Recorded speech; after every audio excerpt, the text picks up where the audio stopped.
Chapter 6. Draco's Detour. Harry remained within the confines of the Burrow's garden over the next few weeks. He spent most of his days playing two-a-side Quidditch in the Weasleys' orchard, he and Hermione against Ron and Ginny. Hermione was dreadful and Ginny good, so they were reasonably well matched, and his evenings eating triple helpings of everything Mrs. Weasley put in front of him. It would have been a happy, peaceful holiday had it not been for the stories of disappearances, odd accidents, even of deaths now appearing almost daily in the Prophet. Sometimes Bill and Mr. Weasley brought him news before it even reached the paper. To Mrs. Weasley's displeasure, Harry's 16th birthday celebrations were marred by grisly tidings brought to the party by Remus Lupin, who was looking gaunt and grim, his brown hair streaked liberally with grey, his clothes more ragged and patched than ever.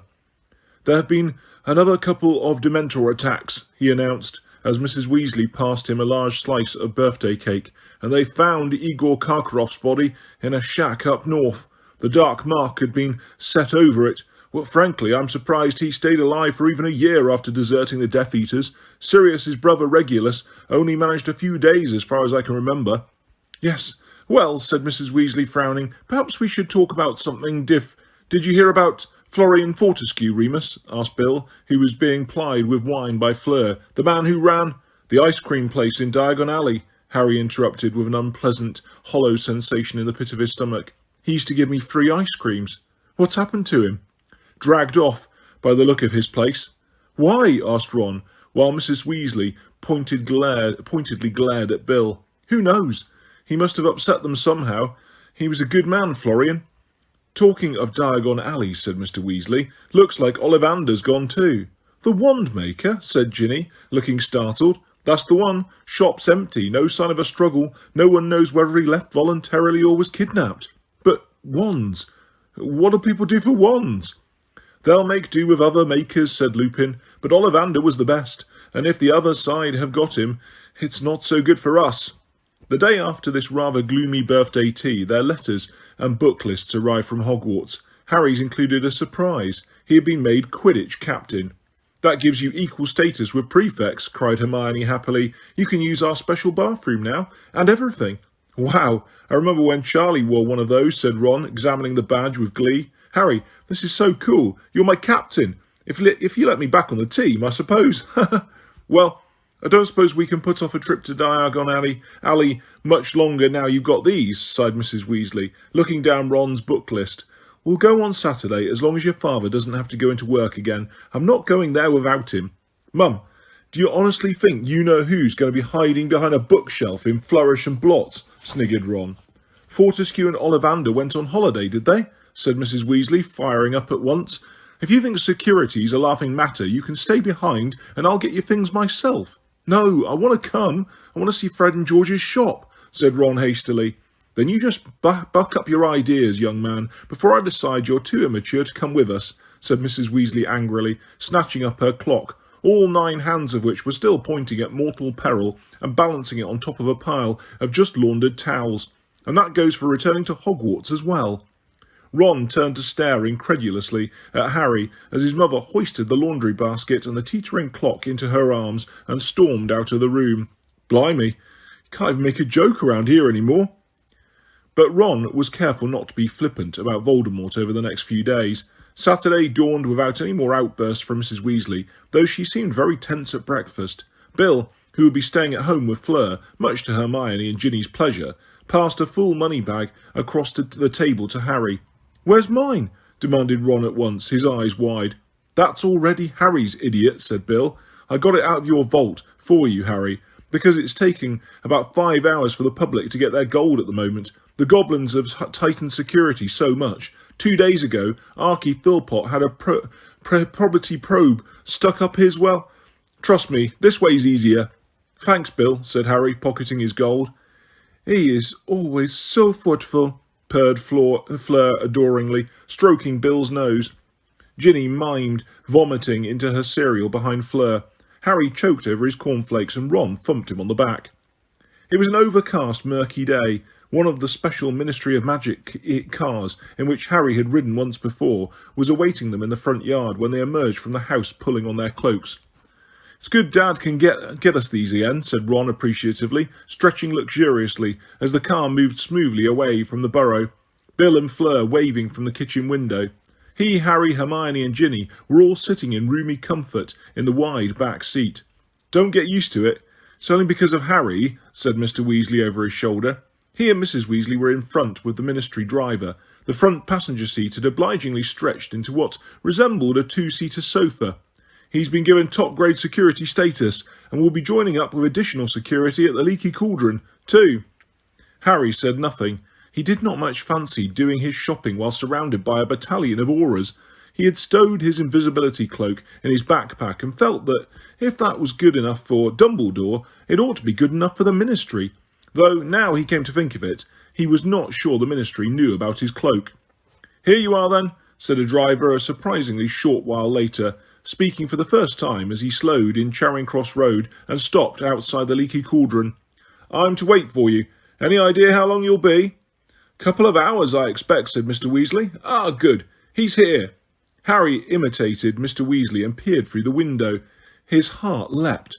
There were no aurors waiting outside the inn, but instead the gigantic, black-bearded form of Rubeus Hagrid, the Hogwarts gamekeeper, wearing a long beaver-skin coat, beaming at the sight of Harry's face and oblivious to the startled stares of passing muggles. "Harry!" he boomed, sweeping Harry into a bone-crushing hug the moment Harry had stepped out of the car. "Buckbeak! Witherwings, I mean. Yeah, you should have seen him. Harry, he's so happy to be back in the open air." "Glad he's pleased," said Harry, grinning as he massaged his ribs. "We didn't know security meant you." "I know, just like old times, innit? See, the ministry wanted to send a bunch of aurors, but Dumbledore said I'd do," said Hagrid proudly, throwing out his chest and tucking his thumbs into his pockets. "Let's get going then. After you, Molly. Arthur." The Leaky Cauldron was, for the first time in Harry's memory, completely empty. Only Tom, the landlord, wizened and toothless, remained of the old crowd.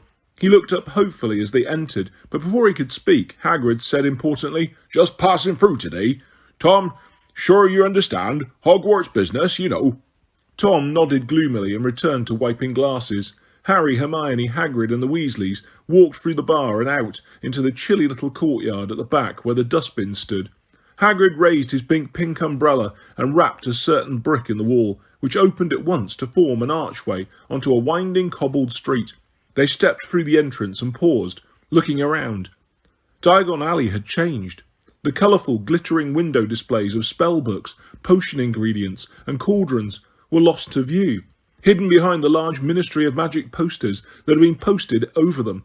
Most of these sombre purple posters carried blown-up versions of the security advice on the ministry pamphlets that had been sent out over the summer, but others bore moving black-and-white photographs of Death Eaters known to be on the loose. Bellatrix Lestrange was sneering from the front of the nearest apothecary. A few windows were boarded up, including those of Florian Fortescue's ice cream parlour. On the other hand, a number of shabby-looking stalls had sprung up along the street. The nearest one, which had been erected outside Flourish and Blots under a striped, stained awning, had a cardboard sign pinned to its front. "Amulets, effective against werewolves, dementors and inferi." A seedy-looking wizard was rattling armfuls of silver symbols on chains at passers-by. "One for your little girl, madam," he called at Mrs. Weasley as they passed, leering at Ginny. "Protect her pretty neck."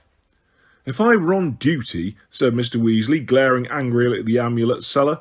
"Yes, but don't go arresting anyone, dear. We're in a hurry," said Mrs. Weasley, nervously consulting her list. "I think we'd better do Madame Malkin's first. Hermione wants new dress robes, and Ron's showing much too much ankle in his school robes. And you must need new ones too, Harry. You've grown so much. Come on, everyone." "Molly, it doesn't make sense for us all to go to Madame Malkin's," said Mr. Weasley. "Why don't those three go with Hagrid, and we can go to Flourish and Blots and get everyone's schoolbooks?" "I don't know," said Mrs. Weasley anxiously, clearly torn between a desire to finish the shopping quickly and the wish to stick together in a pack. "Hagrid, do you think—" "Don't fret, they'll be fine with me, Molly," said Hagrid soothingly, waving an airy hand the size of a dustbin lid. Mrs. Weasley did not look entirely convinced, but followed and allowed their separation, scurrying off towards Flourish and Blots with her husband, and Ginny while Harry, Ron, Hermione and Hagrid set off for Madame Malkin's. Harry noticed that many of the people who passed them had the same harried, anxious look as Mrs. Weasley, and that nobody was stopping to talk anymore. The shoppers stayed together in their own tightly knit groups, moving intently about their business. Nobody seemed to be shopping alone. "Might be a bit of a squeeze in there with all of us," said Hagrid, stopping outside Madame Malkin's and bending down to peer through the window. "I'll stand guard outside, all right?" So Harry, Ron and Hermione entered the little shop together. It appeared at first glance to be empty, but no sooner had the door swung shut behind them than they heard a familiar voice issuing from behind a rack of dress robes in spangled green and blue. "Not a child? In case you haven't noticed, Mother, I am perfectly capable of doing my shopping alone." There was a clucking noise, and a voice Harry recognised as that of Madame Malkin said, "Now, dear, your mother's quite right. None of us is supposed to be wandering around on our own anymore. It's nothing to do with being a child. Watch where you're sticking that pin, will you?" A teenage boy with a pale, pointed face and white blonde hair appeared from behind the rack wearing a handsome set of dark green robes that glittered with pins around the hem on the edges of the sleeves. He strode to the mirror and examined himself. It was a few moments before he noticed Harry, Ron and Hermione reflected over his shoulder. His light grey eyes narrowed. "If you're wondering what the smell is, Mother, a mudblood just walked in," said Draco Malfoy. "I don't think there's any need for language like that," said Madame Malkin, scurrying out from behind the clothes rack, but holding a tape measure and a wand. "And I don't want wands drawn in my shop either," she added hastily, for a glance towards the door had shown her Harry and Ron both standing there with their wands out and pointing at Malfoy. Hermione, who was standing slightly behind them, whispered, "No, don't, honestly, it's not worth it."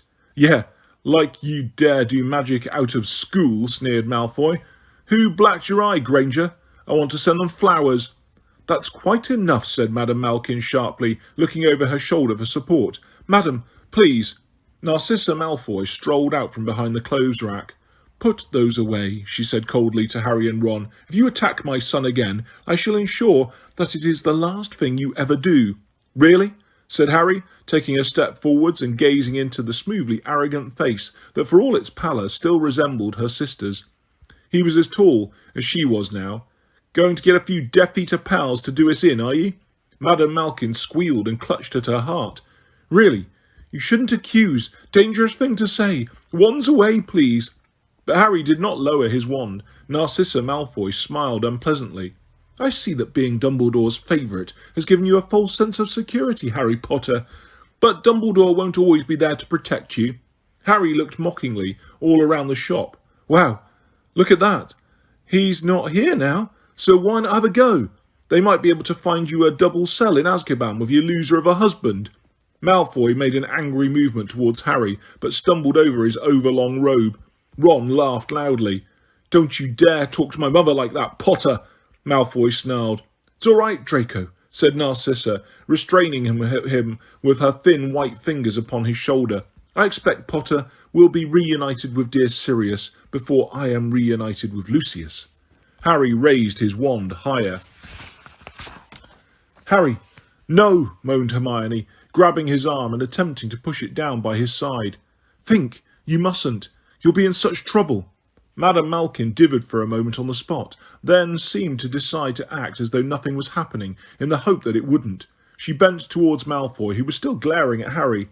"I think this left sleeve could come up a little bit more, dear. Let me just—" "Ouch!" bellowed Malfoy, slapping her hand away. "Watch where you're putting your pins, woman. Mother, I don't think I want these any more." He pulled the robes over his head and threw them onto the floor at Madame Malkin's feet. "You're right, Draco," said Narcissa, with a contemptuous glance at Hermione. "Now I know the kind of scum that shops here will do better at Twilfit and Tattings." And with that, the pair of them strode out of the shop, Malfoy taking care to bang as hard as he could into Ron on the way out. "Well, really," said Madame Malkin, snatching up the fallen robes and moving the tip of her wand over them like a vacuum cleaner so that it removed the dust. She was distracted all through the fitting of Ron and Harry's new robes, tried to sell Hermione wizards' dress robes instead of witches', and when she finally bowed them out of the shop, it was with an air of being glad to see the back of them. "Got everything?" asked Hagrid brightly when they reappeared at his side. "Just about," said Harry. "Did you see the Malfoys?" Yeah, said Hagrid, unconcerned, but they wouldn't dare make trouble in the middle of Diagon Alley. Harry, don't you worry about them. Harry, Ron and Hermione exchanged looks, but before they could disabuse Hagrid of this comfortable notion, Mr. and Mrs. Weasley and Ginny appeared, all clutching heavy packages of books. "Everyone all right?" said Mrs. Weasley. "Got your robes? Right then, we can pop in at the apothecary and Elops on the way to Fred and George's. Stick close, now."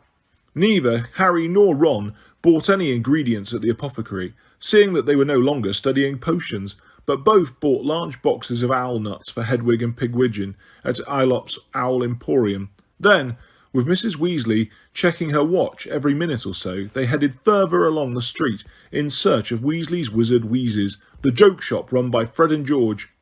"We really haven't got too long," Mrs. Weasley said, "so we'll just have a quick look around and then back to the car. We must be close.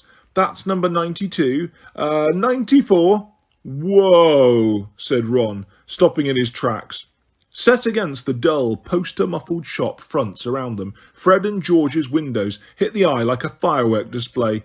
Casual passers-by were looking back over their shoulders at the windows, and a few rather stunned-looking people had actually come to a halt, transfixed. The left-hand window was dazzlingly full of an assortment of goods that revolved, popped, flashed, bounced and shrieked. Harry's eyes began to water just looking at it. The right-hand window was covered with a gigantic poster, purple like those of the Ministry, but emblazoned with flashing yellow letters. "Why are you worrying about you-know-who? You should be worrying about you-know-poo, the constipation sensation that's gripping the nation." Harry started to laugh. He heard a weak sort of moan beside him and looked around to see Mrs. Weasley gazing, dumbfounded at the poster. Her lips moved, silently mouthing the name You-know-poo. "They'll be murdered in their beds," she whispered. "No, they won't," said Ron, who, like Harry, was laughing. "This is brilliant." And he and Harry led the way into the shop. It was packed with customers. Harry could not get near the shelves. He stared around, looking up at the boxes piled to the ceiling. Here were the skiving snack boxes that the twins had perfected during their last unfinished year at Hogwarts. Harry noticed that the nosebleed nougat was most popular, with only one battered box left on the shelf. There were bins full of trick wands, the cheapest merely turning into rubber chickens or pairs of pants when they waved, the most expensive beating the unwary user around the head and neck, boxes of quills, which came in self-inking, spell-checking and smart answer varieties. A space cleared in the crowd, and Harry pushed his way towards the counter, where a gaggle of delighted 10-year-olds was watching a tiny little wooden man slowly ascending the steps to a real set of gallows, both perched on the box that read, "Reusable Hangman, spell it, or he'll swing. Patented Daydream Charms." Hermione had managed to squeeze through to a large display near the counter and was reading the information on the back of a box bearing a highly coloured picture of a handsome youth and a swooning girl who were standing on the deck of a pirate ship. "One simple incantation and you will enter a top-quality, highly realistic, 30-minute daydream, easy to fit into the average school lesson and virtually undetectable. Side effects include vacant expression and minor drooling. Not for sale to under 16s. "You know," said Hermione, looking up at Harry, "that really is extraordinary magic." "For that, Hermione," said a voice behind them, "you can have one for free."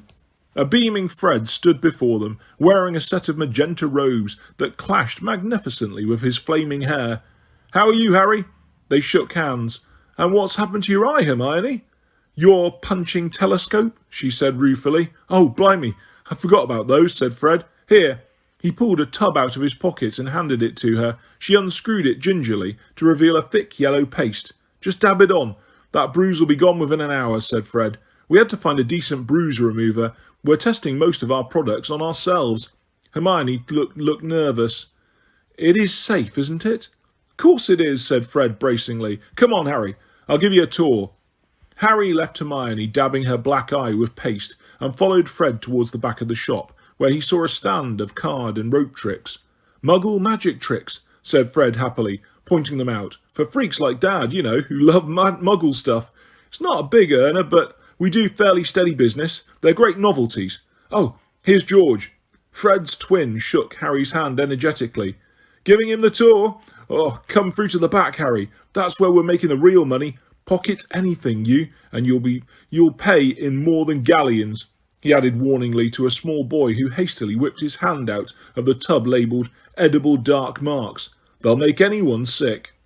George pushed back a curtain beside the Muggle tricks, and Harry saw a darker, less crowded room. The packaging on the products lining these shelves was more subdued. "We've just developed this more serious line," said Fred. "Funny how it happened.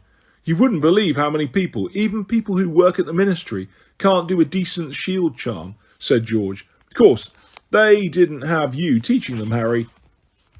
"That's right. Well, we thought shield hats were a bit of a laugh. You know, challenge your mate to jinx you while wearing it, and watch his face while the jinx just bounces off. But the Ministry bought 500 for all its support staff, and we're still getting massive orders. So we've expanded into a range of shield cloaks, shield gloves. I mean, they wouldn't help much against the unforgivable curses, but for minor to moderate hexes or jinxes. And then we thought we'd get the whole area of defence against the dark arts, because it's such a money spinner," continued George enthusiastically. "This is cool, look, instant darkness powder. We're importing it from Peru. Handy if you want to make a quick escape. And our decoy detonators are just walking off the shelves, look," said Fred, pointing at a number of weird-looking black hooter-type objects that were indeed attempting to scurry out of sight. "You just drop one surreptitiously, and it'll run off and make a nice loud noise out of sight, giving you a diversion if you need one." "Handy," said Harry, impressed. "Here," said George, catching a couple and throwing them to Harry. A young witch with short blonde hair poked her head around the curtain. Harry saw that she too was wearing a magenta staff robe. "There's a customer out here looking for a joke cauldron, Mr. Weasley and Mr. Weasley," she said. Harry found it very odd to hear Fred and George called Mr. Weasley, but they took it in their stride. "Right you are, Verity. I'm coming," said George promptly. "Harry, you help yourself to anything you want, all right? No charge." "I can't do that," said Harry, who had already pulled out his money bag to pay for the decoy detonators. "You don't pay here," said Fred firmly, waving away Harry's gold. "But you gave us our start-up loan. We haven't forgotten," said George sternly. "Take whatever you like, and just remember to tell people where you got it, if they ask." George swept off through the curtain to help with the customers, and Fred led Harry back into the main part of the shop to find Hermione and Ginny still poring over the patented Daydream charms. "Haven't you girls found our special Wonder Witch products yet?" asked Fred. "Follow me, ladies." Near the window was an array of violently pink products, around which a cluster of excited girls was giggling enthusiastically. Hermione and Ginny both hung back, looking wary. "There you go," said Fred proudly. "Best range of love potions you'll find anywhere."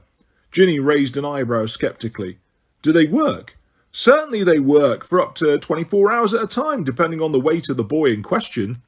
"And the attractiveness of the girl," said George, reappearing suddenly at their side. "But we're not selling them to our sister," he added, becoming suddenly stern. "Not when she's already got about 5 boys on the go from what we've—" "Whatever you've heard from Ron is a big fat lie," said Ginny calmly, leaning forwards to take a small pink pot off the shelf. "What's this?" "Guaranteed 10-second pimple vanisher," said Fred. "Excellent on everything from boils to blackheads. But don't change the subject. Are you, or are you not, currently going out with a boy called Dean Thomas?" "Yes, I am," said Ginny. "And last time I looked, he was definitely 1 boy, not 5. What are these?" She was pointing at a number of round balls of fluff in shades of pink and purple, all rolling around the bottom of a cage and emitting high-pitched squeaks. "Pygmy puffs," said George. "Miniature puffskins. We can't breed them fast enough, so... What about Michael Corner?" "I dumped him. He was a bad loser," said Ginny, putting a finger through the bars of the cage and watching the pygmy puffs crowd around it. "They're really cute." "They're fairly cuddly, yes," conceded Fred, "but you're moving through boyfriends a bit fast, aren't you?" Ginny turned to look at him, her hands on her hips. There was such a Mrs. Weasley glare on her face that Harry was surprised Fred didn't recoil. "It's none of your business. And I'll thank you," she added angrily to Ron, who had just appeared at George's elbow, laden with merchandise, "not to tell tales about me to these 2. "That's 3 galleons, 9 sickles and a nut," said Fred, examining the many boxes in Ron's arms. "Cough up." "I'm your brother." And that's our stuff you're nicking. 3 galleons, 9 sickles. I'll knock off the nut. But I haven't got 3 galleons, 9 sickles. You better put it all back then, and mind you put it in the right shelves. Ron dropped several boxes, swore, and made a rude hand gesture at Fred that was unfortunately spotted by Mrs. Weasley, who had chosen that moment to appear. If I see you do that again, I'll jinx your fingers together, she said sharply. Mum, can I have a pygmy puff? Said Ginny at once. A what? Said Mrs. Weasley warily. Look, they're so sweet. Mrs. Weasley moved aside to look at the pygmy puffs, and Harry, Ron and Hermione momentarily had an unimpeded view out of the window. Draco Malfoy was hurrying up the street alone. As he passed Weasley's wizard wheezes, he glanced over his shoulder. Seconds later, he moved beyond the scope of the window, and they lost sight of him. Wonder where his mummy is, said Harry, frowning. Giving her the slip by the looks of it, said Ron. Why, though, said Hermione. Harry said nothing. He was thinking too hard. Narcissa Malfoy would not have let her precious son out of her sight willingly. Malfoy must have made a real effort to free himself from her clutches. Harry, knowing and loathing Malfoy, was sure the reason could not be innocent. He glanced around. Mrs. Weasley and Ginny were bending over the pygmy puffs. Mr. Weasley was delightedly examining a pack of muggle-marked playing cards. Fred and George were both helping customers. On the other side of the glass, Hagrid was standing with his back to them, looking up and down the street. Get under here quick, said Harry, pulling his invisibility cloak out of his bag. Oh, I don't know, Harry, said Hermione, looking uncertainly towards Mrs. Weasley. Come on, said Ron. She hesitated for a second longer, then ducked under the cloak with Harry and Ron. Nobody noticed them vanish. They were all too interested in Fred and George's products. Harry, Ron and Hermione squeezed their way out of the door as quickly as they could, but by the time they gained the street, Malfoy had disappeared just as successfully as they had. He was going in that direction, murmured Harry, as quietly as possible, so that the humming Hagrid could not hear them. Come on! They scurried along, peering left and right, through shop windows and doors, until Hermione pointed ahead. That's him, isn't it? She whispered, turning left. Big surprise, whispered Ron, for Malfoy had glanced around, then slid into Nocturne Alley and out of sight. Quick, or we'll lose him, said Harry, speeding up.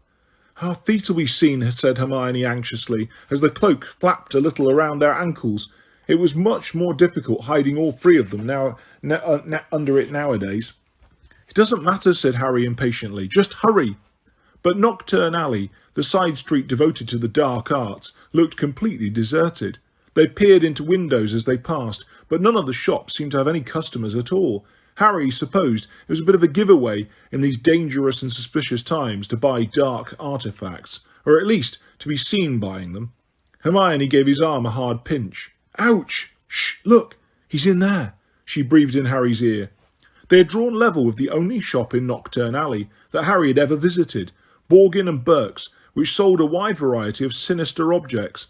There in the midst of the cases full of skulls and old bottles stood Draco Malfoy, with his back to them, just visible beyond the very same large black cabinet in which Harry had once hidden to avoid Malfoy and his father. Judging by the movements of Malfoy's hands, he was talking animatedly. The proprietor of the shop, Mr. Borgin, an oily-haired, stooping man, stood facing Malfoy. He was wearing a curious expression of mingled resentment and fear. If only we could hear what they're saying, said Hermione. We can, said Ron excitedly. Hang on. Damn!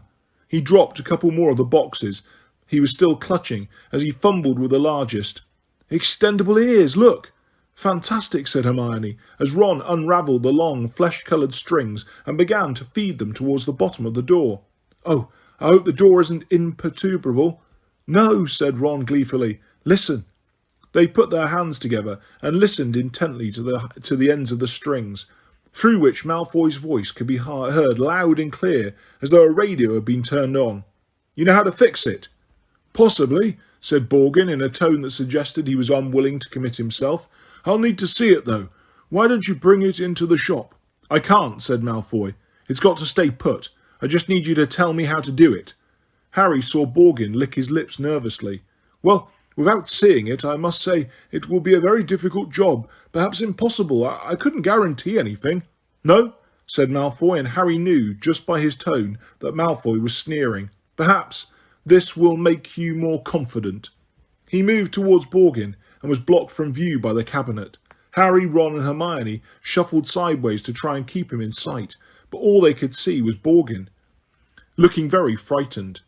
"Tell anyone," said Malfoy, "and there will be retribution. You know Fenrir Greyback. He's a family friend.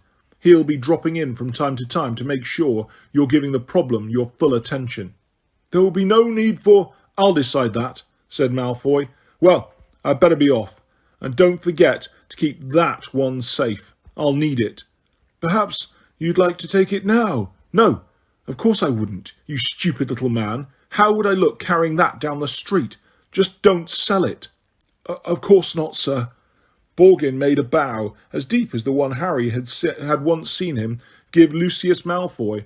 "Not a word to anyone, Borgin, and that includes my mother. Understand?" Naturally, murmured Borgin, bowing again. Next moment the bell over the door tinkled loudly as Malfoy stalked out of the shop, looking very pleased with himself. He passed so close to Harry, Ron and Hermione that they felt the cloak flutter around their knees again. Inside the shop, Borgin remained frozen. His unctuous smile had vanished. He looked worried. "What was that about?" whispered Ron, reeling in the extendable ears. "Dunno," said Harry, thinking hard. "He wants something mended, and he wants to reserve something in there. Could you see what he pointed at when he said that one?" "No, he was behind that cabinet." "You two stay here," whispered Hermione. "What are you—" But Hermione had already ducked out from under the cloak. She checked her hair in the reflection in the glass, then marched into the shop, setting the bell tinkling again. Ron hastily fed the extendable ears back under the door and passed one of the strings to Harry. "Hello, horrible morning, isn't it?" Hermione said brightly to Borgin, who did not answer, but cast her a suspicious look. Humming cheerily, Hermione strolled through the jumble of objects on display.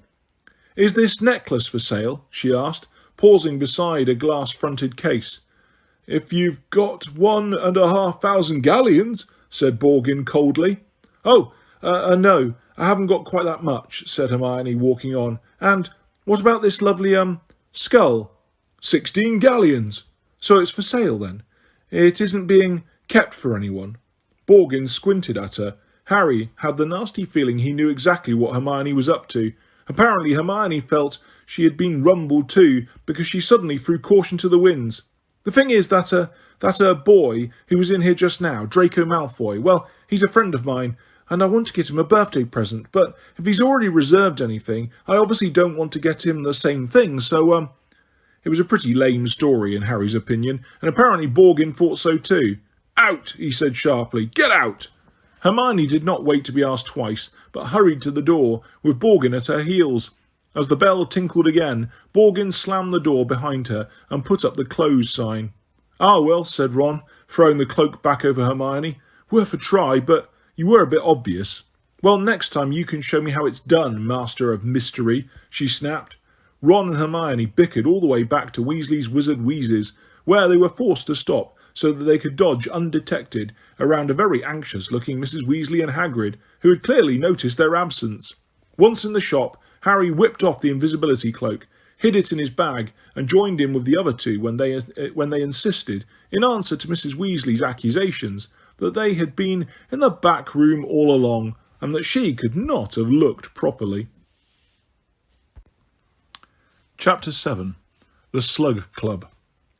Harry spent a lot of the last week of the holidays pondering the meaning of Malfoy's behaviour in Knockturn Alley. What disturbed him most was the satisfied look on Malfoy's face as he had left the shop.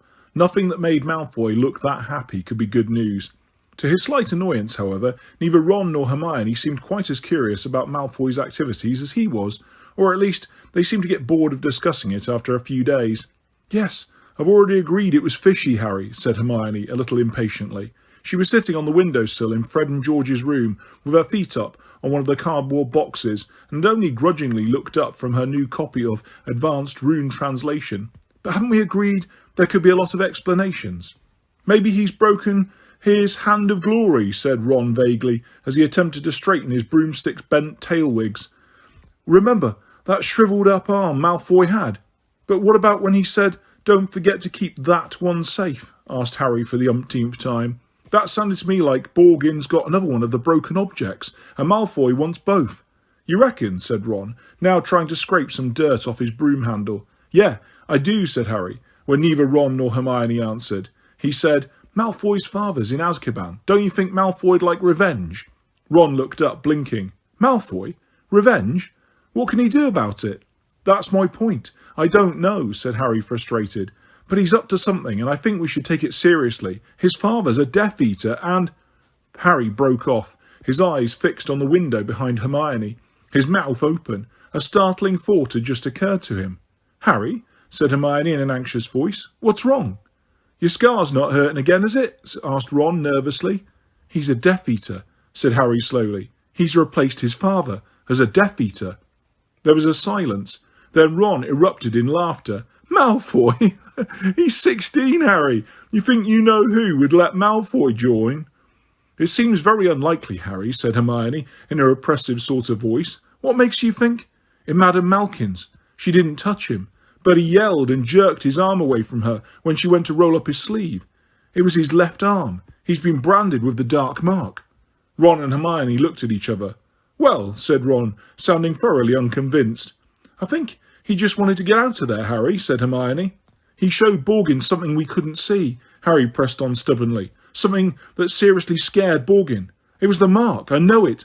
He was showing Borgin who he was dealing with. You saw how seriously Borgin took him. Ron and Hermione exchanged another look.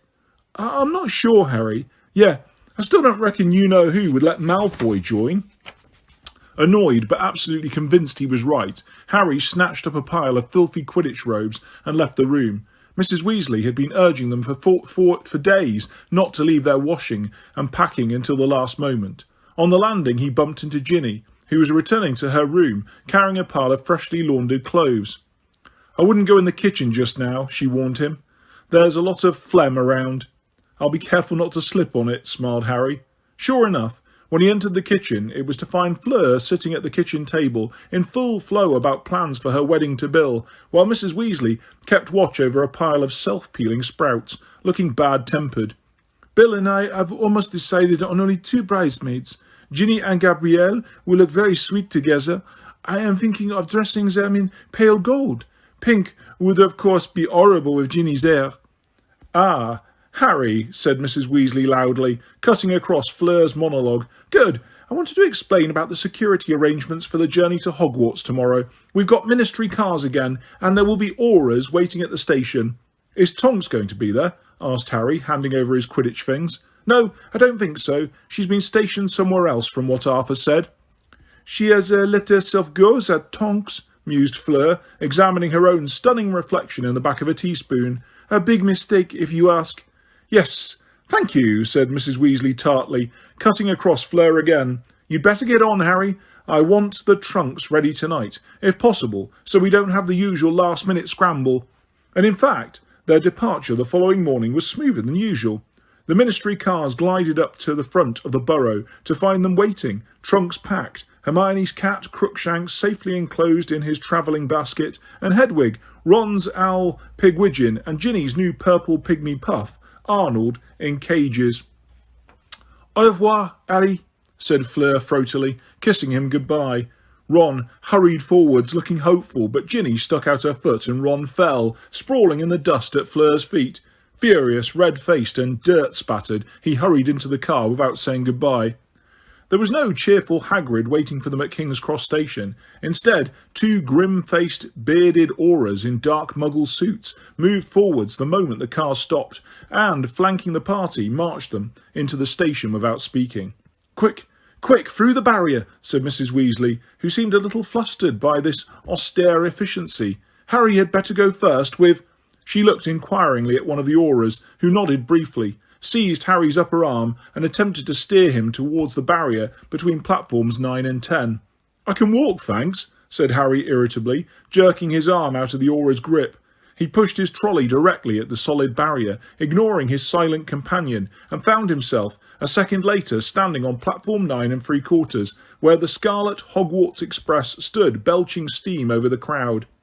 Hermione and the Weasleys joined him within seconds. Without waiting to consult his grim-faced aura, Harry motioned to Ron and Hermione to follow him up the platform, looking for an empty compartment. "We can't, Harry," said Hermione, looking apologetic. "Ron and I've got to go to the prefect carriage first, and then patrol the corridors for a bit." "Oh yeah, I forgot," said Harry. "You'd better get straight on the train, all of you. You've only got a few minutes to go," said Mrs. Weasley, consulting her watch. "Well, have a lovely term, Ron." "Mr. Weasley, can I have a quick word?" said Harry, making up his mind on the spur of the moment. "Of course," said Mr. Weasley, who looked slightly surprised, but followed Harry out of earshot of the others nevertheless.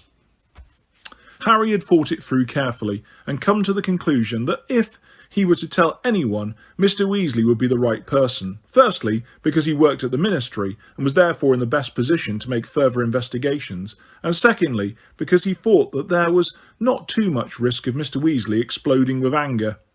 He could see Mrs. Weasley and the grim-faced Aura casting the pair of them suspicious looks as they moved away. "When we were in a Diagon Alley," Harry began, but Mr. Weasley forestalled him with a grimace. Am I about to discover where you, Ron and Hermione disappeared to while you were supposed to be in the back room of Fred and George's shop? How did you... Harry, please, you're talking to the man who raised Fred and George. Yeah, all right, we weren't in the back room. Very well then, let's hear the worst. Well, we followed Draco Malfoy. We used my invisibility cloak. Did you have any particular reason for doing so, or was it a mere whim? "Because I thought Malfoy was up to something," said Harry, disregarding Mr. Weasley's look of mingled exasperation and amusement. "He'd given his mother the slip, and I wanted to know why." "Of course you did," said Mr. Weasley, sounding resigned. "Well, did you find out why?" "He went into Borgin and Burke's," said Harry, "and started bullying the bloke in there, Borgin, to help him fix something. And he said he wanted Borgin to help something else, to keep something else for him. He made it sound like it was the same kind of thing that needed fixing, like they were a pair. And..." Harry took a deep breath. "There's something else. We saw Malfoy jump about a mile when Madame Malkin tried to touch his left arm. I think he's been branded with the Dark Mark. I think he's replaced his father as a Death Eater." Mr. Weasley looked taken aback. After a moment he said, "Harry, I doubt whether you-know-who would allow a 16-year-old... Does anyone really know what you-know-who would or wouldn't do?" asked Harry angrily. "Mr. Weasley, I'm sorry, but it isn't it worth investigating? If Malfoy wants something fixing, and he needs to threaten Borgin to get it done, it's probably something dark or dangerous, isn't it?" "I doubt it, to be honest, Harry," said Mr. Weasley slowly. "You see, when Lucius Malfoy was arrested, we raided his house. We took away everything that might have been dangerous." "I think you missed something," said Harry stubbornly. "Well, maybe," said Mr. Weasley, but Harry could tell that Mr. Weasley was humouring him. There was a whistle behind them. Nearly everyone had boarded the train, and the doors were closing. "You'd better hurry," said Mr. Weasley, as Mrs. Weasley cried, "Harry, quickly!" He hurried forwards, and Mr. and Mrs. Weasley helped him load his trunk onto the train. "Now, dear, you're coming to us for Christmas. It's all fixed with Dumbledore, so we'll see you quite soon," said Mrs. Weasley through the window, as Harry slammed the door shut behind him, and the train began to move. "You make sure you look after yourself, and..." The train was gathering speed. "Be good, and..." She was jogging to keep up now. "Stay safe!" Harry waved until the train had turned a corner, and Mr. and Mrs. Weasley were lost from view, then turned to see where the others had got to. He supposed Ron and Hermione were cloistered in the prefect carriage, but Ginny was a little way along the corridor, chatting to some friends. He made his way towards her, dragging his trunk. People stared shamelessly as he approached. They even pressed their faces against the windows of their compartments to get a good look at him. He had expected an upswing in the amount of gaping and gawping he would have to endure this term after all the chosen one rumours in the Daily Prophet, but he did not enjoy the sensation of standing in a very bright spotlight. He tapped Ginny on the shoulder. "Fancy trying to find a compartment?" "I can't, Harry. I said I'd meet Dean," said Ginny brightly. "See you later." "Right," said Harry. He felt a strange twinge of annoyance as she walked away, her long red hair dancing behind her. He had become so used to her presence over the summer that he'd almost forgotten that Ginny did not hang around with him, Ron and Hermione while at school. Then he blinked and looked around. He was surrounded by mesmerised girls. "Hi, Harry," said a familiar voice from behind him. "Neville," said Harry in relief, turning to see a round-faced boy struggling towards him. "Hello, Harry," said a girl with long hair and large misty eyes, who was just behind Neville. "Luna! "Hi, how are you?" "Very well, thank you," said Luna. She was clutching a magazine to her chest. Large letters on the front announced that there was a pair of free spectrospecs inside. "The Quibbler still going strong, then?" asked Harry, who felt a certain fondness for the magazine, having given it an exclusive interview the previous year. "Oh, yes. Circulation's well up," said Luna happily. "Let's find seats," said Harry. And the three of them set off along the train, through hordes of silently staring students. At last they found an empty compartment, and Harry hurried inside gratefully.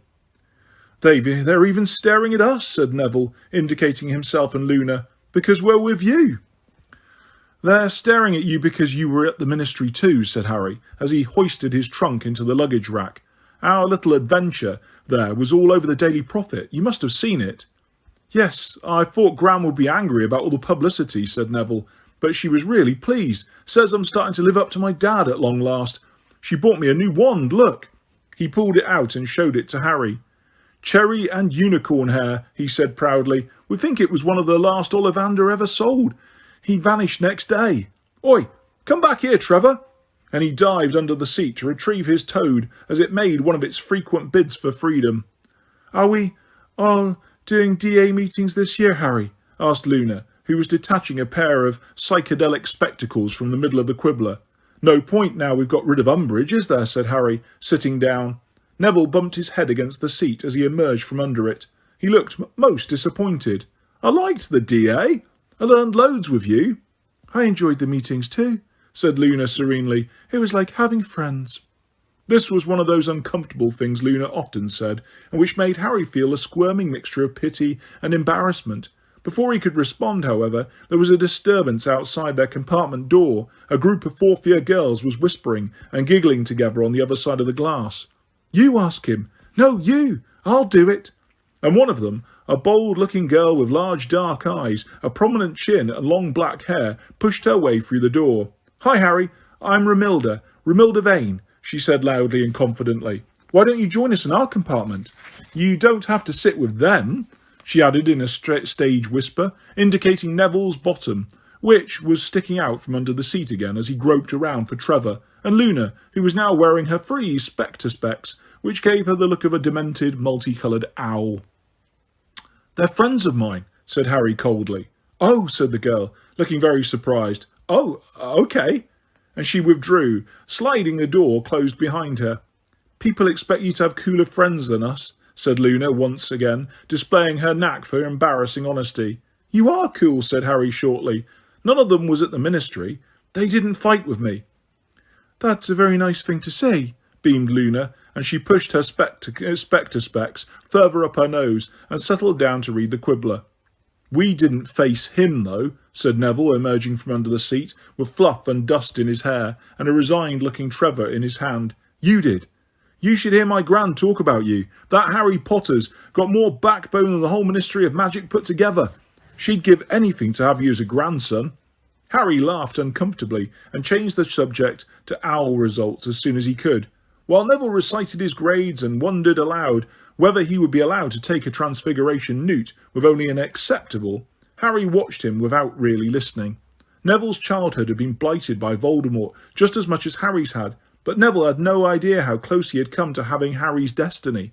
The prophecy could have referred to either of them, yet for his own inscrutable reasons, Voldemort had chosen to believe that Harry was the one that he meant. Had Voldemort chosen Neville, it would be Neville sitting opposite Harry, bearing the lightning-shaped scar and the weight of the prophecy. Or would it? Would Neville's mother have died to save him, as Lily had died for Harry? Surely she would. But what if she had been unable to stand between her son and Voldemort? Would there then have been no chosen one at all? An empty seat where Neville now sat, and a scarless Harry, who would have been kissed goodbye by his own mother, not Ron's. "You all right, Harry? You look funny," said Neville. Harry started. "Oh, sorry, Rackspurt got you?" asked Luna sympathetically, peering at Harry through her enormous coloured spectacles. What?" "A Rackspurt. They're invisible. They float in through your ears and make your brain go fuzzy," she said. "I thought I felt one zooming around in here."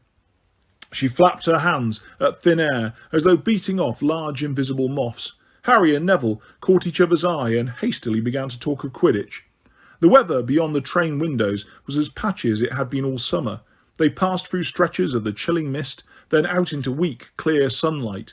It was during one of the clear spells, when the sun was visible almost directly overhead, that Ron and Hermione entered the compartment at last.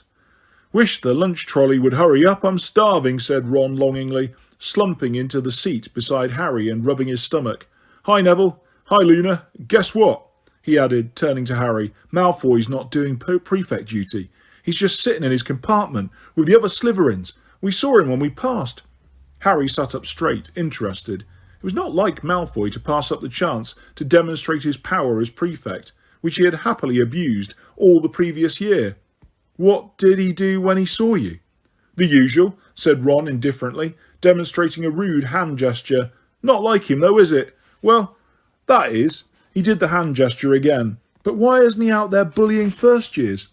"Dunno," said Harry, but his mind was racing. Didn't this look as though Malfoy had more important things on his mind than bullying younger students? "Maybe he preferred the inquisitorial squad," said Hermione. "Maybe being a prefect seems a bit tame after that." "I don't think so," said Harry. "I think he's—" But before he could expound on the theory, the compartment door slid open again and a breathless third-year girl stepped inside. "I'm supposed to deliver these to Neville Longbottom and Harry Potter," she faltered, as her eyes met Harry's and she turned scarlet. She was holding out 2 scrolls of parchment tied with violet ribbon. Perplexed, Harry and Neville took the scroll addressed to each of them, and the girl stumbled back out of the compartment. "What is it?" Ron demanded, as Harry unrolled his. "An invitation," said Harry. "Harry, I would be delighted if you would join me for a bite of lunch in compartment C. Sincerely, Professor H.E.J. Slughorn." "Who's Professor Slughorn?" asked Neville, looking perplexedly at his own invitation. "New teacher," said Harry. "Well, I suppose we'll have to go, won't we?" "But what does he want me for?" asked Neville nervously, as though he were expecting detention. "No idea," said Harry, which was not entirely true, though he had no proof yet that his hunch was correct. "Listen," he added, seized by a sudden brainwave. "Let's go under the invisibility cloak. Then we might get a good look at Malfoy on the way, see what he's up to." This idea, however, came to nothing. The corridors, which were packed with people on the lookout for the lunch trolley, were impossible to negotiate while wearing the cloak. Harry stowed it regretfully back in his bag, reflecting that it would have been nice to wear it just to avoid all the staring, which seemed to have increased in intensity even since he had last walked down the train. Every now and then, students would hurtle out of their compartments to get a better look at him. The exception was Cho Chang, who darted into her compartment when she saw Harry coming. As Harry passed the window, he saw her deep in determined conversation with her friend Marietta, who was wearing a very thick layer of makeup that did not entirely obscure the odd formation of pimples still etched across her face. Smirking slightly, Harry pushed on. When they reached compartment C, they saw at once that they were not Slughorn's only invitees. Although, judging by the enthusiasm of Slughorn's welcome, Harry was the most warmly anticipated. "Harry, my boy," said Slughorn, jumping up at the sight of him so that his great velvet-covered belly seemed to fill all the remaining space in the compartment. His shiny bald head and great silver moustache gleamed as brightly in the sunlight as the golden buttons on his waistcoat. Good to see you, and you must be Mr. Longbottom." Neville nodded, looking scared. At a gesture from Slughorn, they sat down opposite each other in the only 2 empty seats, which were nearest to the door. Harry glanced around at their fellow guests. He recognised the Slytherin from their year, a tall black boy with a high cheekbone and long slanting eyes. There were also 2 7th-year boys Harry did not know, and squashed in the corner beside Slughorn, and looking as though she was not entirely sure how she had got there, Ginny. "Now, do you know everyone?" Slughorn asked Harry and Neville. "Blaise Zabini is in your year, of course." Zabini did not make any sign of recognition or greeting, and nor did Harry or Neville. Gryffindor and Slytherin students loathed each other on principle. "This is Cormac McLaggen. Perhaps you've come across each other? No?" McLaggen, a large wire-haired youth, raised a hand, and Harry and Neville nodded back at him. "And this is Marcus Belby. I don't know whether—" Belby, who was thin and nervous-looking, gave a strained smile.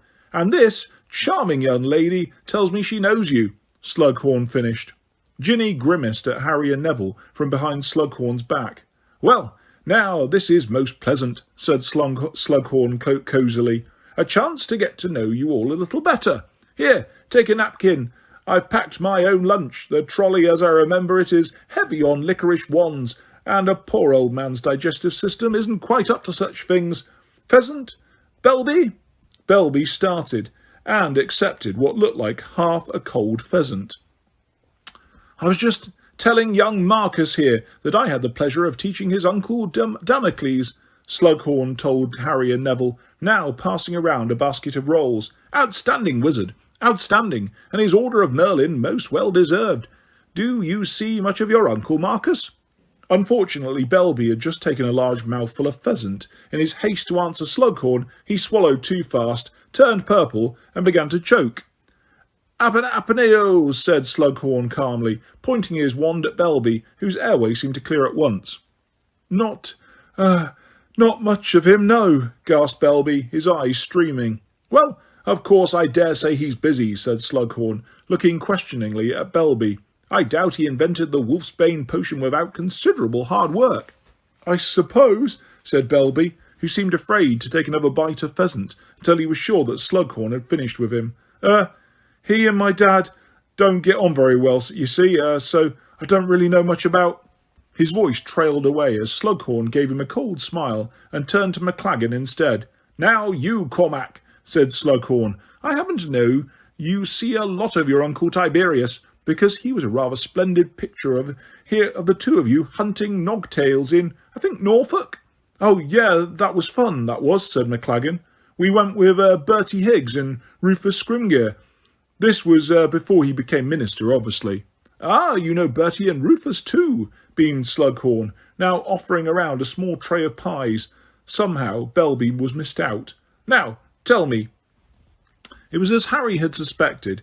Everyone had seemed to have been invited because they were connected to somebody well-known or influential. Everyone except Ginny. Zabini, who was interrogated after McLaggen, turned out to have a famously beautiful witch for a mother. From what Harry could make out, she had been married 7 times, each of her husbands dying mysteriously and leaving her mounds of gold. It was Neville's turn next. This was a very uncomfortable 10 minutes. For Neville's parents, well-known auras had been tortured into insanity by Bellatrix Lestrange and a couple of Death Eater cronies. At the end of Neville's interview, Harry had the impression that Slughorn was reserving judgment on Neville, yet to see whether he had any of his parents' flair. And now, said Slughorn, shifting massively in his seat with the air of a compere, introducing his star act, Harry Potter. Where to begin? I feel I barely scratched the surface when we met over the summer. He contemplated Harry for a moment, as though he was a particularly large and succulent piece of pheasant, and then said, The Chosen One. They're calling you now. Harry said nothing. Belby, McLaggen and Zabini were all staring at him. Of course, said Slughorn, watching Harry closely. There have been rumours for years. I remember when, well, after that terrible night, Lily, James, and you survived, and the word was that you must have powers beyond the ordinary. Zabini gave a tiny little cough that was clearly supposed to indicate amused scepticism. As an angry voice burst out from behind Slughorn. Yeah, Zabini, because you're so talented at posing. Oh dear, chuckled Slughorn comfortably, looking around at Ginny, who was glaring at Zabini around Slughorn's great belly. You want to be careful, Blaze. I saw this young lady perform the most marvellous bat-bogey hex as I was passing her carriage. I wouldn't cross her. Zabini merely looked contemptuous.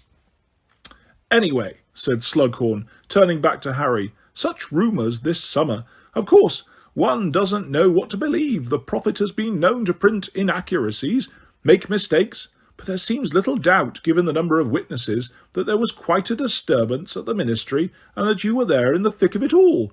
Harry, who could not see any way out of this without flatly lying, nodded but still said nothing. Slughorn beamed at him. So modest, so modest. No wonder Dumbledore is so fond. You were there, then? But the rest of the stories? So sensational, of course. One doesn't know quite what to believe. This fabled prophecy, for instance. We never heard a prophecy, said Neville, turning geranium pink as he said it. "That's right," said Ginny staunchly. "Neville and I were both there too, and all this chosen one rubbish is just the prophet making things up as usual." "You were both there too, were you?" said Slughorn with great interest, looking from Ginny to Neville, but both of them sat clam-like before his encouraging smile. "Yes, well, it is true that the prophet often exaggerates, of course," Slughorn continued, sounding a little disappointed. "I remember dear Gwenog telling me, Gwenog Jones, I mean, of course, captain of the Holyhead Harpies." He meandered off into a long-winded reminiscence, but Harry had the distinct impression that Slughorn had not finished with him, and that he had not been convinced by Neville and Ginny. The afternoon wore on with more anecdotes about illustrious wizards Slughorn had taught, all of whom had been delighted to join what he called the Slug Club at Hogwarts. Harry could not wait to leave, but couldn't see how to do so politely. Finally, the train emerged from yet another long misty stretch into the red sunset, and Slughorn looked around, blinking in the twilight. "Good gracious, it's getting dark already. I didn't notice that they'd lit the lamps. You better go and change into your robes, all of you. McLaggen, you must drop by and borrow that book on Nogtails. Harry, Blaise, any time you're passing. Same goes for you, miss." He twinkled at Ginny. "Well, off you go, off you go." As he pushed past Harry into the darkening corridor, Zabini shot him a filthy look that Harry returned with interest. He, Ginny and Neville followed Zabini back along the train. "I'm glad that's over," muttered Neville. "Strange man, isn't he?" "Yeah, he is a bit," said Harry, his eyes on Zabini. "How come you ended up in there, Ginny?" "He saw me a hex Zachariah Smith," said Ginny. "You remember that idiot from Hufflepuff who was in the DA? He kept on and asking about what happened at the ministry, and in the end he annoyed me so much I hexed him. When Slughorn came in, I thought I was going to get detention, but he just thought it was a really good hex and invited me to lunch. Mad, eh?" "Better reason for inviting someone than because their mother's famous," said Harry, scowling at the back of Zabini's head, "or because their uncle—" But he broke off. An idea had just occurred to him, a reckless but potentially wonderful idea. In a minute's time, Zabini was going to re-enter the Slytherin sixth-year compartment, and Malfoy would be sitting there, thinking himself unheard by anybody except fellow Slytherins. If Harry could only enter unseen behind him, what might he not see or hear? True, there was a little of the journey left. Hogsmeade Station had been less than half an hour away, judging by the wildness of the scenery flashing by the windows. But nobody else seemed prepared to take Harry's suspicions seriously, so it was down to him to prove them. "I'll see you later," said Harry under his breath, pulling out his invisibility cloak and flinging it over himself. "But where are you? What are you?" asked Neville. "Later," whispered Harry, darting after Zabini as quietly as possible, though the rattling of the train made such caution almost pointless. The corridors were almost completely empty now.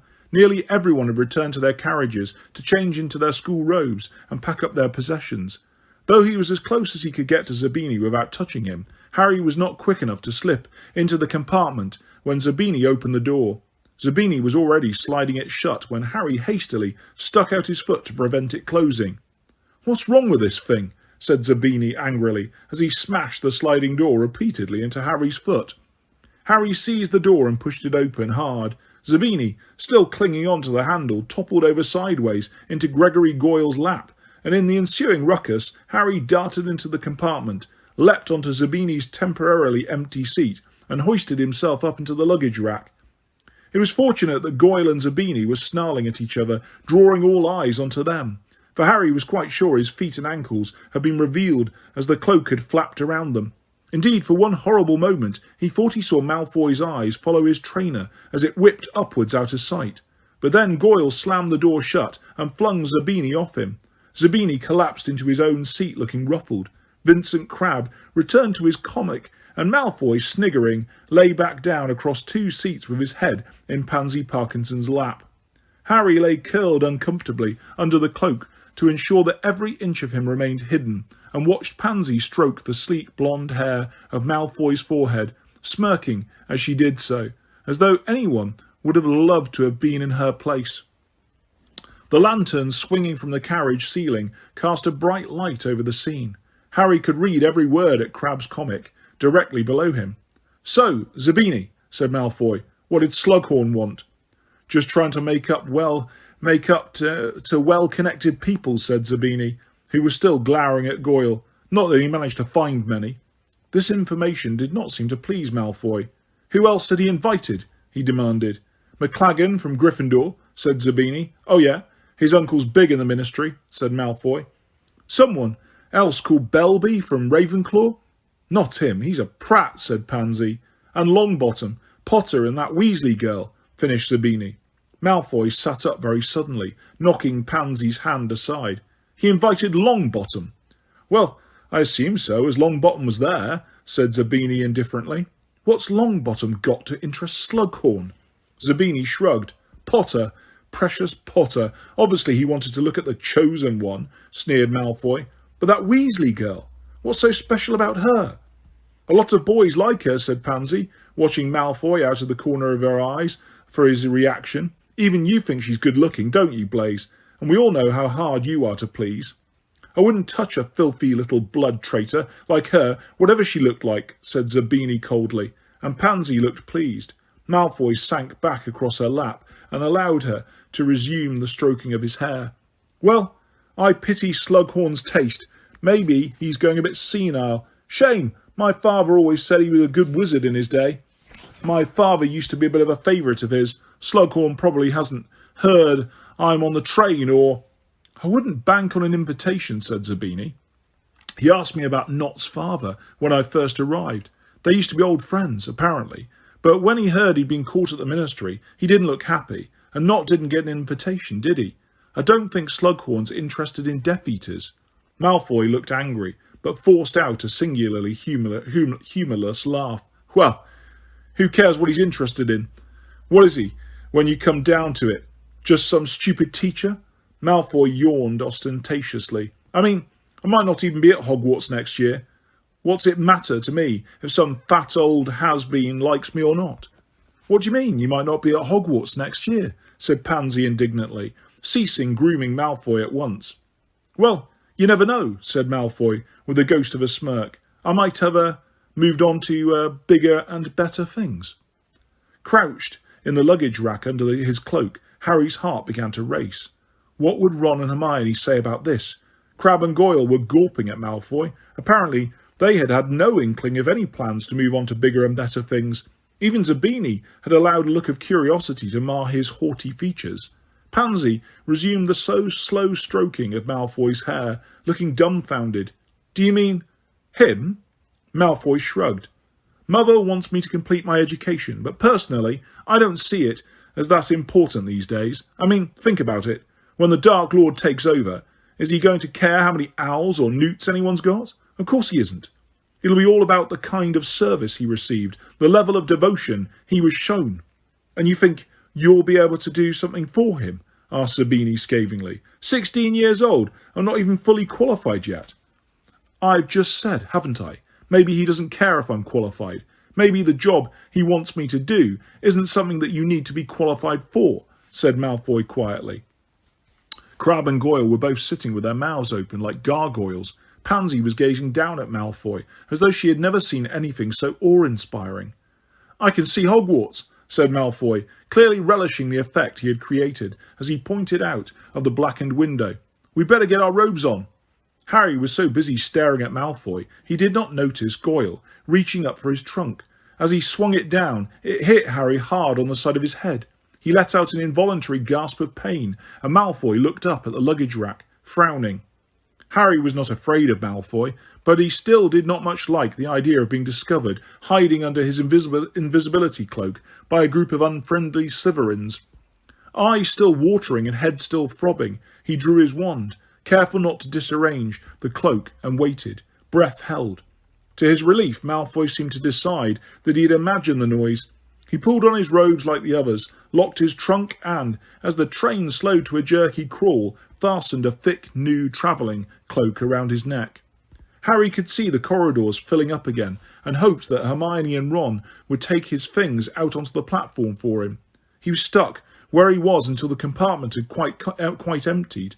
At last, with a final lurch, the train came to a complete halt. Goyle threw the door open and muscled his way out into a crowd of second years, punching them aside. Crabbe and Zabini followed. "You go on," Malfoy told Pansy, who was waiting for him with her hand held out as though hoping he would hold it. "I just want to check something." Pansy left.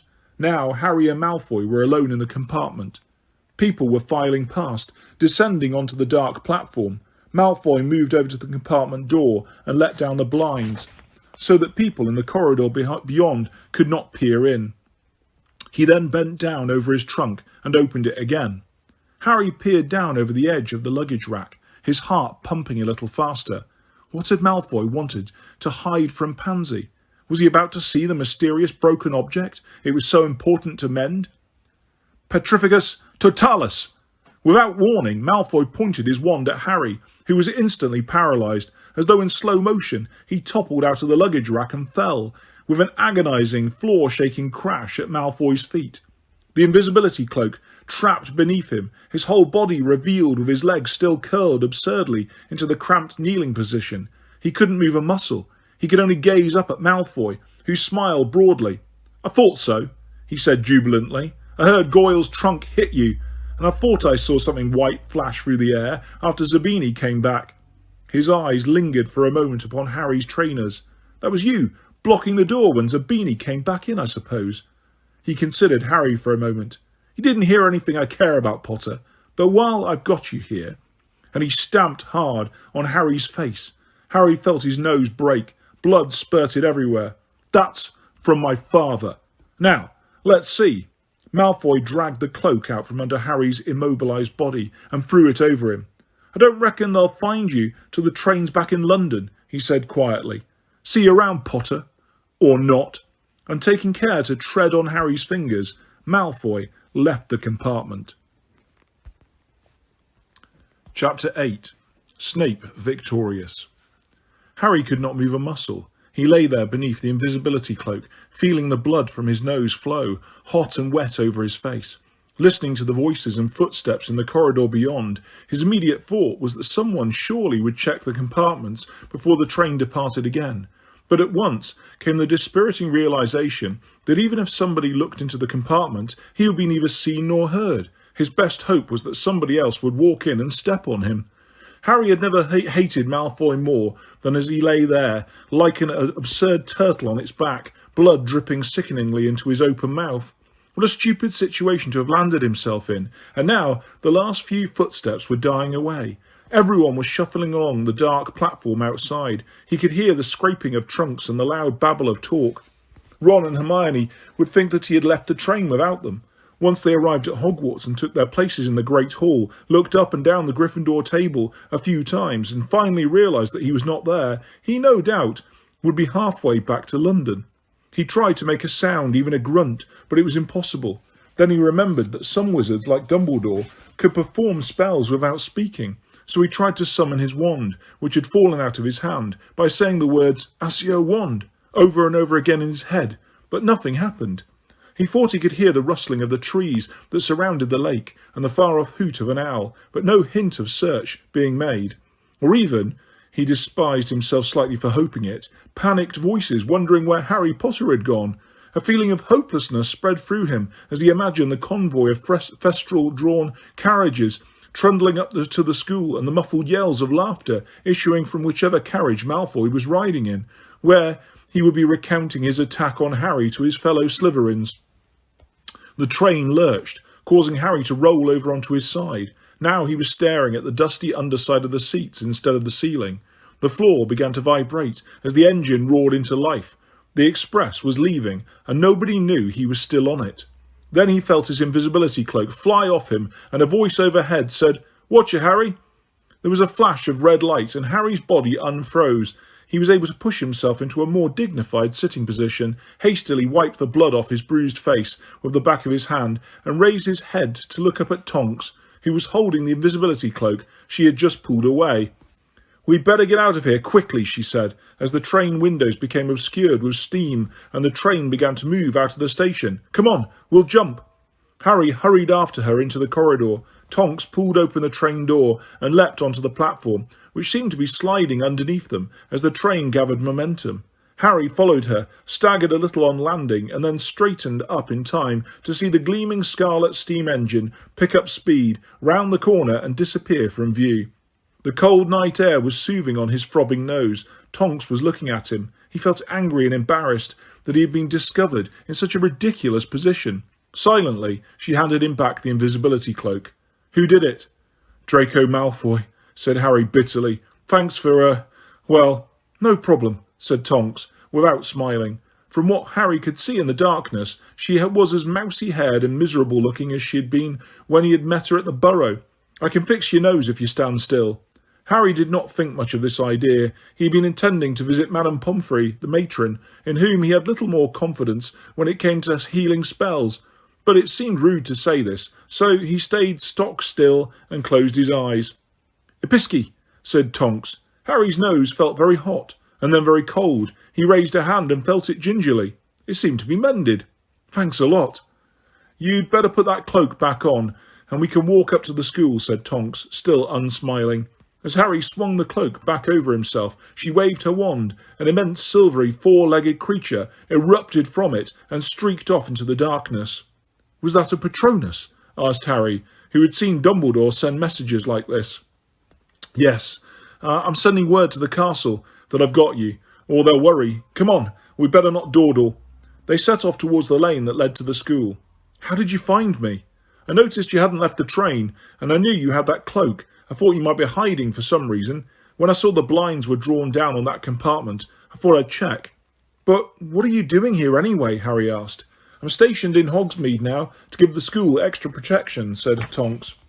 "Is it just you who's stationed up here, or—" "No, Proudfoot, Savage and Dawlish are here too." "Dawlish? That Aura Dumbledore attacked last year?" "That's right." They trudged up the dark, deserted lane, following the freshly made carriage tracks. Harry looked sideways at Tonks under his cloak.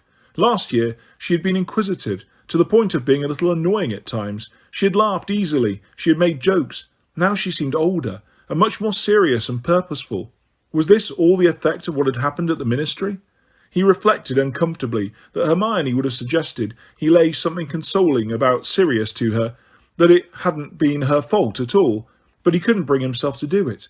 He was far from blaming her for Sirius's death. It was no more her fault than anyone else's, and much less his, much less than his. But he did not like talking about Sirius if he could avoid it, and so they tramped on through the cold night in silence, Tonk's long cloak whispering on the ground behind them. Having always travelled there by carriage, Harry had never before appreciated just how far Hogwarts was from Hogsmeade Station. With great relief, he finally saw the tall pillars on either side of the gates, each topped with a winged boar.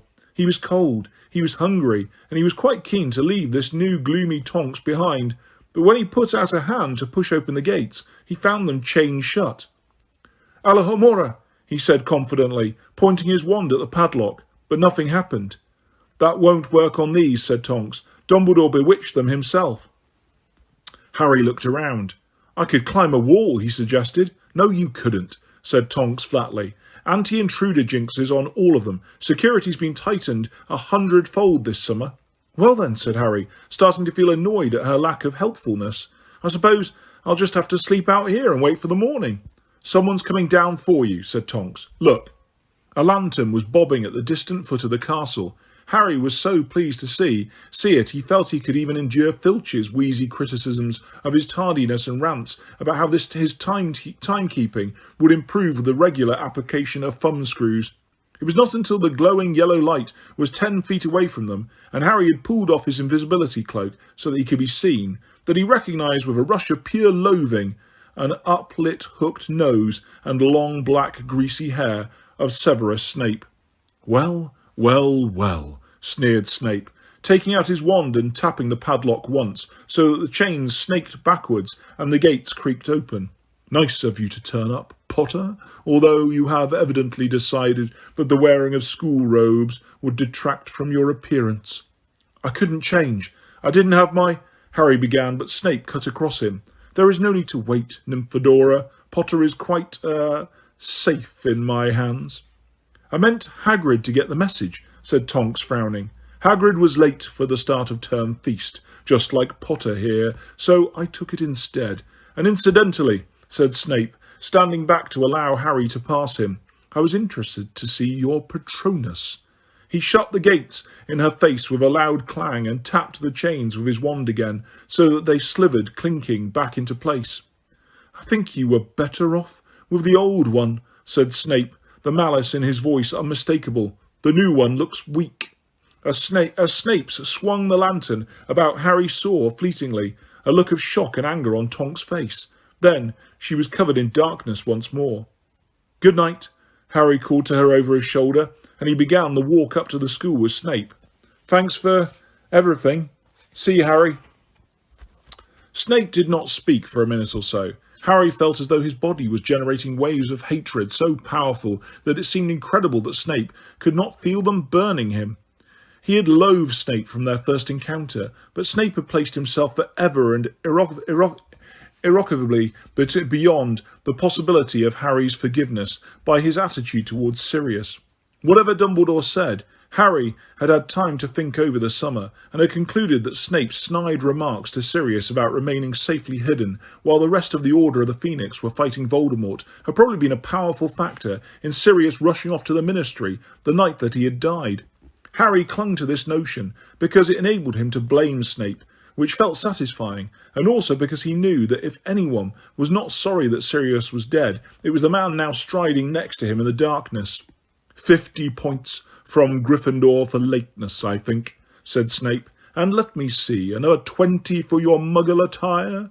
You know, I don't believe my house has ever been in negative figures this early in the term. We haven't even started pudding. You might have set a record, Potter. The fury and hatred bubbling inside Harry seemed to blaze white hot, but he would rather have been immobilised all the way back to London than tell Snape why he was late. I suppose you want to make an entrance, did you? Snape continued, and with no flying car available, you decided that bursting into the great hall halfway through the feast ought to create a dramatic effect. Still, Harry remained silent, though he thought his chest might explode. He knew that Snape had come to fetch him for this, for the few minutes when he could needle and torment Harry without anyone else listening. They reached the castle steps at last, and as the great oaken front doors swung open on the vast flagged entrance hall, a burst of talk and laughter and of tinkling plates and glasses greeted them through the doors standing open into the great hall. Harry wondered whether he could slip his invisibility cloak back on, thereby gaining his seat at the long Gryffindor table, which inconveniently was the furthest from the entrance hall, without being noticed. As though he had read Harry's mind, however, Snape said, "No cloak. You can walk in so that everyone sees you, which is what you wanted, I'm sure." Harry turned on the spot and marched straight through the open doors, anything to get away from Snape.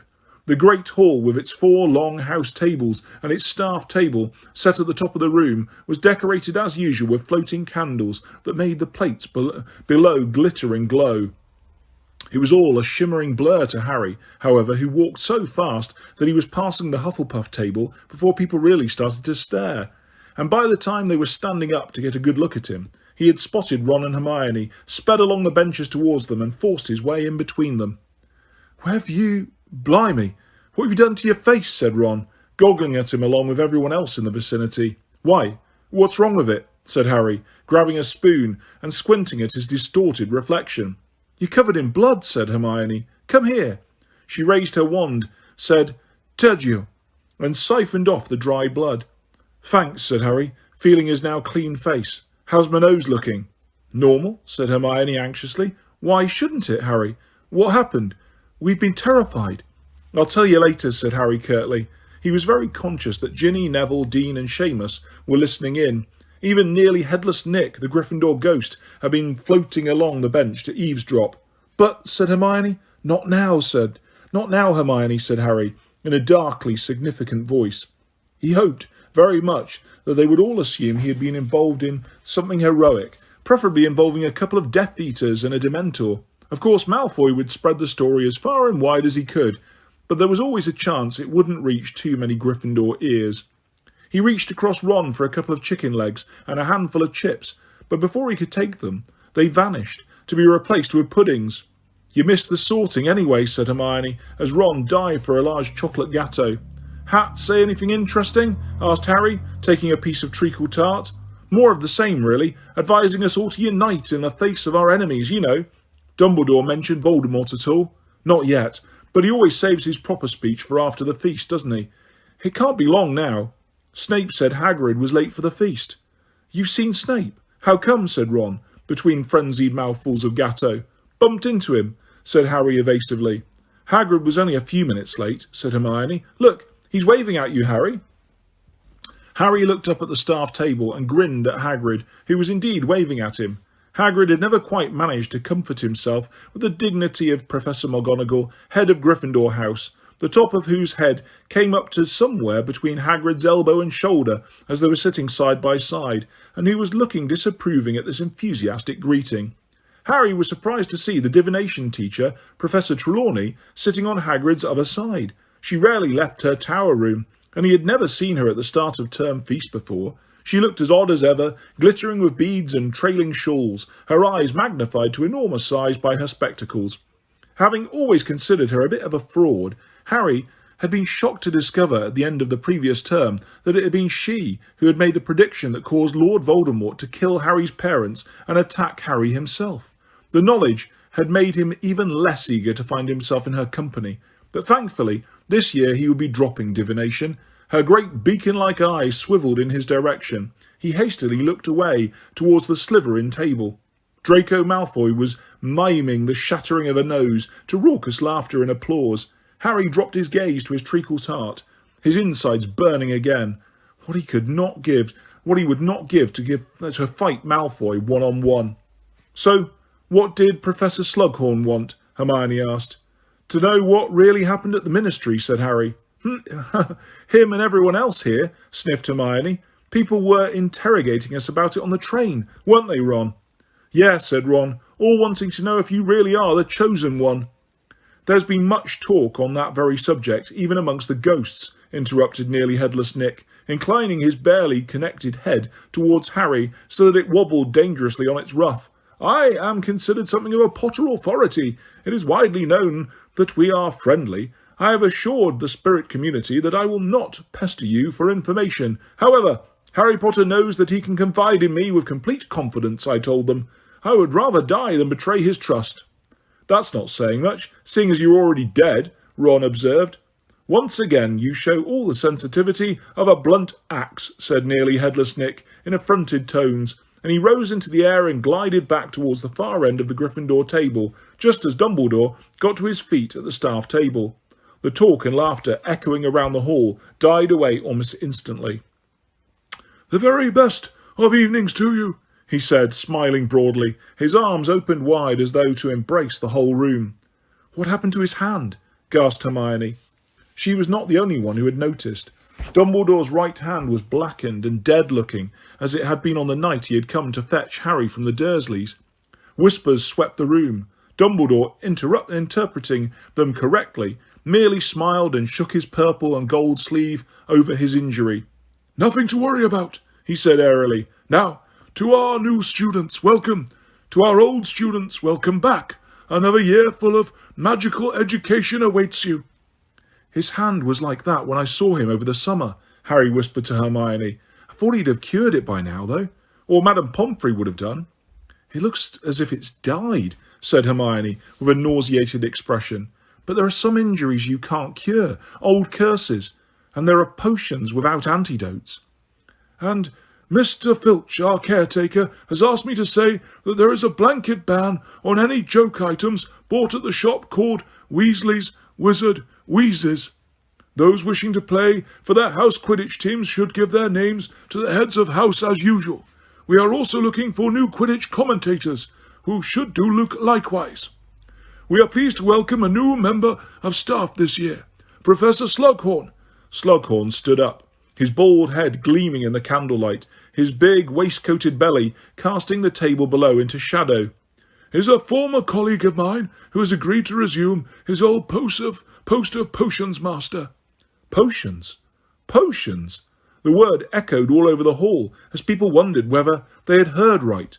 "Potions," said Ron and Hermione together, turning to stare at Harry. "But you said—" "Professor Snape, meanwhile," said Dumbledore, raising his voice so that it carried over all the muttering, "will be taking over the position of Defence Against the Dark Arts. Teacher." "No," said Harry, so loudly that many heads turned in his direction. He did not care. He was staring up at the staff table, incensed. How could Snape be given the Defence Against the Dark Arts job after all this time? Hadn't it been widely known for years that Dumbledore did not trust him to do it? "But Harry, you said that Slughorn was going to be teaching Defence Against the Dark Arts," said Hermione. "I thought he was," said Harry, racking his brains to remember when Dumbledore had told him this. But now that he came to think of it, he was unable to recall Dumbledore ever telling him what Slughorn would be teaching. Snape, who was sitting on Dumbledore's right, did not stand up at the mention of his name, merely raised a hand in a lazy acknowledgement of the applause from the Slytherin table. Yet Harry was sure he could detect a look of triumph on the features he loathed so much.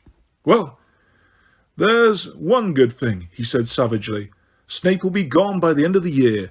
"What do you mean?" asked Ron. "That job's jinxed. No one's lasted more than a year. Quirrell actually died doing it. Personally, I'm going to keep my fingers crossed for another death." "Harry," said Hermione, shocked and reproachful. "He might just go back to teaching potions at the end of the year," said Ron reasonably. "That Slughorn bloke might not want to stay long term. Moody didn't." Dumbledore cleared his throat. Harry, Ron and Hermione were not the only ones who had been talking. The whole hall had erupted in buzz of conversation at the news that Snape had finally achieved his heart's desire. Seemingly oblivious to the sensational nature of the news he had just imparted, Dumbledore said nothing more about staff appointments, but waited a few seconds to ensure that the silence was absolute before continuing. "Now, as everybody in this hall knows, Lord Voldemort and his followers are once more at large and gaining in strength." The silence seemed to tauten and strain as Dumbledore spoke. Harry glanced at Malfoy. Malfoy was not looking at Dumbledore, but making his fork hover in mid-air with his wand as though he found the headmaster's words unworthy of his attention.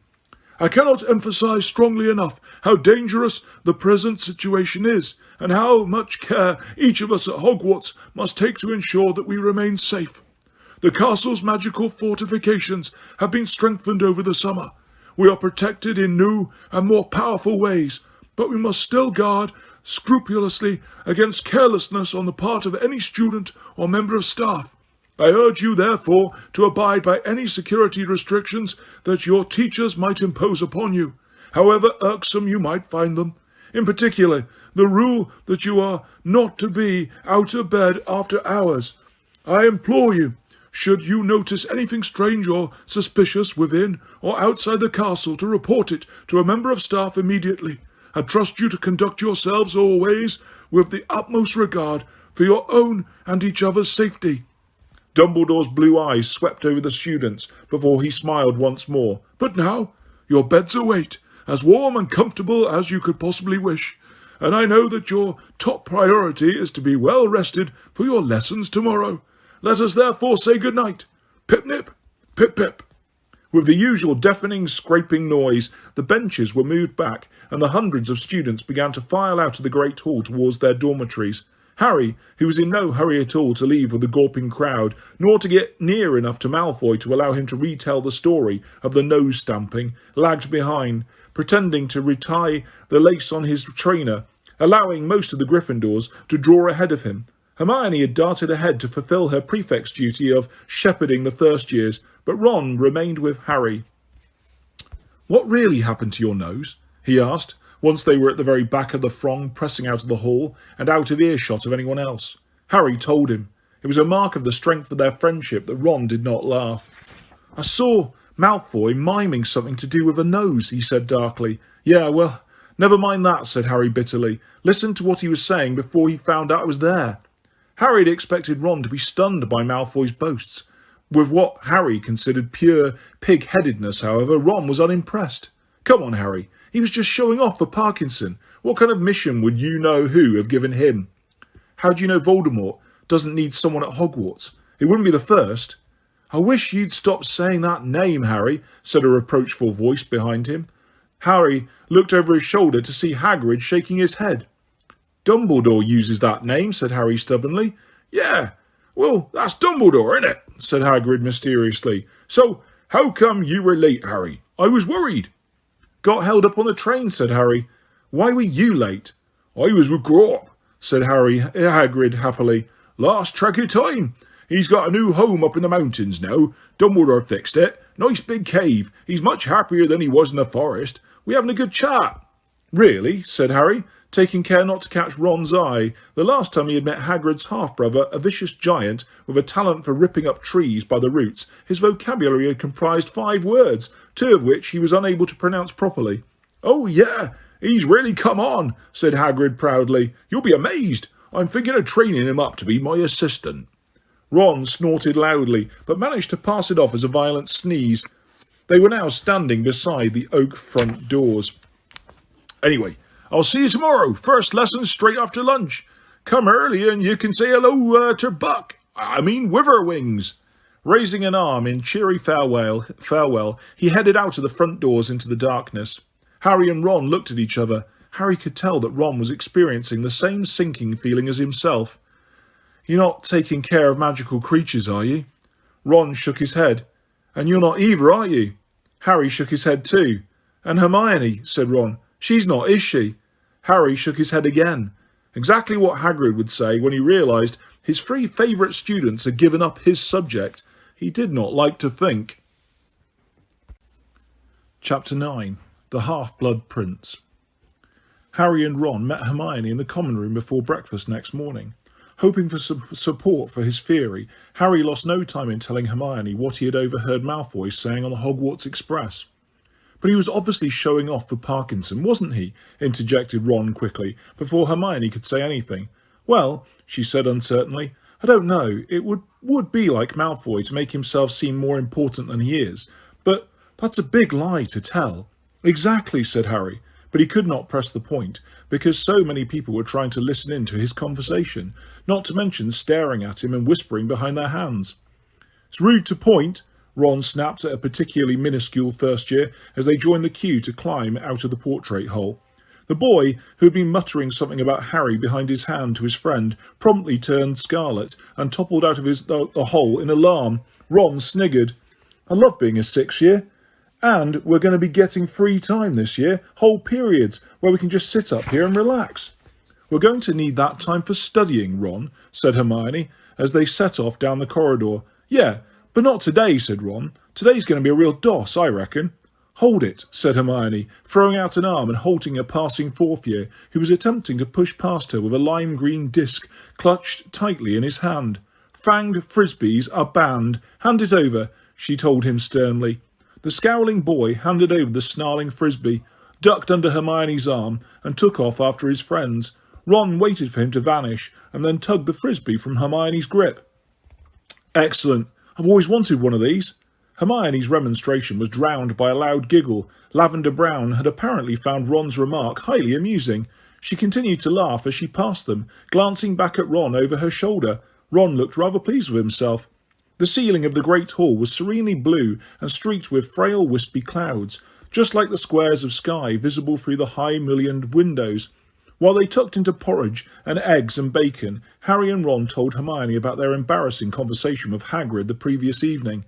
But he can't really think we'd continue care of magical creatures, she said, looking distressed. I mean, when has any of us expressed, any enthusiasm? That's it, though, innit? Said Ron, swallowing an entire fried egg whole. We were the ones who made the most effort in classes, because we like Hagrid. But he thinks we like the stupid subject. Do you reckon anyone's going to go on to Newt? Neither Harry nor Hermione answered. There was no need. They knew perfectly well that nobody in their year would want to continue care of magical creatures. They avoided Hagrid's eye and returned his cheery wave only half-heartedly when he left the staff table 10 minutes later. After they had eaten, they remained in their places, awaiting Professor McGonagall's descent from the staff table. The distribution of timetables was more complicated than usual this year, for Professor McGonagall needed first to confirm that everybody had to achieve the necessary OWL grades to continue with their chosen newts. Hermione was immediately cleared to continue with Charms, Defence Against the Dark Arts, Transfiguration, Herbology, Arithmancy, Ancient Runes and Potions, and shot off to a first period Ancient Runes class without further ado. Neville took a little longer to sort out. His round face was anxious as Professor McGonagall looked down his application and then consulted his owl results. "Herbology, fine," she said. "Professor Sprout will be delighted to see you back with an outstanding owl. And you qualify for defence against the dark arts, which exceeds expectations. But the problem is transfiguration. I'm sorry, Longbottom, but an acceptable really isn't good enough to continue to newt level. I just don't think you'd be able to cope with your coursework." Neville hung his head. Professor McGonagall peered at him through her square spectacles. "Why do you want to continue with transfiguration anyway? I've never had the impression that you particularly enjoyed it." Neville looked miserable and muttered something about "my grandmother once." Snorted Professor McGonagall. "It's high time your grandmother learned to be proud of your grandson she's got, rather than the one she thinks she ought to have, particularly after what happened at the ministry." Neville turned very pink and blinked confusedly. Professor McGonagall had never paid him a compliment before. "I'm sorry, Longbottom, but I can't let you into my newt class. I see that you haven't exceeded expectations in charms, however. Why not try a newt in charms?" "My grandmother thinks charms is a soft option," mumbled Neville. "Take charms," said Professor McGonagall, "and I shall drop Augusta a line, reminding her that just because she failed her charms owl, the subject is not necessarily worthless."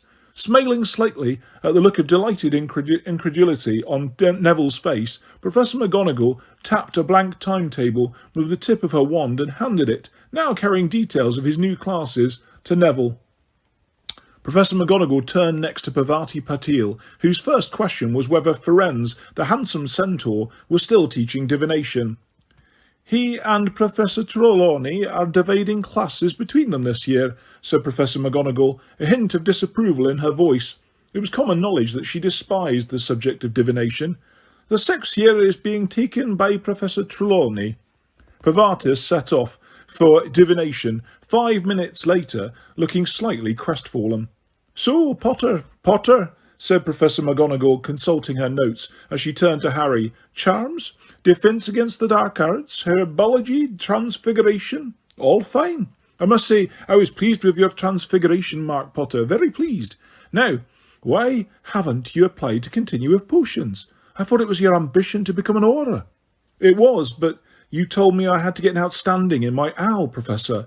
And so you did when Professor Snape was teaching the subject. Professor Slughorn, however, is perfectly happy to accept newt students who exceeds expectations at owl. Do you wish to proceed with potions?" "Yes," said Harry, "but I didn't buy the books or any ingredients or anything." "I'm sure Professor Slughorn will be able to lend you some," said Professor McGonagall. "Very well, Potter.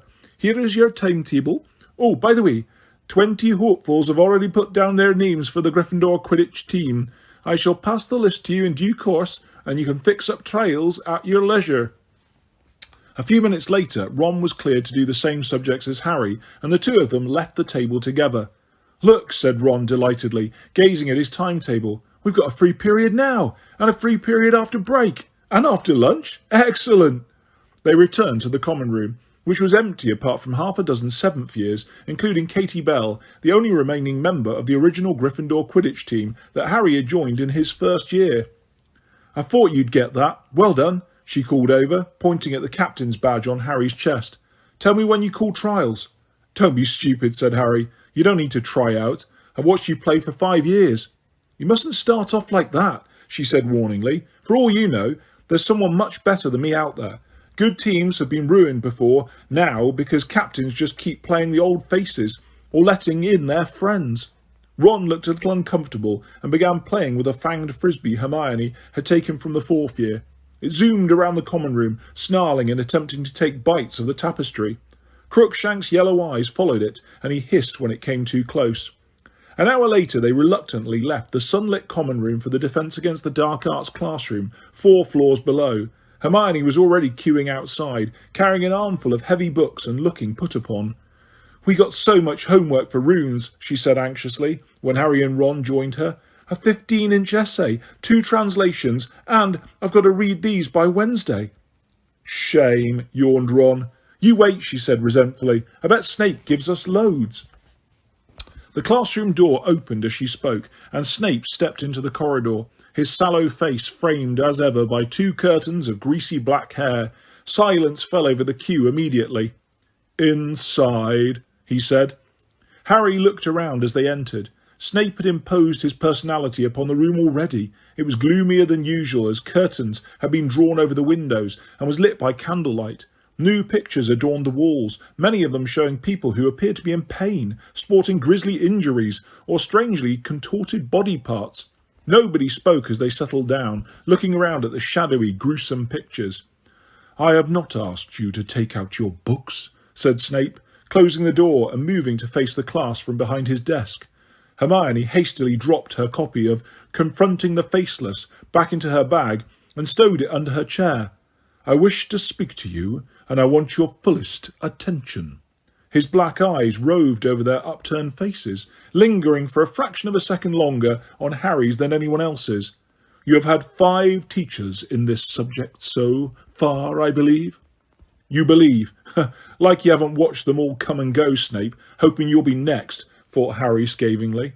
"Naturally, these teachers will all have had their own methods and priorities.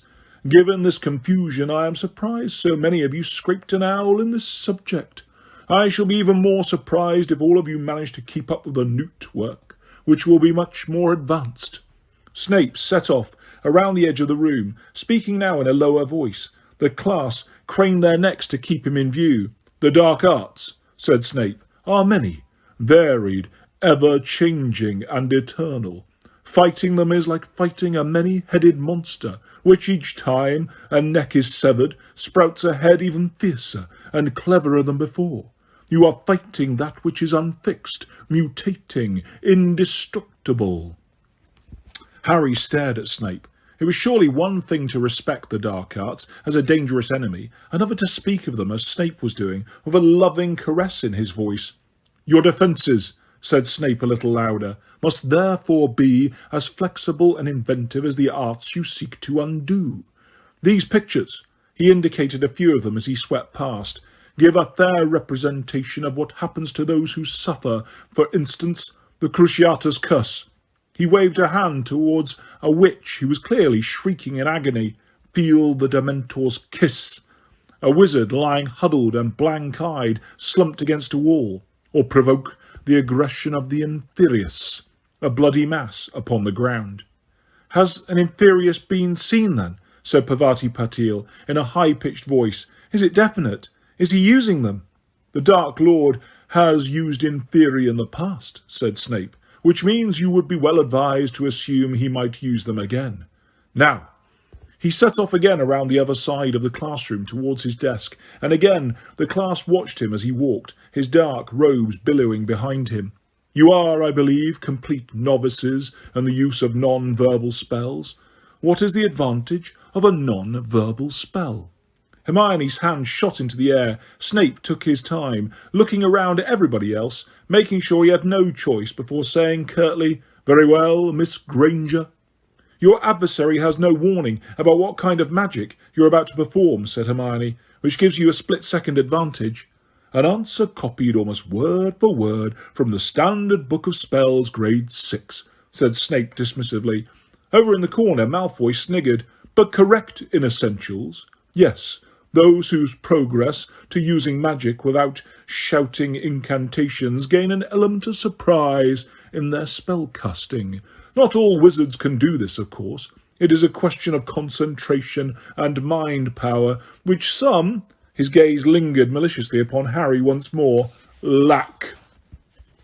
Harry knew Snape was thinking of their disastrous occlumency lessons on the previous year. He refused to drop his gaze, but glowered at Snape, and Snape looked away. "You will now divide," Snape went on, "into pairs.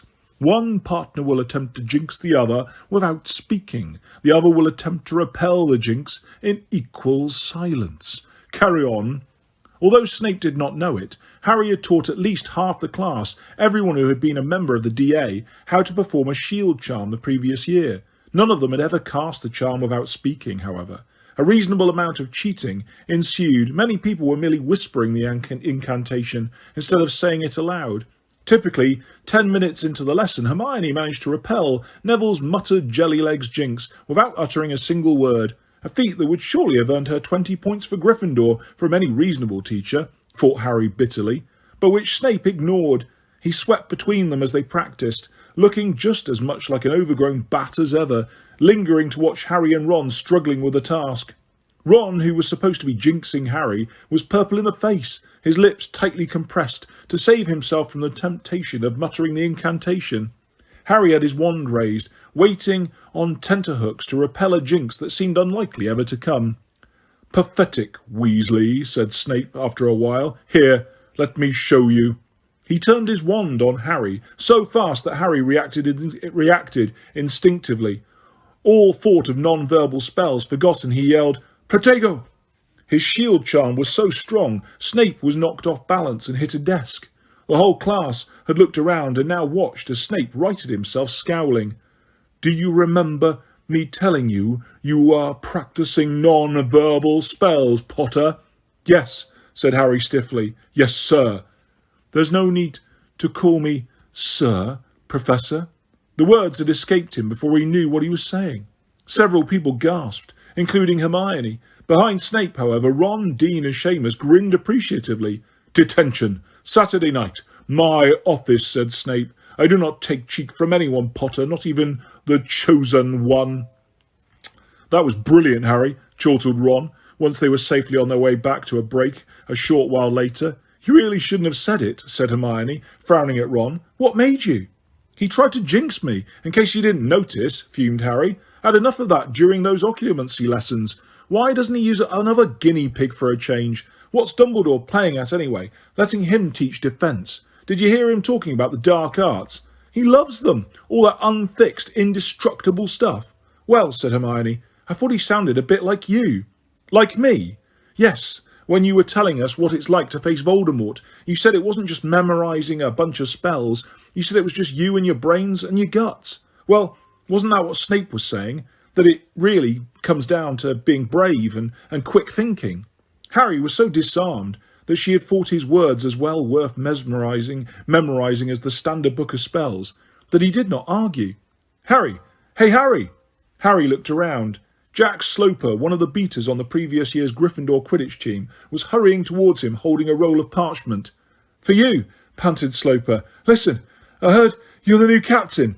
When are you holding trials?" "I'm not sure yet," said Harry, thinking privately that Sloper will be very lucky to get back on the team. "I'll let you know." "Oh, right, I was hoping it'd be this weekend."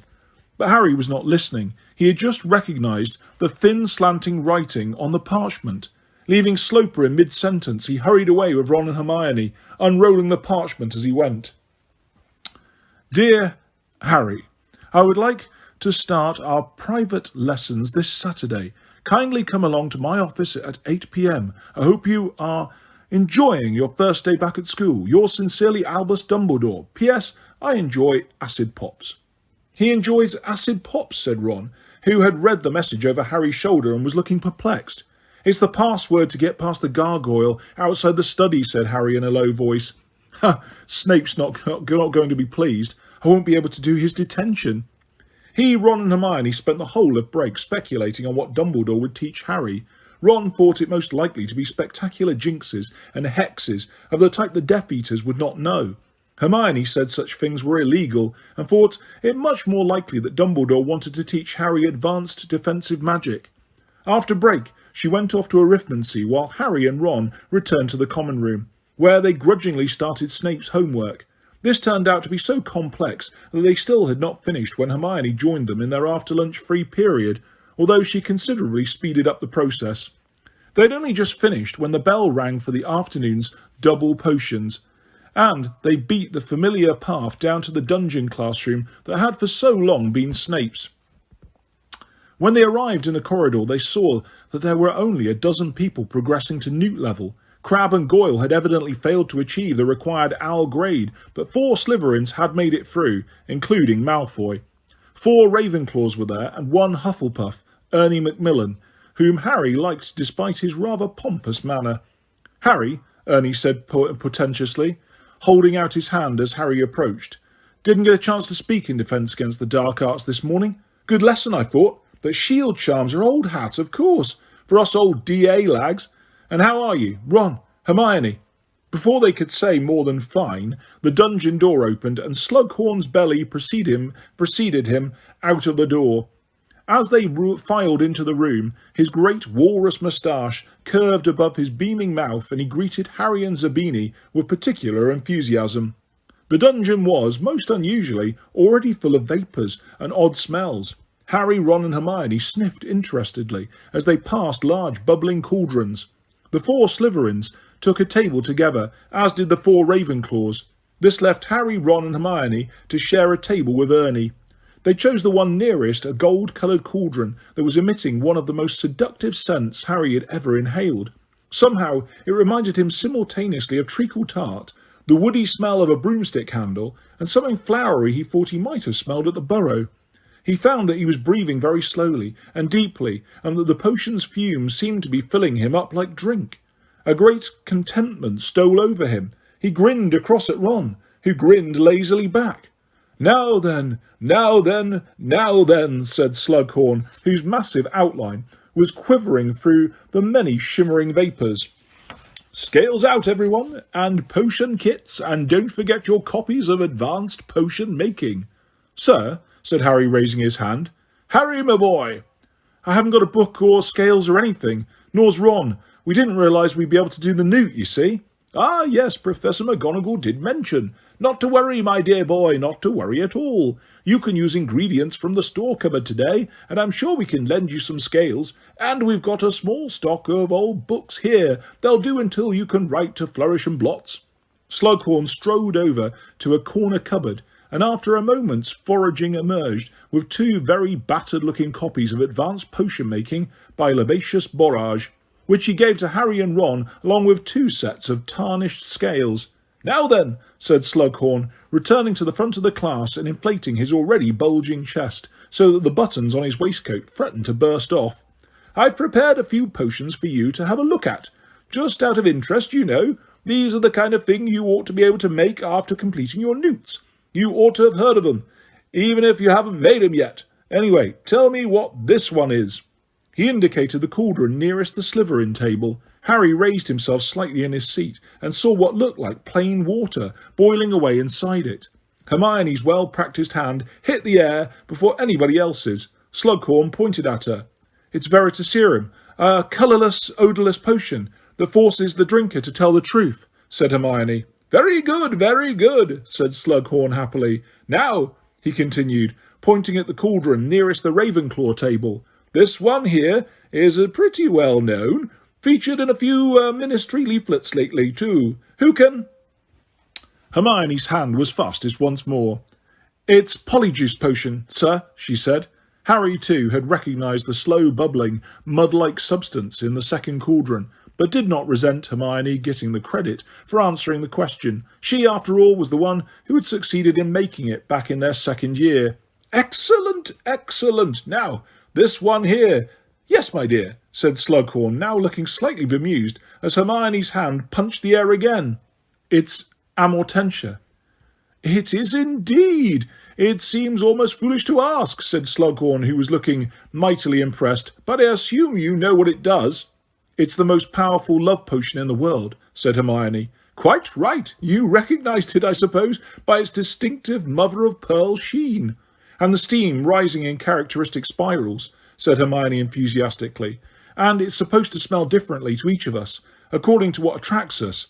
And I can smell freshly mown grass, and now new parchment, and—" But she turned slightly pink and did not complete the sentence. "May I ask your name, my dear?" said Slughorn, ignoring Hermione's embarrassment. Hermione Granger, sir." "Granger? Granger? Can you possibly be related to Hector Dagworth Granger, who founded the most extraordinary society of potioneers?" "No, I don't think so, sir. I'm Muggle-born, you see." Harry saw Malfoy lean close to Nott and whisper something. Both of them sniggered, but Slughorn showed no dismay. On the contrary, he beamed and looked from Hermione to Harry, who was sitting next to her. "Oh, one of my best friends is Muggle-born, and she's the best in our year. I'm assuming this is the very friend of whom you spoke, Harry." "Yes, sir," said Harry. Well, well, take 20 well-earned points for Gryffindor, Miss Granger," said Slughorn genially. Malfoy looked rather as he had done the time Hermione had punched him in the face. Hermione turned to Harry with a radiant expression and whispered, "Did you really tell him I'm the best in the year?" "Oh, Harry." "Well, what's so impressive about that?" whispered Ron, who for the same reason looked annoyed. "You are the best in the year." "I'd have told him so if he'd asked me." Hermione smiled, but made a shushing gesture so that they could hear what Slughorn was saying. Ron looked slightly disgruntled. "Amortentia doesn't really create love, of course. It is impossible to manufacture or imitate love. No, this will simply cause a powerful infatuation or obsession. It is probably the most dangerous and powerful potion in this room. Oh, yes," he said, nodding gravely at Malfoy and Nott, both of whom were smirking sceptically. "When you have seen as much of life as I have, you will not underestimate the power of obsessive love." "And now," said Slughorn, "it's time for us to start work." "Sir, you haven't told us what's in this one," said Ernie Macmillan, pointing at a small black cauldron standing on Slughorn's desk. The potion within was splashing about merrily. It was the colour of molten gold, and large drops were leaping like goldfish above the surface, though not a particle had spilled. "Oh-ho!" said Slughorn again. Harry was sure that Slughorn had not forgotten the potion at all, but had waited to be asked for dramatic effect. "Yes, that one, ladies and gentlemen, is a most curious little potion called Felix Felicis. I take it." He turned, smiling, to look at Hermione, who had let out an audible gasp, "that you know what Felix Felicis does, Miss Granger." "It's liquid luck," said Hermione excitedly. "It makes you lucky."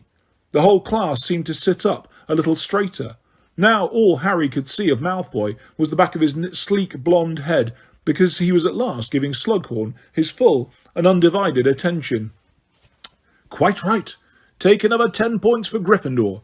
Yes, it's a funny little potion, Felix Felicis," said Slughorn. "Desperately tricky to make, and disastrous to get wrong. However, if brewed correctly, as this has been, you will find that all your endeavours tend to succeed, at least until the effects wear off." "Why don't people drink it all the time, sir?" said Terry Boot eagerly. "Because if taken in excess, it causes giddiness, recklessness, and dangerous overconfidence," said Slughorn. "Too much of a good thing, you know. Highly toxic in large quantities, but taken sparingly, and very occasionally." "Have you ever taken it, sir?" asked Michael Corner, with great interest. "Twice in my life," said Slughorn. "Once when I was 24. Once when I was 57. 2 tablespoonfuls taken with breakfast. 2 perfect days." He gazed dreamily into the distance. Whether he was play-acting or not, thought Harry, the effect was good. "And that," said Slughorn, apparently coming back to earth, "is what I shall be offering as a prize in this lesson." There was a silence, in which every bubble and gurgle of the surrounding potions seemed magnified tenfold. "1 tiny bottle of Felix Felicis," said Slughorn, taking a minuscule glass bottle with a cork in it out of his pocket and showing it to them all. "Enough for 12 hours' luck. From dawn till dusk, you will be lucky in everything you attempt. Now, I must give you a warning that Felix Felicis is a banned substance in organised competitions, sporting events, for instance, examinations or elections, so the winner is to use it in an ordinary day only, and watch how that ordinary day becomes extraordinary." "So," said Slughorn, suddenly brisk, "how are you to win my fabulous prize? Well, by turning to page 10 of Advanced Potion Making. We have a little over an hour left to us, which should be time for you to make a decent attempt at the draught of living death. I know it is more complex than anything you have attempted before, and I do not expect a perfect potion from anybody. The person who does best, however, will win little Felix here. Off you go!" There was a scraping as everyone drew their cauldrons towards them, and some loud clunks as people began adding weights to their scales, but nobody spoke. The concentration within the room was almost tangible. Harry saw Malfoy riffling feverishly through his copy of Advanced Potion Making. It could not have been clearer that Malfoy really wanted that lucky day. Harry bent swiftly over the tattered book Slughorn had lent him.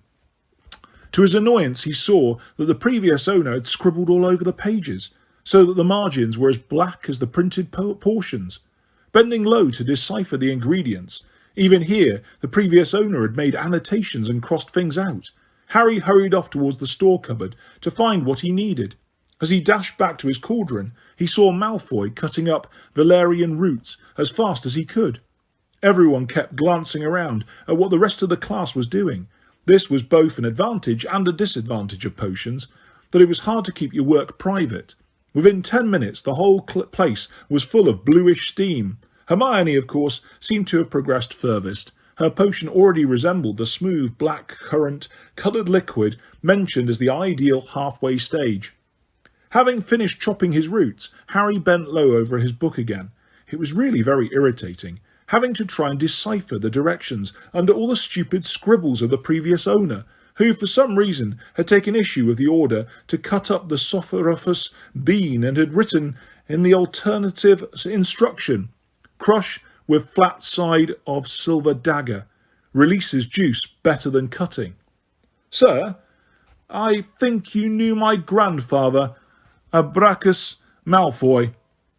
Harry looked up. Slughorn was just passing the Slytherin table. "Yes," said Slughorn, without looking at Malfoy. "I was sorry to hear he had died, although, of course, it wasn't unexpected, dragon pox at his age." And he walked away. Harry bent back over his cauldron, smirking. He could tell that Malfoy had expected to be treated like Harry or Zabini, perhaps even hoped for some preferential treatment of the type he had learned to expect from Snape. It looked as though Malfoy would have to rely on nothing but talent to win the bottle of Felix Felicis. The Sophoropus bean was proving very difficult to cut up. Harry turned to Hermione. "Can I borrow your silver knife?" She nodded impatiently, not taking her eyes off her potion, which was still deep purple, though, according to the book, ought to be turning a light shade of lilac by now. Harry crushed his bean with the flat side of the dagger. To his astonishment, it immediately exuded so much juice, he was amazed the shriveled bean could have held it all. Hastily scooping it all into the cauldron, he saw, to his surprise, that the potion immediately turned exactly the shade of lilac described by the textbook. His annoyance with the previous owner vanished on the spot. Harry now squinted at the next line of instructions. According to the book, he had to stir counterclockwise until the potion turned clear as water. According to the addition the previous owner had made, however, he ought to add a clockwise stir after every 7th counterclockwise stir. Could the old owner be right twice? Harry stirred counterclockwise, held his breath, and stirred once clockwise. The effect was immediate. The potion turned palest pink. "How are you doing that?" demanded Hermione, who was red-faced and whose hair was growing bushier and bushier in the fumes from her cauldron. Her potion was still resolutely purple. "Add a clockwise stir." No, the book says counterclockwise," she snapped. Harry shrugged and continued what he was doing. 7 stirs counterclockwise, 1 clockwise. Pause. 7 stirs counterclockwise, 1 stir clockwise. Across the table, Ron was cursing fluently under his breath. His potion looked like liquid licorice. Harry glanced around. As far as he could see, no one else's potion had turned as pale as his. He felt elated, something that had certainly never happened before in this dungeon. "And time's up," called Slughorn. "Stop stirring, please." Slughorn moved slowly between the tables, peering into cauldrons. He made no comment, but occasionally gave the potions a stir or a sniff. At last he reached the table where Harry, Ron, Hermione and Ernie were sitting. He smiled ruefully at the tar-like substance in Ron's cauldron. He passed over Ernie's navy concoction. Hermione's potion he gave an approving nod, and then he saw Harry's, and a look of incredulous delight spread over his face. "The clear winner!" he cried to the dungeon. "Excellent, excellent, Harry! Good Lord, it's clear you've inherited your mother's talent. She was a dab hand at potions, Lily was. Here you are, then. Here you are, 1 bottle of Felix Felicis, as promised, and use it well." Harry slipped the tiny bottle of golden liquid into his inner pocket, feeling an odd combination of delight at the furious looks on the Slytherins' faces and guilt at the disappointed expression on Hermione's. Ron looked simply dumbfounded. "How did you do that?" he whispered to Harry as they left the dungeon. "Got lucky, I suppose," said Harry, because Malfoy was within earshot. Once they were securely ensconced at the Gryffindor table for dinner, however, he felt safe enough to tell them. Hermione's face became stonier at every word he uttered. I suppose you think I cheated, he finished, aggravated by her expression. Well, it wasn't exactly your own work, was it? She said stiffly.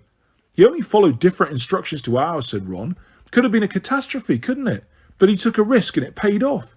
He heaved a sigh. Slughorn could have handed me that book, but no. I get the one no one's ever written in. Puked on, by the look of page 52, but... Hang on, said a voice close by Harry's left ear, and he caught a sudden waft of that flowery spell he had picked up on Slughorn's dungeon. He looked around and saw that Ginny had joined them. Did I hear right? You've been taking orders from something someone wrote in a book, Harry? She looked alarmed and angry. Harry knew what was on her mind at once. It's nothing, he said reassuringly, lowering his voice. It's not like, Riddle's diary. It's just an old textbook someone scribbled in. But you're doing what it says. I just tried a few of the tips written into the margins. Honestly, Ginny, there's nothing funny. Ginny's got a point, said Hermione, perking up at once. We ought to check that there's nothing odd about it. I mean, all these funny instructions. Who knows? Hey, said Harry indignantly, as she pulled his copy of Advanced Potion Making out of his bag and raised her wand. Specialis Revelio, she said, rapping it smartly on the front cover. Nothing whatsoever happened. The book simply lay there, looking old and dirty and dog-eared. Finished? Said Harry irritably. Or do you want to wait and see if it does a few backflips? Seems all right, said Hermione, still staring at the book suspiciously. I mean, it really does seem to be just a textbook. Good.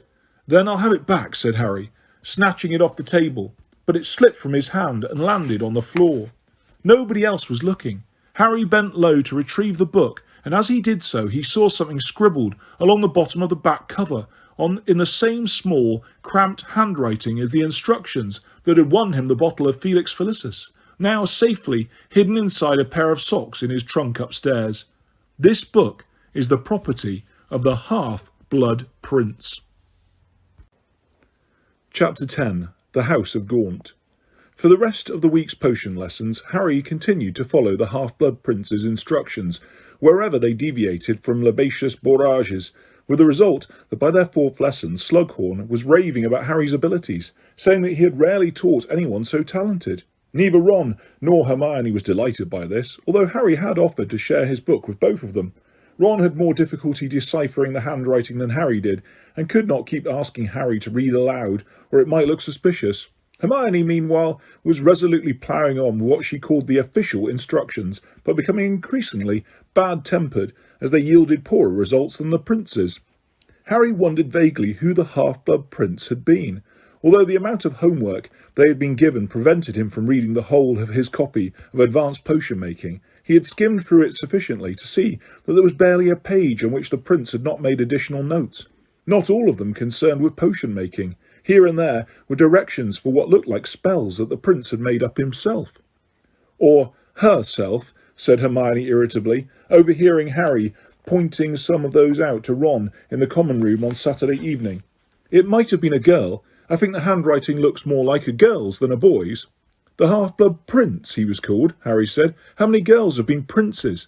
Hermione seemed to have no answer to this. She merely scowled and twitched her essay on the principles of rematerialization away from Ron, who was trying to read it upside down. Harry looked at his watch and hurriedly put the old copy of Advanced Potion Making back into his bag. It's 5 to 8. I'd better go. I'll be late for Dumbledore.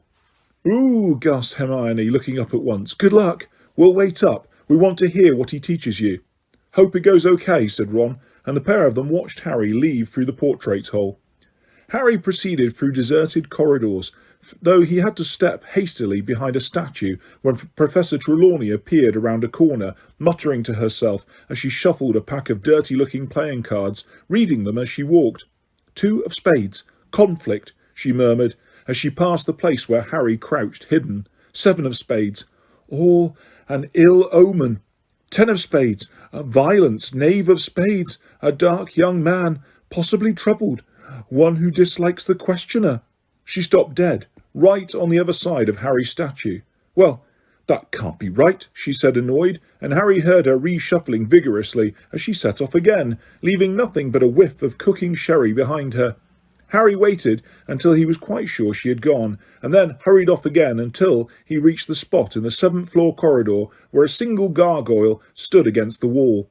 "Acid pops," said Harry. The gargoyle leapt aside, the wall behind it slid apart, and a moving spiral stone staircase was revealed, onto which Harry stepped, so that he was carried in smooth circles up to the door with a brass knocker that led to Dumbledore's office.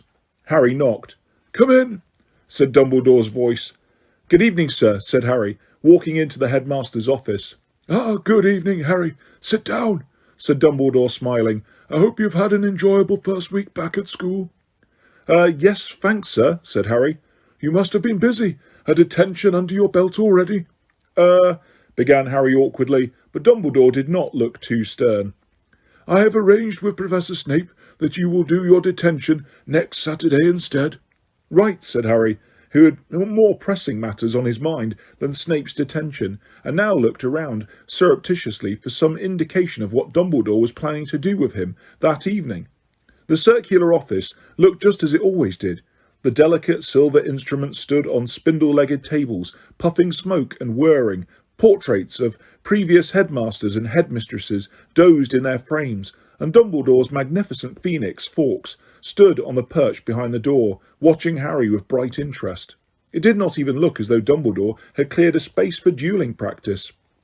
"So, Harry," said Dumbledore in a business-like voice, "you have been wondering, I am sure, what I have planned for you during these, for want of a better word, lessons." "Yes, sir." "Well, I have decided that it is time, now that you know what prompted Lord Voldemort to try and kill you 15 years ago, for you to be given certain information."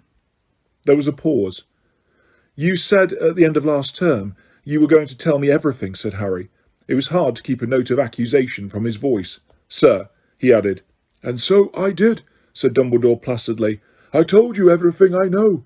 From this point forth we shall be leaving the firm foundation of fact and journeying together through the murky marshes of memory into thickets of wildest guesswork.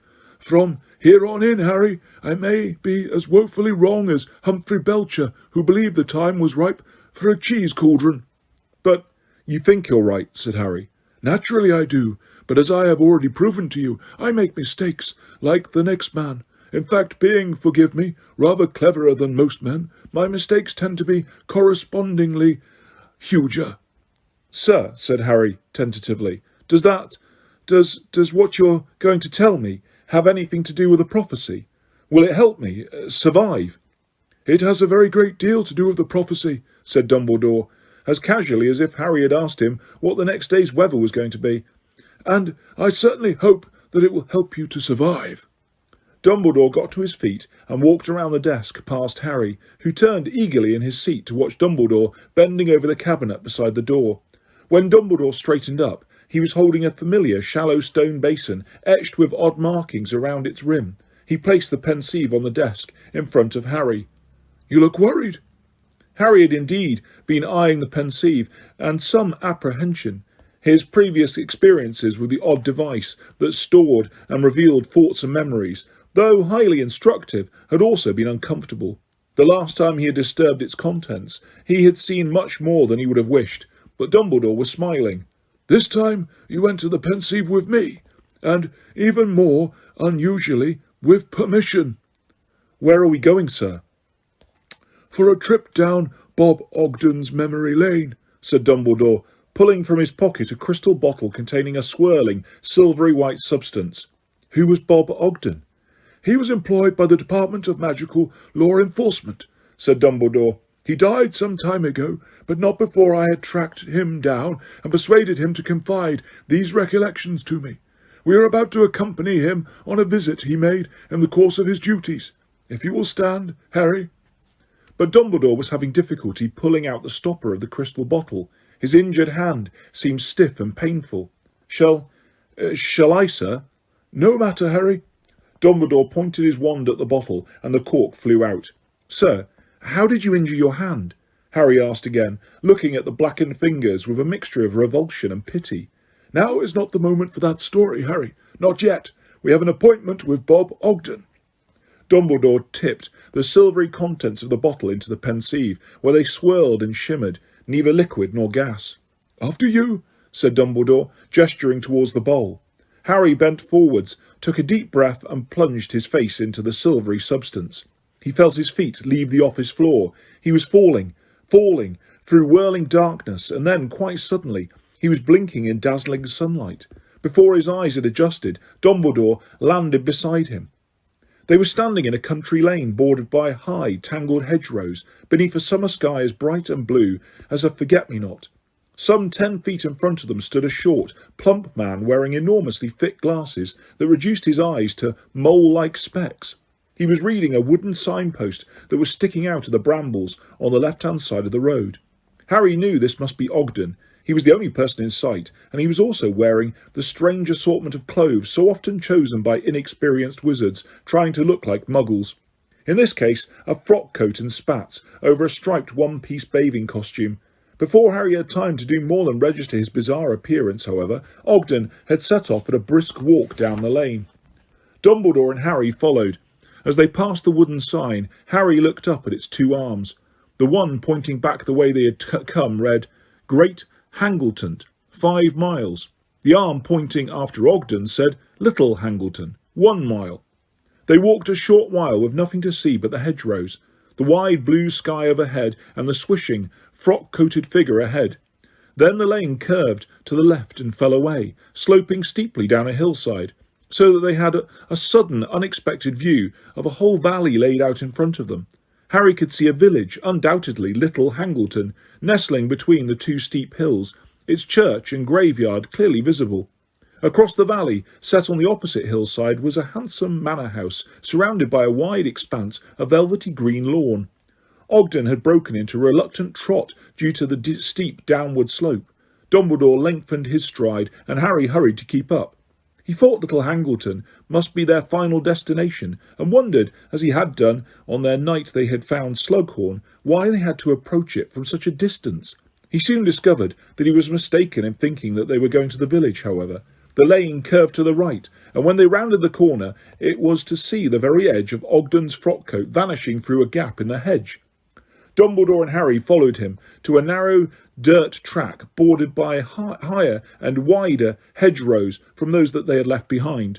The path was crooked, rocked and potholed, sloping downhill like the last one, and it seemed to be heading for a patch of dark trees a little below them. Sure enough, the track soon opened up at the copse, and Dumbledore and Harry came to a halt behind Ogden, who had stopped and drawn his wand. Despite the cloudless sky, the old trees ahead cast deep, dark, cool shadows, and it was a few seconds before Harry's eyes discerned the building half hidden amongst the tangle of trunks. It seemed to him a very strange location to choose for a house, or else an odd decision to leave the trees growing nearby, blocking all light and the view of the valley below. He wondered whether it was inhabited. Its walls were mossy, and so many tiles had fallen off the roof that the rafters were visible in places.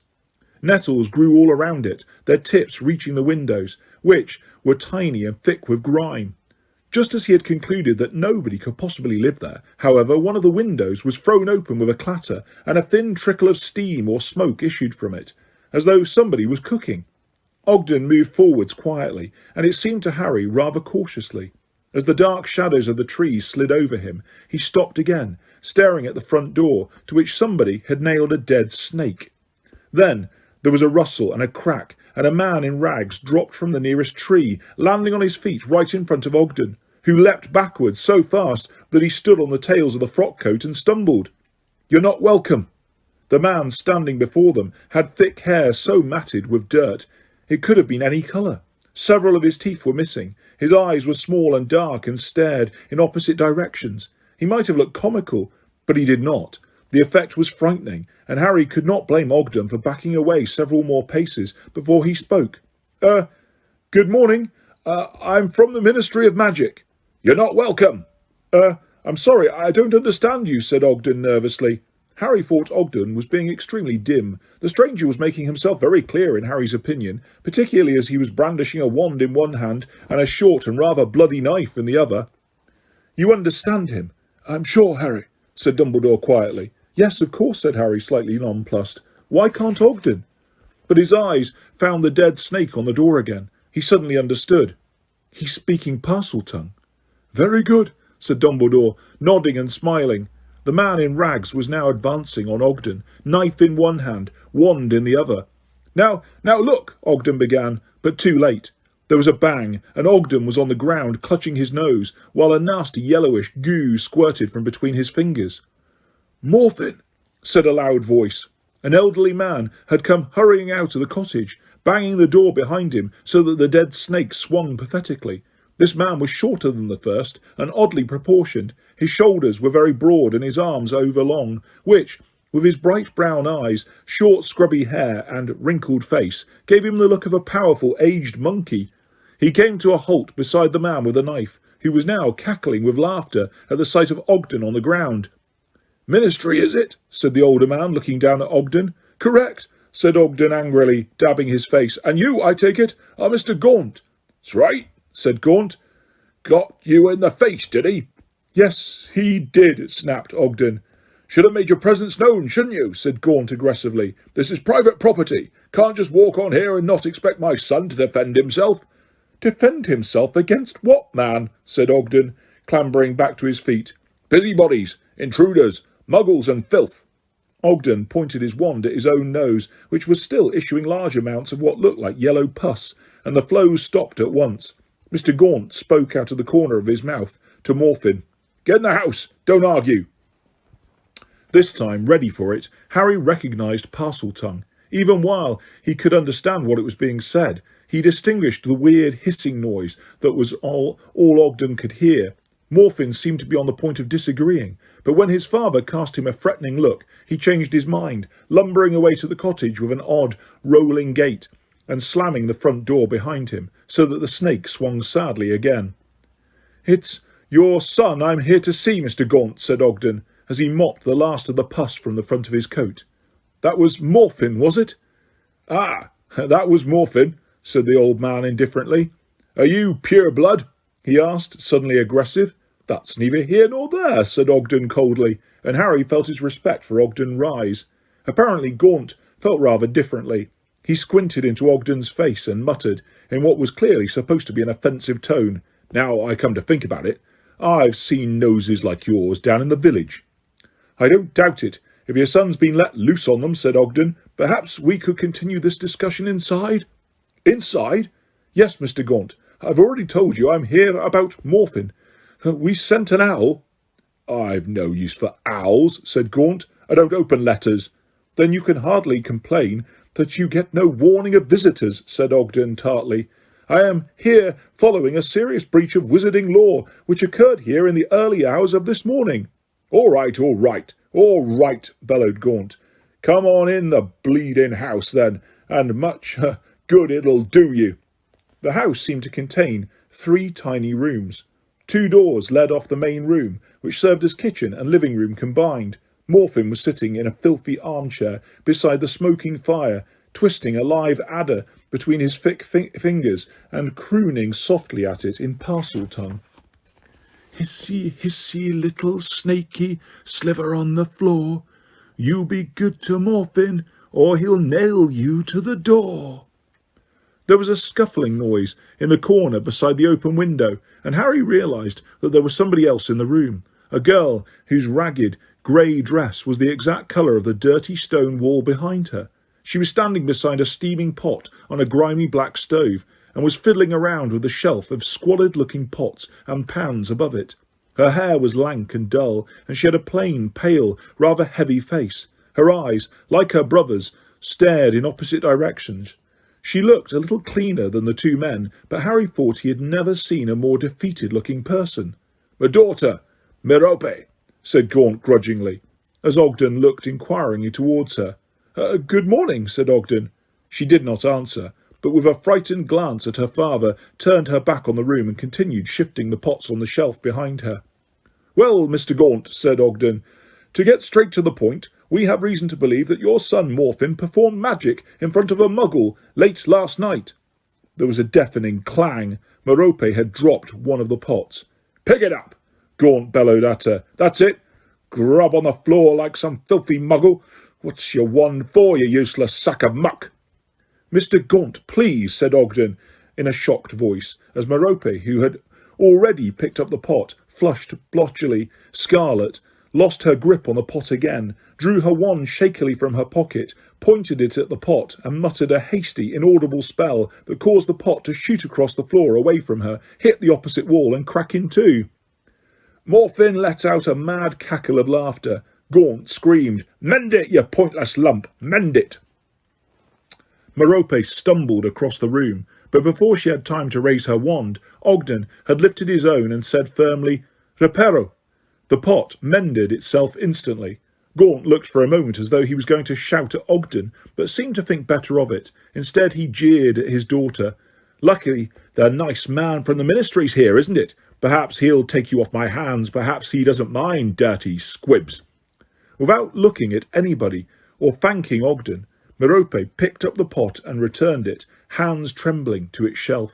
She then stood quite still, her back against the wall between the filthy window and the stove, as though she wished for nothing more than to sink into the stone and vanish. "Mr. Gaunt," Ogden began again, "as I've said, the reason for my visit—" "I heard you the first time," snapped Gaunt. "And so what? Morphin gave a muggle a bit of what was coming to him. What's about it, then?" "Morphin has broken wizarding law," said Ogden sternly. "Morphin has broken wizarding law," Gaunt imitated Ogden's voice, making it pompous and sing-song. Morphin cackled again. "He taught a filthy muggle a lesson. That's illegal now, is it?" "Yes," said Ogden. "I'm afraid it is." He pulled from inside a pocket a small scroll of parchment and unrolled it. "What's that, then?" "His sentence," said Gaunt, his voice rising angrily. "It is a summons to the ministry for a hearing." "Summons? Summons? Who do you think you are, summoning my son anywhere?" "I'm head of the Magical Law Enforcement Squad," said Ogden. "And you think we're scum, do you?" screamed Gaunt, advancing on Ogden now, with a dirty yellow-nailed finger pointing at his chest. "Scum who'll come running while the ministry tells them to. Do you know who you're talking to, you filthy little mudblood? Do you?" "I was under the impression that I was speaking to Mr. Gaunt," said Ogden, looking wary, but standing his ground. "That's right," roared Gaunt. For a moment, Harry thought Gaunt was making an obscene hand gesture, but then realised that he was showing Ogden the ugly, black-stoned ring he was wearing on his middle finger, waving it before Ogden's eyes. "See this? See this? Know what it is? Know where it came from? Centuries it's been in our family. That's how far back we go. And pure blood all the way. Know how much I've been offered for this, with the Peveril coat of arms engraved on the stone?" I've really no idea," said Ogden, blinking as the ring sailed within an inch of his nose. "And it's quite beside the point, Mr. Gaunt. Your son has committed—" With a howl of rage, Gaunt ran towards his daughter. For a split second, Harry thought he was going to throttle her as his hand flew to her throat. Next moment, he was dragging her towards Ogden by a gold chain around her neck. "See this?" he bellowed at Ogden, shaking a heavy gold locket at him, while Merope spluttered and gasped for breath. "I see it! I see it!" said Ogden hastily. "Slytherins!" yelled Gaunt. "Salazar Slytherins! We're his last living descendants! What do you say to that, eh?" "Mr. Gaunt, your daughter," said Ogden in alarm, but Gaunt had already released Merope. She staggered away from him, back to her corner, massaging her neck and gulping for air. "So," said Gaunt triumphantly, as though he had proved a complicated point beyond all possible dispute. "Don't you go talking to us as if we're dirt on your shoes. Generations of purebloods, wizards all, more than you can say, I don't doubt." And he spat on the floor at Ogden's feet. Morphin cackled. Merope huddled beside the window, her head bowed and her face hidden by her lank hair, and said nothing. "Mr. Gaunt," said Ogden doggedly, "I am afraid that neither your ancestors nor mine have anything to do with the matter in hand. I am here because of Morphin and the muggle he accosted late last night. Our information," he glanced down at his scroll of parchment, "is that Morphin performed a jinx or hex on the said muggle, causing him to erupt in highly painful hives." Morphin giggled. "Be quiet, boy," snarled Gaunt in Parseltongue, and Morphin fell silent again. "And so what if he did, then?" Gaunt said defiantly to Ogden. "I expect you've wiped the muggle's filthy face clean for him, and his memory to boot." That's hardly the point, is it, Mr. Gaunt, said Ogden. This was an unprovoked attack on a defenceless— Ah! Had you marked out as a muggle lover the moment I saw you, sneered Gaunt, and he spat on the floor again. This discussion is getting us nowhere, said Ogden firmly. It is clear from your son's attitude that he feels no remorse for his actions. He glanced down at his scroll of parchment again. Morphin will attend a hearing on the 14th of September to answer the charges of using magic in front of a muggle and causing harm and distress to that same mug— Ogden broke off. The jingling, clopping sounds of horses and loud laughing voices were drifting in through the open window. Apparently, the winding lane to the village passed very close to the copse where the house stood. Gaunt froze, listening, his eyes wide. Morphin hissed and turned his face towards the sounds, his expression hungry. Merope raised her head. Her face, Harry saw, was starkly white. My God! What an eyesore! Rang out a girl's voice, as clearly audible through the open window as if she had stood in the room beside them. Couldn't your father have that hovel cleared away, Tom? It's not ours, said a young man's voice. Everyone on the other side of the valley belongs to us, but that cottage belongs to an old tramp called Gaunt and his children. The son's quite mad. You should hear some of the stories they tell in the village. The girl laughed. The jingling, clopping noises were growing louder and louder. Morphin made to get out of his armchair. Keep your seat, said his father warningly in Parseltongue. Tom, said the girl's voice again, now so close they were clearly right beside the house. I might be wrong, but has somebody nailed a snake to the door? Good Lord, you're right, said the man's voice. That'll be the son. I told you he's not right in the head. Don't look at it, Cecilia, darling. The jingling and clopping sounds were now growing fainter again. Darling, whispered Morphin in Parseltongue, looking at his sister. Darling, he called her, so he wouldn't have you anyway. Merope was so white, Harry felt sure she was going to faint. What's that? Said Gaunt sharply, also in Parseltongue, looking from his son to his daughter. What did you say, Morphin? She likes looking at that muggle, said Morphin, a vicious expression on his face, as he stared at his sister, who now looked terrified. Always in the garden when he passes, peering through the hedge at him, isn't he? Isn't she? And last night— Merope shook her head jerkily, imploringly, but Morphin went on ruthlessly. Hanging out of the window, waiting for him to ride home, wasn't she? Hanging out of the window to look at a muggle, said Gaunt quietly. All three of the Gaunts seemed to have forgotten Ogden, who was looking both bewildered and irritated at this renewed outbreak of incomprehensible hissing and rasping. Is it true? Said Gaunt in a deadly voice, advancing a step or two towards the terrified girl. My daughter, pure-blooded descendant of Salazar Slytherin, hankering after a filthy, dirt-veined muggle. Merope shook her head frantically, pressing herself into the wall, apparently unable to speak. But I got him, father, cackled Morphin. I got him as you went by, and he didn't look so pretty with hives all over him, did he, Merope? You disgusting little squib, you filthy little blood traitor, roared Gaunt, losing control, and his hands closed around his daughter's throat. Both Harry and Ogden yelled no at the same time. Ogden raised his wand and cried, Relatio! Gaunt was thrown backwards, away from his daughter. He tripped over a chair and fell flat on his back. With a roar of rage, Morphin leapt out of his chair and ran at Ogden, brandishing his bloody knife and firing hexes indiscriminately from his wand. Ogden ran for his life.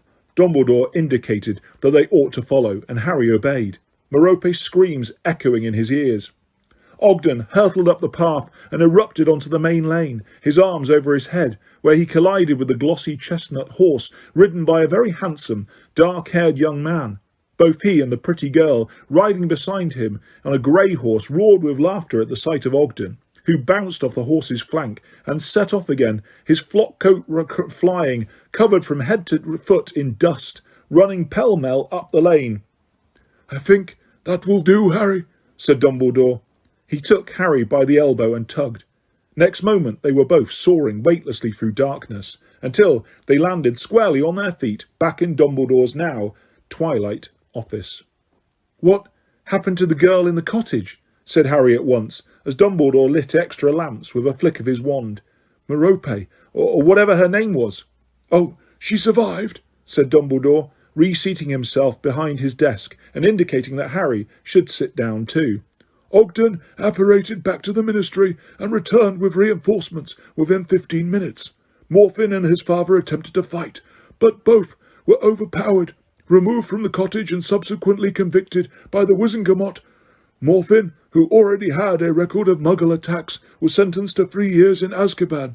Marvolo, who had injured several Ministry employees in addition to Ogden, received 6 months.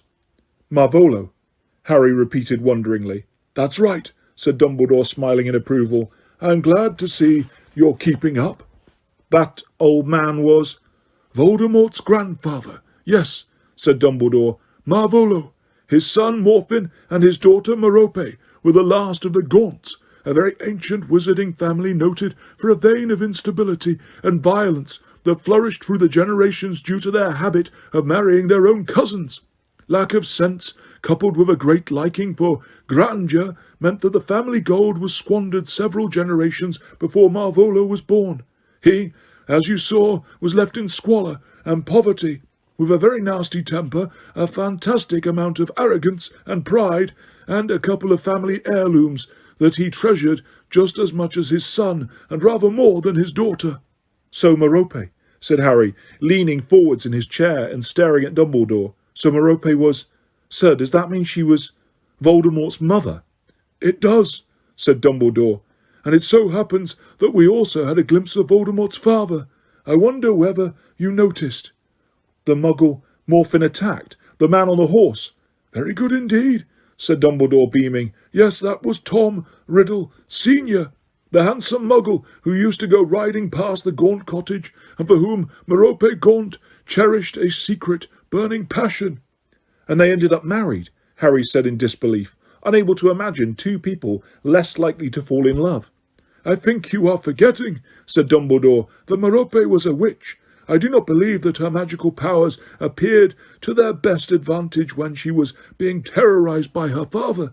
Once Marvolo and Morphin were safely in Azkaban, once she was alone and free for the first time in her life, then I am sure she was able to give full rein to her abilities and to plot her escape from the desperate life she had led for 18 years.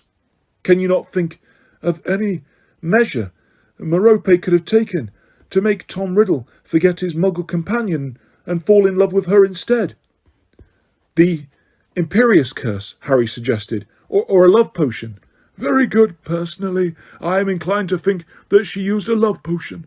I am sure it would have seemed more romantic to her, and I do not think it would have been very difficult, some hot day when Riddle was riding alone, to persuade him to take a drink of water.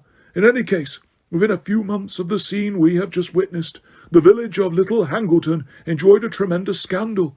You can imagine the gossip it caused when the squire's son ran off with the tramp's daughter Merope. But the villagers' shock was nothing to Marvolo's. He returned from Azkaban expecting to find his daughter dutifully awaiting his return with a hot meal ready on his table. Instead, he found a clear inch of dust and her note of farewell, explaining what she had done. From all that I have been able to discover, he never mentioned her name of existence from that time forth. The shock of her desertion may have contributed to his early death, or perhaps he had simply never learned to feed himself. Azkaban had greatly weakened Marvolo, and he did not live to see Morphin return to the cottage. And Merope? She died, didn't she? Wasn't Voldemort brought up in an orphanage? Yes, indeed, said Dumbledore. We must do a certain amount of guessing here, although I do not think it is difficult to deduce what happened. You see, within a few months of their runaway marriage, Tom Riddle appeared at the manor house in Little Hangleton without his wife. The rumour flew around the neighbourhood that he was talking of being hoodwinked and taken in. What he meant, I am sure, is that he had been under an enchantment that had now lifted, though I dare say he did not dare use these precise words for fear of being thought insane.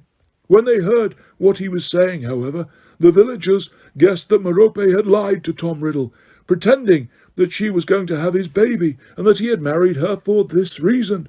But she did have his baby. Yes, but not until a year after they were married. Tom Riddle left her while she was still pregnant. What went wrong? Asked Harry. Why did The love potion stopped working." "Again, this is guesswork," said Dumbledore. "But I believe that Merope, who was deeply in love with her husband, could not bear to continue enslaving him by magical means. I believe that she made the choice to stop giving him the potion. Perhaps, besotted as she was, she had convinced herself that he would by now have fallen in love with her in return. Perhaps she thought he would stay for the baby's sake. If so, she was wrong on both counts. He left her, never saw her again, and never troubled to discover what became of his son." The sky outside was inky black, and the lamps in Dumbledore's office seemed to glow more brightly than before. "I think that will do for tonight, Harry," said Dumbledore after a moment or two. "Yes, sir," said Harry. He got to his feet, but did not leave. "Sir, is it important to know all this about Voldemort's past?" "Very important, I think," said Dumbledore. "And it's got something to do with the prophecy?" "It has everything to do with the prophecy." "Right," said Harry, a little confused, but reassured all the same. He turned to go. Then another question occurred to him, and he turned back again. "Sir, am I allowed to tell Ron and Hermione everything you've told me?" Dumbledore considered him for a moment and then said, "Yes, I think Mr. Weasley and Miss Granger have proved themselves trustworthy. But, Harry, I am going to ask you to ask them not to repeat any of this to anybody else. It would not be a good idea if word got around how much I know or suspect about Lord Voldemort's secrets." "No, sir. I'll make sure it's just Ron and Hermione. Good night." He turned away again and was almost at the door when he saw it. Sitting on one of the little spindle-legged tables that supported so many frail-looking silver instruments was an ugly gold ring set with a large, cracked, black stone. "Sir," said Harry, staring at it. "That ring?" "Yes," said Dumbledore. "You were wearing it when we visited Professor Slughorn that night." "So I was," Dumbledore agreed. "But isn't it, sir, isn't it the same ring Marvolo Gaunt showed Ogden?" Dumbledore bowed his head. "The very same." "But how come? Have you always had it?" "No, I acquired it very recently," said Dumbledore. "A few days before I came to fetch you from your aunt and uncle's, in fact." "That would be around the time you injured your hand then, sir?" "Around that time, yes, Harry." Harry hesitated. Dumbledore was smiling. "Sir, how exactly—" "Too late, Harry. You shall hear the story another time. Good night." "Good night, sir." Chapter 11. Hermione's Helping Hand. As Hermione had predicted, the 6 years' free periods were not the hours of blissful relaxation Ron had anticipated, but times in which to attempt to keep up with the vast amount of homework they were being set. Not only were they studying as though they had exams every day, but the lessons themselves had become more demanding than ever before. Harry barely understood half of what Professor McGonagall said to them these days. Even Hermione had had to ask to repeat instructions once or twice. Incredibly, and to Hermione's increasing resentment, Harry's best subject had suddenly become potions, thanks to the Half-Blood Prince.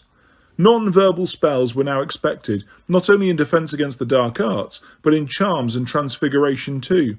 Harry frequently looked over at his classmates in the common room or at mealtimes to see them purple in the face and straining as though they had overdosed on you-know-poo, but he knew that they were really struggling to make spells work without saying incantations aloud. It was a relief to get outside into the greenhouses. They were dealing with more dangerous plants than ever in herbology, but at least they were still allowed to swear loudly if the venomous tentacula seized them unexpectedly from behind. One result of their enormous workload and the frantic hours of practicing non-verbal spells was that Harry, Ron and Hermione had so far been unable to find time to go and visit Hagrid. He had stopped coming to meals at the staff table, an ominous sign, and on the few occasions when they had passed him in the corridors or out in the grounds, he had mysteriously failed to notice them or hear their greetings. "We've got to go and explain," said Hermione, looking up at Hagrid's huge empty chair at the staff table the following Saturday at breakfast. "We've got Quidditch tryouts this morning," said Ron, "and we're supposed to be practising that aguamenti charm for Flitwick. Anyway, explain what? How are we going to tell him we hated his stupid subject?" "We didn't hate it," said Hermione. "Speak for yourself." "I haven't forgotten the Scroots," said Ron darkly, "and I'm telling you now, we've had a narrow escape. You didn't hear him going on about his gormless brother. We'd have been teaching Grawp how to tie his shoelaces if we'd stayed." I hate not talking to Hagrid, said Hermione, looking upset. We'll go down after Quidditch, Harry assured her. He, too, was missing Hagrid, although, like Ron, he thought they were better off without Grawp in their lives. But trials might take all morning. The number of people who have applied. He felt slightly nervous at confronting the first hurdle of his captaincy. I don't know why the team's this popular all of a sudden. Oh, come on, Harry, said Hermione, suddenly impatient. It's not Quidditch that's popular, it's you. You've never been more interesting and, frankly, you've never been more fanciable. Ron gagged on a large piece of kipper. Hermione spared him one look of disdain before turning back to Harry. Everyone knows you've been telling the truth now, don't they? The whole wizarding world has had to admit that you were right about Voldemort being back, and that you really have fought him twice in the last 2 years and escaped both times. And now they're calling you the Chosen One. Well, come on, can't you see why people are fascinated by you? Harry was finding the Great Hall very hot all of a sudden, even though the ceilings still looked cold and rainy. And you've been through all that persecution from the Ministry, when they were trying to make out you were unstable and a liar.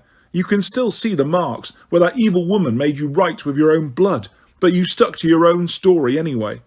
You can still see why those brains got hold of me in the Ministry. Look, said Ron, shaking back his sleeves.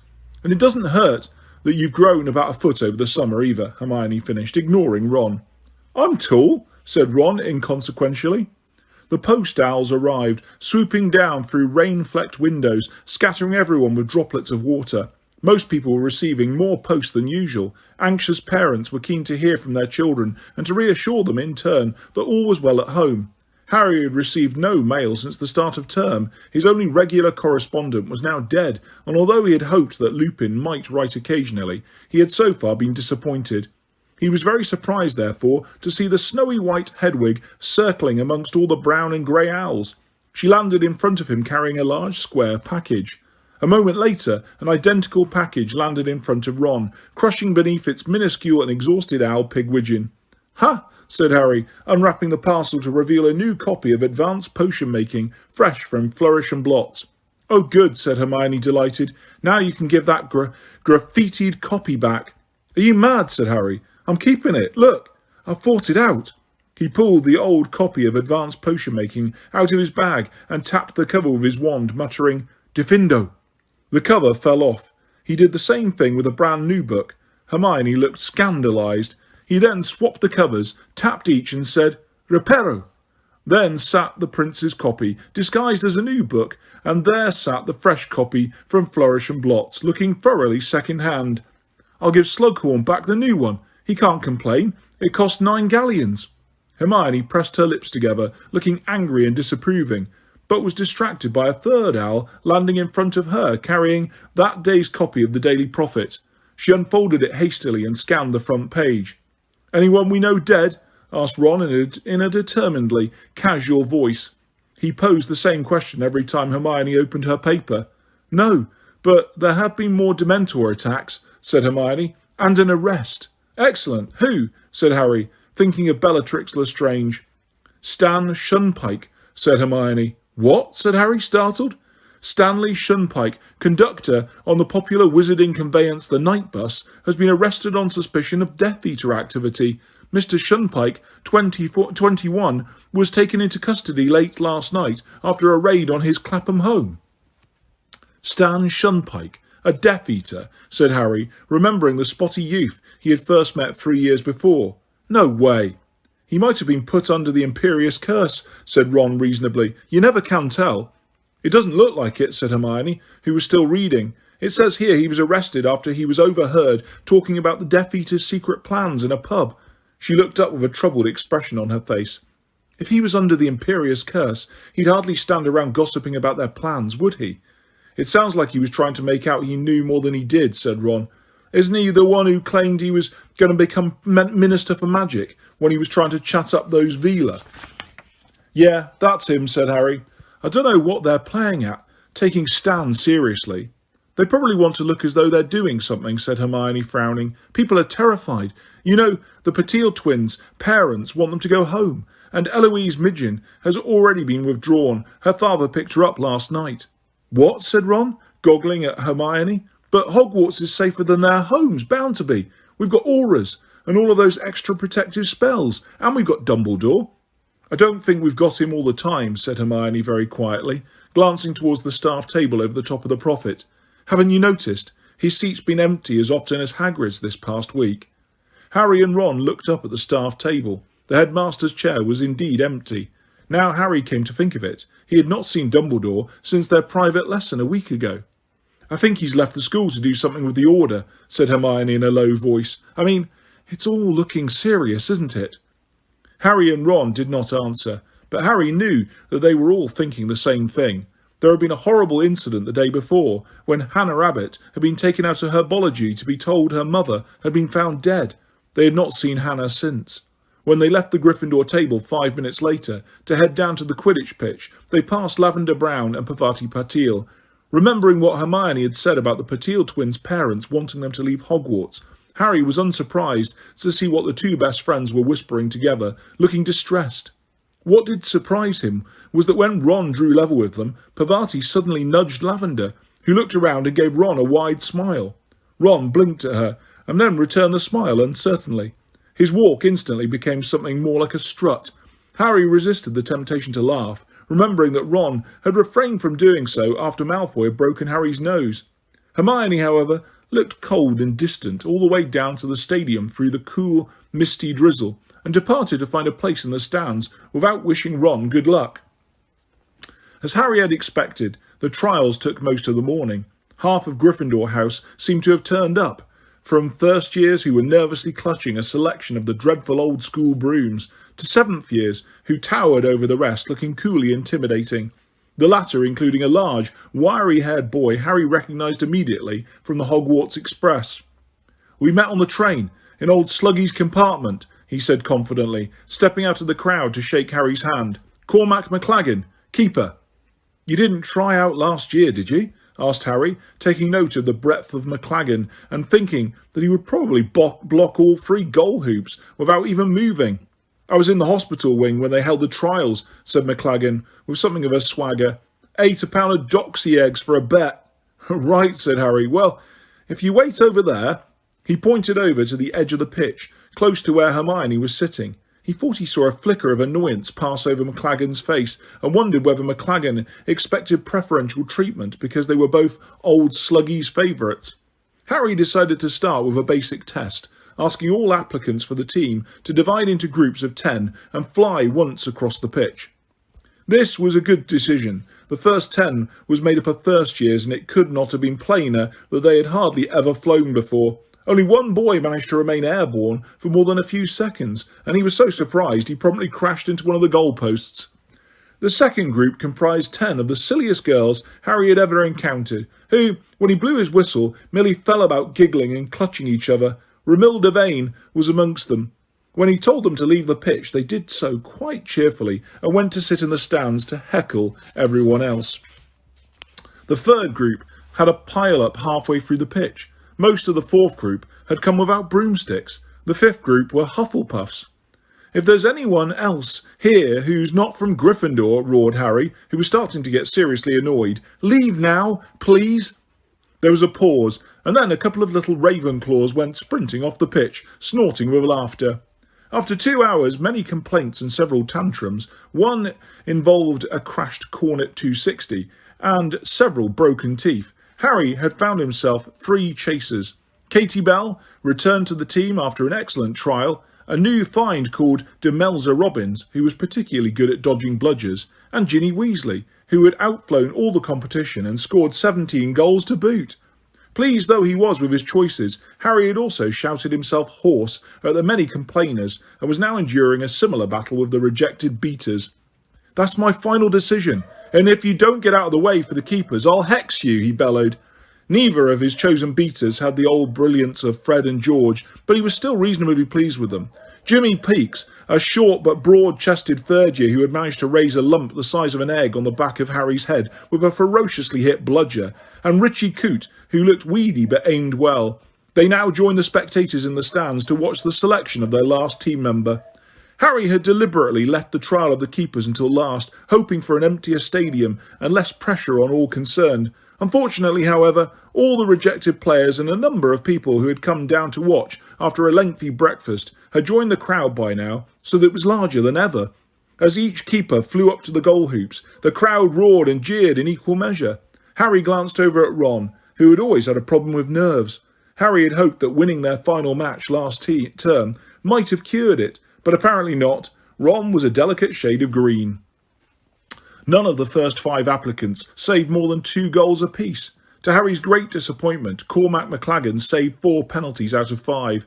On the last one, however, he shot off in completely the wrong direction. The crowd laughed and booed, and McLaggen returned to the ground grinding his teeth. Ron looked ready to pass out as he mounted his clean sweep 11. "Good luck," cried a voice from the stands. Harry looked around, expecting to see Hermione, but it was Lavender Brown.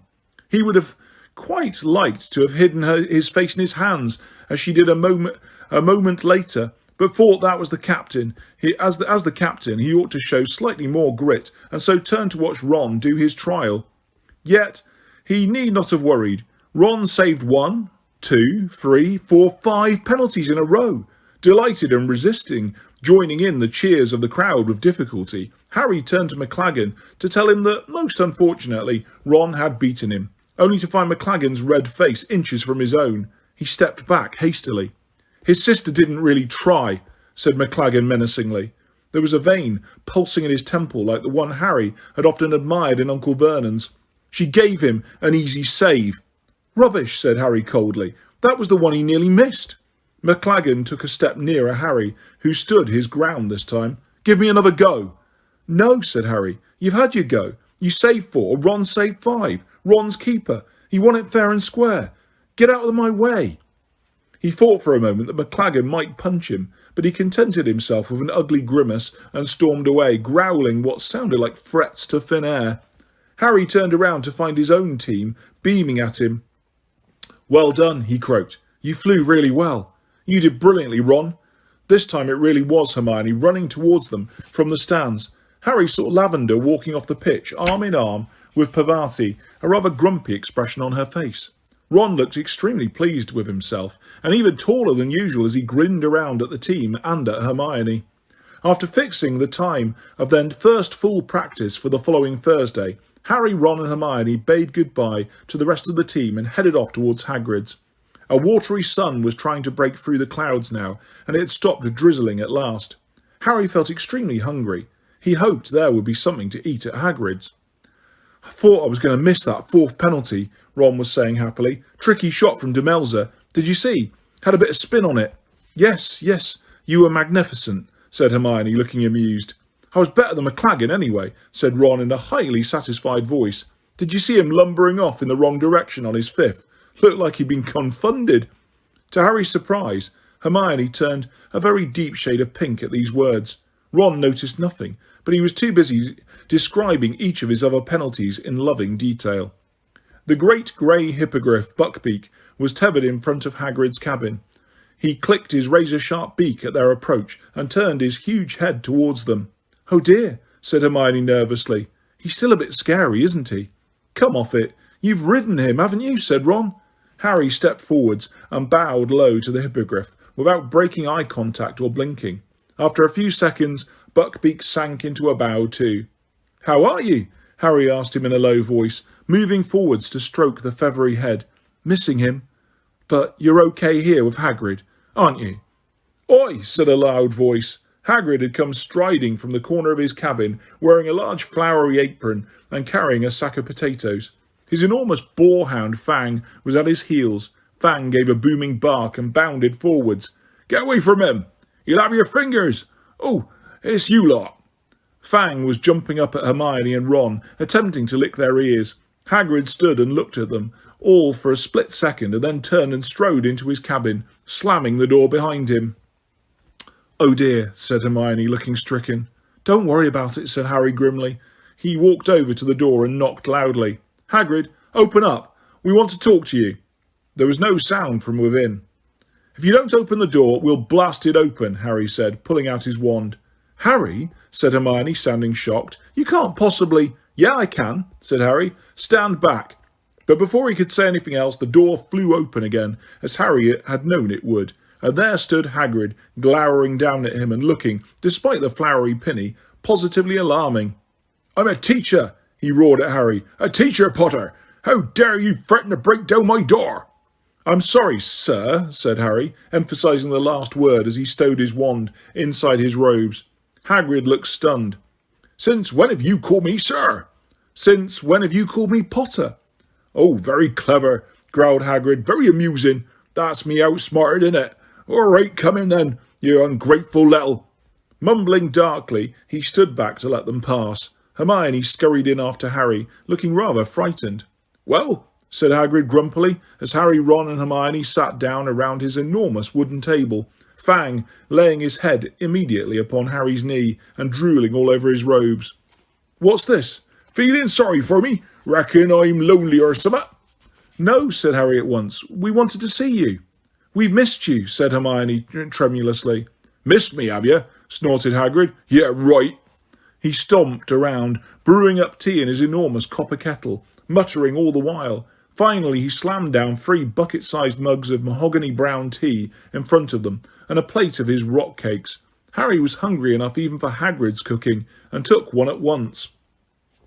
"Hagrid," said Hermione timidly, when he joined them at the table and started peeling his potatoes with a brutality that suggested that each tuber had done him a great personal wrong. "We really wanted to carry on with care of magical creatures, you know." Hagrid gave another great snort. Harry rather thought some bogies landed on the potatoes and was inwardly thankful that they were not staying for dinner. "We did," said Hermione, "but none of us could fit it into our timetables." "Yeah, right," said Hagrid again.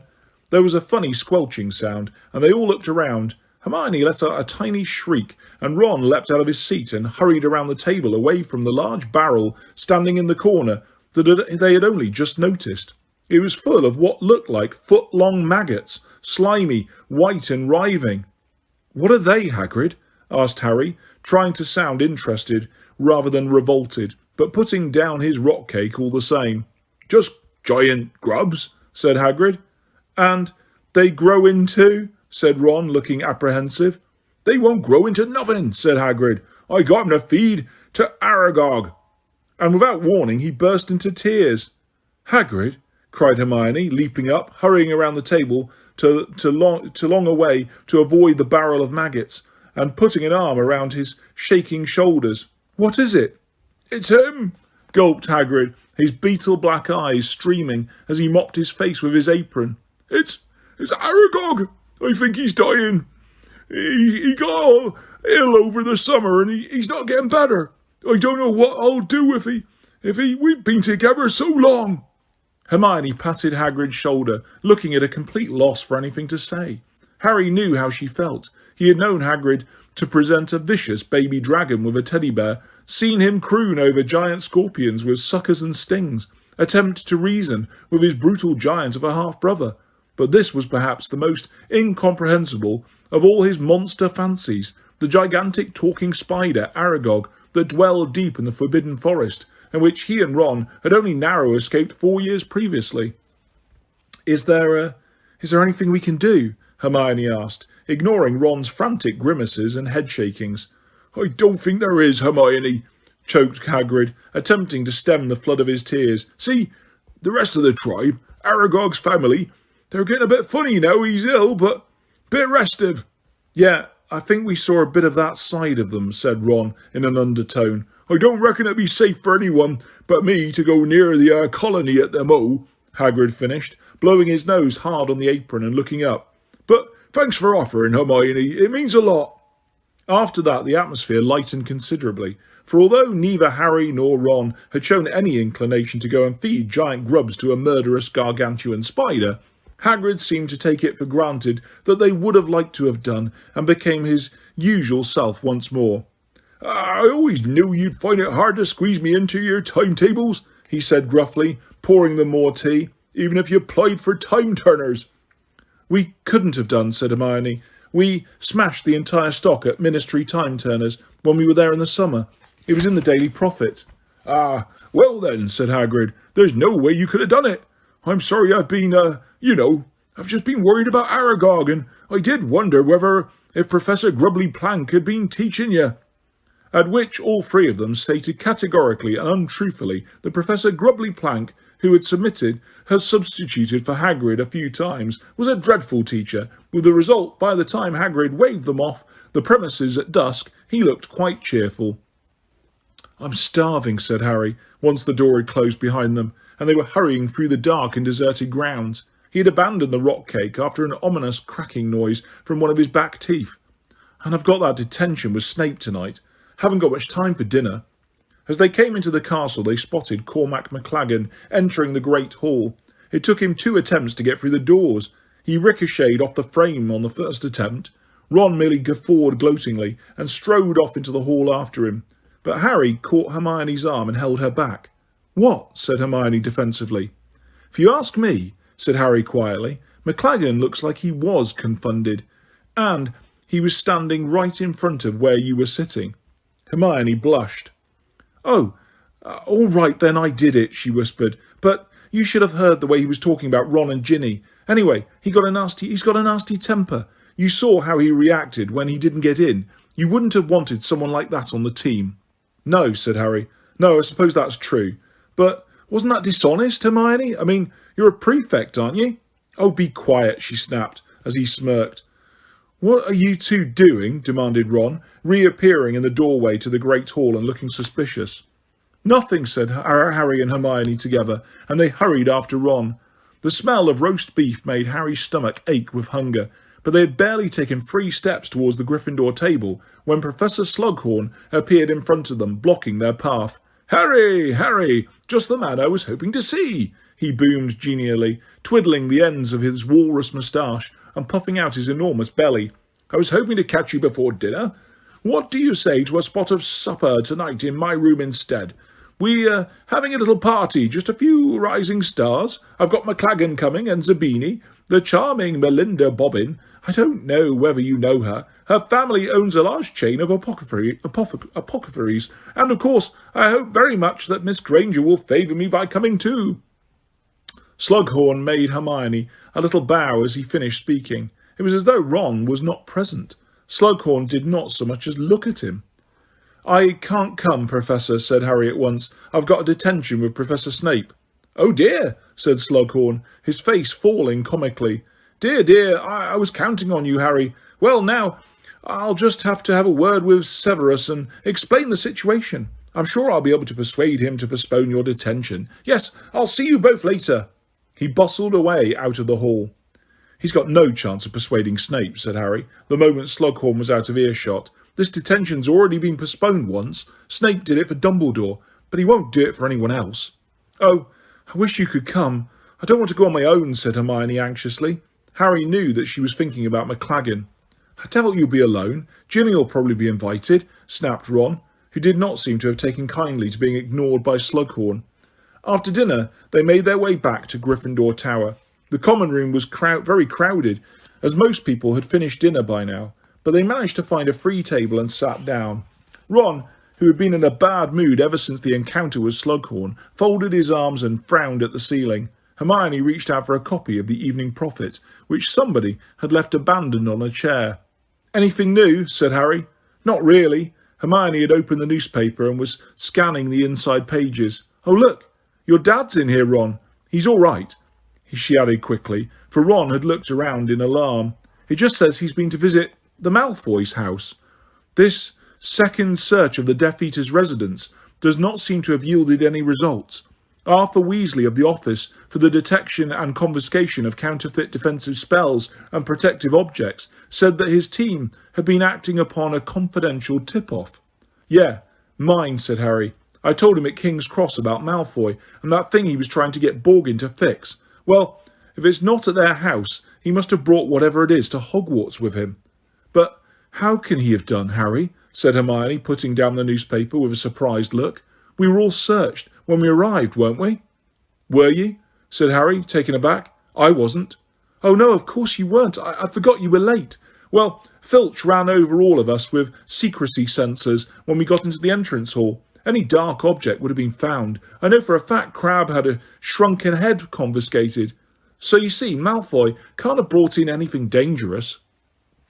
Momentarily stymied, Harry watched Ginny Weasley playing with Arnold the Pygmy Puff for a while before seeing a way around this objection. Someone sent it to him by owl then, he said. His mother or someone. All the owls were being checked too, said Hermione. Filch told us, so when he was jabbing those secrecy sensors everywhere, he could reach. Really, stumped this time, Harry found nothing else to say. There did not seem to be any way Malfoy could have brought a dangerous or dark object into the school. He looked hopefully at Ron, who was sitting with his arms folded, staring over at Lavender Brown. Can you think of any way, Malfoy? Oh, drop it, Harry, said Ron. Listen, it's not my fault Slughorn invited Hermione and me to his stupid party. Neither of us wanted to go, you know, said Harry, firing up. Well, as I'm not invited to any parties, said Ron, getting to his feet again, I think I'll go back to bed. He stomped off towards the door to the boys' dormitories, leaving Harry and Hermione staring after him. Harry, said the new chaser, Demelza Robbins, appearing suddenly at his shoulder, I've got a message for you. From Professor Slughorn? Asked Harry, sitting up hopefully. No, from Professor Snape, said Demelza. Harry's heart sank. He says you're to come to his office at 8:30 tonight to do your detention, no matter how many party invitations you've received. And he wanted you to know you'll be sorting out rotten flobberworms from good ones to use in potions. And he says there's no need to bring protective gloves. Right, said Harry grimly. Thanks a lot, Demelza. Chapter 12. Silver and Opals. Where was Dumbledore? And what was he doing? Harry caught sight of the headmaster only twice over the next few weeks. He rarely appeared at meals anymore, and Harry was sure Hermione was right in thinking that he was leaving the school for days at a time. Had Dumbledore forgotten the lessons he was supposed to be giving Harry? Dumbledore had said that the lessons were leading to something to do with a prophecy. Harry had felt bolstered, comforted, and now he felt slightly abandoned. Halfway through October came their first trip of the term to Hogsmeade. Harry had wondered whether these trips would still be allowed given the increasingly tight security measures around the school, but was pleased to know that they were still going ahead. It was always good to get out of the castle grounds for a few hours. Harry woke early on the morning of the trip, which was proving stormy, and whiled away the time until breakfast by reading the copy of Advanced Potion Making. He did not usually lie in bed reading the textbooks, but that sort of behaviour, as Ron rightly said, was indecent in anybody except Hermione. He was simply weird that way. Harry felt, however, that the Half-Blood Prince's copy of Advanced Potion Making hardly qualified as a textbook.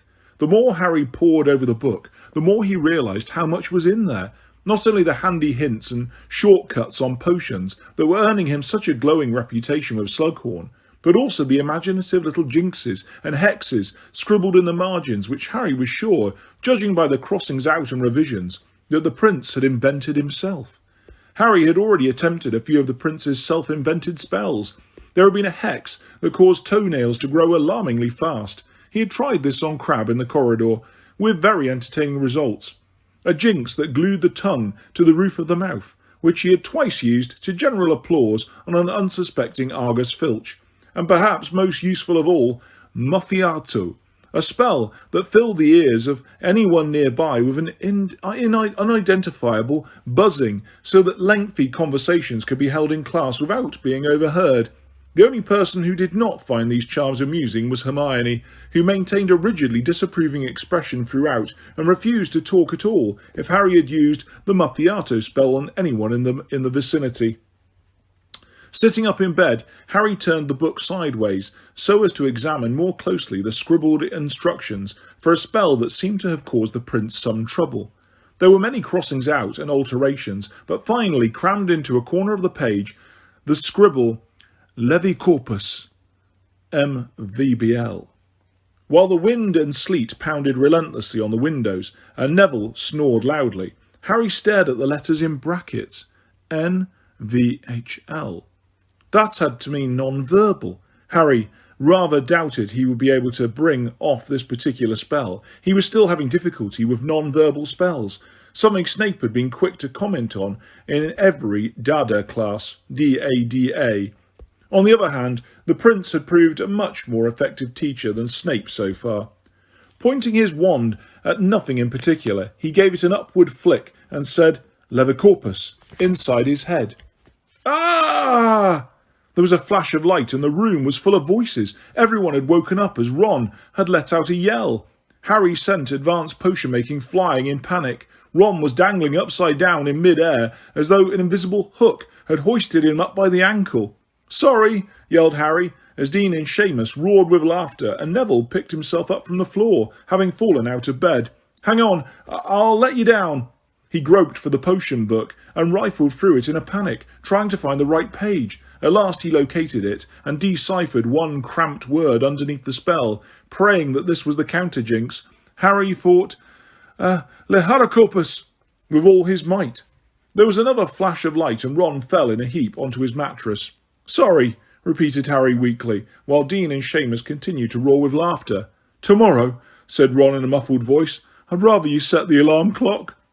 By the time they had got dressed, padding themselves out with several of Mrs. Weasley's hand-knitted sweaters and carrying cloaks, scarves and gloves, Ron's shock had subsided, and he had decided that Harry's new spell was highly amusing. So amusing, in fact, that he lost no time in regaling Hermione with the story as they sat down for breakfast.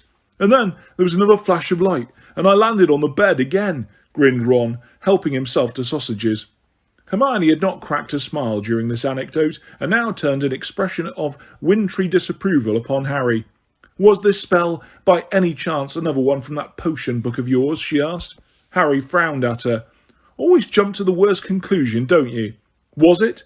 "Well, yeah, it was, but so what? So you just decided to try out an unknown handwritten incantation and see what would happen?"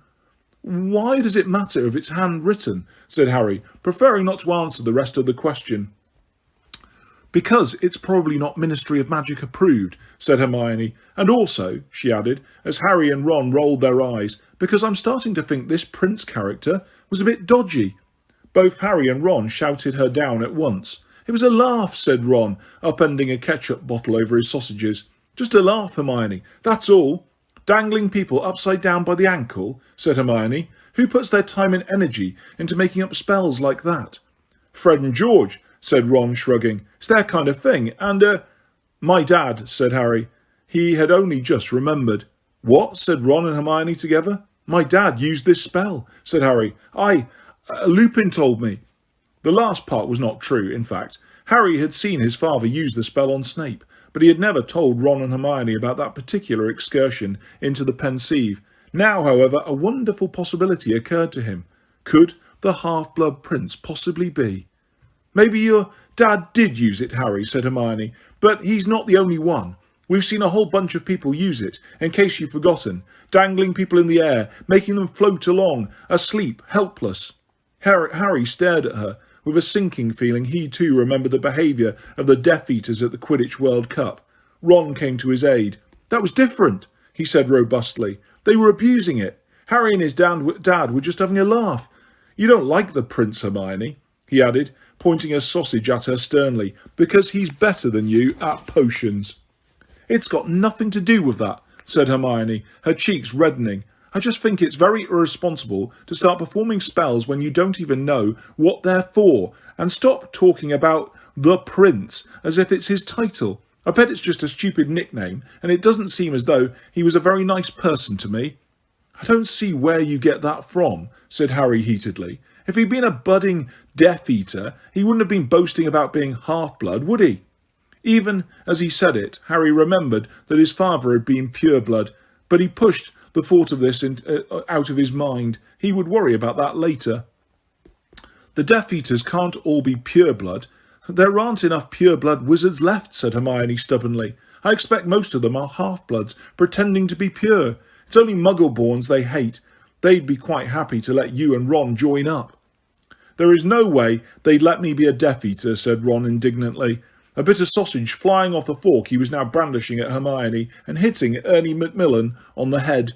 "My whole family are pure-blood traitors. That's as bad as Muggle-borns to Death Eaters." "And they'd love to have me," said Harry sarcastically. "We'd be best pals if they didn't keep trying to do me in."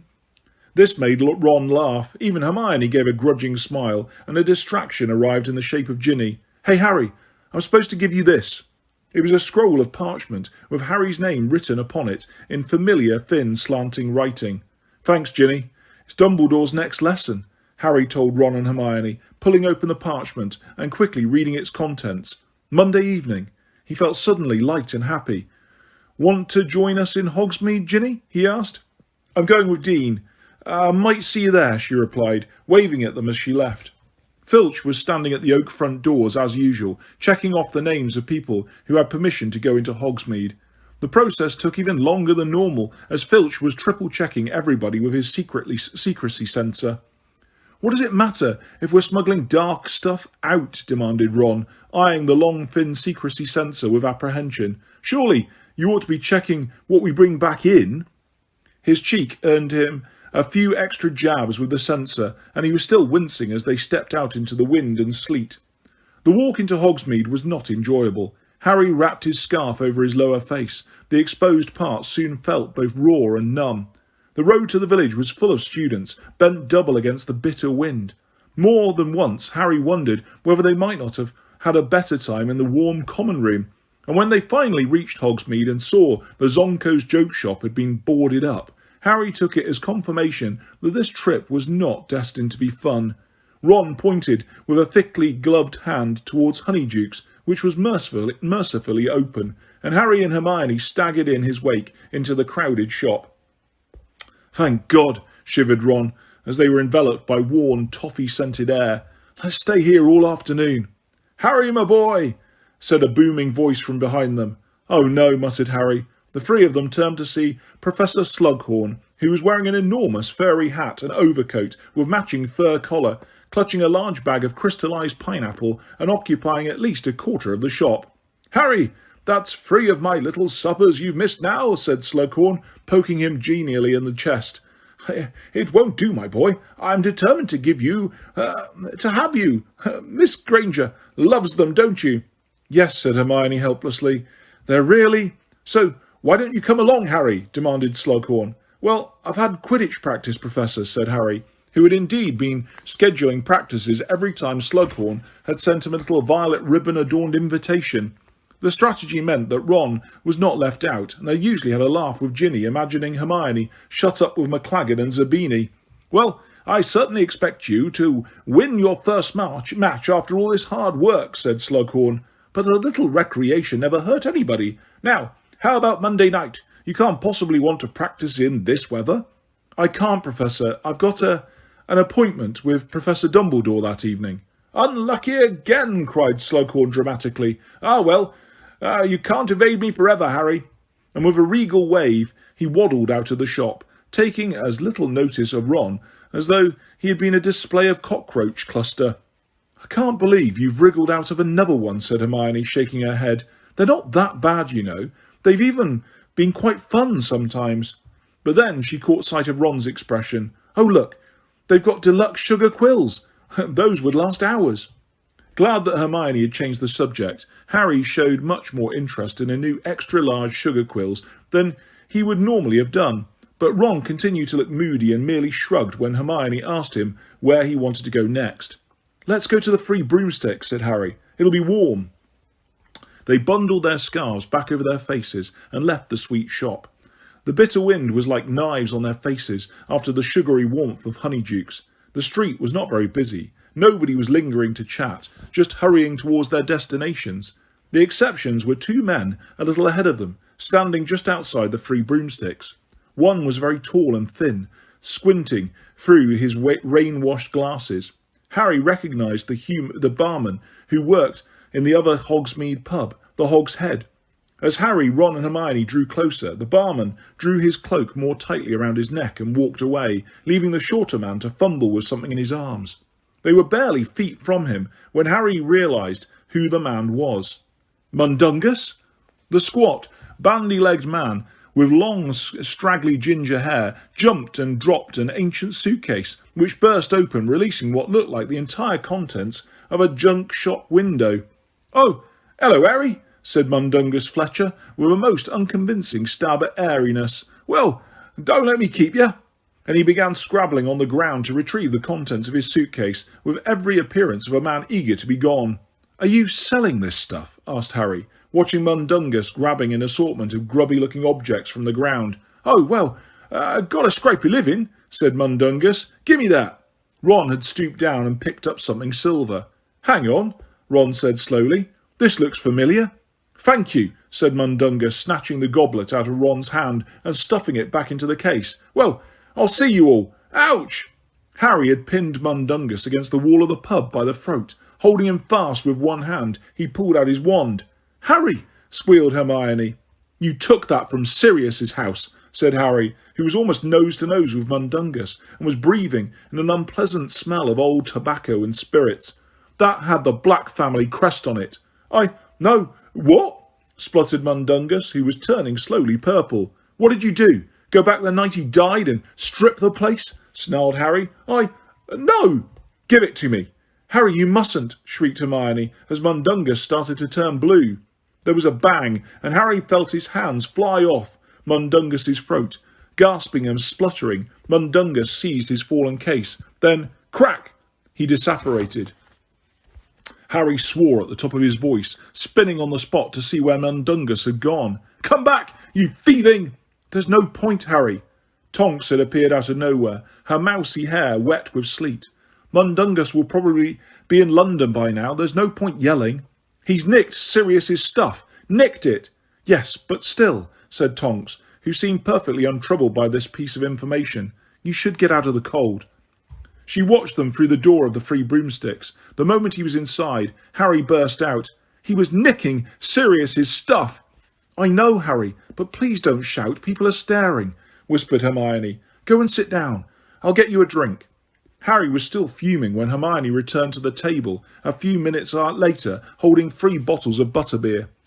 Can't the Order control Mundungus? Harry demanded of the other 2 in a furious whisper. Can't they at least stop him stealing everything that's not fixed down when he's at headquarters? Shh, said Hermione desperately, looking around to make sure nobody was listening. There was a couple of warlocks sitting close by who were staring at Harry with great interest, and Zabini was lolling against a pillar not far away. Harry, I'd be annoyed too. I know it's your things he's stealing. Harry gagged on his butterbeer. He had momentarily forgotten that he owned number 12 Grimold Place. Yeah, it's my stuff, he said. No wonder he wasn't pleased to see me. Well, I'm going to tell Dumbledore what's going on. He's the only one who scares Mundungus. Good idea, whispered Hermione, clearly pleased that Harry was calming down. Ron, what are you staring at? Nothing, said Ron, hastily looking away from the bar, but Harry knew he was trying to catch the eye of the curvy and attractive barmaid, Madame Rosmerta, for whom he had long nursed a soft spot. I expect nothing's in the back getting more fire whiskey, said Hermione waspishly. Ron ignored this jibe, sipping his drink in what he evidently considered to be a dignified silence. Harry was thinking about Sirius and how he had hated those silver goblets anyway. Hermione drummed her fingers on the table, her eyes flickering between Ron and the bar. The moment Harry drained the last drops in the bottle, she said, Shall we call it a day and go back to school then? The other 2 nodded. It had been a fun trip, and the weather was getting worse the longer they stayed. Once again they drew their cloaks tightly around them, rearranged their scarves, pulled on their gloves, then followed Katie Bell and a friend out of the pub and back up to the high street. Harry's thoughts strayed to Ginny as they trudged up the road to Hogwarts through the frozen slush. They had not met up with her, undoubtedly, thought Harry, because she and Dean were cosily closeted in Madame Puddifoot's tea shop, that haunt of happy couples. Scowling, he bowed his head against the swirling sleet and trudged on. It was a little while before Harry became aware that the voices of Katie Bell and her friend, which were being carried back to him on the wind, had become shriller and louder. Harry squinted at their indistinct figures. The 2 girls were having an argument about something Katie was holding in her hand. It's nothing to do with you, Leanne, Harry heard Katie say. They rounded a corner in the lane, sleet coming thick and fast, blurring Harry's glasses. Just as he raised a gloved hand to wipe them, Leanne began to grab hold of the package Katie was holding.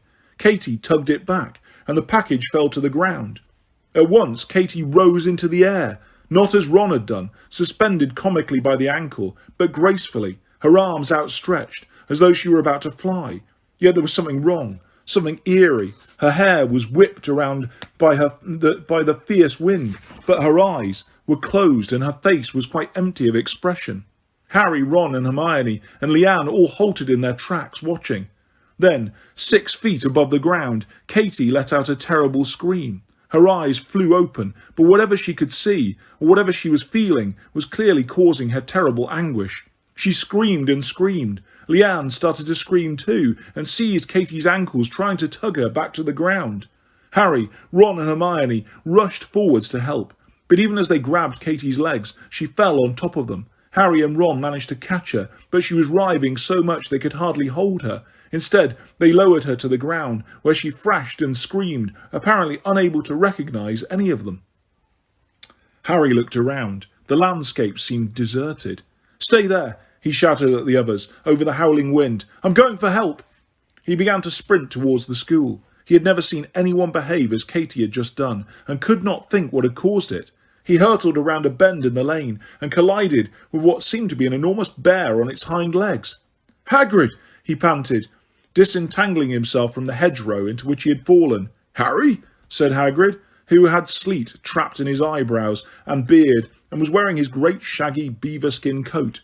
"Just been visiting Glorp. He's coming on so well you wouldn't—" "Hagrid, someone's hurt back there, or cursed or something." "What?" said Hagrid, bending lower to hear what Harry was saying over the raging wind. "Someone's been cursed," bellowed Harry. "Cursed? Who's been cursed? Not Ron? Hermione?" "No, it's not them, it's Katie Bell. This way." Together they ran back along the lane. It took them no time to find the little group of people around Katie, who was still writhing and screaming on the ground. Ron, Hermione and Leanne were all trying to quieten her. "Get back!" shouted Hagrid. "Let me see her." "Something's happened to her," sobbed Leanne. I don't know what." Hagrid stared at Katie for a second, and then without a word bent down, scooped her into his arms, and ran off towards the castle with her. Within seconds, Katie's piercing screams had died away, and the only sound was the roar of the wind. Hermione hurried over to Katie's wailing friend and put an arm around her. "It's Leanne, isn't it?"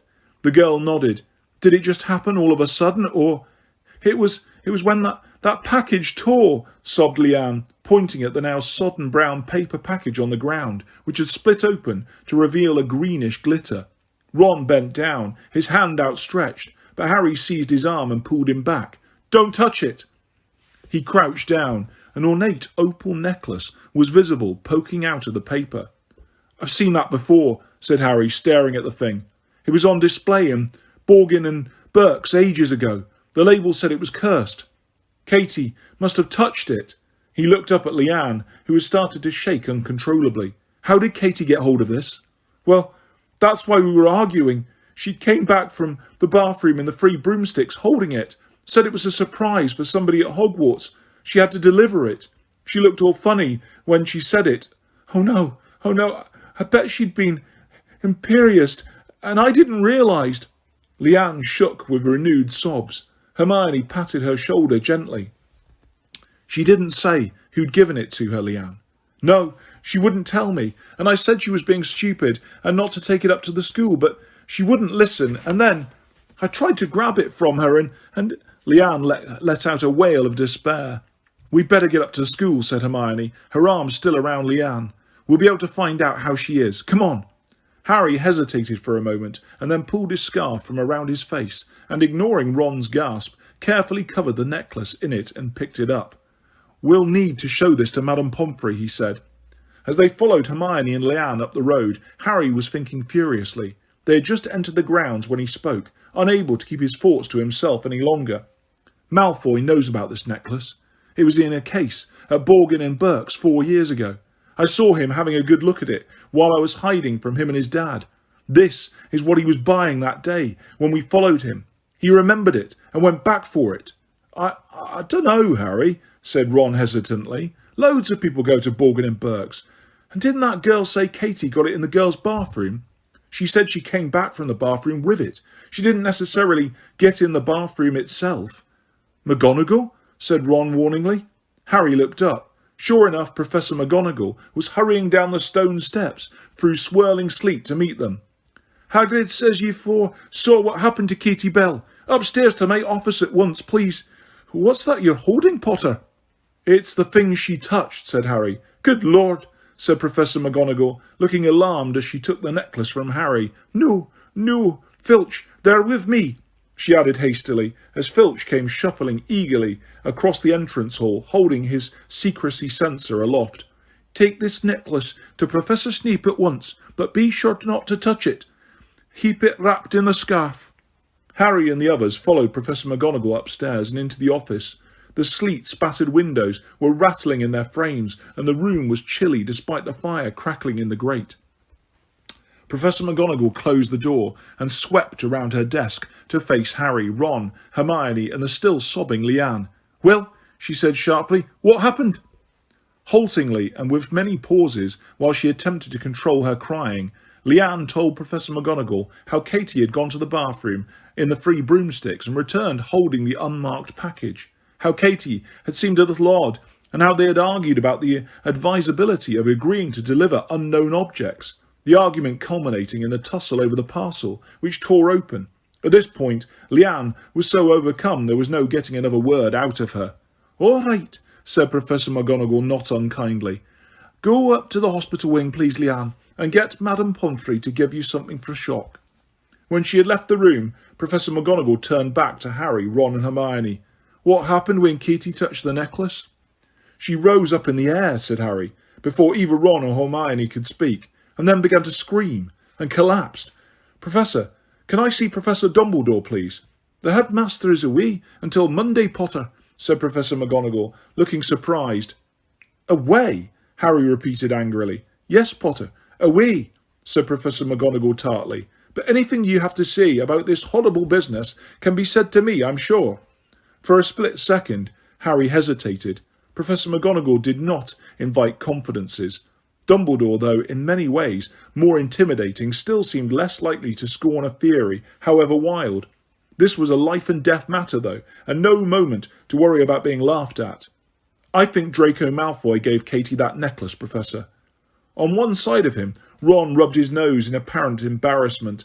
On the other, Hermione shuffled her feet as though quite keen to put a bit of distance between herself and Harry. That is a very serious accusation, Potter, said Professor McGonagall, after a shocked pause. Do you have any proof? No, said Harry, but... And he told her about following Malfoy to Borgin and Burke's and the conversation they had overheard between him and Borgin. When he had finished speaking, Professor McGonagall looked slightly confused. Malfoy took something to Borgin and Burke's for repair. No, Professor, he just wanted Borgin to tell him how to mend something. He didn't have it with him. But that's not the point. The thing is that he thought something at that same time, and I think it was the necklace. I think he bought it. You saw Malfoy leaving the shop with a similar package? No, Professor. He told Borgin to keep it in the shop for him. But Harry, Hermione interrupted, Borgin asked him if he wanted to take it with him, and Malfoy said no. Because he didn't want to touch it, obviously, said Harry angrily. What he actually said was, how would I look carrying that down the street, said Hermione. Well, he would look a bit of a prat carrying a necklace, interjected Ron. Oh, Ron, said Hermione despairingly, it would all be wrapped up, so he wouldn't have to touch it, and quite easy to hide inside a cloak, so nobody would see it. I think whatever he reserved at Borgin and Burke's was noisy or bulky, something he knew would draw attention to him if he carried it down the street. And in any case, she pressed on loudly before Harry could interrupt. I asked Borgin about the necklace. Don't you remember, when I went in to try and find out what Malfoy had asked him to keep? I saw it there. And Borgin just told me the price. He didn't say it was already sold or anything. Well, you were being really obvious. He realised what you were up to within about 5 seconds. Of course, he wasn't going to tell you. Anyway, Malfoy could have sent off for it since. That's enough, said Professor McGonagall, as Hermione opened her mouth to retort, looking furious. Potter, I appreciate you telling me this, but we cannot point a finger of blame at Mr. Malfoy purely because he visited the shop where this necklace might have been purchased. The same is probably true of hundreds of people. That's what I said, muttered Ron. And in any case, we have put stringent security measures in place this year. I do not believe the necklace can possibly have entered this school without our knowledge. But, and what is more, said Professor McGonagall with an air of an awful finality, Mr. Malfoy was not in Hogsmeade today. Harry gaped at her, deflating. How do you know, Professor? Because he was in detention with me. He has now failed to complete his transfiguration homework twice in a row. So, thank you for telling me your suspicions, Potter, she said, as she marched past them. But I need to go up to the hospital wing now, to check on Katie Bell. Good day to you all. She held open her office door. They had no choice but to file past her without another word. Harry was angry with the other two for siding with McGonagall. Nevertheless, he felt compelled to join in once they started discussing what had happened. So who do you reckon Katie was supposed to give the necklace to? Asked Ron, as they climbed the stairs to the common room. Goodness only knows, said Hermione, but whoever it was has had a narrow escape. No one could have opened that package without touching the necklace. It could have been meant for loads of people, said Harry. Dumbledore, the Death Eaters, would love to get rid of him. He must be one of their top targets. Or Slughorn. Dumbledore reckons Voldemort really wanted him, and they can't be pleased that he sided with Dumbledore. Or you, said Hermione, looking troubled. Couldn't have been, said Harry. Or Katie would have just turned around in the lane and given it to me, wouldn't she? I was behind her all the way out of the Free Broomsticks. It would have made much more sense to deliver the parcel outside Hogwarts. What with Filch searching everyone who goes in and out, I wonder why Malfoy told her to take it into the castle. Harry, Malfoy wasn't in Hogsmeade, said Hermione, actually stamping her foot in frustration. He must have used an accomplice then, said Harry. Crabbe or Goyle, or, come to think of it, another Death Eater. He'll have loads of better cronies than Crabbe and Goyle, now he's joined up. Ron and Hermione exchanged looks that plainly said there's no point arguing with him. Dilligrout, said Hermione firmly, as they reached the fat lady. The portrait swung open to admit them to the common room. It was quite full and smelled of damp clothing. Many people seemed to have returned from Hogsmeade early because of the bad weather. There was no buzz of fear or speculation. However, clearly the news of Katie's fate had not yet spread. It wasn't a very slick attack, really, when you stop and think about it, said Ron, casually turfing a first year out of one of the good armchairs by the fire so that he could sit down. The curse didn't even make it into the castle. Not what you'd call foolproof. You're right, said Hermione, prodding Ron out of the chair with her foot and offering it to the first year again. It wasn't very well thought out at all. But since when has Malfoy been one of the world's great thinkers? Asked Harry. Neither Ron or Hermione answered him. Chapter 13. The Secret Riddle. Katie was removed to St Mungo's Hospital for magical maladies and injuries the following day, by which time the news that she had been cursed had spread all over the school, though the details were confused and nobody other than Harry, Ron, Hermione and Leanne seemed to know that Katie herself had not been the intended target. Oh, and Malfoy knows, of course, said Harry to Ron and Hermione, who continued their new policy of feigning deafness whenever Harry mentioned his Malfoy as a Death Eater theory. Harry had wondered whether Dumbledore would return from wherever he had been in time for Monday night's lesson, but having had no word to the contrary, he presented himself outside Dumbledore's office at 8 o'clock, knocked, and was told to enter. There sat Dumbledore, looking unusually tired. His hand was as black and burned as ever, but he smiled when he gestured to Harry to sit down. The Pensieve was sitting on the desk again, casting silvery specks of light over the ceiling.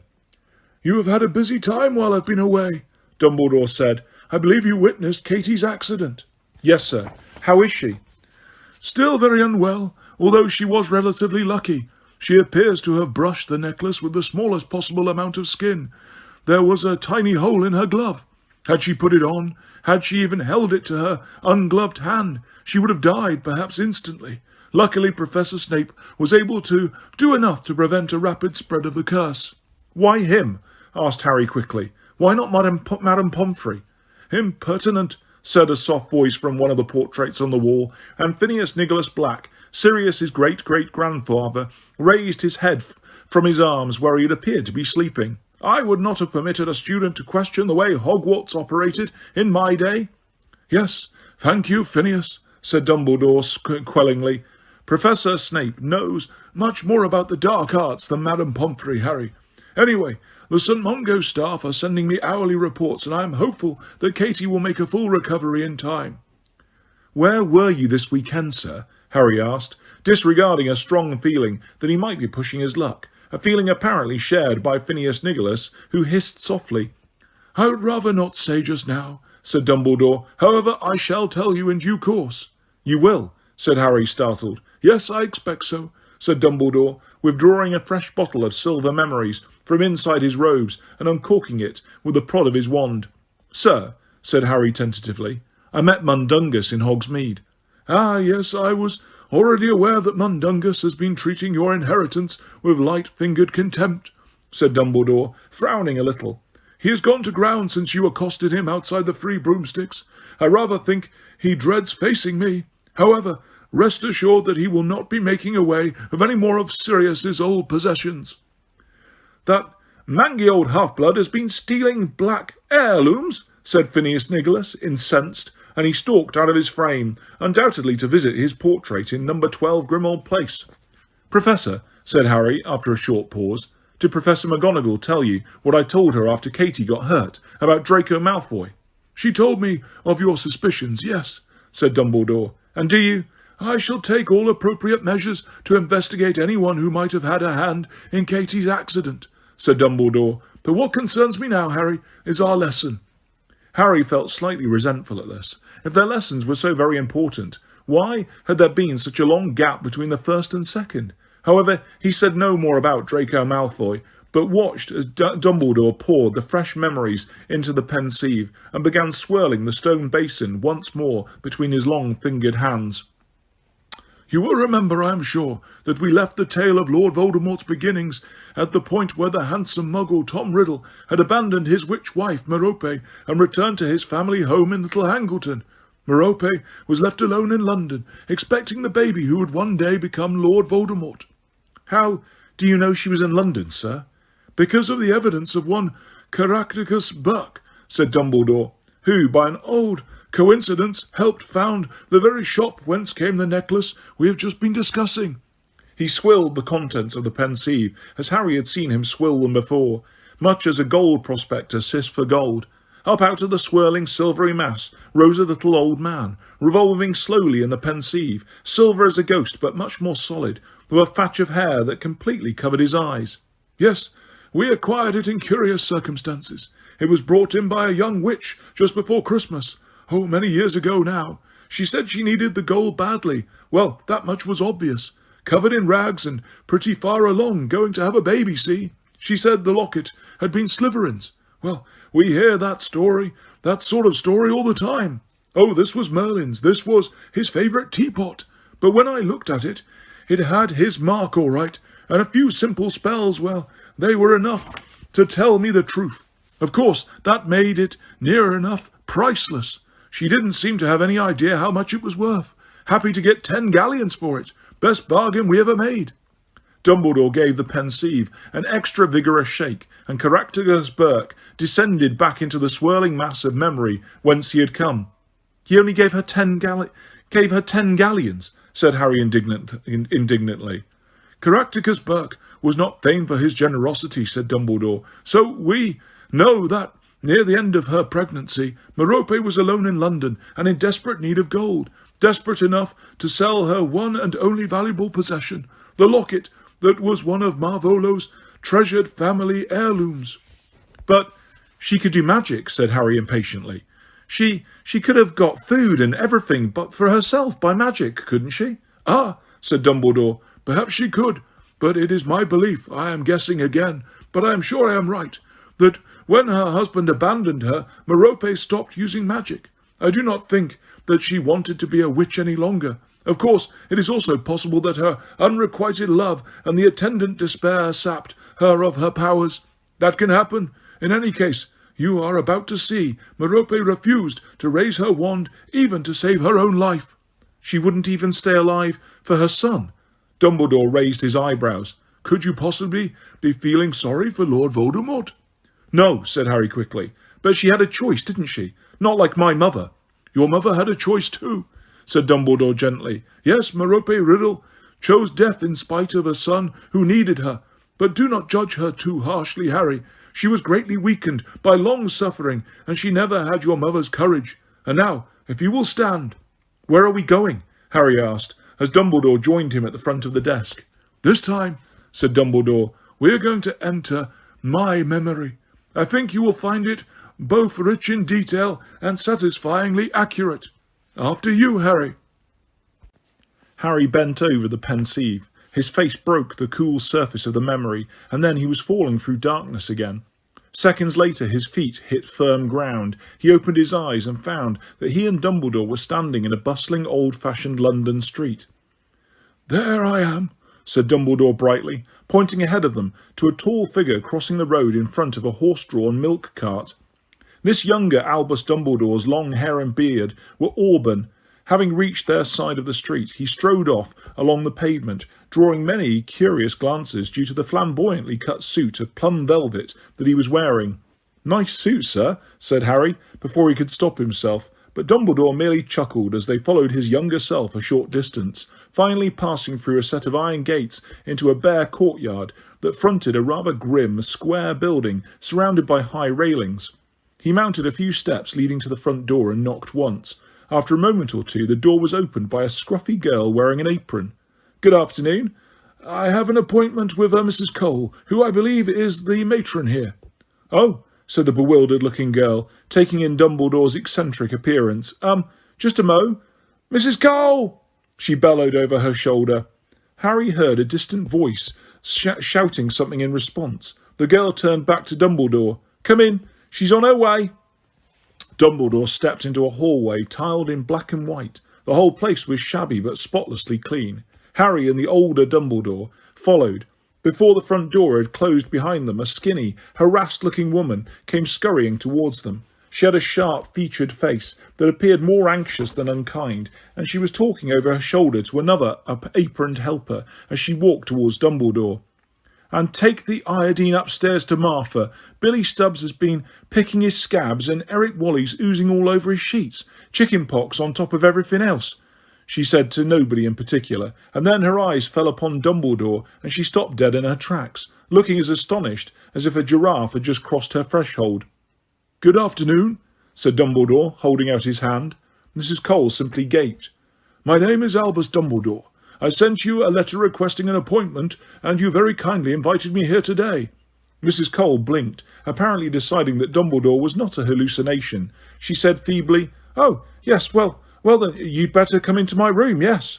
She led Dumbledore into a small room that seemed part sitting room, part office. It was as shabby as the hallway, and the furniture was old and mismatched. She invited Dumbledore to sit on a rickety chair and seated herself behind a cluttered desk, eyeing him nervously. "I am here, as I told you in my letter, to discuss Tom Riddle and arrangements for his future," said Dumbledore. "Are you family?" asked Mrs. Cole. "No, I am a teacher," said Dumbledore. "I have come to offer Tom a place at my school." "What school's this, then?" "It's called Hogwarts," said Dumbledore. "And how come you're interested in Tom?" "We believe he has qualities we are looking for." "You mean he's won a scholarship?" "How can he have done? He's never been entered for one." "Well, his name has been down for our school since birth." "Who registered him? His parents?" There was no doubt that Mrs. Cole was an inconveniently sharp woman. Apparently Dumbledore thought so too, for Harry saw now him slip his wand out of his pocket of his velvet suit, at the same time picking up a piece of perfectly blank paper from Mrs. Cole's desktop. "Here," said Dumbledore, waving his wand once as he passed her the piece of paper. "I think this will make everything clear." Mrs. Cole's eyes slid out of focus and back again as she gazed intently at the blank paper for a moment. "That seems perfectly in order," she said placidly, handing it back. Then her eyes fell upon a bottle of gin and two glasses that had certainly not been present a few seconds before. May I offer you a glass of gin?" she said in an extra refined voice. "Thank you very much," said Dumbledore, beaming. It soon became clear that Mrs. Cole was no novice when it came to gin drinking. Pouring both of them a generous measure, she drained her own glass in one, smacking her lips frankly. She smiled at Dumbledore for the first time, and he didn't hesitate to press his advantage. "I was wondering whether you could tell me anything of Tom Riddle's history. I think he was born here in the orphanage." "That's right," said Mrs. Cole, helping herself to more gin. "I remember it as clear as anything, because I just started here myself. New Year's Eve and bitter cold, snowing, you know.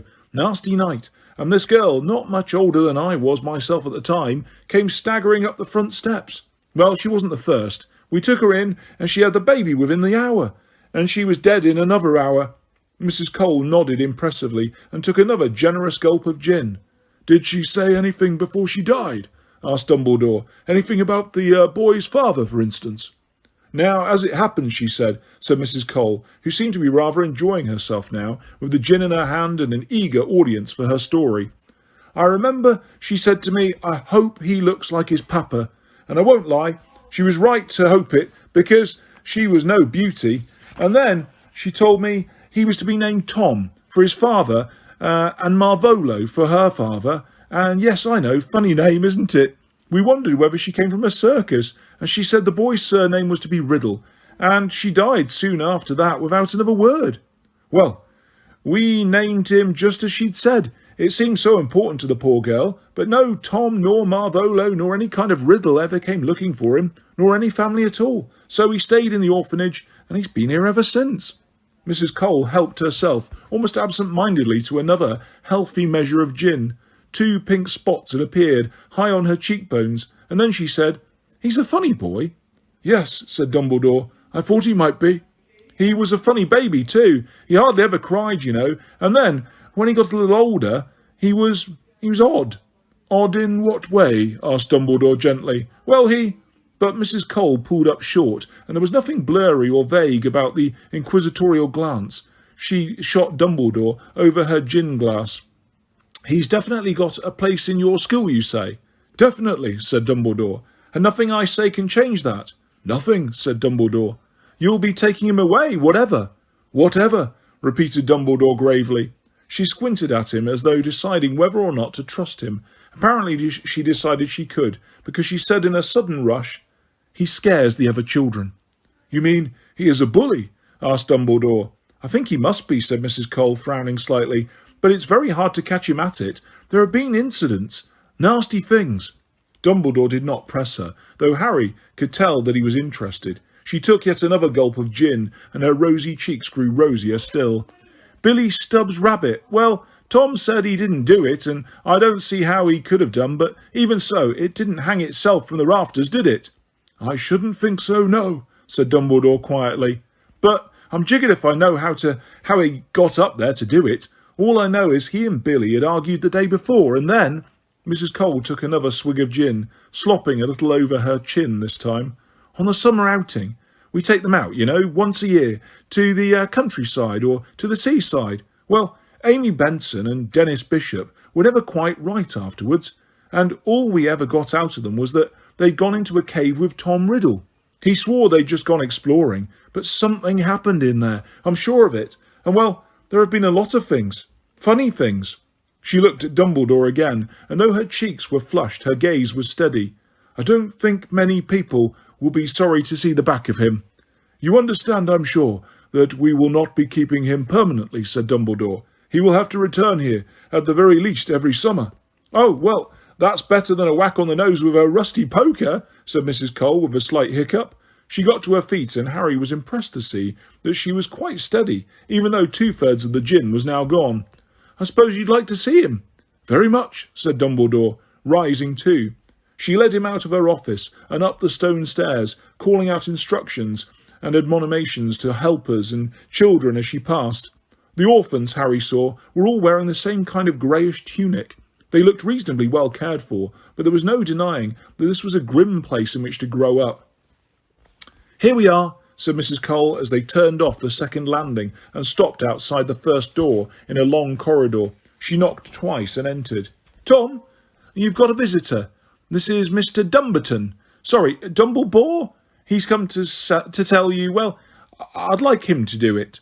Harry and the 2 Dumbledores entered the room, and Mrs. Cole closed the door on them. It was a small bare room with nothing in it, except an old wardrobe, a wooden chair and an iron bedstead. A boy was sitting on top of the grey blankets, his legs stretched out in front of him, holding a book. There was no trace of the gaunts in Tom Riddle's face. Merope had got her dying wish. He was as handsome as his father was in miniature, tall for 11 years old, dark-haired and pale. His eyes narrowed slightly as he took in Dumbledore's eccentric appearance. There was a moment's silence. "How do you do, Tom?" said Dumbledore, walking forwards and holding out his hand. The boy hesitated, then took it, and they shook hands. Dumbledore drew up the hard wooden chair beside Riddle so that the pair of them looked rather like a hospital patient and a visitor. "I am Professor Dumbledore." "Professor," repeated Riddle. He looked wary. "Is that like doctor? What are you here for? Did she get you to have a look at me?" He was pointing at the door through which Mrs. Cole had just left. "No, no," said Dumbledore, smiling. "I don't believe you," said Riddle. "She wants me looked at, doesn't she? Tell the truth." He took the last three words with a ringing force that was almost shocking. It was a command, and it sounded as though he had given it many times before. His eyes had widened, and he was glaring at Dumbledore, who made no response except to continue smiling pleasantly. After a few seconds, Riddle stopped glaring, though he looked, if anything, warier still. "Who are you?" "I have told you. My name is Professor Dumbledore, and I work at a school called Hogwarts. I have come to offer you a place at my school, your new school, if you would like to come." Riddle's reaction to this was most surprising. He leapt from the bed and backed away from Dumbledore, looking furious. "You can't kid me. The asylum, that's where you're from, isn't it? Professor, yes, of course. Well, I'm not going, see? That old cat's the one who should be in an asylum. I never did anything to little Amy Benson or Dennis Bishop, and you can ask them. They'll tell you."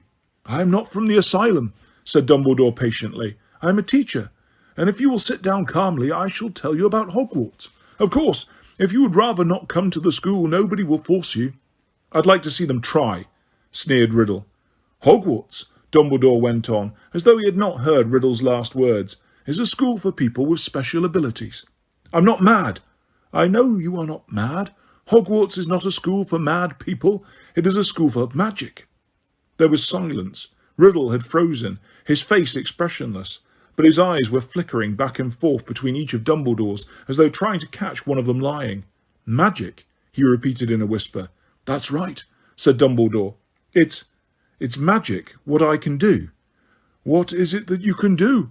"All sorts," breathed Riddle. A flush of excitement was rising up his neck into his hollow cheeks. He looked fevered. "I can make things move without touching them. I can make animals do what I want them to do, without training them. I can make bad things happen to people who annoy me. I can make them hurt if I want to." His legs were trembling. He stumbled forwards and sat down on the bed again, staring at his hands, his head bowed as though in prayer. "I knew I was different," he whispered to his own quivering fingers. "I knew I was special. Always. I knew there was something." "Well, you were quite right," said Dumbledore, who was now looking no longer smiling, but watching Riddle intently. "You are a wizard." Riddle lifted his head. His face was transfigured. There was a wild happiness upon it, yet for some reason it did not make him better looking. On the contrary, his finely carved features seemed somehow rougher, his expression almost bestial. "Are you a wizard too?" "Yes, I am." "Prove it," said Riddle at once, in the same commanding tone he had used when he had said, "Tell the truth." Dumbledore raised his eyebrows. "If, as I take it, you are accepting your place at Hogwarts." "Of course I am." "Then you will address me as Professor or Sir." Riddle's expression hardened for the most fleeting moment before he said in an unrecognisably polite voice, "I'm sorry, sir. I meant, please, Professor. Could you show me?" Harry was sure that Dumbledore was going to refuse, that he would tell Riddle there would be plenty of time for practical demonstrations at Hogwarts, that they were currently in a building full of muggles, and must therefore be cautious. To his great surprise, however, Dumbledore drew his wand from his inside pocket of his suit jacket, pointed it at the shabby wardrobe in the corner, and gave the wand a casual flick. The wardrobe burst into flames. Riddle jumped to his feet. Harry could hardly blame him for howling in shock and rage. All his worldly possessions must have been in there. But even as Riddle rounded on Dumbledore, the flames vanished, leaving the wardrobe completely undamaged. Riddle stared from the wardrobe to Dumbledore. Then, his expression greedy, he pointed at the wand. "Where can I get one of them?" "All in good time," said Dumbledore. "I think there is something trying to get out of your wardrobe." And sure enough, a faint rattling could be heard from inside it. For the first time, Riddle looked frightened. "Open the door," said Dumbledore. Riddle hesitated, then crossed the room and threw open the wardrobe door. On the topmost shelf, above a rail of threadbare clothes, a small cardboard box was shaking and rattling as though there were several frantic mice trapped inside it. "Take it out," said Dumbledore. Riddle took down the quaking box. He looked unnerved. Is there anything in that box that you ought not to have? Asked Dumbledore. Riddle threw Dumbledore a long, clear, calculating look. Yes, I suppose so, sir, he said finally, in an expressionless voice. Open it, said Dumbledore. Riddle took off the lid and tipped the contents onto his bed without looking at them. Harry, who had expected something much more exciting, saw a mess of small, everyday objects, a yo-yo, a silver thimble, and a tarnished mouth-organ among them. Once free of the box, they stopped quavering and quivering and lay quite still upon the thin blankets. You will return them to their owners with your apologies, said Dumbledore calmly, putting his wand back into his jacket. I shall know whether it has been done. And be warned, thieving is not tolerated at Hogwarts. Riddle did not look remotely abashed. He was still staring coldly and appraisingly at Dumbledore. At last he said in a colourless voice, Yes, sir. At Hogwarts, Dumbledore went on, we teach you not only to use magic, but to control it. You have inadvertently, I am sure, been using your powers in a way that is neither taught nor tolerated at our school. You are not the first, nor will you be the last, to allow your magic to run away with you. But you should know that Hogwarts can expel students, and the Ministry of Magic, yes, there is a ministry, will punish lawbreakers still more severely. All new wizards must accept that on entering our world they abide by our laws. Yes, sir, said Riddle again. It was impossible to tell what he was thinking. His face remained quite blank as he put the little cachet of stolen objects back into the cardboard box. When he had finished, he turned to Dumbledore and said baldly, I haven't got any money. That is easily remedied, said Dumbledore, drawing a leather money pouch from his pocket. There is a fund at Hogwarts for those who require assistance to buy books and robes. You might have to buy some of your spell books and so on second hand, but... Where do you buy spell books? Interrupted Riddle, who had taken the heavy money bag without thanking Dumbledore and was now examining a fat gold galleon.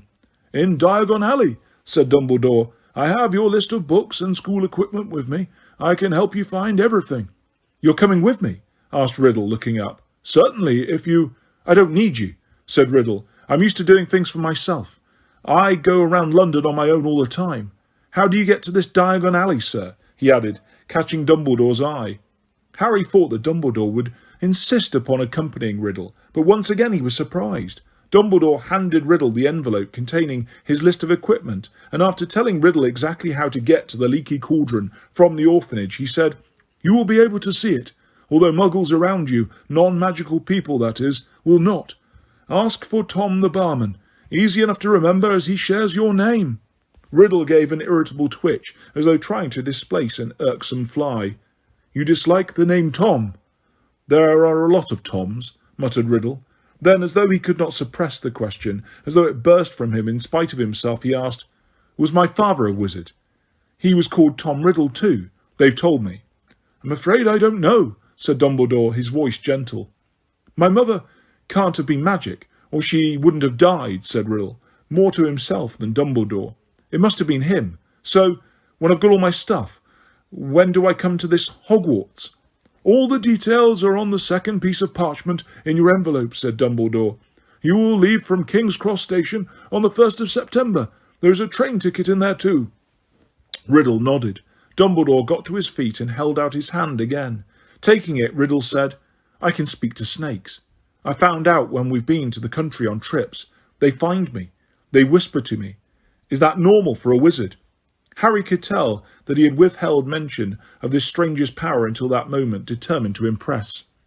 It is unusual, said Dumbledore, after a moment's hesitation, but not unheard of. His tone was casual, but his eyes moved curiously over Riddle's face. They stood for a moment, man and boy, staring at each other, and then the handshake was broken. Dumbledore was at the door. Goodbye, Tom. I shall see you at Hogwarts.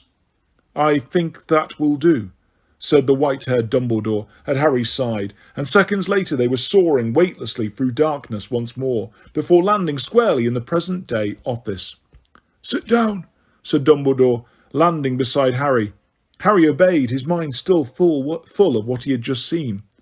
He believed it much quicker than I did. When you told him, he was a wizard, said Harry. I didn't believe Hagrid at first, when he told me. Yes, Riddle was perfectly ready to believe that he was, to use his word, special, said Dumbledore. Did you know then? Asked Harry. Did I know that I had just met the most dangerous dark wizard of all time? Said Dumbledore. No, I had no idea that he was to grow up to be what he is. However, I was certainly intrigued by him. I returned to Hogwarts intending to keep an eye upon him, something I should have done in any case, given that he was alone and friendless, but which already I felt I ought to do for others' sake as much as his. His powers, as you heard, were surprisingly well developed for such a young wizard, and more interestingly and ominously of all, he had already discovered that he had some measure of control over them, and begun to use them consciously. And as you saw, they were not the random experiments typical of young wizards.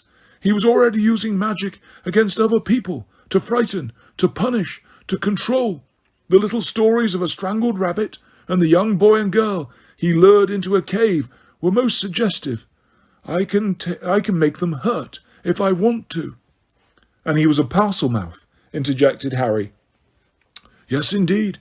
A rare ability and one supposedly connected with the dark arts, although, as we know, there are Parselmouths among the great and the good too. In fact, his ability to speak to serpents did not make me nearly as uneasy as his obvious instincts for cruelty, secrecy, and domination. Time is making fools of us again, said Dumbledore, indicating the dark sky beyond the windows. But before we part, I want to draw your attention to certain features of the scene we have just witnessed, for they have a great bearing on the matters we shall be discussing in future meetings. Firstly, I hope you noticed Riddle's reaction when I mentioned that another shared his first name, Tom. Harry nodded. There he showed his contempt for anything that tied him to other people, anything that made him ordinary. Even then he wished to be different, separate, notorious. He shed his name, as you know, within a few short years of that conversation, and created the mask of Lord Voldemort, behind which he has been hidden for so long. I trust that you also noticed that Tom Riddle was already highly self-sufficient, secretive, and apparently friendless. He did not want help or companionship on his trip to Diagon Alley. He preferred to operate alone. The adult Voldemort is the same. You will hear many of his Death Eaters claiming that they are in his confidence, that they alone are close to him, even understand him. They are deluded. Lord Voldemort has never had a friend, nor do I believe that he has ever wanted one. And lastly, I hope you are not too sleepy to pay attention to this, Harry. The young Tom Riddle liked to collect trophies. You saw the box of stolen articles he had hidden in his room. These were taken from victims of his bullying behaviour, souvenirs, if you will, of particularly unpleasant bits of magic. Bear in mind this magpie-like tendency, for this particularly will be important later. And now it really is time for bed. Harry got to his feet. As he walked across the room, his eyes fell upon the little table on which Marvalo Gaunt's ring had rested last time. But the ring was no longer there. Yes, Harry? Said Dumbledore, for Harry had come to a halt. The ring's gone, said Harry, looking around. But I thought you might have the mouth organ or something. Dumbledore beamed at him, peering over the top of his half-moon spectacles.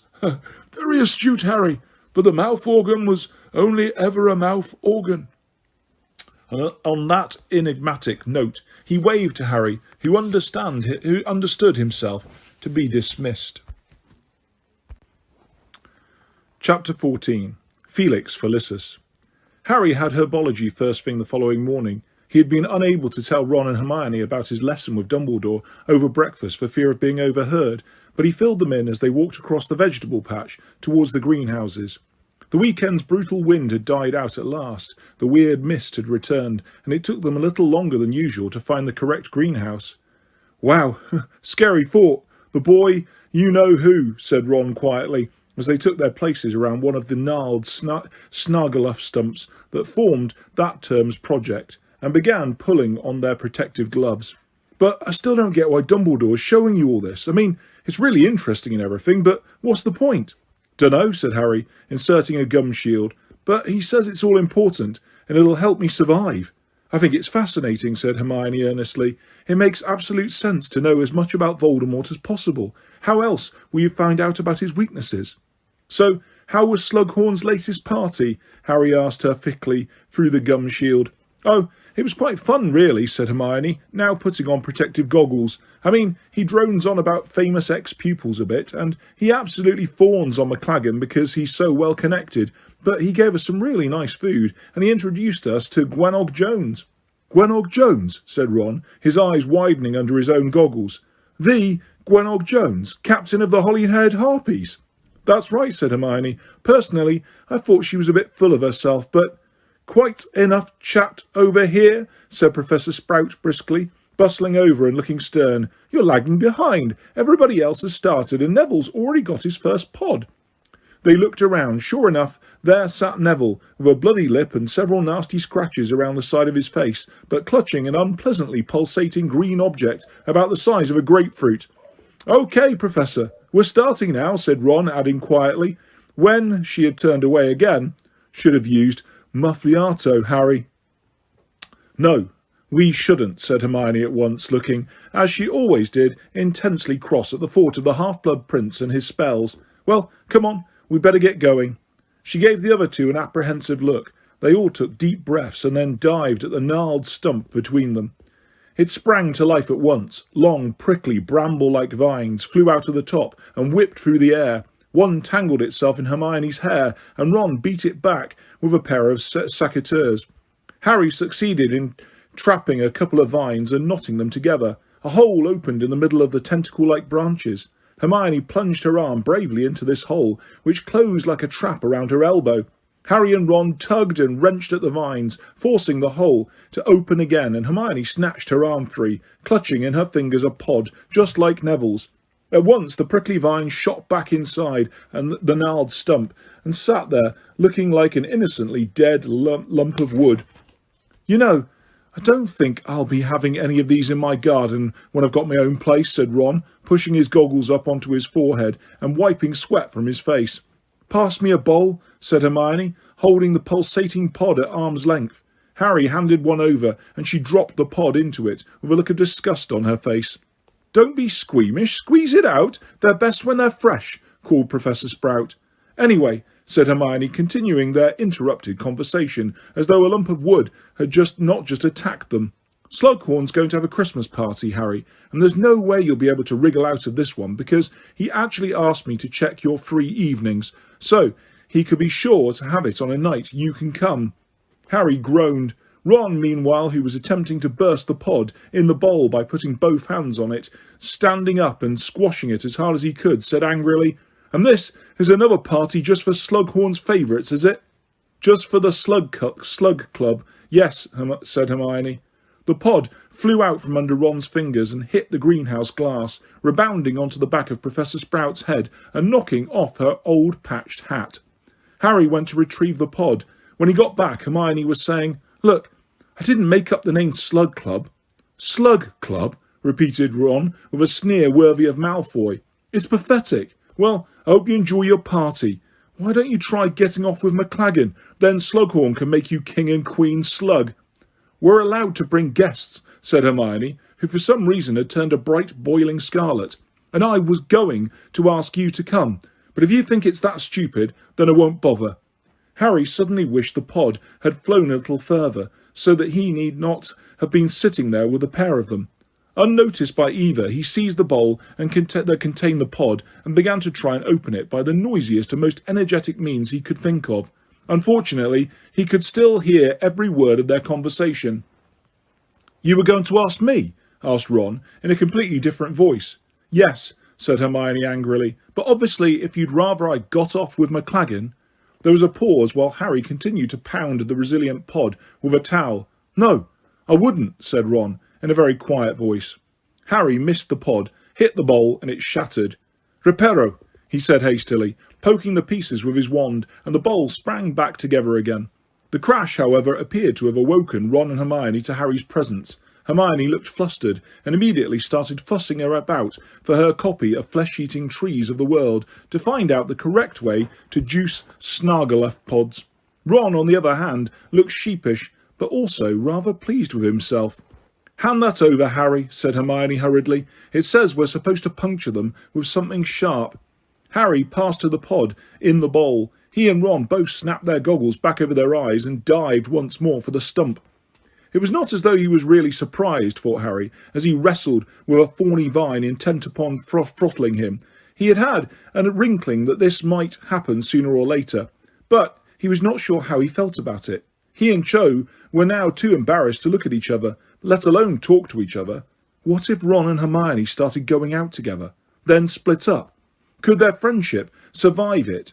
Harry remembered the few weeks when they had not been talking to each other in the third year. He had not enjoyed trying to bridge the distance between them. And then, what if they didn't split up? What if they became like Bill and Fleur, and it became excruciatingly embarrassing to be in their presence, so that he was shut out for good? Gotcha, yelled Ron, pulling a second pod from the stump, just as Hermione managed to burst the first one open, so that the bowl was full of tubers, wriggling like pale green worms. The rest of the lesson passed without further mention of Slughorn's party, although Harry watched his two friends more closely over the next few days. Ron and Hermione did not seem any different, except that they were a little politer to each other than usual. Harry supposed he would just have to wait to see what happened under the influence of butterbeer in Slughorn's dimly lit room on the night of the party. In the meantime, however, he had more pressing worries.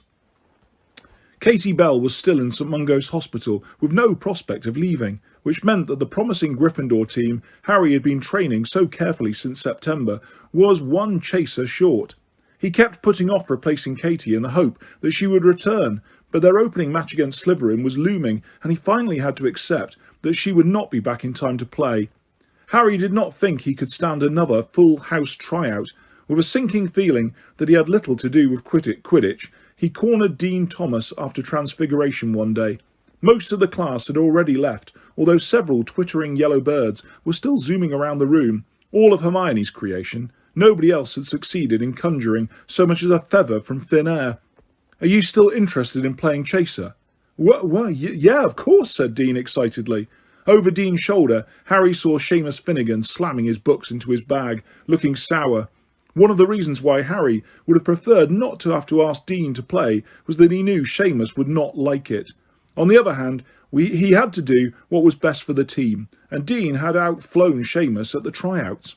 "Well, then you're in," said Harry. "There's a practice tonight, 7 o'clock. "Right," said Dean. "Cheers, Harry. Blimey, I can't wait to tell Ginny." He sprinted out of the room, leaving Harry and Seamus alone together. An uncomfortable moment made no easier when a bird dropping landed on Seamus's head as one of Hermione's canaries whizzed over them.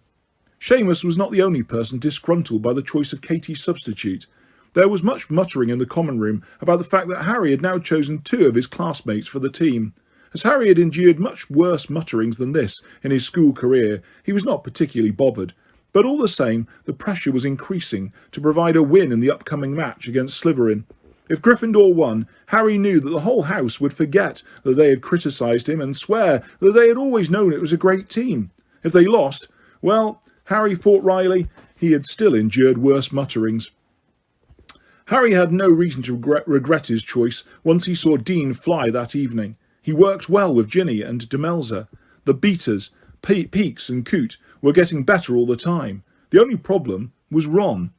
Harry had known all along that Ron was an inconsistent player who suffered from nerves and a lack of confidence, and unfortunately the looming prospect of the opening game of the season seemed to have brought out all his old insecurities.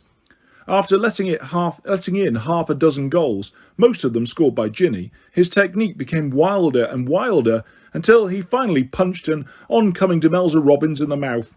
"It was an accident. I'm sorry, Demelza, really sorry," Ron shouted after her as she zigzagged back to the ground, dripping blood everywhere. "I just panicked," Ginny said angrily, landing next to Demelza and examining her fat lip. "You prat, Ron. Look at the state of her." "I can fix that," said Harry, landing beside the 2 girls, pointing his wand at Demelza's mouth and saying, "Episky. And Ginny, don't call Ron a prat. You're not the captain of the team." "Well, you seem too busy to call him a prat, and I thought someone should." Harry forced himself not to laugh. "In the air, everyone, let's go." Overall, it was one of the worst practices they had had all term, though Harry did not feel that honesty was the best policy when they were this close to the match. "Good work, everyone. I think we'll flatten Slytherin," he said bracingly. and the chasers and beaters left the changing room looking reasonably happy with themselves. "I played like a sack of dragon dung," said Ron in a hollow voice, when the door had swung shut behind Ginny.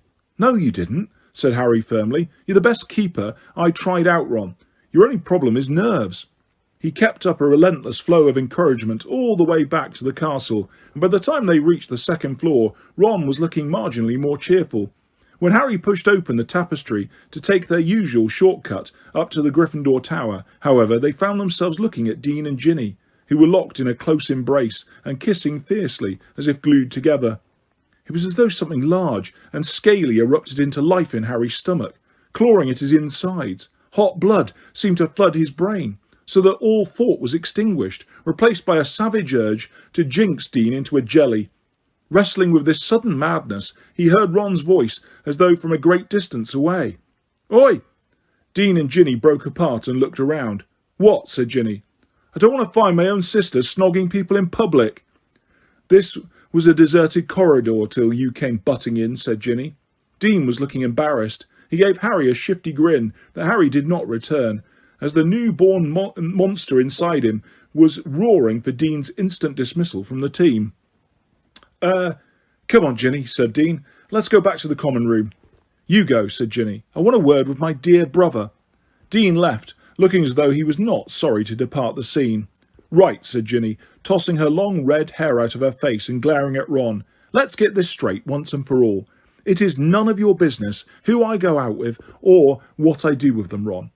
"Yeah, it is," said Ron just as angrily. Do you think I want people saying my sister's a what?" shouted Ginny, drawing her wand. "A what exactly?" "He doesn't mean anything, Ginny," said Harry automatically, though the monster was roaring its approval of Ron's words. "Oh yes he does," she said, flaring up at Harry. "Just because he's never snogged anyone in his life, just because the best kiss he's ever had is from Auntie Muriel." "Shut your mouth," bellowed Ron, bypassing red and turning maroon. "No, I will not," yelled Ginny, beside herself. "I've seen you with Flem, hoping she'll kiss you on the cheek every time you see her. It's pathetic. If you went out and got a bit of a snogging done yourself, you wouldn't mind so much that everyone else does it." Ron had pulled out his wand too. Harry stepped swiftly between them. "You don't know what you're talking about," Ron roared, trying to get a clear shot at Ginny around Harry, who was now standing in front of her with his arms outstretched. "Just because I don't do it in public." Ginny screamed with derisive laughter, trying to push Harry out of the way. "Been kissing Pigwidgeon, have you? Or have you got a picture of Auntie Muriel stashed under your pillow? You!" A streak of orange light flew under Harry's left arm and missed Ginny by inches. Harry pushed Ron up against the wall. "Don't be stupid." "Harry's snogged Cho Chang," shouted Ginny, who sounded close to tears now, "and Hermione snogged Victor Crumb. It's only you who acts like it's something disgusting, Ron, and that's because you've got about as much experience as a 12-year-old. And with that, she stormed away. Harry quickly let go of Ron. The look on his face was murderous. They both stood there, breathing heavily, until Mrs. Norris, Filch's cat, appeared around the corner, which broke the tension. "Come on," said Harry, as the sound of Filch's shuffling feet reached their ears. They hurried up the stairs and along a 7th-floor corridor. "Oi, out of the way!" Ron barked at a small girl who jumped in fright and dropped a bottle of toad spawn. Harry hardly noticed the sound of shattering glass. He felt disorientated, dizzy. Being struck by a lightning bolt must be something like this. "It's just because she's Ron's sister," he told himself. "He just didn't like seeing her kissing Dean, because she's Ron's sister." But unbidden into his mind, came an image of that same deserted corridor, with himself kissing Ginny instead. The monster in his chest passed and purred, but then he saw Ron ripping open the tapestry curtain and drawing his wand on Harry, shouting things like "Betrayal of trust! Supposed to be my friend!" "Do you think Hermione did snog Crumb?" Ron asked abruptly, as they approached the fat lady. Harry gave a guilty start and wrenched his imagination away from a corridor in which no Ron intruded, in which he and Ginny were quite alone. "What?" he said confusedly. The honest answer was yes, but he did not want to give it. However, Ron seemed to gather the worst from the look on Harry's face. "Dilligrout," he said darkly to the fat lady, and they climbed through the portrait hole into the common room. Neither of them mentioned Ginny or Hermione again. Indeed, they barely spoke to each other that evening, and got into bed in silence, each absorbed in his own thoughts. Harry lay awake for a long time, looking at that canopy of his four-poster and trying to convince himself that his feelings for Ginny were entirely older brotherly.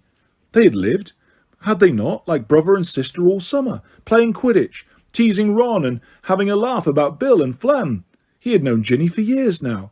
It was natural that he should feel protective, natural that he should want to look out for her, want to rip Dean limb from limb for kissing her.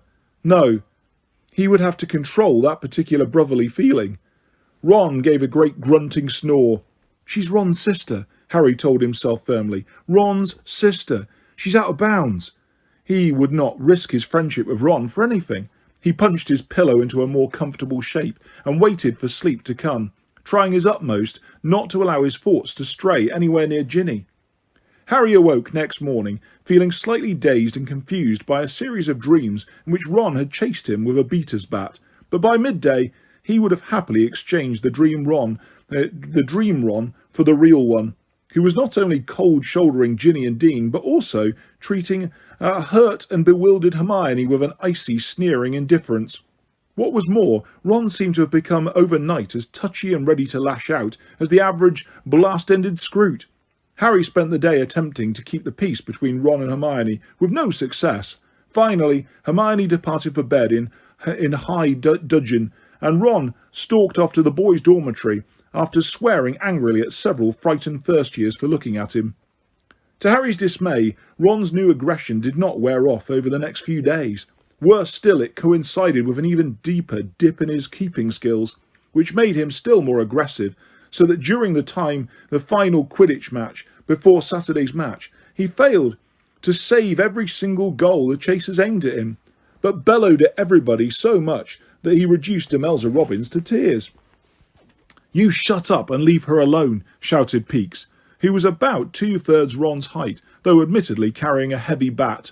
"Enough!" bellowed Harry, who had seen Ginny glowering in Ron's direction, and remembering her reputation as an accomplished caster of the bat bogey hex, soared over to intervene before things got out of hand.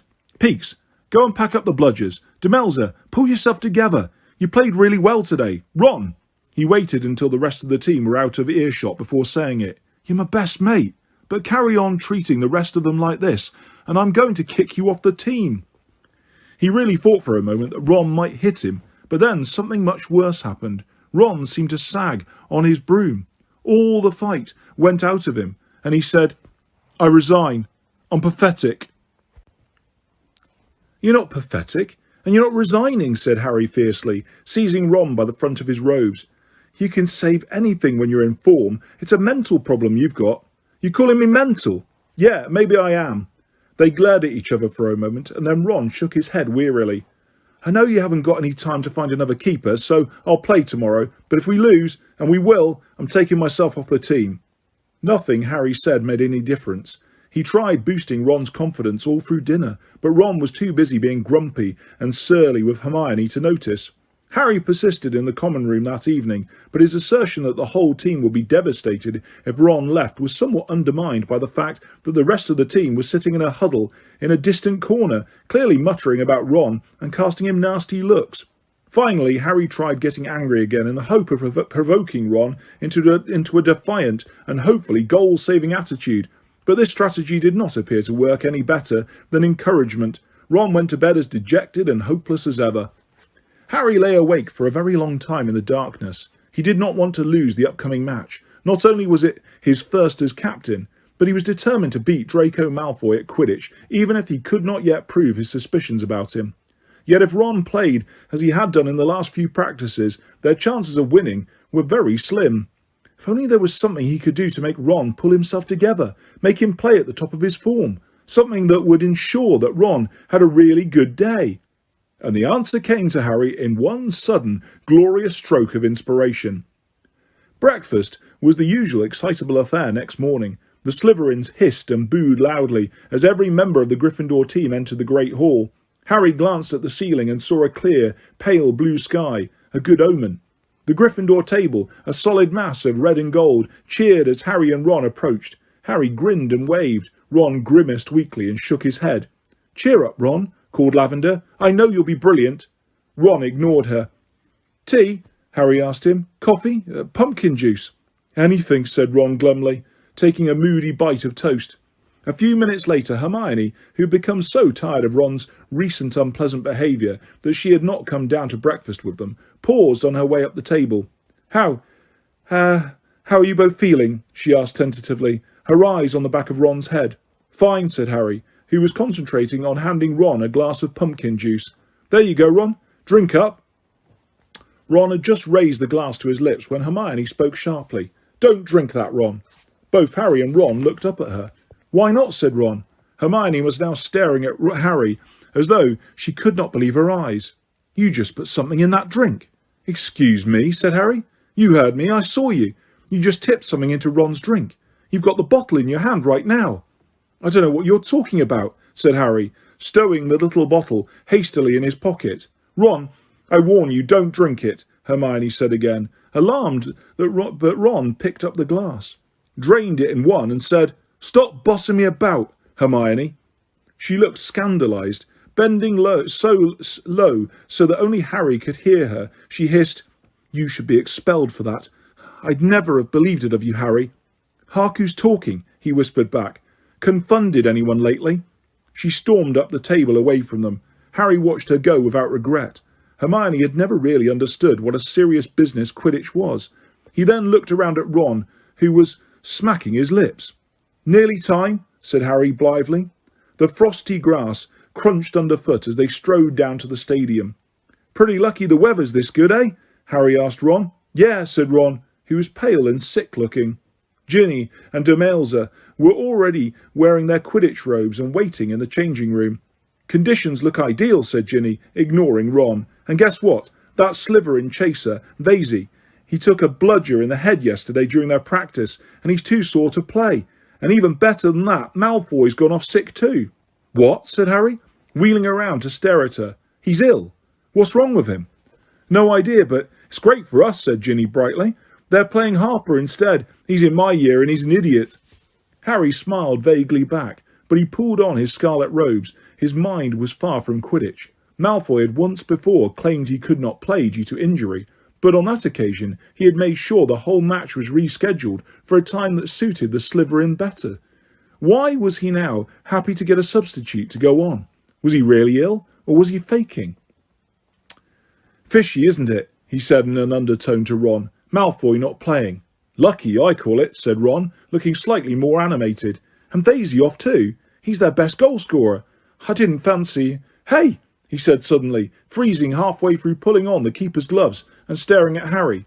"What?" You." Ron had dropped his voice. He looked both scared and excited. "My drink. My pumpkin juice." "You didn't." Harry raised his eyebrows but said nothing except, "We'll be starting in about 5 minutes. You better get your boots on." They walked out onto the pitch to tumultuous roars and boos. One end of the stadium was solid red and gold, the other a sea of green and silver. Many Hufflepuffs and Ravenclaws had taken sides too, amidst all the yelling and clapping. Harry could distinctly hear the roar of Luna Lovegood's famous lion-topped hat. Harry stepped up to Madam Hooch, the referee, who was standing ready to release the balls from the crate. "Captains, shake hands," she said, and Harry had his hand crushed by the new Slytherin captain, Urquhart. "Mount your brooms. On the whistle. 3, 2, 1. The whistles sounded. Harry and the others kicked off hard from the frozen ground, and they were away. Harry soared around the perimeter of the grounds, looking for the snitch, and keeping one eye on Harper, who was zigzagging far below him. Then a voice that was jarringly different from the usual commentators started up. "Well, there they go. And I think we're all surprised to see the team that Potter's put together this year. Many thought, given Ronald Weasley's patchy performance as keeper last year, that he might be off the team, but of course a close personal friendship with the captain does help." These words were greeted with jeers and applause from the Slytherin end of the pitch. Harry craned around on his broom to look towards the commentator's podium. A tall, skinny, blonde boy with an upturned nose was standing there, talking into the magical megaphone that had once been Lee Jordan's. Harry recognised Zacharias Smith, a Hufflepuff player, whom he had heartily disliked. "Oh, and here comes Slytherin's first attempt on goal. It's Urquhart streaking down the pitch and—" Harry's stomach turned over. "Weasley saves it! Well, he's bound to get lucky sometimes, I suppose." "That's right, Smith, he is," muttered Harry, grinning to himself, as he dived amongst the chasers and his eyes searching all around for some hint of the elusive snitch. With half an hour of the game gone, Gryffindor were leading 60 points to 0. Ron having made some truly spectacular saves, some by the very tips of his gloves, and Ginny having scored 4 of Gryffindor's 6 goals. This effectively stopped Zacharias wondering loudly whether the two Weasleys were only there because Harry liked them, and he started on Peakes and Coot instead. "Of course, Coot isn't really the usual build for a beater," said Zacharias loftily. "They're generally got a bit more muscle." "Hit a bludger at him," Harry called to Coot as he zoomed past, but Coot, grinning broadly, chose to aim the next bludger at Harper instead, who was just passing Harry in the opposite direction. Harry was pleased to hear the dull thunk that meant the bludger had found its mark. It seemed as though Gryffindor could do no wrong. Again and again they scored, and again at the other end of the pitch, Ron saved goals with apparent ease. He was actually smiling now, and when the crowd greeted a particularly good save with a rousing chorus of the old favourite, "Weasley is our king," he pretended to conduct them from on high. "Thinks he's something special now, doesn't he?" said a snide voice, and Harry was nearly knocked off his broom as Harper collided with him, hard and deliberately. "Your blood traitor pal!" Madame Hooch's back was turned, and though Gryffindors below shouted in anger, by the time she looked around, Harper had already sped off. His shoulder aching, Harry raced after him, determined to ram him back. "And I think Harper of Slytherin's seen a snitch," said Zacharias Smith through his megaphone. "Yes, he's certainly seen something. Potter hasn't." Smith really was an idiot, thought Harry. Hadn't he noticed them collide? But next moment his stomach seemed to drop out of the sky. Smith was right and Harry was wrong. Harper had not sped upwards and at random. He had spotted what Harry had not. The snitch was speeding along high above them, glinting brightly against the clear blue sky. Harry accelerated. The wind was whistling in his ears so that it drowned all sound of Smith's commentary or the crowd. But Harper was still ahead of him, and Gryffindor was only 100 points up. If Harper got there first, Gryffindor had lost, and now Harper was feet from it, his hand outstretched. "Oi, Harper!" yelled Harry in desperation. "How much did Malfoy pay you to come in instead of him?" He did not know what made him say it, but Harper did a double take. He fumbled the snitch, let it slip through his fingers, and shot right past it. Harry made a great swipe for the tiny, fluttering ball, and caught it. "Yes!" Harry yelled. Wheeling around, he hurtled back towards the ground, the snitch held high in his hand. As the crowd realised what had happened, a great shout went up that almost drowned the sound of the whistle that signalled the end of the game. "Ginny, where are you going?" yelled Harry, who had found himself trapped in the midst of a mass mid-air hug with the rest of the team. But Ginny sped right on past them until, with an almighty crash, she collided with the commentator's podium. As the crowd shrieked and laughed, the Gryffindor team landed beside the wreckage of wood, under which Zacharias was feebly stirring. Harry heard Ginny saying blithely to an irate Professor McGonagall, "Forgot to brake, Professor. Sorry." Laughing, Harry broke free of the rest of the team and hugged Ginny, but let go very quickly. Avoiding her gaze, he clapped a cheering Ron on the back instead, as, all enmity forgotten, the Gryffindor team left the pitch, arm in arm, punching the air and waving to their supporters. The atmosphere in the changing room was jubilant. "Party up in the common room," Seamus said, yelled Dean exuberantly. "Come on, Ginny, Demelza." Ron and Harry were the last two in the changing room. They were just about to leave when Hermione entered. She was twisting her Gryffindor scarf in her hands and looking upset, but determined. "I want a word with you, Harry." She took a deep breath. "You shouldn't have done it. You heard Slughorn. It's illegal." "What are you going to do? Turn us in?" demanded Ron. "What are you two talking about?" asked Harry, turning away to hang up his robes so that neither of them would see him grinning. "You know perfectly well what we're talking about," said Hermione shrilly. "You spiked Ron's juice with Lucky Potion at breakfast. Felix Felicis." "No, I didn't," said Harry, turning back to face them both. Yes, you did, Harry, and that's why everything went right. There were Slytherin players missing and Ron saved everything. I didn't put it in, said Harry, now grinning broadly. He slipped his hand inside his jacket pocket and drew out the tiny bottle that Hermione had seen in his hand that morning.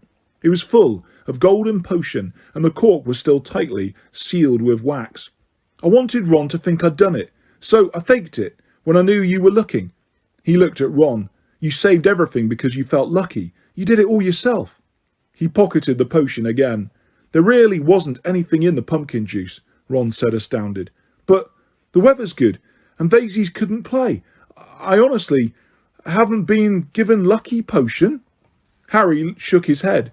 Ron gaped at him for a moment, and then rounded on Hermione, imitating her voice. You added Felix Felicis to Ron's juice this morning. That's why he saved everything. See? I can save goals without help, Hermione. I never said you couldn't, Ron. You thought you'd been given it too. But Ron had already strode past her out of the door with his broomstick over his shoulder. Said Harry into the sudden silence. He had not expected his plan to backfire like this. Shall we go up to the party then? You go, said Hermione, blinking back tears. I'm sick of Ron at the moment. I don't know what I'm supposed to have done. And she stormed out of the changing room too. Harry walked slowly back up the grounds towards the castle, through the crowd, many of whom shouted congratulations at him, but he felt a great sense of letdown.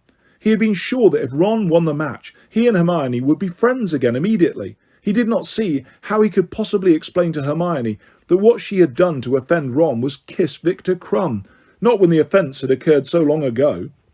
Harry could not see Hermione at the Gryffindor celebration party, which was in full swing when he arrived. Renewed cheers and clapping greeted his appearance, and he was soon surrounded by a mob of people congratulating him.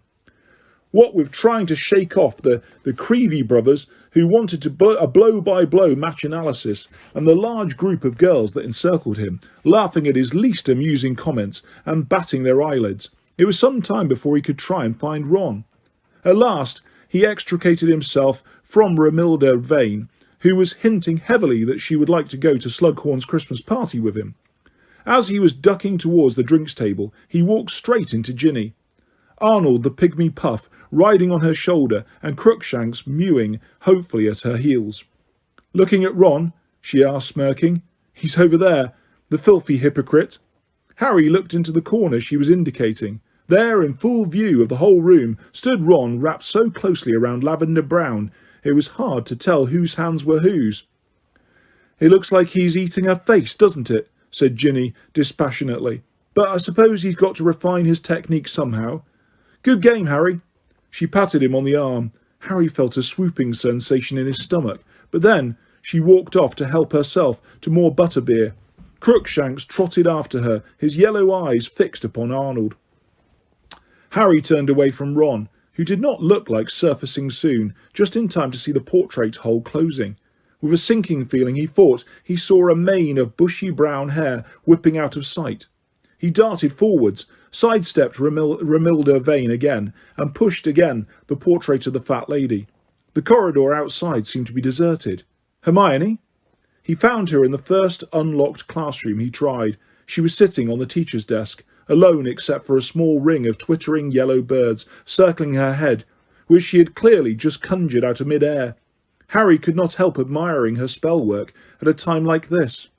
Oh, hello, Harry, she said in a brittle voice. I was just practising. Yeah, they're really good, said Harry.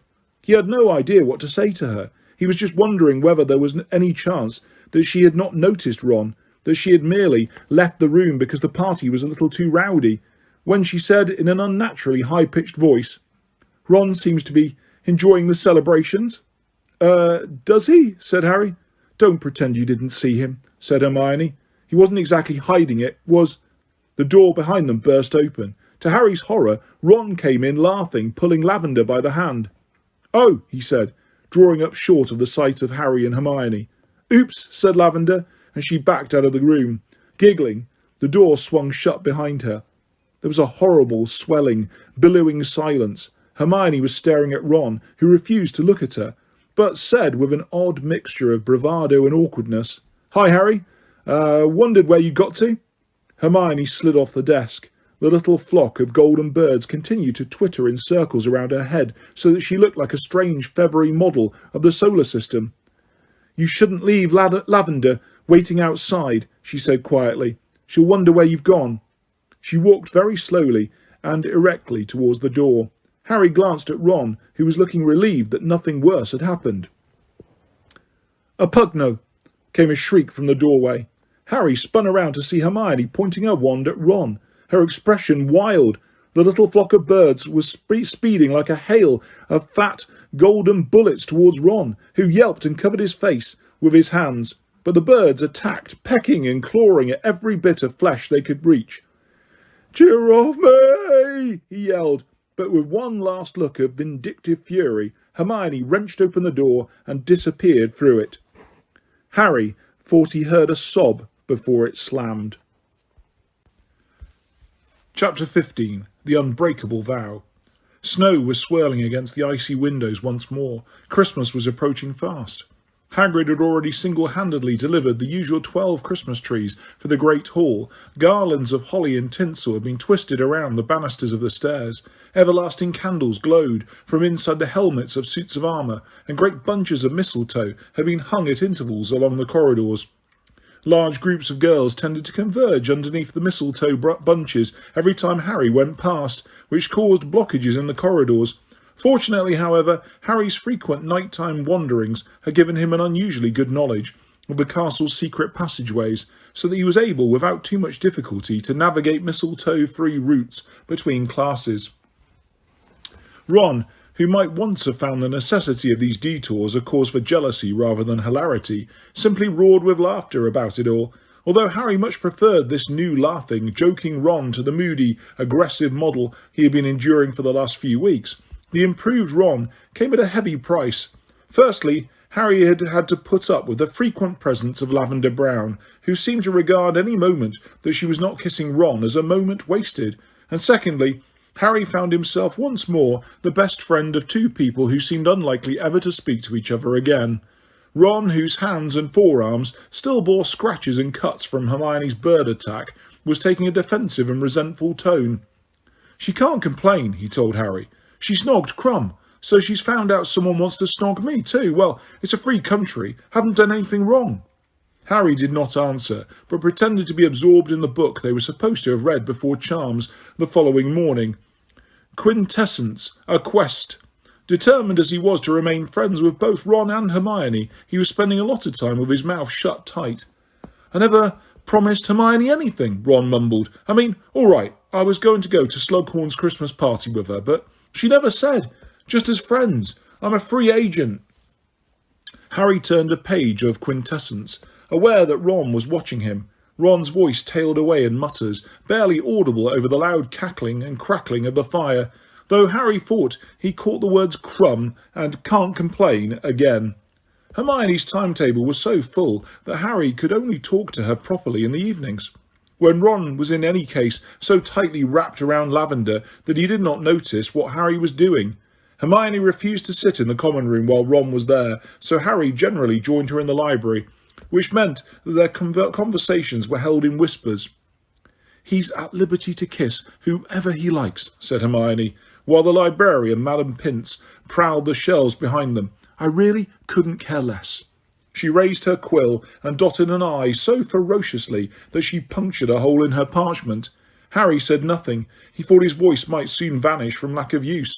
He bent a little lower over advanced potion-making and continued to make notes on everlasting elixirs, occasionally pausing to decipher the prince's useful additions to Labacious Borrage's text. "And incidentally," said Hermione after a few moments, "you need to be careful." "For the last time," said Harry, speaking in a slightly hoarse whisper after 3/4 of an hour of silence, "I'm not giving back this book. I've learned more from the Half-Blood Prince than Snape or Slughorn have taught me in—" "I'm not talking about your stupid so-called prince," said Hermione, giving his book a nasty look as though it had been rude to her. "I'm talking about earlier. I went into the girls' bathroom just before I came in here, and there were about a dozen girls in there, including that Romilda Vane, trying to decide how to slip you a love potion. They're all hoping they're going to get you to take them to Slughorn's party, and they all seem to have bought Fred and George's love potions, which I'm afraid to say probably work." "Why didn't you confiscate them then?" demanded Harry. It seemed extraordinary that Hermione's mania for upholding rules could have abandoned her at this crucial juncture. "They didn't have the potions with them in the bathroom," said Hermione scornfully. "They were just discussing tactics, as I doubt whether even the half-blood prince," she gave the book another nasty look, "could dream up an antidote for a dozen different love potions at once. I just invite someone to go with you. That'll stop all the others thinking they've still got a chance. It's tomorrow night. They're getting desperate." "There isn't anyone I want to invite," mumbled Harry, who was still trying not to think about Ginny any more than he could help, despite the fact that she kept cropping up in his dreams in ways that made him devoutly thankful that Ron could not perform legerdemacy. "Well, just be careful what you think, because Romilda Vane looked like she meant business," said Hermione grimly. She hitched up the long roll of parchment on which she was writing her arithmancy essay, and continued to scratch away with her quill. Harry watched her with his mind a long way away.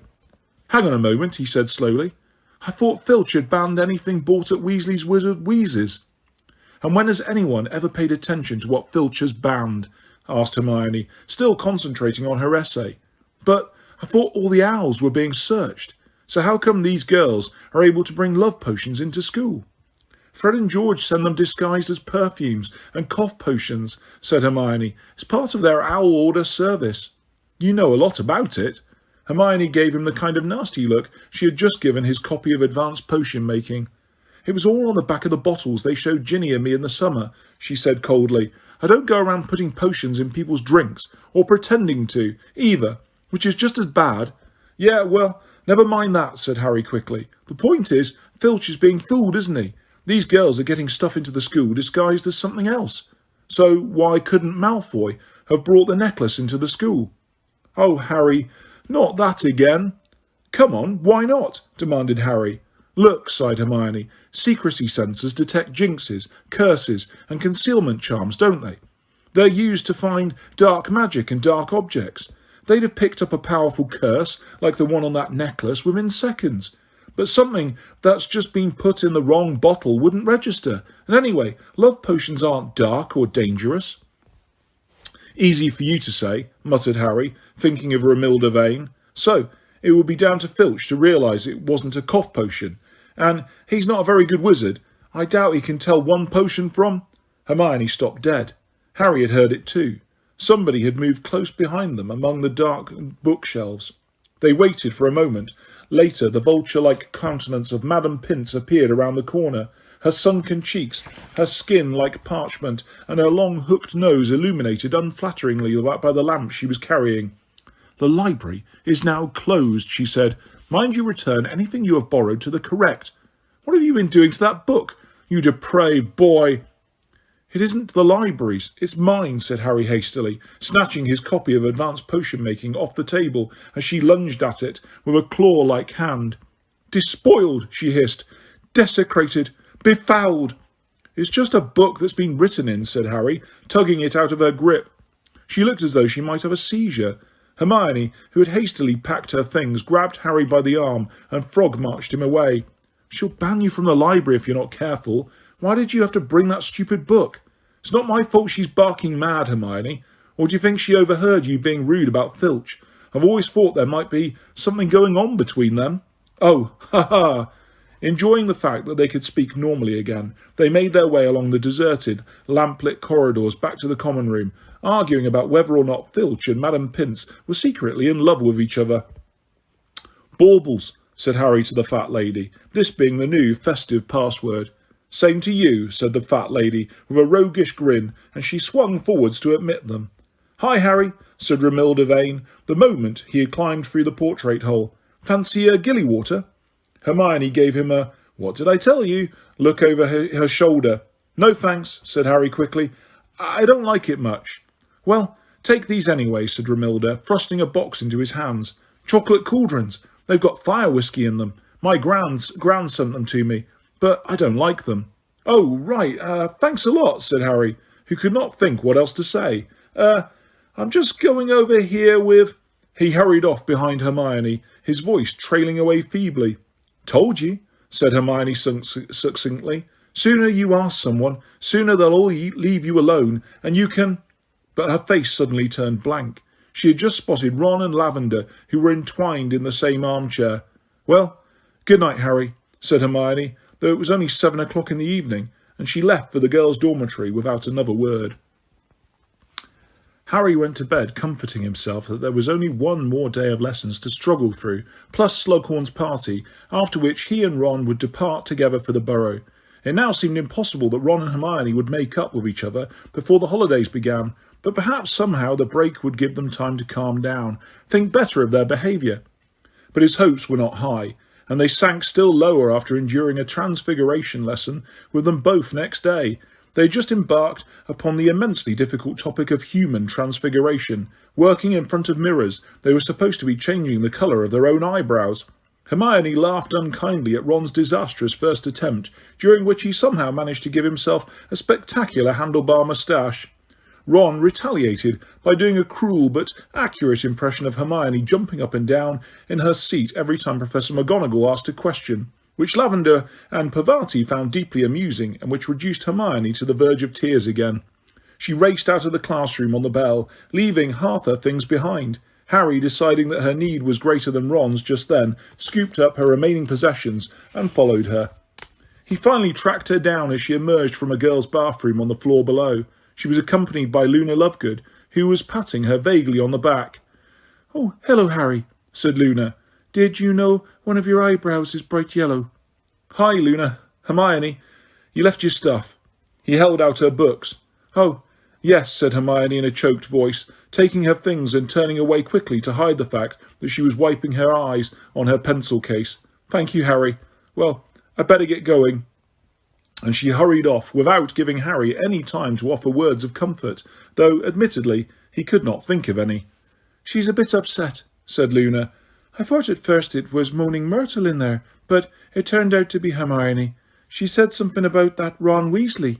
"Yeah, they've had a row," said Harry. "He says very funny things sometimes, doesn't he?" said Luna, as they set off down the corridor together. "But he can be a bit unkind. I noticed that last year." "I suppose," said Harry. Luna was demonstrating her usual knack of speaking uncomfortable truths. He had never met anyone quite like her. "So, have you had a good term?" "Oh, it's been all right," said Luna. "A bit lonely without the DA. Ginny's been nice, though. She stopped 2 boys in our Transfiguration class calling me loony the other day." "How would you like to come to Slughorn's party with me tonight?" The words were out of Harry's mouth before he could stop them. He heard himself say them, as though it was a stranger speaking. Luna turned her protuberant eyes upon him in surprise. "Slughorn's party? With you?" "Yeah," said Harry. "We're supposed to be bringing guests, so I thought you might like, I mean, he was keen to make his intentions perfectly clear. Just as friends, you know, but if you don't want to." He was already half hoping that she didn't want to. "Oh, no, I'd love to go with you as friends," said Luna, beaming as he had never seen her beam before. "Nobody's ever asked me to a party before. As a friend. Is that why you dyed your eyebrow? For that party? Should I do mine too?" No," said Harry firmly. "That was a mistake. I'll get Hermione to put it right for me. So, I'll meet you in the entrance hall at 8 o'clock, then." "Aha!"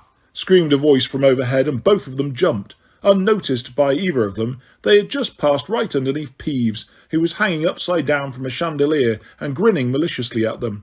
"Potty asked Loony to go to the party. Potty loves Loony. Potty loves Loony." And he zoomed away, cackling and shrieking. "Potty loves Loony."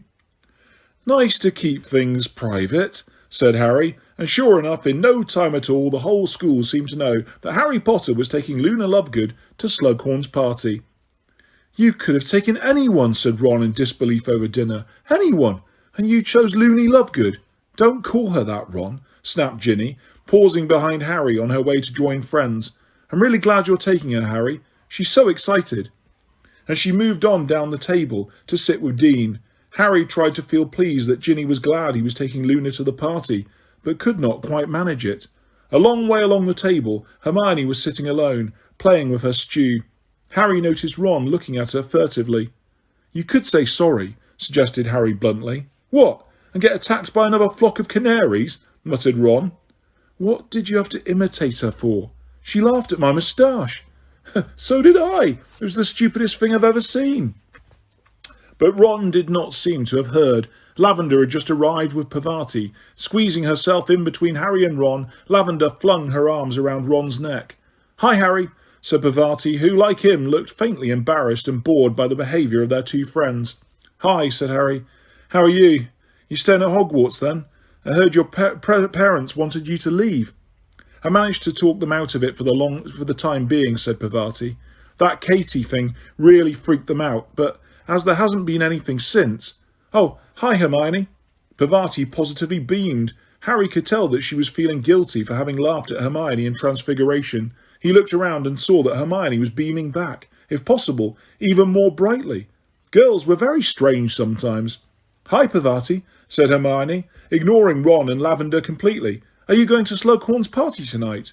No invite, said Parvati gloomily. I'd love to go, though. It sounds like it's going to be really good. You're going, aren't you? Yes. I'm meeting Cormac at 8, and we're... There was a noise like a plunger being withdrawn from a blocked sink, and Ron surfaced. Hermione acted as though she had not seen or heard anything. We're going to the party together. Cormac, said Parvati. Cormac McLaggen, you mean? That's right, said Hermione sweetly. The one who almost, she put a great deal of emphasis on the word, became Gryffindor keeper. Are you going out with him, then? Asked Parvati, wide-eyed. Oh, yes. Didn't you know? Said Hermione, with a most un-Hermione-ish giggle. No, said Parvati, looking positively agog at the piece of gossip. Wow, you like your Quidditch players, don't you? First Crumb, then McLaggen. I like really good Quidditch players, Hermione corrected her, still smiling. Well, see you. Got to go and get ready for the party. She left. At once Lavender and Parvati put their heads together to discuss the new development and everything they had ever heard about McLaggen, and all they had ever guessed about Hermione. Ron looked strangely blank and said nothing. Harry was left to ponder in silence the depths to which girls would sink to get revenge. When he arrived in the entrance hall at 8 o'clock that night, he found an unusually large number of girls lurking there, all of whom seemed to be staring at him resentfully as he approached Luna. She was wearing a set of spangled silver robes that was attracting a certain amount of giggling from the onlookers, but otherwise she looked quite nice. Harry was glad in any case that she had left off her radish earrings, but butterbeer cork necklace and her spectre specs. Hi, she said. Shall we get going then? Oh, yes, she said happily. Where is the party? Slughorn's office, said Harry, leading her up the marble staircase away from the staring and muttering. Did you hear? There's supposed to be a vampire coming. Rufus Scrimgeour? Asked Luna. What? Said Harry, disconcerted. You mean the Minister for Magic? Yes, he's a vampire, said Luna matter-of-factly. Father wrote a very long article about it when Scrimgeour first took over from Cornelius Fudge. But he was forced not to publish by somebody from the ministry. Obviously, they didn't want the truth to get out. Harry, who thought it most unlikely that Rufus Scrimgeour was a vampire, but who was used to Luna repeating her father's bizarre views as though they were fact, did not reply. They were already approaching Slughorn's office, and the sounds of laughter, music, and loud conversation were growing louder with every step they took. Whether it had been built that way, or because he had used magical trickery to make it so, Slughorn's office was much larger than the usual teacher's study. The ceiling and walls had been draped with emerald, crimson, and gold hangings, so that it looked as though they were all inside a vast tent. The room was crowded and stuffy, and bathed in the red light cast by an ornate golden lamp dangling from the centre of the ceiling, in which real fairies were fluttering, each a brilliant speck of light. Loud singing, accompanied by what sounded like mandolins, issued from a distant corner. A haze of pipe smoke hung over several elderly warlocks deep in conversation, and a number of house elves were negotiating their way squeakily through the forest of knees, obscured by the heavy silver platters of food they were bearing, so that they looked like little roving tables. "Harry, my boy!" boomed Slughorn, almost as soon as Harry and Luna had squeezed in through the door. Come in, come in! So many people I'd like you to meet!" Slughorn was wearing a tasselled velvet hat to match his smoking jacket. Gripping Harry's arm so tightly, he might have been hoping to disapparate with him. Slughorn led him purposefully into the party. Harry seized Luna's hand and dragged her along with him. "Harry, I'd like you to meet Eldred Warple, an old student of mine, author of Blood Brothers, My Life Amongst the Vampires, and of course his friend Sanguini." Warple, who was a small, bespectacled man, grabbed Harry's hand and shook it enthusiastically. The vampire, Sanguini, who was tall and emaciated with dark shadows under his eyes, merely nodded. He looked rather bored. A gaggle of girls was standing close to him, looking curious and excited. "Harry Potter, I am simply delighted," said Warple, peering short-sightedly up into Harry's face. "I was saying to Professor Slughorn only the other day, where is the biography of Harry Potter for which we have all been waiting?" Said Harry. "Were you?" "Just as modest as Horace described," said Warple. "But seriously," his manner changed. It became suddenly businesslike. "I would be delighted to write it myself. People are craving to know more about you, dear boy. Craving. If you were prepared to grant me a few interviews, say in 4 or 5 hour sessions, why, we could have the book finished within months, and all with very little effort on your part. I assure you, ask Sanguini here if it isn't quiet. Sanguini, stay here," added Warple, suddenly stern, for the vampire had been edging towards the nearby group of girls, a rather hungry look in his eye. "Here, have a pasty," said Warple, seizing one from a passing elf and stuffing it into Sanguini's hand before turning his attention back to Harry. "My dear boy, the gold you could make, you have no idea." "I'm definitely not interested," said Harry firmly, "and I've just seen a friend of mine. Sorry." He pulled Luna after him into the crowd. He had indeed just seen a long mane of brown hair disappear between what looked like 2 members of the Weird Sisters. "Hermione! Hermione!" "Harry! There you are, thank goodness. Hi, Luna." "What's happened to you?" asked Harry, for Hermione looked distinctly dishevelled, rather as though she had just fought her way out of a thicket of devil's snare. "Oh, I've just escaped. I've just left Cormac," she said. "Under the mistletoe," she added in explanation, as Harry continued to look questioningly at her. "Serves you right for coming with him," he told her severely. "I thought he'd annoy Ron most," said Hermione dispassionately. "I debated for a while about Zachariah Smith, but I thought, on the whole—" "You considered Smith?" said Harry, revolted. "Yes, I did, and I'm starting to wish I'd chosen him. McLaggen makes Grawp look like a gentleman. Let's go this way. We'll be able to see him coming. He's so tall." The 3 of them made their way over to the other side of the room, scooping up goblets of mead on the way, realising too late that Professor Trelawney was standing there alone. "Hello," said Luna politely to Professor Trelawney. "Good evening, my dear," said Professor Trelawney, focusing upon Luna with some difficulty. Harry could smell cooking sherry again. "Haven't seen you in my classes lately?" "No, I've got forensics this year," said Luna. "Oh, of course," said Professor Trelawney with an angry, drunken titter. "Or Dobbin, or as I prefer to think of him. You would have thought, would you not, that now I am returning to the school, Professor Dumbledore might have got rid of the horse, but no, we share classes. It's an insult, frankly, an insult. Do you know?" Professor Trelawney seemed too tipsy to have recognised Harry. Under cover of her furious criticisms of Firenze, Harry drew closer to Hermione and said, "Let's get something straight. Are you planning to tell Ron that you interfered at Keeper tryouts?" Hermione raised her eyebrows. "Do you really think I'd stoop that low?" Harry looked at her shrewdly. "Hermione, if you can ask out McLaggen—" "There's a difference," said Hermione with dignity. "I've got no plans to tell Ron anything about what might or might not have happened at Keeper tryouts." "Good," said Harry fervently, "because he'll just fall apart again, and we'll lose the next match." "Quidditch," said Hermione angrily. "Is that all boys care about? Cormac hasn't asked me one single question about myself. No, I've just been treated to 100 great saves made by Cormac McLaggen, non-stop, ever since. Oh no, here he comes." She moved so fast it was though she had disapparated. One moment she was there, the next she had squeezed between 2 guffawing witches and vanished. "Seen Hermione?" asked McLaggen, forcing his way through the throng a minute later. No, sorry," said Harry, and he turned quickly to join in Luna's conversation, forgetting for a split second to whom she was talking. "Harry Potter," said Professor Trelawney in deep, vibrant tones, noticing him for the first time.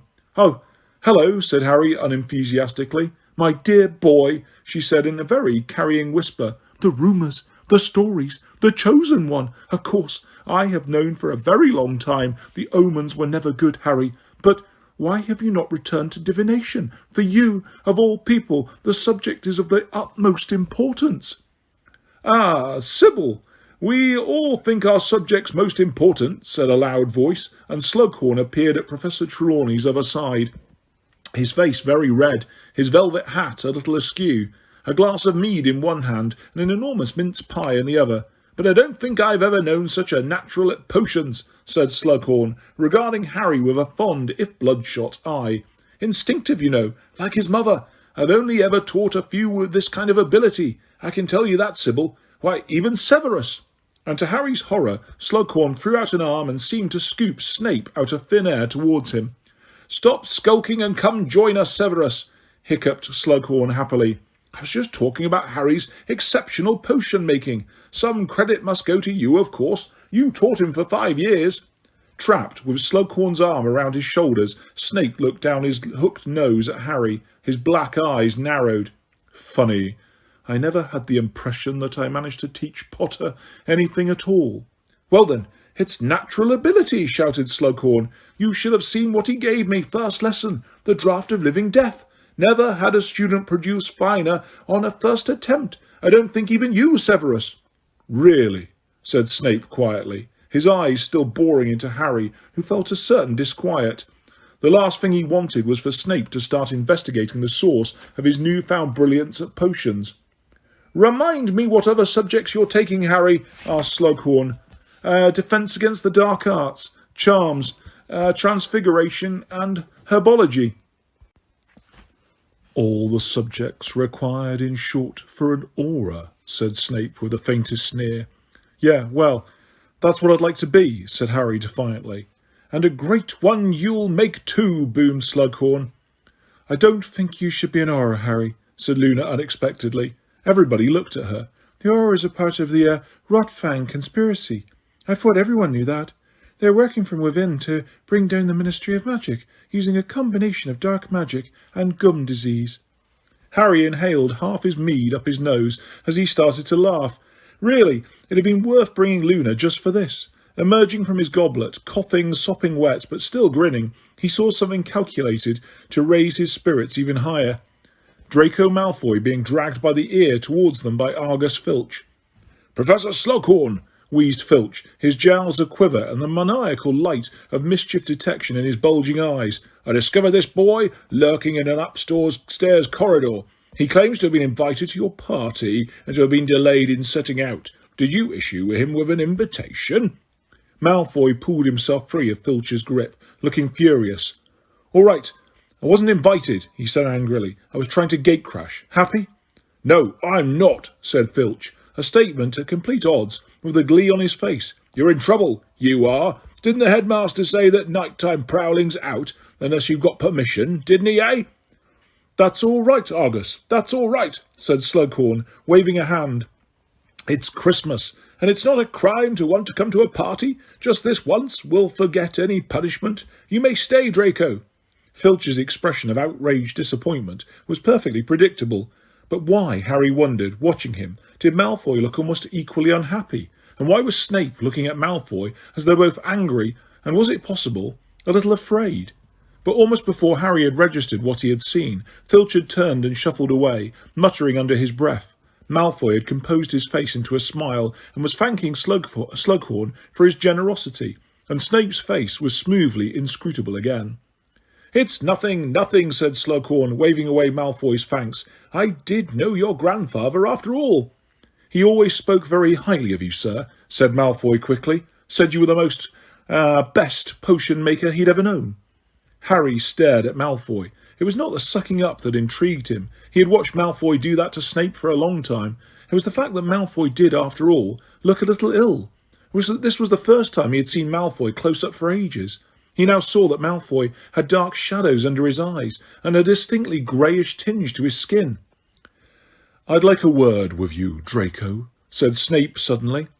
Oh, now, Severus, said Slughorn, hiccuping again. It's Christmas. Don't be too hard. I'm his head of house, and I shall decide how hard or otherwise to be, said Snape curtly. Follow me, Draco. They left, Snape leading the way, Malfoy looking resentful. Harry stood there for a moment, irresolute, and then said, I'll be back in a bit. Luna, bathroom. All right, she said cheerfully, and he thought he heard her as he hurried off into the crowd, resuming the subject of the Rot Gang conspiracy with Professor Trelawney, who seemed sincerely interested. It was easy, once out of the party, to pull his invisibility cloak out of his pocket and throw it over himself, for the corridor was quite deserted. What was more difficult was finding Snape and Malfoy. Harry ran down the corridor, the noise of his feet masked by the music and loud talk still issuing from Slughorn's office behind him. Perhaps Snape had taken Malfoy to his office in the dungeons, or perhaps he was escorting him back to the Slytherin common room. But Harry pressed his ear against door after door as he dashed down the corridor until, with a great jolt of excitement, he crouched down to the keyhole of the last classroom in the corridor and heard voices. Cannot afford mistakes, Draco, because if you are expelled, I didn't have anything to do with it, all right? I hope you are telling the truth, because it was both clumsy and foolish. Already you are suspected of having a hand in it. Who suspects me? Said Malfoy angrily. For the last time, I didn't do it, okay? That Bell girl must have had an enemy no one knows about. Don't look at me like that. I know what you're doing. I'm not stupid, but it won't work. I can stop you. There was a pause, and then Snape said quietly, Ah, Aunt Bellatrix has been teaching you occlumency, I see. What thoughts are you trying to conceal from your master, Draco? I'm not trying to conceal anything from him.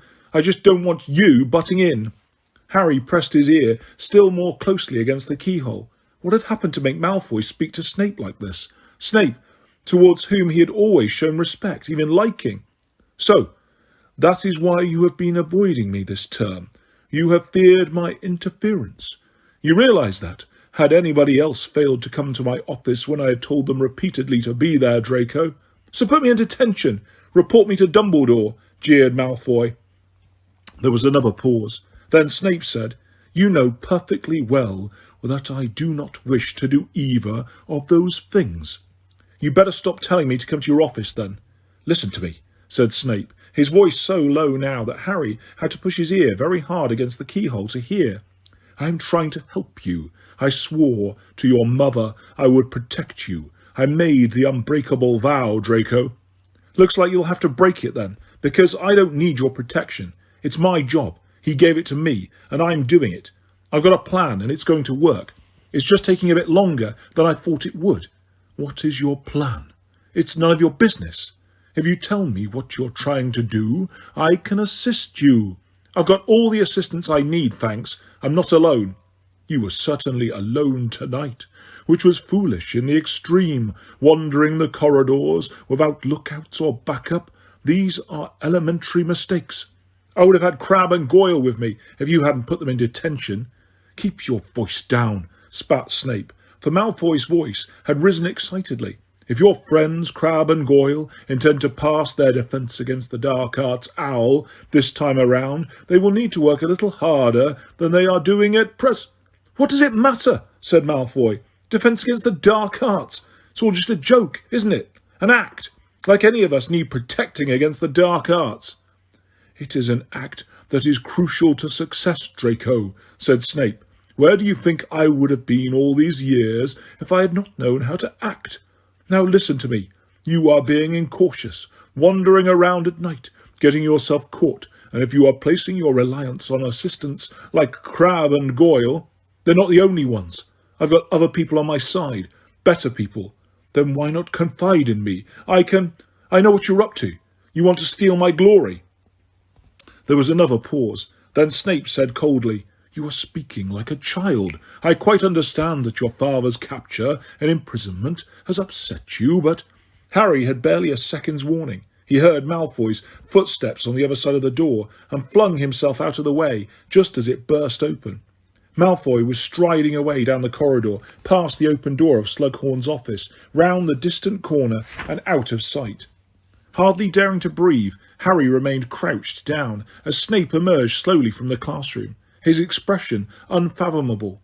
He returned to the party. Harry remained on the door, hidden beneath the cloak, his mind racing. Chapter 16. A Very Frosty Christmas. So Snape was offering to help him. He was definitely offering to help him.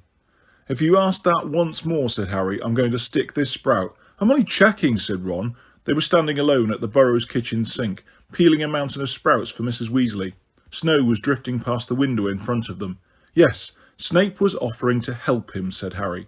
He said he'd promised Malfoy's mother to protect him, that he'd made an unbreakable oath or something. An unbreakable oath? Or vow, said Ron, looking stunned. Nah, he can't have. Are you sure? Yes, I'm sure, said Harry. What does that mean? Well, you can't break an unbreakable vow. I'd worked that much out for myself, funnily enough. What happens if you break it then? You die, said Ron simply. Fred and George tried to get me to make one when I was about 5. I nearly did too. I was holding hands with Fred and everything when Dad found us. He went mental, said Ron, with a reminiscent gleam in his eyes.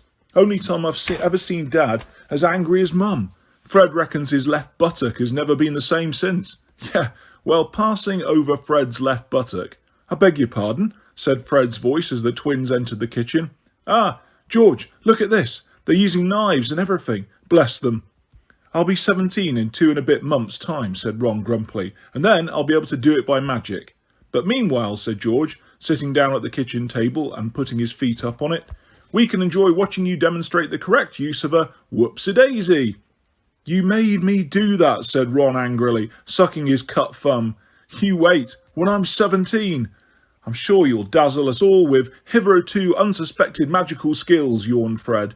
And speaking of hitherto unsuspected skills, Ronald, said George, what is this we hear from Ginny about you and a young lady called, unless our information is faulty, Lavender Brown?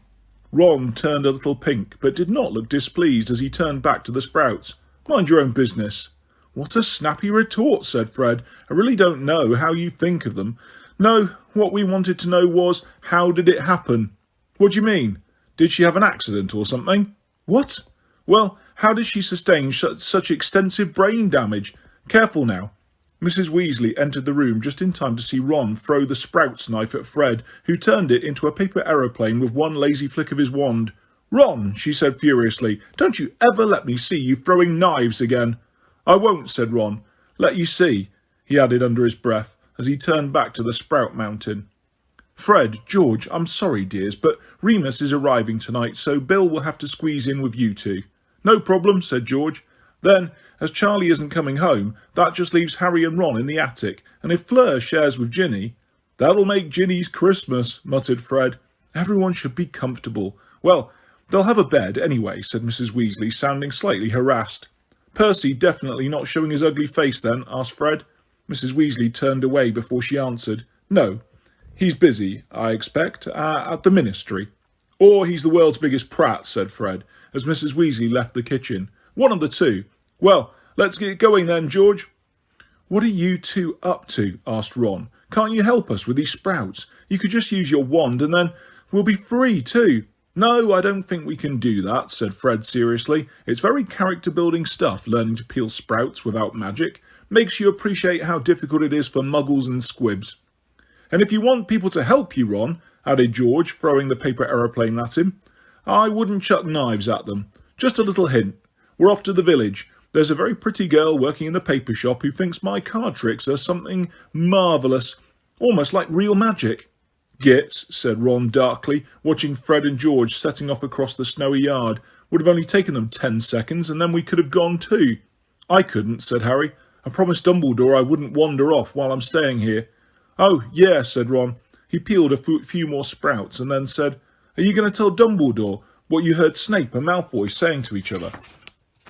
Yup, said Harry. I'm going to tell anyone who can put a stop to it, and Dumbledore's top of the list. I might have another word with your dad too. Pity you didn't hear what Malfoy's actually doing, though. I couldn't have done, could I? That was the whole point. He was refusing to tell Snape.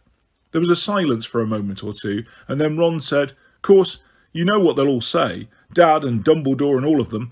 They'll say Snape isn't really trying to help Malfoy. He was just trying to find out what Malfoy's up to. They didn't hear him, said Harry flatly. No one's that good an actor, not even Snape. Yeah, I'm just saying though, said Ron. Harry turned to face him, frowning. You think I'm right though? Yeah, I do, said Ron hastily. Seriously, I do, but they're all convinced Snape's in the Order, aren't they? Harry said nothing. It had already occurred to him that this would be the most likely objection to his new evidence. He could hear Hermione now. Obviously, Harry, he was pretending to offer help so he could trick Malfoy into telling him what he's doing.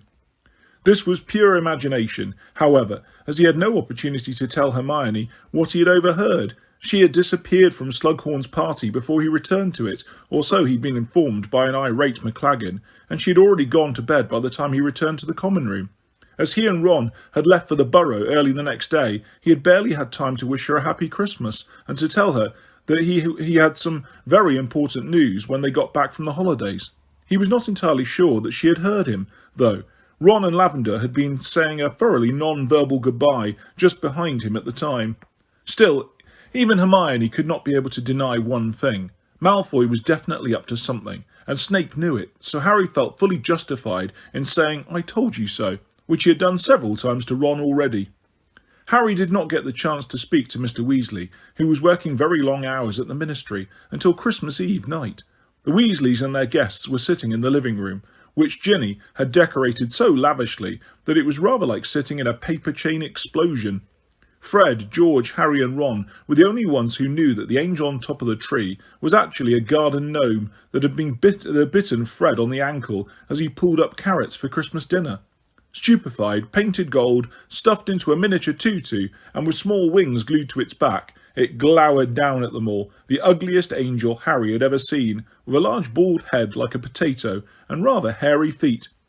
They were all supposed to be listening to a Christmas broadcast by Mrs. Weasley's favourite singer, Celestina Warbeck, whose voice was warbling out of the large wooden wireless.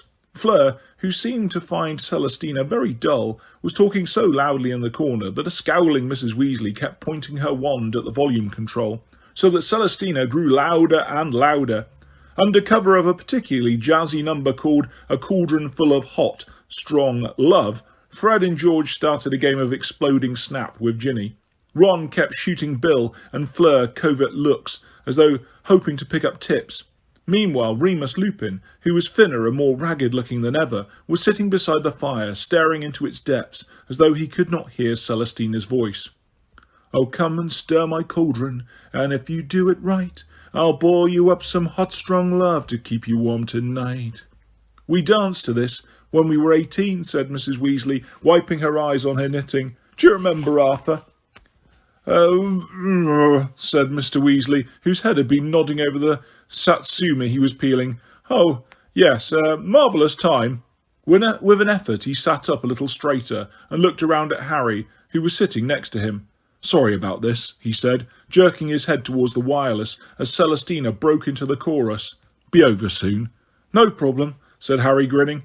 "Has it been busy at the Ministry?" "Very," said Mr. Weasley. "I wouldn't mind if we were getting anywhere, but of the 3 arrests we've made in the last couple of months, I doubt that one of them is a genuine Death Eater. Only don't repeat that, Harry," he added quickly, looking much more awake all of a sudden. "They're not still holding Stan Shunpike, are they?" asked Harry. "I'm afraid so," said Mr. Weasley. "I know Dumbledore's tried appealing directly to Scrimgeour about Stan. I mean, anybody who has actually interviewed him agrees that he's about as much a Death Eater as that Satsuma. But the 2 levels want to look as though they're making some progress, and the 3 arrests sounds better than 3 mistaken arrests and releases. But again, this is all top secret." "I won't say anything," said Harry. He hesitated for a moment, wondering how best to embark on what he wanted to say. As he marshalled his thoughts, Celestina Warbeck began a ballad called "You Charmed the Heart Right Out of Me." "Mr. Weasley, you know what I told you at the station when we were setting off for school?" "I checked, Harry," said Mr. Weasley at once. "I went and searched the Malfoys' house. There was nothing, either broken or whole. That shouldn't have been there." "Yeah, I know. I saw in the Prophet that you'd looked. But this is something different. Well, something more." And he told Mr. Weasley everything he had overheard between Malfoy and Snape. As Harry spoke, he saw Lupin's head turn into a little towards him, taking in every word. When he'd finished, there was a silence except for Celestina's crooning, Oh, my poor heart, where has it gone? It's left me for a spell. Has it occurred to you, Harry, said Mr. Weasley, that Snape was simply pretending? Pretending to offer help, so that he could find out what Malfoy's up to, said Harry quickly. Yeah, I thought you'd say that. But how do we know? It isn't our business to know, said Lupin unexpectedly. He had turned his back on the fire now and faced Harry across Mr. Weasley. It's Dumbledore's business. Dumbledore trusts Severus, and that ought to be good enough for all of us. But, said Harry, just say Dumbledore's wrong about Snape. People have said it many times. It comes down to whether or not you trust Dumbledore's judgment. I do, therefore I trust Severus. But Dumbledore can make mistakes, argued Harry. He says it himself. And you, he looked Lupin straight in the eye, do you honestly like Snape? I neither like or dislike Severus, said Lupin. No, Harry, I am speaking the truth, he added, as Harry pulled a sceptical expression. We shall never be bosom friends. Perhaps after all that happened between James and Sirius and Severus, there is too much bitterness there, but I do not forget that during the year I taught at Hogwarts, Severus made the wolfsbane potion for me every month, made it perfectly, so that I did not have to suffer as I usually do at full moon. But he accidentally let it slip that you're a werewolf, so you had to leave, said Harry angrily. Lupin shrugged. The news would have leaked out anyway. We both know he wanted my job, but he could have wreaked much worse damage on me by tampering with the potion. He kept me healthy. I must be grateful. Maybe he didn't dare mess with the potion with Dumbledore watching him, said Harry. You are determined to hate him, Harry, said Lupin with a faint smile, and I understand. With James as your father, with Sirius as your godfather, you have inherited an old prejudice. By all means tell Dumbledore what you have told Arthur and me, but do not expect him to share your view of the matter. Do not even expect him to be surprised by what you tell him. It might have been on Dumbledore's orders that Severus questioned Draco. And now you're torn, it quite apart. I thank you to give back my heart. Celestina ended her song on a very long, high-pitched note, and loud applause issued out of the wireless, which Mrs. Weasley joined in with enthusiastically.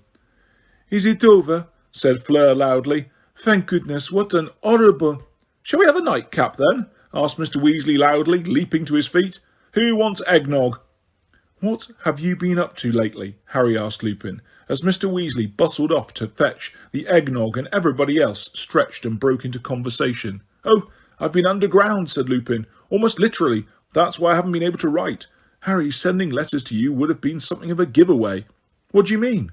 I've been living among my fellows, my equals, said Lupin. Werewolves, he added, as Harry's look of incomprehension. Nearly all of them are on Voldemort's side. Dumbledore wanted a spy, and here I was, ready-made. He sounded a little bitter, and perhaps realised it, for he smiled more warmly as he went on. I'm not complaining. It is necessary work, and who can do it better than I? However, it has been difficult gaining their trust. I bear the unmistakable signs of having tried to live among wizards, you see, whereas they have shunned normal society and live on the margins, stealing and sometimes killing to eat. How come they like Voldemort? They think that under his rule they will have a better life, said Lupin. It's hard to argue with Greyback out there. Who's Greyback? You haven't heard of him? Lupin's hands closed convulsively in his lap. Fenrir Greyback is perhaps the most savage werewolf alive today. He regards it as his mission in life to bite and to contaminate as many people as possible. He wants to create enough werewolves to overcome the wizards. Voldemort has promised him prey in return for his services. Greyback specialises in children. Bite them young, he says, and raise them away from their parents, raise them to hate normal wizards. Voldemort has threatened to unleash him upon people's sons and daughters. It is a threat that usually produces good results. Lupin paused and then said, It was Greyback who bit me. What? Said Harry, astonished. When? When you were a kid, you mean? Yes. My father had offended him. I did not know for a very long time the identity of the werewolf who had attacked me. I even felt pity for him, thinking that he had no control, knowing by then how it felt to transform. But Greyback is not like that. At the full moon he positions himself close to victims, ensuring that he is near enough to strike. He plans it all. And this is the man Voldemort is using to marshal the werewolves. I cannot pretend that my particular brand of reasoned argument is making much headway against Greyback's insistence that we werewolves deserve blood, that we ought to revenge ourselves on normal people. But you are normal, said Harry fiercely. You've just got a problem. Lupin burst out laughing. Sometimes you remind me a lot of James. He called it my furry little problem in company. Many people were under the impression that I owned a badly behaved rabbit. He accepted a glass of eggnog from Mr. Weasley with a word of thanks, looking slightly more cheerful. Harry, meanwhile, felt a rush of excitement. This last mention of his father had reminded him that was something he had been looking forward to asking Lupin. Have you ever heard of someone called the Half-Blood Prince? The Half-Blood what? Prince, said Harry, watching him closely for signs of recognition. There are no wizarding princes, said Lupin, now smiling. Is this a title you're thinking of adopting? I should have thought being the chosen one would be enough. It's nothing to do with me, said Harry indignantly. The Half-Blood Prince is someone who used to go to Hogwarts. I've got his old potions book. He wrote spells all over it. Spells he invented. One of them was Levicorpus. Oh, that one had a great vogue during my time at Hogwarts, said Lupin reminiscently. There were a few months in my 5th year when you couldn't move for being hoisted into the air by your ankle. My dad used it, said Harry. I saw him in the Pensieve. He used it on Snape. He tried to sound casual, as though this was a throwaway comment of no real importance, but he was not sure he had achieved the right effect. Lupin's smile was a little too understanding. Yes, he said, but he wasn't the only one. As I say, it was a very popular. You know how these spells come and go. But it sounds like it was invented while you were at school, Harry persisted. Not necessarily, said Lupin. Jinxes go in and out of fashion like everything else. He looked into Harry's face and then said quietly, James was a pureblood, Harry, and I promise you, he never asked us to call him Prince. Abandoning pretense, Harry said, And it wasn't Sirius, or you? Definitely not. Oh, Harry stared into the fire. I just thought, well, he's helped me a lot in potions classes. The Prince has. How old is this book, Harry? I don't know. I've never checked. Well, perhaps that will give you some clue as to when the Prince was at Hogwarts, said Lupin. Shortly after this, Fleur decided to imitate Celestina singing, A cauldron full of hot, strong love, which was taken by everyone once they had glimpsed Mrs. Weasley's expression to be the cue to go to bed. Harry and Ron climbed all the way up to Ron's attic bedroom, where a camp bed had been added for Harry. Ron fell asleep almost immediately, but Harry delved into his trunk and pulled out his copy of Advanced Potion Making before getting into bed. There he turned its pages, searching until he finally found, at the front of the book, the date that it had been published. It was nearly 50 years old. Neither his father nor his father's friends had been at Hogwarts 50 years ago. Feeling disappointed, Harry threw the book back into his trunk, turned off the lamp and rolled over, thinking of werewolves and Snape, Stan Shumpike and the Half-Blood Prince, and finally falling into an uneasy sleep full of creeping shadows and the cries of bitten children. She's got to be joking. Harry woke with a start to find a bulging stocking lying over the end of his bed. He put on his glasses and looked around. The tiny window was almost completely obscured with snow, and in front of it Ron was sitting bolt upright in bed and examining what appeared to be a thick gold chain. What's that? Asked Harry. It's from Lavender, said Ron, sounding revolted. She can't honestly think I'd wear... Harry looked more closely and let out a shout of laughter. Dangling from the chain in large gold letters were the words, My Sweetheart. Nice, he said. Classy. You should definitely wear it in front of Fred and George. If you tell them, said Ron, shoving the necklace out of sight under his pillow. I'll... Stutter at me, said Harry, grinning. Come on. Would I?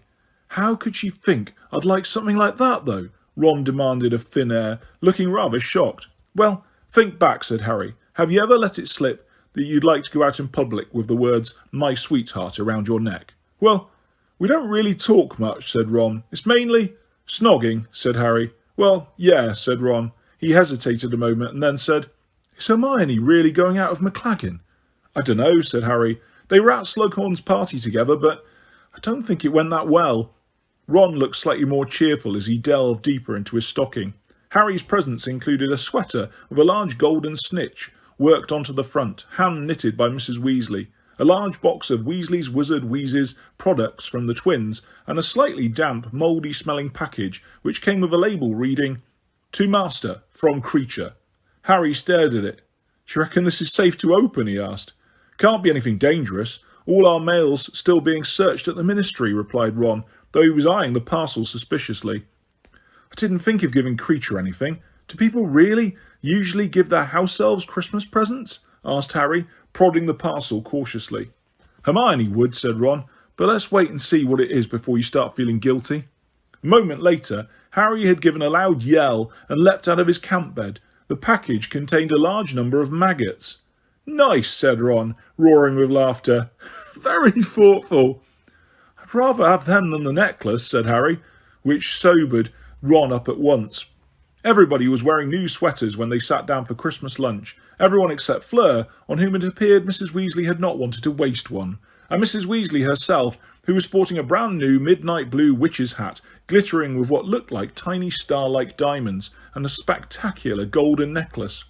"Fred and George gave them to me. Aren't they beautiful?" "Well, we find we appreciate you more and more, Mum. Now we're washing our own socks," said George, waving an airy hand. "Parsnips, Remus?"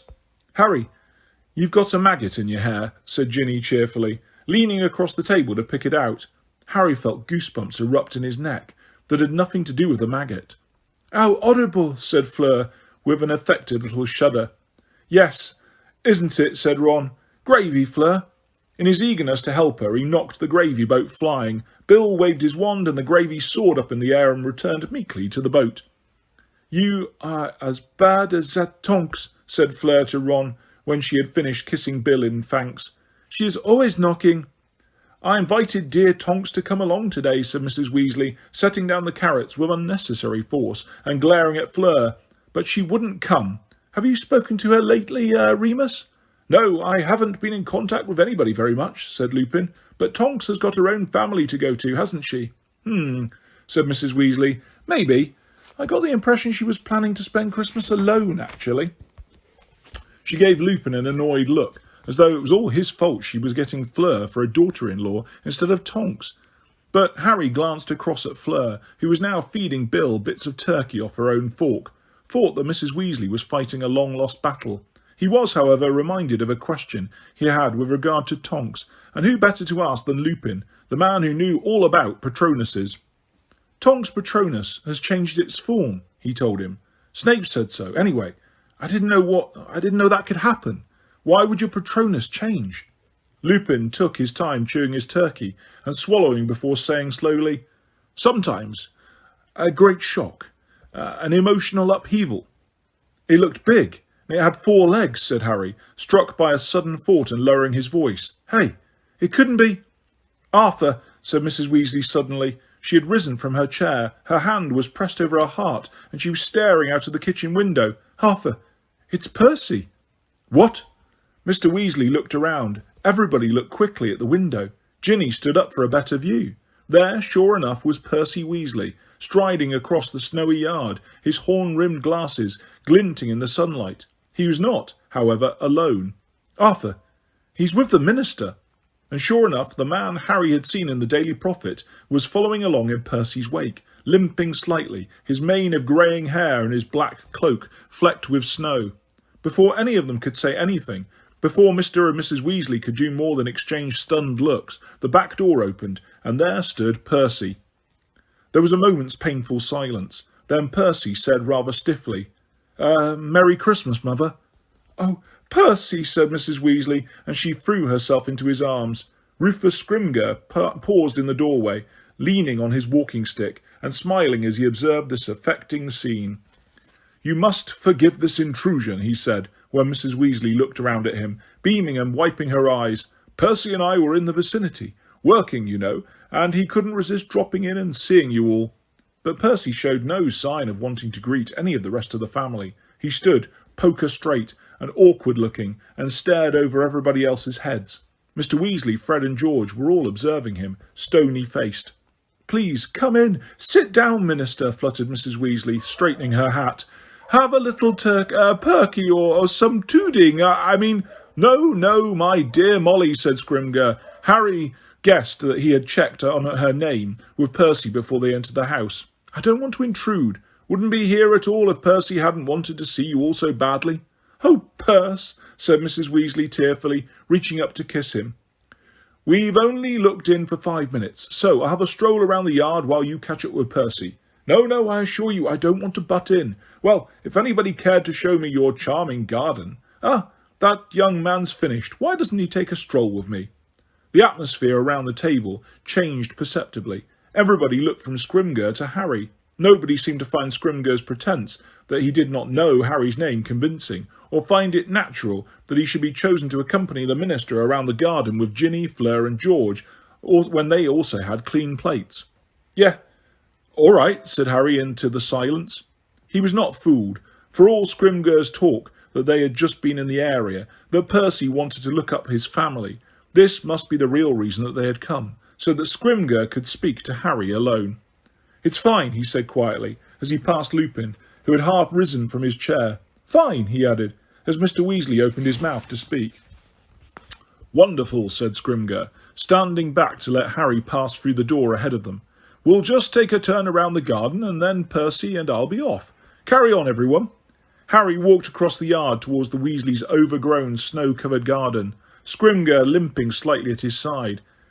He had, Harry knew, been head of the Aura office. He looked tough and battle-scarred, very different from portly Fudge in his bowler hat. "Charming," said Scrimgeour, stopping at the garden fence and looking out over the snowy lawn and the indistinguishable plants. "Charming." Harry said nothing. He could tell that Scrimgeour was watching him. "I've wanted to meet you for a very long time," said Scrimgeour after a few moments. "Did you know that?" "No," said Harry truthfully. "Oh yes, for a very long time. But Dumbledore has been very protective of you," said Scrimgeour. "Natural, of course, natural, after what you've been through, especially what happened at the Ministry." He waited for Harry to say something, but Harry did not oblige, so he went on. "I've been hoping for an occasion to talk to you ever since I gained office, but Dumbledore has, most understandably, as I say, prevented this." Still Harry said nothing, waiting. "The rumours that have flown around," said Scrimgeour. "Well, of course, we both know how these stories get distorted. All these whispers of a prophecy, of you being the chosen one." They were getting near it now, Harry thought, the reason Scrimgeour was here. "I assume that Dumbledore has discussed these matters with you?" Harry deliberated, wondering whether he ought to lie or not. He looked at the little gnome prints all around the flower beds and the scuffed-up patch that marked the spot where Fred had caught the gnome, now wearing the tutu at the top of the Christmas tree. Finally, he decided on the truth, or a bit of it. "Yeah, we've discussed it." Have you?" said Scrimgeour. Harry could see out of the corner of his eyes, Scrimgeour squinting at him, so pretended to be very interested in a gnome that had just poked its head out from underneath a frozen rhododendron. "And what has Dumbledore told you, Harry?" "Sorry, but that's between us," said Harry. He kept his voice as pleasant as he could, and Scrimgeour's tone, too, was light and friendly as he said, "Oh, of course, if it's a question of confidences, I wouldn't want you to divulge. No. And in any case, does it really matter whether you are the chosen one or not?" Harry had to mull that one over for a few seconds before responding. "I don't really know what you mean, Minister." "Well, of course, to you it will matter enormously," said Scrimgeour with a laugh, "but to the wizarding community at large, it's all perception, isn't it? It's what people believe that's important." Harry said nothing. He thought he saw dimly where they were heading, but he was not going to help Scrimgeour get there. The gnome under the rhododendron was now digging for worms at its roots, and Harry kept his eyes fixed upon it. "People believe you are the chosen one, you see," said Scrimgeour. "They think you quite the hero, which of course you are, Harry, chosen or not. How many times have you faced he who must not be named now? Well, anyway," he pressed on without waiting for a reply, "the point is, you are a symbol of hope for many, Harry. The idea that there is somebody out there who might even be destined to destroy he who must not be named. Well, naturally, it gives people a lift. And I can't help but feel that once you realise this, you might consider it, well, almost a duty to stand alongside the Ministry and give everyone a boost." The gnome had just managed to get hold of a worm. It was now tugging very hard on it, trying to get it out of the frozen ground. Harry was silent so long that Scrimgeour said, looking from Harry to the gnome, Funny little chaps, aren't they? But what say you, Harry? I don't exactly understand what you want, said Harry slowly. Stand alongside the ministry. What does that mean? Oh, well, nothing at all onerous, I assure you, said Scrimger.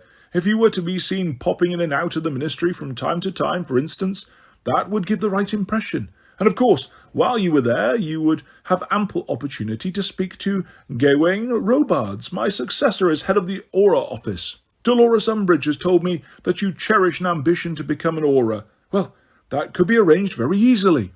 Harry felt anger bubbling in the pit of his stomach. So Dolores Umbridge was still at the ministry, was she? So basically, he said, as though he just wanted to clarify a few points, you'd like to give the impression that I'm working for the ministry. It would give everyone a lift to think you were more involved, Harry, said Scrimger, sounding relieved that Harry had cottoned on so quickly. The chosen one, you know.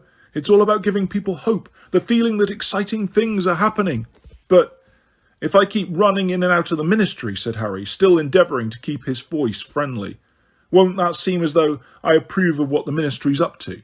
Well, said Scrimger, frowning slightly. Well, yes, that's partly why we'd like... No, I don't think that'll work, said Harry pleasantly. You see, I don't like some of the things the ministry's doing. Locking up Stan Shunpike, for instance. Scrimger did not speak for a moment, but his expression hardened instantly.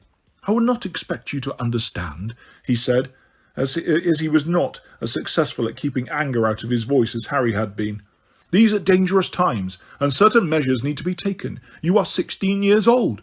Dumbledore's a lot older than 16, and he doesn't think Stan should be in Azkaban either, said Harry. You're making Stan a scapegoat, just like you want to make me a mascot. They looked at each other, long and hard. Finally, Scrimger said, with no pretence at warmth, I see. You prefer, like your hero Dumbledore, to disassociate yourself from the ministry. I don't want to be used, said Harry. Some would say it's your duty to be used by the ministry. Yeah, and others might say it's your duty to check people really are Death Eaters before you chuck them in prison, said Harry, his temper rising now. You're doing what Barty Crouch did. You never got it right. You people, do you? Either we've got Fudge pretending everything's lovely while people get murdered right under his nose, or we've got you chucking the wrong people into jail and trying to pretend you've got the chosen one working for you. So, you're not the chosen one, said Scrimger. I thought you said it didn't matter either way, said Harry, with a bitter laugh. Not to you, anyway. I shouldn't have said that, said Scrimger quickly. It was tactless. No, it was honest, said Harry. One of the only honest things you've said to me. You don't care whether I live or die, but you do care that I help you convince everyone you're winning the war against Voldemort. I haven't forgotten, Minister. He raised his right fist, there shining white on the back of his cold hand, with the scars which Dolores Umbridge had forced him to carve into his own flesh. I must not tell lies. I don't remember you rushing to my defence when I was trying to tell everyone Voldemort was back. The Ministry wasn't so keen to be pals last year. They stood in silence, as icy as the ground beneath their feet. The gnome had finally managed to extricate its worm and was now sucking on it happily, leaning against the bottommost branches of the rhododendron bush. What is Dumbledore up to? Said Scrimger brusquely. Where does he go?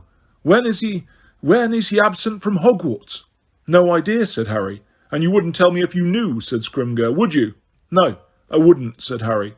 Well then, I shall have to see whether I can't find out by other means. You can try, said Harry indifferently, but you seem cleverer than Fudge, so I'd have thought you'd have learned from his mistakes. He tried interfering at Hogwarts. You might have noticed he's not minister anymore, but Dumbledore's still headmaster. I'd leave Dumbledore alone if I were you. There was a long pause. Well, it is clear to me that he has done a very good job on you, said Scrimger, his eyes cold and hard behind his wire-rimmed glasses. Dumbledore's man through and through, aren't you, Potter? Yeah, I am, said Harry. Glad we straightened that out. And turning his back on the Minister for Magic, he strode back towards the house. Chapter 17. A Sluggish Memory.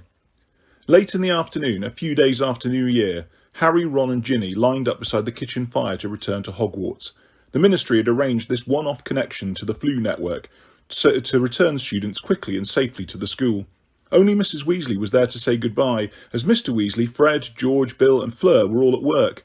Mrs. Weasley dissolved into tears at the moment of parting, Admittedly, it took very little to set her off lately. She had been crying on and off ever since Percy had stormed from the house on Christmas Day with his glasses splattered and mashed with mashed parsnip, for which Fred, George and Ginny all claimed credit. "Don't cry, Mum," said Ginny, patting her on the back as Mrs. Weasley sobbed into her shoulder. "It's okay." "Yeah, don't worry about us," said Ron, permitting his mother to plant a very wet kiss on his cheek. "Or about Percy. He's such a prat. It's not really a loss, is it?" Mrs. Weasley sobbed harder than ever as she enfolded Harry in her arms. "Promise me you'll look after yourself. Stay out of trouble." "I always do, Mrs. Weasley," said Harry. "I like a quiet life, you know." She gave a watery chuckle and stood back. "Be good then, all of you." Harry stepped into the emerald fire and shouted, "Hogwarts!" He had one last fleeting view of the Weasleys' kitchen and Mrs. Weasley's tearful face before the flames engulfed him. Spinning very fast, he caught blurred glimpses of other wizarding rooms, which were whipped out of sight before he could get a proper look. Then he was slowing down, finally stopping squarely in the fireplace in Professor McGonagall's office. She barely glanced up from her work as he clambered out over the grate. "Evening, Potter. Try not to get too much ash on the carpet." No, Professor." Harry straightened his glasses and flattened his hair as Ron came spinning into view. When Ginny had arrived, all three of them trooped out of McGonagall's office and off towards Gryffindor Tower. Harry glanced out of the corridor windows as they passed. The sun was already sinking over grounds carpeted in deeper snow than had lain over the Burrow garden. In the distance he could see Hagrid feeding Buckbeak in front of his cabin. "Baubles," said Ron confidently when they reached the fat lady, who was looking rather paler than usual, and winced at his loud voice. "No," she said. "What do you mean, no?" "There is a new password," she said, "and please don't shout." "But we've been away. How are we supposed to—" "Harry, Ginny." Hermione was hurrying towards them, very pink-faced and wearing a cloak, hat and gloves. "I got back a couple of hours ago. I've just been down to visit Hagrid and Witherwings," she said breathlessly. "Did you have a good Christmas?" "Yeah," said Ron at once. "Pretty eventful. Rufus Scring... I've got something for you, Harry," said Hermione, neither looking at Ron nor giving any sign that she had heard him. "Oh, hang on. Password. Abstinence." "Precisely," said the fat lady in a feeble voice, and swung forwards to reveal the portrait hole. "What's up with her?" asked Harry. "Overindulged over Christmas, apparently," said Hermione, rolling her eyes as she led the way into the packed common room. She and her friend Violet drank their way through all the wine in the picture of drunk monks down by the charms corridor. Anyway, she rummaged in her pocket for a moment. She pulled out a scroll of parchment with Dumbledore's writing on it. "Great," said Harry, unrolling it at once to discover that his next lesson with Dumbledore was scheduled for the following night. "I've got loads to tell him. And you. Let's sit down." But at that moment there was a loud squeal of "One!" and Lavender Brown came hurtling out of nowhere and flung herself into Ron's arms. Several onlookers sniggered. Hermione gave a tinkling laugh and said, "There's a table over here. Coming, Ginny?" "No, thanks. I said I'd meet Dean," said Ginny, though Harry could not help noticing that she had not sounded very enthusiastic. Leaving Ron and Lavender locked in a kind of vertical wrestling match, Harry led Hermione over to the spare table. "So, how was your Christmas?" "Oh, fine," she shrugged. "Nothing special. How was it at Wands?" Well, I'll tell you in a minute," said Harry. "Look, Hermione, can't you—" "No, I can't," she said flatly. "So don't even ask." "I thought maybe, over Christmas." "It was the fat lady who drank a vat of 500-year-old wine, Harry, not me. So what was this important news you wanted to tell me?" She looked too fierce to argue with at that moment, so Harry dropped the subject of Ron and recounted all that he had overheard between Malfoy and Snape. When he'd finished, Hermione sat in thought for a moment and then said, "Don't you think he was pretending to offer help so that he could trick Malfoy into telling him what he's doing?" "Well, yes," said Hermione. "Ron's dad and Lupin think so," Harry said grudgingly. "But this definitely proves Malfoy's planning something. You can't deny that." "No, I can't," she answered slowly. "And he's acting on Voldemort's orders, just like I said." Did either of them actually mention Voldemort's name?" Harry frowned, trying to remember. "I'm not sure. Snape definitely said your master, and who else would that be?" "I don't know," said Hermione, biting her lip. "Maybe his father?" She stared across the room, apparently lost in thought, not even noticing Lavender tickling Ron. "How's Lupin?" "Not great," said Harry, and he told her all about Lupin's mission among the werewolves and the difficulties he was facing. "Have you heard of this Fenrir Greyback? Yes, I have, said Hermione, sounding startled. And so have you, Harry. When? History of Magic? You know full well I never listened. No, not History of Magic. Malfoy threatened Borgin with him, said Hermione, back in Nocturne Alley. Don't you remember? He told Borgin that Greyback was an old family friend and that he'd be checking up on Borgin's progress. Harry gaped at her. I forgot. But this proves Malfoy's a Death Eater. How else could he be in contact with Greyback and telling him what to do? It is pretty suspicious, breathed Hermione. Unless... Oh, come on, said Harry in exasperation. You can't get around this one. Well, there is the possibility it was an empty threat. You're unbelievable, you are, said Harry, shaking his head. We'll see who's right. You'll be eating your words, Hermione, just like the Ministry. Oh yeah, I had a row with Rufus Scrimger as well. And the rest of the evening passed amicably, with both of them abusing the Minister for Magic. For Hermione, like Ron, thought that after all the Ministry had put Harry through the previous year, they had a great nerve asking him for help now. The new term started next morning, with a pleasant surprise for the 6th years. A large sign had been pinned to the common room notice boards overnight. Apparition lessons. If you are 17 years of age, or will turn 17 on or before the 31st of August, you are eligible for a 12-week course of apparition lessons from a Ministry of Magic apparition instructor. Please sign below if you would like to participate. Cost 12 galleons. Harry and Ron joined the crowd that was jostling around the notice and taking it in turns to write their names underneath. Ron was just taking out his quill to sign after Hermione when Lavender crept up behind him, slipped her hands over his eyes and trilled, "Guess who? 1-1." Harry turned to see Hermione stalking off. He caught up with her, having no wish to stay behind with Ron and Lavender, but to his surprise, Ron caught them up only a little way beyond the portrait hole, his ears bright red and his expression disgruntled. Without a word, Hermione sped up to walk with Neville. So, apparition, said Ron, his tone making it perfectly plain that Harry was not to mention what had just happened. Should be a laugh, eh? I dunno, said Harry. Maybe it's better when you do it yourself. I didn't enjoy it much when Dumbledore took me along for the ride. I forgot you'd already done it. I'd better pass my test first time, said Ron, looking anxious. Fred and George did. Charlie failed, though, didn't he? Yeah, but Charlie's bigger than me. Ron held his arms out from his body as though he were a gorilla, so Fred and George didn't go on about it much. Not to his face, anyway. When can we take the actual test? Soon as we're 17. That's only March for me. Yeah, but you wouldn't be able to apparate in here, not in the castle. Not the point, is it? Everyone would know I could apparate if I wanted. Ron was not the only one to be excited at the prospect of apparition. All that day there was much talk about the forthcoming lessons. A great deal of store was set by being able to vanish and reappear at will. How cool would it be when we can just... Seamus clicked his fingers to indicate disappearance. My cousin Fergus does it just to annoy me. You wait till I can do it back. You'll never have another peaceful moment. Lost in visions of this happy prospect, he flicked his wand a little too enthusiastically, so that instead of producing the fountain of pure water that was the object of that day's charms lesson, he let out a hose-like jet that ricocheted off the ceiling and knocked Professor Flitwick flat on his face. Harry's already apparated, Ron told a slightly abashed Seamus, after Professor Flitwick had dried himself off with a wave of his wand and set Seamus lines. I'm a wizard, not a baboon brandishing a stick. Someone took him, side-along apparition, you know. Whoa, whispered Seamus, and he, Dean and Neville put their heads a little closer to hear what apparition felt like. For the rest of the day, Harry was besieged with requests from the other 6 years to describe the sensation of apparition. All of them seemed awed, rather than put off. Then he told them how uncomfortable it was, and he was still answering detailed questions at 10 to 8 that evening, when he was forced to lie and say that he needed to return a book to the library, so as to escape in time for his lesson with Dumbledore.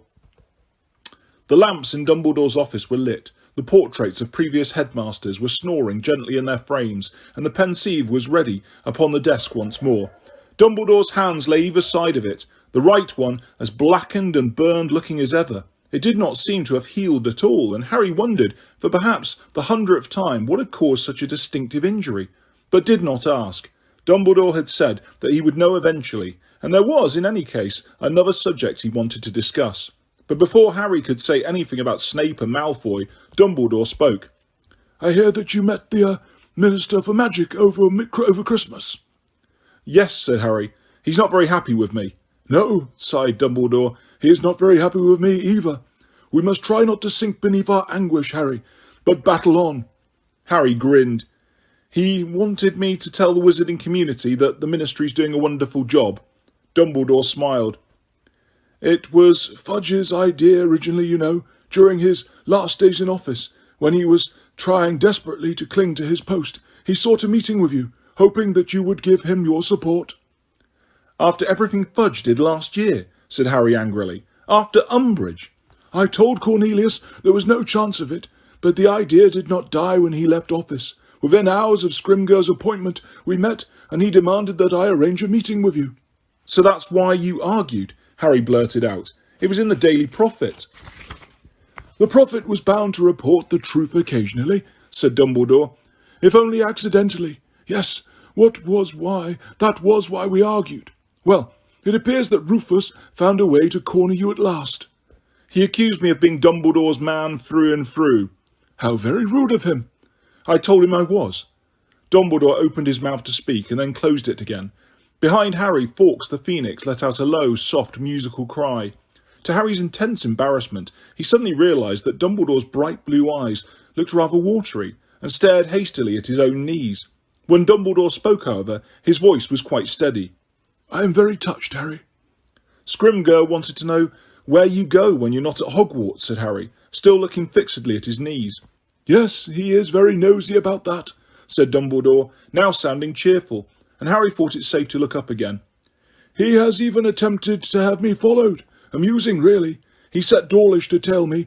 It wasn't kind. I have already been forced to jinx Dawlish once. I did it again with the greatest regret. So, they still don't know where you go? Asked Harry, hoping for more information on this intriguing subject, but Dumbledore merely smiled over the top of his half-moon spectacles. No, they don't. And the time is not quite right for you to know either. Now, I suggest we press on, unless there's something else. There is actually, sir, said Harry. It's about Malfoy and Snape. Professor Snape, Harry? Yes, sir. I overheard them during Professor Slughorn's party. Well, I followed them, actually. Dumbledore listened to Harry's story with an impassive face. When Harry had finished, he did not speak for a few moments, and then said, Thank you for telling me this, Harry, but I suggest that you put it out of your mind. I do not think that it is of great importance. Not of great importance? Repeated Harry incredulously. Professor, did you understand? Yes, Harry. Blessed as I am with extraordinary brain power, I understood everything you told me, said Dumbledore, a little sharply.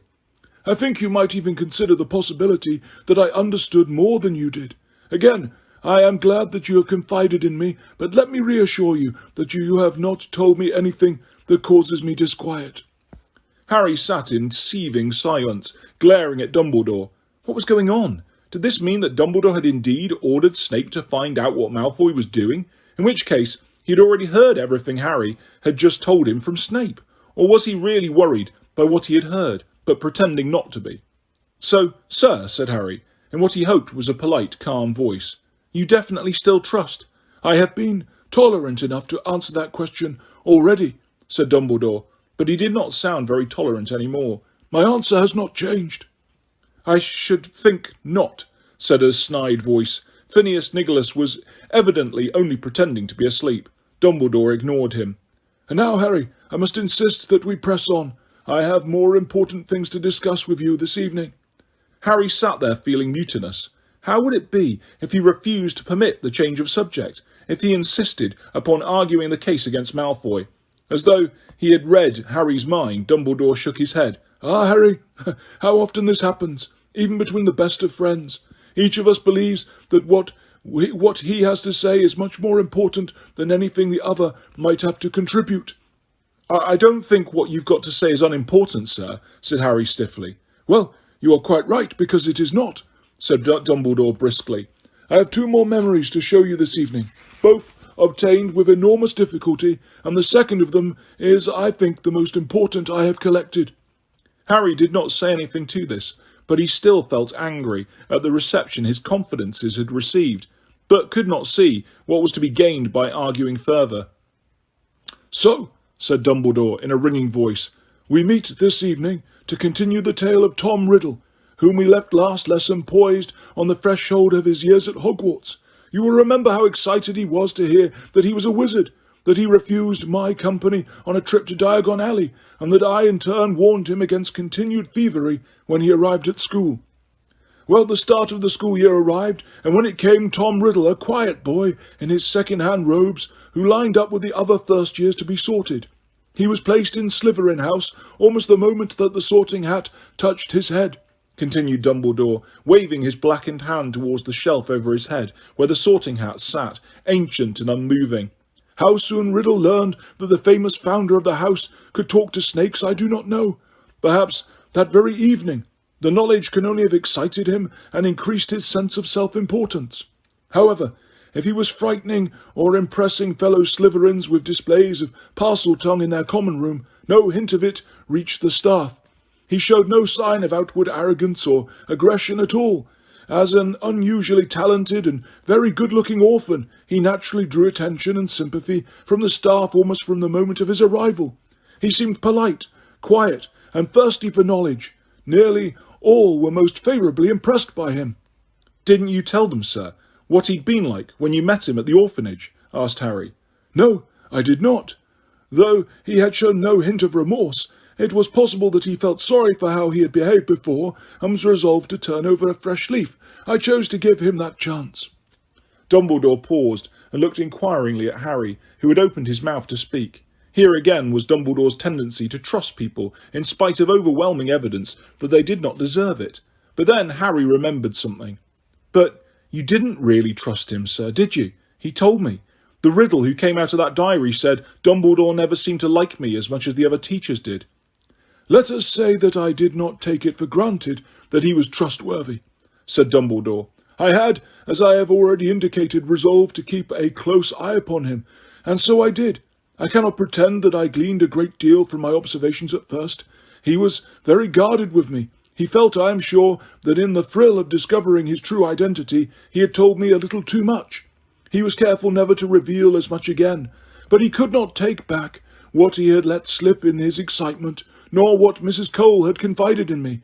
However, he had the sense never to try and charm me as he charmed so many of my colleagues. As he moved up the school, he gathered about him a group of dedicated friends. I call them that for want of a better term, although, as I've already indicated, Riddle undoubtedly felt no affection for any of them. This group had a kind of dark glamour within the castle. They were a motley collection, a mixture of the weak seeking protection, the ambitious seeking some shared glory, and the thuggish gravitating towards a leader who could show them more refined forms of cruelty. In other words, they were the forerunners of the Death Eaters, and indeed some of them became the first Death Eaters after leaving Hogwarts. Rigidly controlled by Riddle, they were never detected in open wrongdoing, although their 7 years at Hogwarts were marked by a number of nasty incidents, to which they were never satisfactorily linked, the most serious of which was, of course, the opening of the Chamber of Secrets, which resulted in the death of a girl. As you know, Hagrid was wrongly accused of that crime. I have not been able to find many memories of Riddle at Hogwarts, said Dumbledore, placing his withered hand on the pensieve. Few who knew him then are prepared to talk about him. They are too terrified. What I know I found out after he had left Hogwarts, after much painstaking effort, after tracing those few who could be tracked into speaking, after searching old records and questioning Muggle and Wizard witnesses alike. Those whom I could persuade to talk told me that Riddle was obsessed with his parentage. This is understandable, of course. He had grown up in an orphanage, and naturally wished to know how he came to be there. It seems that he searched in vain for some trace of Tom Riddle Sr. on the shields, in the trophy room, on the lists of prefects and the old school records, even in the books of wizarding history. Finally, he was forced to accept that his father had never set foot in Hogwarts. I believe that it was then that he dropped the name forever, assumed the identity of Lord Voldemort, and began his investigations into his previously despised mother's family. The woman whom, you will remember, he had thought could not be a witch if she had succumbed to the shameful human weakness of death. All he had to go upon was the single name Marvolo, which he knew from those who ran the orphanage had been his mother's father's name. Finally, after painstaking research through old books of wizarding families, he discovered the existence of Slytherin's surviving line. In the summer of his 16th year, he left the orphanage, to which he returned annually, and set off to find his Gaunt relatives. And now, Harry, if you will stand. Dumbledore rose, and Harry saw that he was again holding a small crystal bottle filled with swirling, pearly memory. I was very lucky to collect this, he said, as he poured the gleaming mass into the pensieve, as you will understand when we have experienced it. Shall we? Harry stepped up to the stone basin and bowed obediently until his face sank through the surface of the memory. He felt the familiar sensation of falling through nothingness and then landed upon a dirty stone floor into almost total darkness. It took him several seconds to recognise the place, by which time Dumbledore had landed beside him. The Gaunt's house was now more indescribably filthy than anywhere Harry had ever seen. The ceiling was thick with cobwebs, the floor coated in grime, mouldy and rotting food lay upon the table amidst a mass of crusted pots. The only light came from a single guttering candle placed at the feet of a man with hair and beard so overgrown Harry could see neither eyes nor mouth. He was slumped in an armchair by the fire, and Harry wondered for a moment whether he was dead. But then there came a loud knock on the door, and the man jerked awake, raising a wand in his right hand and a short knife in his left. The door creaked open. There on the threshold, holding an old-fashioned lamp, stood a boy Harry recognised at once, tall, pale, dark-haired and handsome, the teenage Voldemort. Voldemort's eyes moved slowly around the hovel and then found the man in the armchair. For a few seconds they looked at each other. Then the man staggered upright, the many empty bottles at his feet clattering and tinkling across the floor. "You!" he bellowed. "You!" And he hurtled drunkenly at Riddle, wand and knife held aloft. "Stop!" Riddle spoke in Parseltongue. The man skidded into the table, sending mouldy pots crashing to the floor. He stared at Riddle. There was a long silence while they contemplated each other. The man broke it. "You speak it!" "Yes, I speak it," said Riddle. He moved forwards into the room, allowing the door to swing shut behind him. Harry could not help but feel a resentful admiration for Voldemort's complete lack of fear. His face merely expressed disgust and perhaps disappointment. "Where is Marvolo?" he asked. "Dead," said the other. "Died years ago, didn't he?" Riddle frowned. "Who are you, then?" I'm Morphin, ain't I?" "Marvolo's son? Course I am, then." Morphin pushed the hair out of his dirty face, the better to see Riddle, and Harry saw that he wore Marvolo's black stoned ring on his right hand. "I thought you was that muggle," whispered Morphin. "You look mighty like that muggle." "What muggle?" said Riddle sharply. "That muggle what my sister took a fancy to. That muggle what lives in the big house over the way," said Morphin, and he spat unexpectedly upon the floor between them. "You look right like him, Riddle, but he's older now, isn't he? He's older than you, now I think on it." Morphin looked slightly dazed and swayed a little, still clutching the edge of the table for support. "He come back, see?" he added stupidly.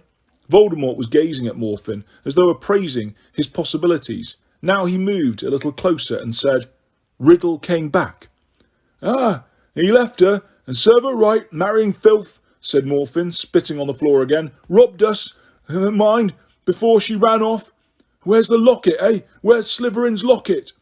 Voldemort did not answer. Morphin was working himself into a rage again. He brandished his knife and shouted, "Dishonoured us, she did, that little slut! And who are you, coming here and asking questions about all that? It's over, innit? It's over!" He looked away, staggering slightly, and Voldemort moved forwards. As he did so, an unnatural darkness fell, extinguishing Voldemort's lamp and Morphin's candle, extinguishing everything. Dumbledore's fingers closed tightly around Harry's arm, and they were soaring back into the present again. The soft golden light in Dumbledore's office seemed to dazzle Harry's eyes after that impenetrable darkness. "Is that all?" said Harry at once. "Why did it go dark? What happened?" "Because Morphin could not remember anything from that point onwards," said Dumbledore, gesturing Harry back into his seat. "When he awoke next morning, he was lying on the floor, quite alone. Marvolo's ring had gone. Meanwhile, in the village of Little Hangleton, a maid was running along the high street, screaming that there were 3 bodies lying in the drawing room of the big house. Tom Riddle Sr. and his mother and father. The Muggle authorities were perplexed. As far as I am aware, they do not know to this day how the Riddles died, for the Avada Kedavra curse does not usually leave any sign of damage. The exception sits before me, Dumbledore added, with a nod to Harry's scar. The Ministry, on the other hand, knew at once that this was a wizard's murder. They also knew that a convicted Muggle hater lived across the valley from the Riddle house, a Muggle hater who had already been imprisoned once for attacking one of the murdered people. So the Ministry called upon Morphin. They did not need to question him to use Veritaserum or Legilimency. He admitted to the murder on the spot, giving details only the murderer could know.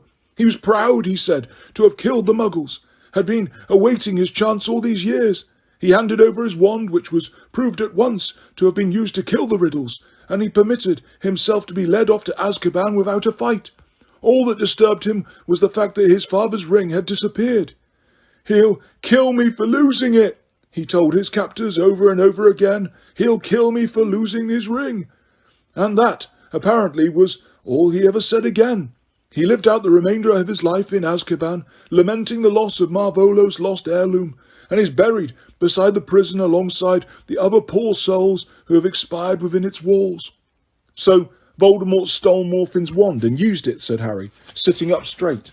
"That's right," said Dumbledore. "We have no memories to show up this, but I think we can be fairly sure what happened. Voldemort stupefied his uncle, took his wand, and proceeded across the valley to the big house over the way. There he murdered the Muggle man who had abandoned his witch mother, and for good measure his Muggle grandparents, thus obliterating the last of the unworthy Riddle line, and revenging himself upon the father who never wanted him. Then he returned to the Gaunt hovel, performed the complex bit of magic that would implant a false memory in his uncle's mind, laid Morphin's wand beside its unconscious owner, pocketed the ancient ring he wore, and departed." "And Morphin never realised he hadn't done it?" "Never," said Dumbledore. "He gave, as I say, a full and boastful confession." "But he had this real memory in him all the time." "Yes, but it took a gloves on normal people Legilimency to coax it out of him," said Dumbledore. "And why should anybody delve further into Morphin's mind when he had already confessed to the crime? However, I was able to secure a visit to Morphin in the last weeks of his life, by which time I was attempting to discover as much as I could about Voldemort's past. I extracted this memory with difficulty. When I saw what it contained, I attempted to use it to secure Morphin's release from Azkaban. Before the Ministry reached their decision, however, Morphin had died." "But how come the Ministry didn't realise that Voldemort had done all that to Morphin?" Harry asked angrily. "He was underage at the time, wasn't he? I thought they could detect underage magic." "You are quite right. They can detect magic, but not the perpetrator. You will remember that you were blamed by the Ministry for the hover charm that was in fact cast by—" "Dobby," growled Harry. The injustice still rankled. "So if you're underage and you do magic inside an adult witch or wizard's house, the Ministry won't know?" "They will certainly be unable to tell who performed the magic," said Dumbledore, smiling slightly at the look of great indignation on Harry's face. "They rely on witch and wizard parents to enforce their offspring's obedience, while within their walls." "Well, that's rubbish," snapped Harry. "Look what happened here. Look what happened to Morphin." "I agree," said Dumbledore. "Whatever Morphin was, he did not deserve to die as he did, blamed for murders he had not committed. But it is getting late, and I want you to see this other memory before we part." Dumbledore took from an inside pocket another crystal phial, and Harry fell silent at once, remembering that Dumbledore had said it was the most important one he had collected. Harry noticed that the contents proved difficult to empty into the pensieve, as though they had congealed slightly. Did memories go off? "This will not take long," said Dumbledore, when he had finally emptied the phial. "We shall be back before you know it. Once more into the pensieve, then." And Harry fell again through the silver surface, landing this time right in front of a man he recognised at once. It was a much younger Horace Slughorn. Harry was so used to him, bold, that he found the sight of Slughorn with thick, shiny, straw-coloured hair quite disconcerting. It looked as though he had had his head thatched, though there was already a shiny galleon-sized bald patch on his crown. His moustache, less massive than it was these days, was gingery blonde, It was not quite as he was not quite as rotund as the Slughorn Harry knew, though the golden buttons on his richly embroidered waistcoat were taking a fair amount of strain. His little feet resting upon a velvet poof, he was sitting well back in a comfortable winged armchair, one hand grasping a small glass of wine, the other searching through a box of crystallized pineapple. Harry looked around as Dumbledore appeared beside him and saw that they were standing in Slughorn's office. Half a dozen boys were sitting around Slughorn, all on harder or lower seats than his, and all in their mid-teens. Harry recognised Riddle at once. He was the most handsome face, and he looked the most relaxed of all the boys. His right hand lay negligently upon the arm of his chair with a jolt. Harry saw that he was wearing Marvolo's gold and black ring. He had already killed his father. "Sir, is it true that Professor Merrythought is retiring?" Riddle asked. Tom, if I knew I couldn't tell you," said Slughorn, wagging a reproving, sugar-covered finger at Riddle, though ruining the effect slightly by winking. "I must say I'd like to know where you get your information, boy. More knowledgeable than half the staff you are." Riddle smiled. The other boys laughed and cast him admiring looks. "What with your uncanny ability to know things you shouldn't and your careful flattery of the people who matter. Thank you for the pineapple, by the way. You're quite right, it is my favourite." As several of the boys tittered, something very odd happened. The whole room was suddenly filled with a thick white fog, so that Harry could see nothing but the face of Dumbledore, who was standing beside him. Then Slughorn's voice rang out through the mist, unnaturally loudly. "You'll go wrong, boy! Mark my words!" The fog cleared as suddenly as it appeared, and yet nobody made any allusion to it, nor did anybody look as though anything unusual had just happened. Bewildered, Harry looked around as a small golden clock standing upon Slughorn's desk chimed 11 o'clock. "Good gracious, is that the time already?" said Slughorn. "You'd better get going, boys, or we'll be in trouble. Lestrange, I want your essay by tomorrow or it's detention. Same goes for you, Avery." Slughorn pulled himself out of his armchair and carried his empty glass over to his desk as the boys filed out. Riddle, however, stayed behind. Harry could tell he had dawdled deliberately, wanting to be the last in the room with Slughorn. "Look sharp, Tom," said Slughorn, turning around and finding him still present. "You don't want to be caught out of bed out of hours, and you a prefect. Sir, I wanted to ask you something." "Ask away then, my boy, ask away." "Sir, I wondered what you know about Horcruxes." And it happened all over again. The dense fog filled the room so that Harry could not see Slughorn or Riddle at all, only Dumbledore smiling serenely beside him. Then Slughorn's voice boomed out again, just as it had done before. "I don't know anything about Horcruxes, and I wouldn't tell you if I did. Now get out of here at once, and don't let me catch you mentioning them again." "Well, that's that," said Dumbledore placidly beside Harry. "Time to go." And Harry's feet left the floor to fall seconds later back onto the rug in front of Dumbledore's desk. "That's all there is," said Harry blankly. Dumbledore had said that this was the most important memory of all, but he could not see what was so significant about it. Admittedly, the fog and the fact that nobody seemed to have noticed it was odd, but other than that, nothing seemed to have happened except that Riddle had asked a question and failed to get an answer. "As you might have noticed," said Dumbledore, reseating himself behind his desk, "that memory has been tampered with." "Tampered with?" repeated Harry, sitting back down too. "Certainly," said Dumbledore. "Professor Slughorn has meddled with his own recollections." "But why would he do that?" "Because I think he is ashamed of what he remembers," said Dumbledore. "He has tried to rework the memory to show himself in a better light, obliterating those parts which he does not wish me to see. It is, as you will have noticed, very crudely done, and that is all to the good, for it shows that the true memory is still there, beneath the alterations. And so, for the first time, I am giving you homework, Harry. It will be your job to persuade Professor Slughorn to divulge the real memory, which will undoubtedly be our most crucial piece of information of all." Harry stared at him. "But surely, sir," he said, keeping his voice as respectful as possible, "you don't need me. You could use legilimency or veritaserum." "Professor Slughorn is an extremely able wizard, who will be expecting both," said Dumbledore. "He is much more accomplished at occlumency than poor Morphin Gaunt, and I would be astonished if he has not carried an antidote to veritaserum with him ever since I cornered him into giving me this travesty of recollection. No, I think it would be foolish to attempt to wrest the truth from Professor Slughorn by force, and might do much more harm than good. I do not wish him to leave Hogwarts. However, he has his weaknesses like the rest of us, and I believe that you are the one person who might be able to penetrate his defences. It is most important that we secure the true memory, Harry. How important? We will only know when we have seen the real thing. So good luck, and good night. A little taken aback by the abrupt dismissal, Harry got to his feet quickly. Good night, sir. As he closed the study door behind him, he distinctly heard Phineas Nicholas say, I can't see why the boy should be able to do it better than you, Dumbledore.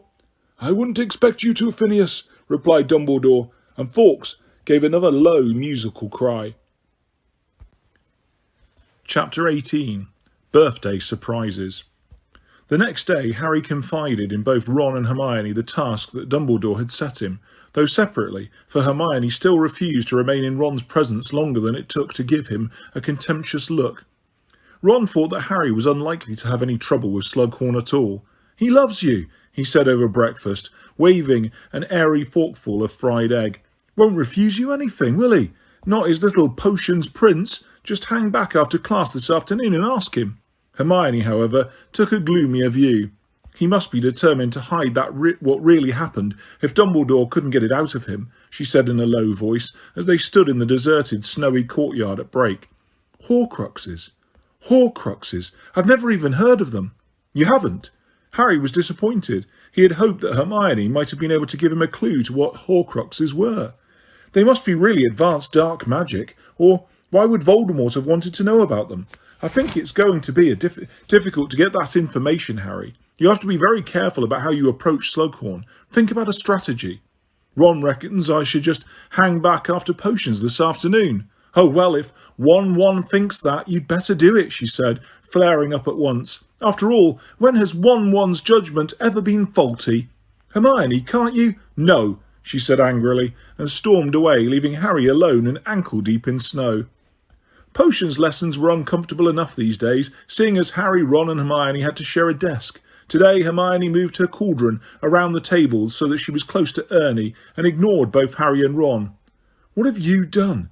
Ron muttered to Harry, looking at Hermione's haughty profile. But before Harry could answer, Slughorn was calling for silence from the front of the room. Settle down, please, quickly now. Lots of work to get through this afternoon. Golpalot's third law. Who can tell me? But Miss Granger can, of course. Hermione recited at top speed. Golpalot's third law states that the antidote for a blended poison will be equal to more than the sum of the antidotes for each of the separate components.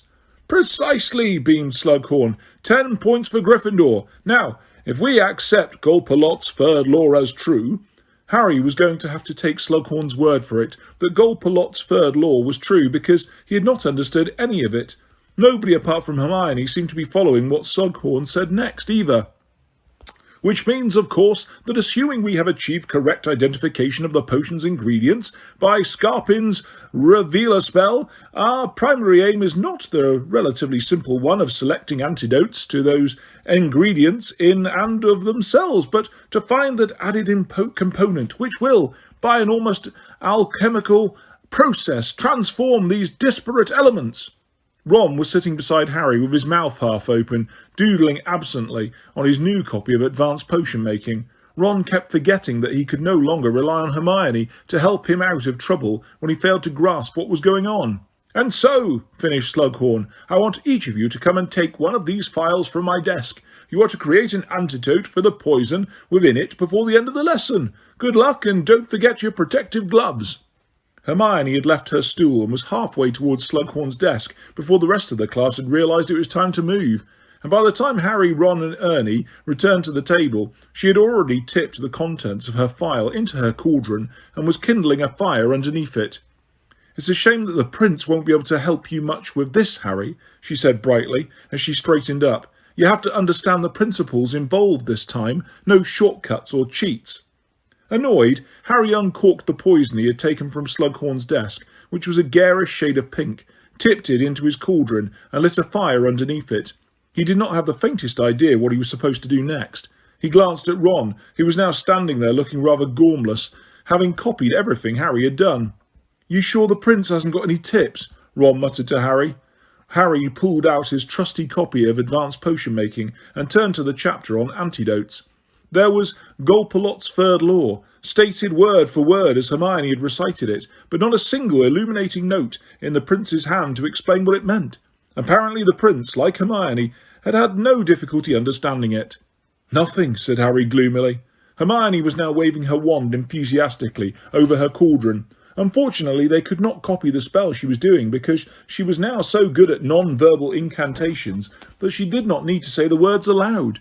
Ernie Macmillan, however, was muttering Specialis Revelio over his cauldron, which sounded impressive, so Harry and Ron hastened to imitate him. It took Harry only 5 minutes to realise that his reputation as the best potion maker in the class was crashing around his ears. Slughorn had peered hopefully into his cauldron on his first circuit of the dungeon, preparing to exclaim in delight, as he usually did, and instead had withdrawn his head hastily, coughing, as the smell of bad eggs overwhelmed him. Hermione's expression could not have been any smugger. She had loathed being outperformed in every potions class. She was now decanting the mysteriously separated ingredients of her poison into 10 different crystal phials, more to avoid watching the irritating sight than anything else. Harry bent over the Half-Blood Prince's book and turned a few pages with unnecessary force.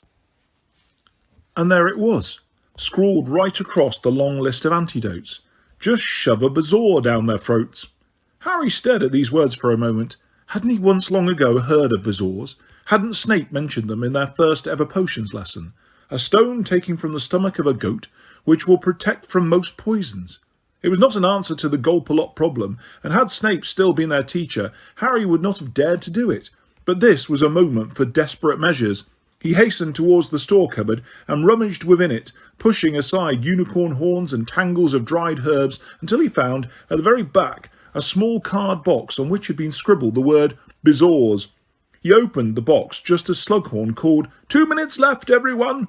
Inside were half a dozen shriveled brown objects, looking more like dried-up kidneys than real stones. Harry seized one, put the box back in the cupboard, and hurried back to his cauldron. "Time's up," called Slughorn genially. "Well, let's see how you've done. Blaze, what have you got for me?" Slowly, Slughorn moved around the room, examining the various antidotes. Nobody had finished the task, although Hermione was trying to cram a few more ingredients into her bottle before Slughorn reached her. Ron had given up completely, and was merely trying to avoid breathing in the putrid fumes issued from his cauldron. Harry stood there waiting, the bezoar clutched in a slightly sweaty hand. Slughorn reached their table last. He sniffed Ernie's potion, and passed on to Ron's with a grimace. He did not linger long over Ron's cauldron, but backed away swiftly, retching slightly.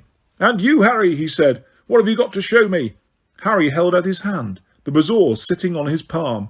Slughorn looked down at it for a full 10 seconds. Harry wondered for a moment whether he was going to shout at him. Then he threw back his head and roared with laughter. "You've got a nerve, boy!" he boomed, taking the bezoar and holding it up so that the class could see it. "Oh, you're like your mother. Well, I can't fault you. A bezoar would certainly act as an antidote to all these potions." Hermione, who was sweaty-faced and had soot on her nose, looked livid. Her half-finished antidote, comprising 52 ingredients, including a chunk of her own hair, bubbled sluggishly behind Slughorn, who had eyes for nobody but Harry. "And you thought of bezoar all by yourself, did you, Harry?" she asked through gritted teeth. "That's the individual spirit of a real potion maker," said Slughorn happily, before Harry could reply. "Just like his mother. She had the same intuitive grasp of potion-making. It's undoubtedly from Lily he gets it. Yes, Harry, yes. Have you got a bezoar in hand? Of course, that would do the trick. Although, as they don't work on everything and are pretty rare, it's still worth knowing how to mix antidotes." The only person in the room looking angrier than Hermione was Malfoy, who Harry was pleased to see had spilled something that looked like catsick over himself. Before either of them could express their fury that Harry had come top of the class by not doing any work, however, the bell rang. "Time to pack up," said Slughorn, "and an extra 10 points to Gryffindor for sheer cheek." Still chuckling, he waddled back to his desk at the front of the dungeon. Harry dawdled behind, taking an inordinate amount of time to do up his bag. Neither Ron nor Hermione wished him luck as they left. Both looked rather annoyed. At last, Harry and Slughorn were the only two left in the room. "Come on now, Harry. You'll be late for your next lesson," said Slughorn affably, snapping the gold clasp shut on his dragon skin briefcase. "Sir," said Harry, reminding himself irresistibly of Voldemort, "I wanted to ask you something." "Ask away, then, my dear boy, ask away." "Sir, I wondered what you know about Horcruxes." Slughorn froze. His round face seemed to sink in upon itself. He licked his lips and said hoarsely, "What did you say?" "I asked whether you know anything about Horcruxes, sir. You see, Dumbledore put you up to this," whispered Slughorn. His voice had changed completely. It was not genial any more, but shocked, terrified. He fumbled in his breast pocket and pulled out a handkerchief, mopping his sweating brow. "Dumbledore's shown you that memory," said Slughorn. "Well, hasn't he?" "Yes," said Harry, deciding on the spot that it was best not to lie. "Yes, of course," said Slughorn quietly, still dabbing at his white face. "Of course. Well, if you've seen that memory, Harry, you'll know that I don't know anything. Anything," he repeated the word forcefully, "about Horcruxes." He seized his dragon-skin briefcase, stuffed his handkerchief back into his pocket, and marched to the dungeon door. "Sir," said Harry desperately, "I just thought there might be a bit more to the memory." "Did you?" said Slughorn. "Then you were wrong, weren't you? Wrong!" He bellowed the last word, and before Harry could say another word, slammed the dungeon door behind him. Neither Ron nor Hermione was at all sympathetic when Harry told them of this disastrous interview. Hermione was still seething at the way Harry had triumphed without doing the work properly. Ron was resentful that Harry hadn't slipped him a bazaar too. "It would have just looked stupid if we'd both done it," said Harry irritably. "Look, I had to try and soften him up so I could ask him about Voldemort, didn't I? Oh, will you get a grip?"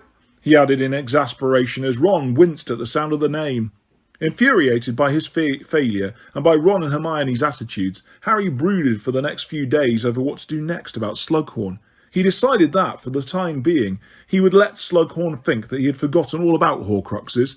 It was surely best to lull him into a false sense of security before returning to the attack. When Harry did not question Slughorn again, the potions master reverted to his usual affectionate treatment of him, and appeared to have put the matter from his mind. Harry awaited an invitation to one of his little evening parties, determined to accept this time, even if he had to reschedule Quidditch practice. Unfortunately, however, no such invitation arrived. Harry checked with Hermione and Ginny. Neither of them had received an invitation, and nor, as far as they knew, had anybody else. Harry could not help wondering whether this meant that Slughorn was not quite as forgetful as he appeared, simply determined to give Harry no additional opportunities to question him. Meanwhile, the Hogwarts library had failed Hermione for the first time in living memory. She was so shocked she even forgot that she was annoyed at Harry for his trick with the bazaar. "I haven't found one single explanation of what Horcruxes do," she told him. "Not a single one. I've been right through the restricted section, and even in the most horrible books, where they tell you how to brew the most gruesome potions. Nothing. All I could find was this, in the introduction to Magic Most Evil. Listen. Of the Horcrux, wickedest of magical inventions, we shall not speak nor give direction." "I mean, why mention it then?" she said impatiently, slamming the old book shut. It let out a ghostly wail. "Oh, shut up," she snapped, stuffing it back into her bag. The snow melted around the school as February arrived, to be replaced by cold, dreary wetness. Purplish-grey clouds hung low over the castle, and a constant fall of chilly rain made the lawn slippery and muddy. The upshot of this was that the 6 years' first apparition lesson, which was scheduled for a Saturday morning so that no normal lessons would be missed, took place in the Great Hall instead of in the grounds.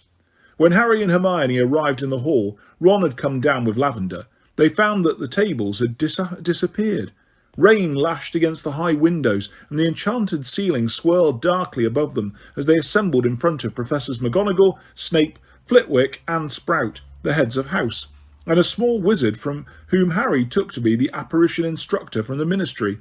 He was oddly colourless, with transparent eyelashes, wispy hair, and an insubstantial air, as though a single gust of wind might blow him away. Harry wondered whether constant disappearances and reappearances had somehow diminished his substance, or whether his frail build was ideal for anyone wishing to vanish.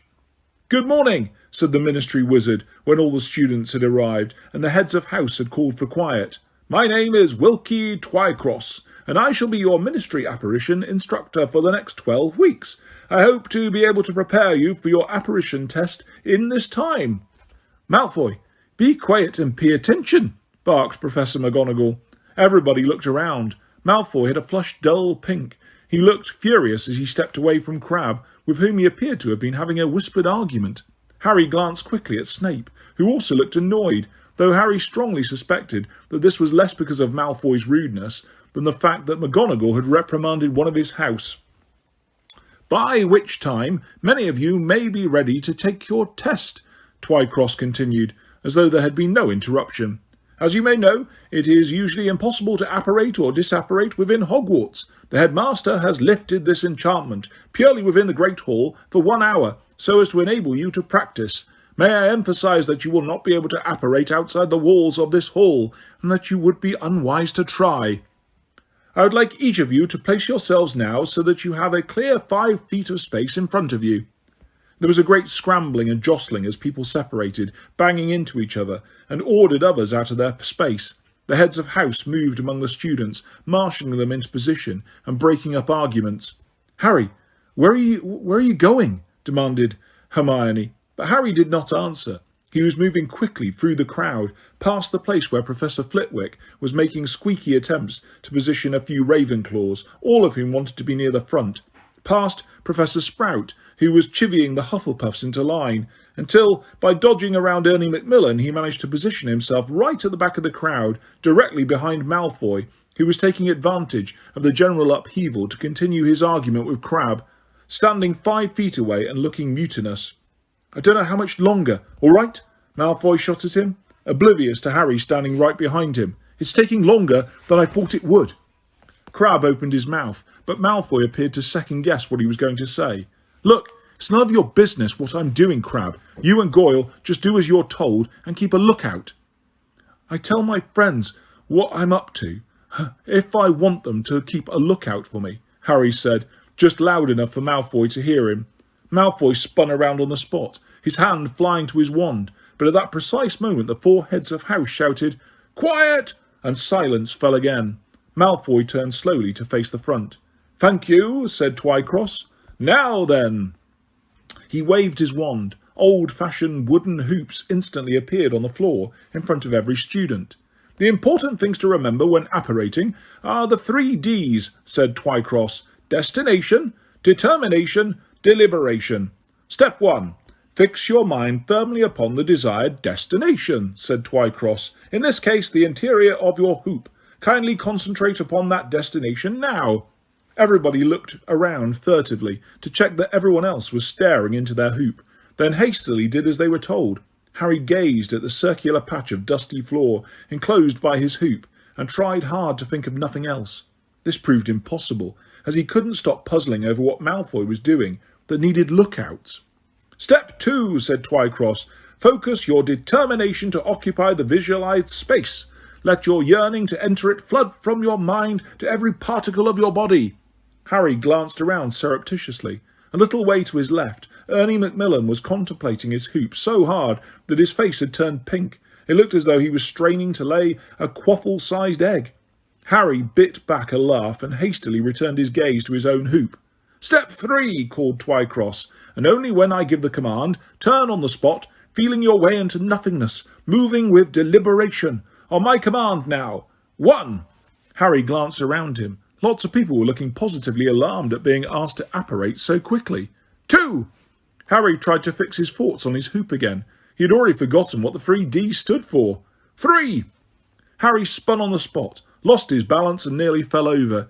He was not the only one. The whole hall was suddenly full of staggering people. Neville was flat on his back.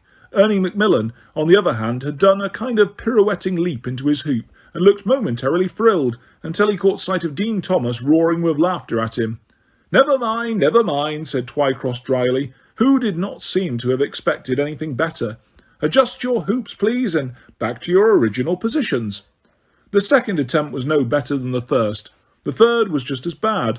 Not until the fourth did anything exciting happen. There was a horrible screech of pain, and everybody looked around, terrified, to see Susan Bones of Hufflepuff wobbling in her hoop, with her left leg still standing 5 feet away where she had started.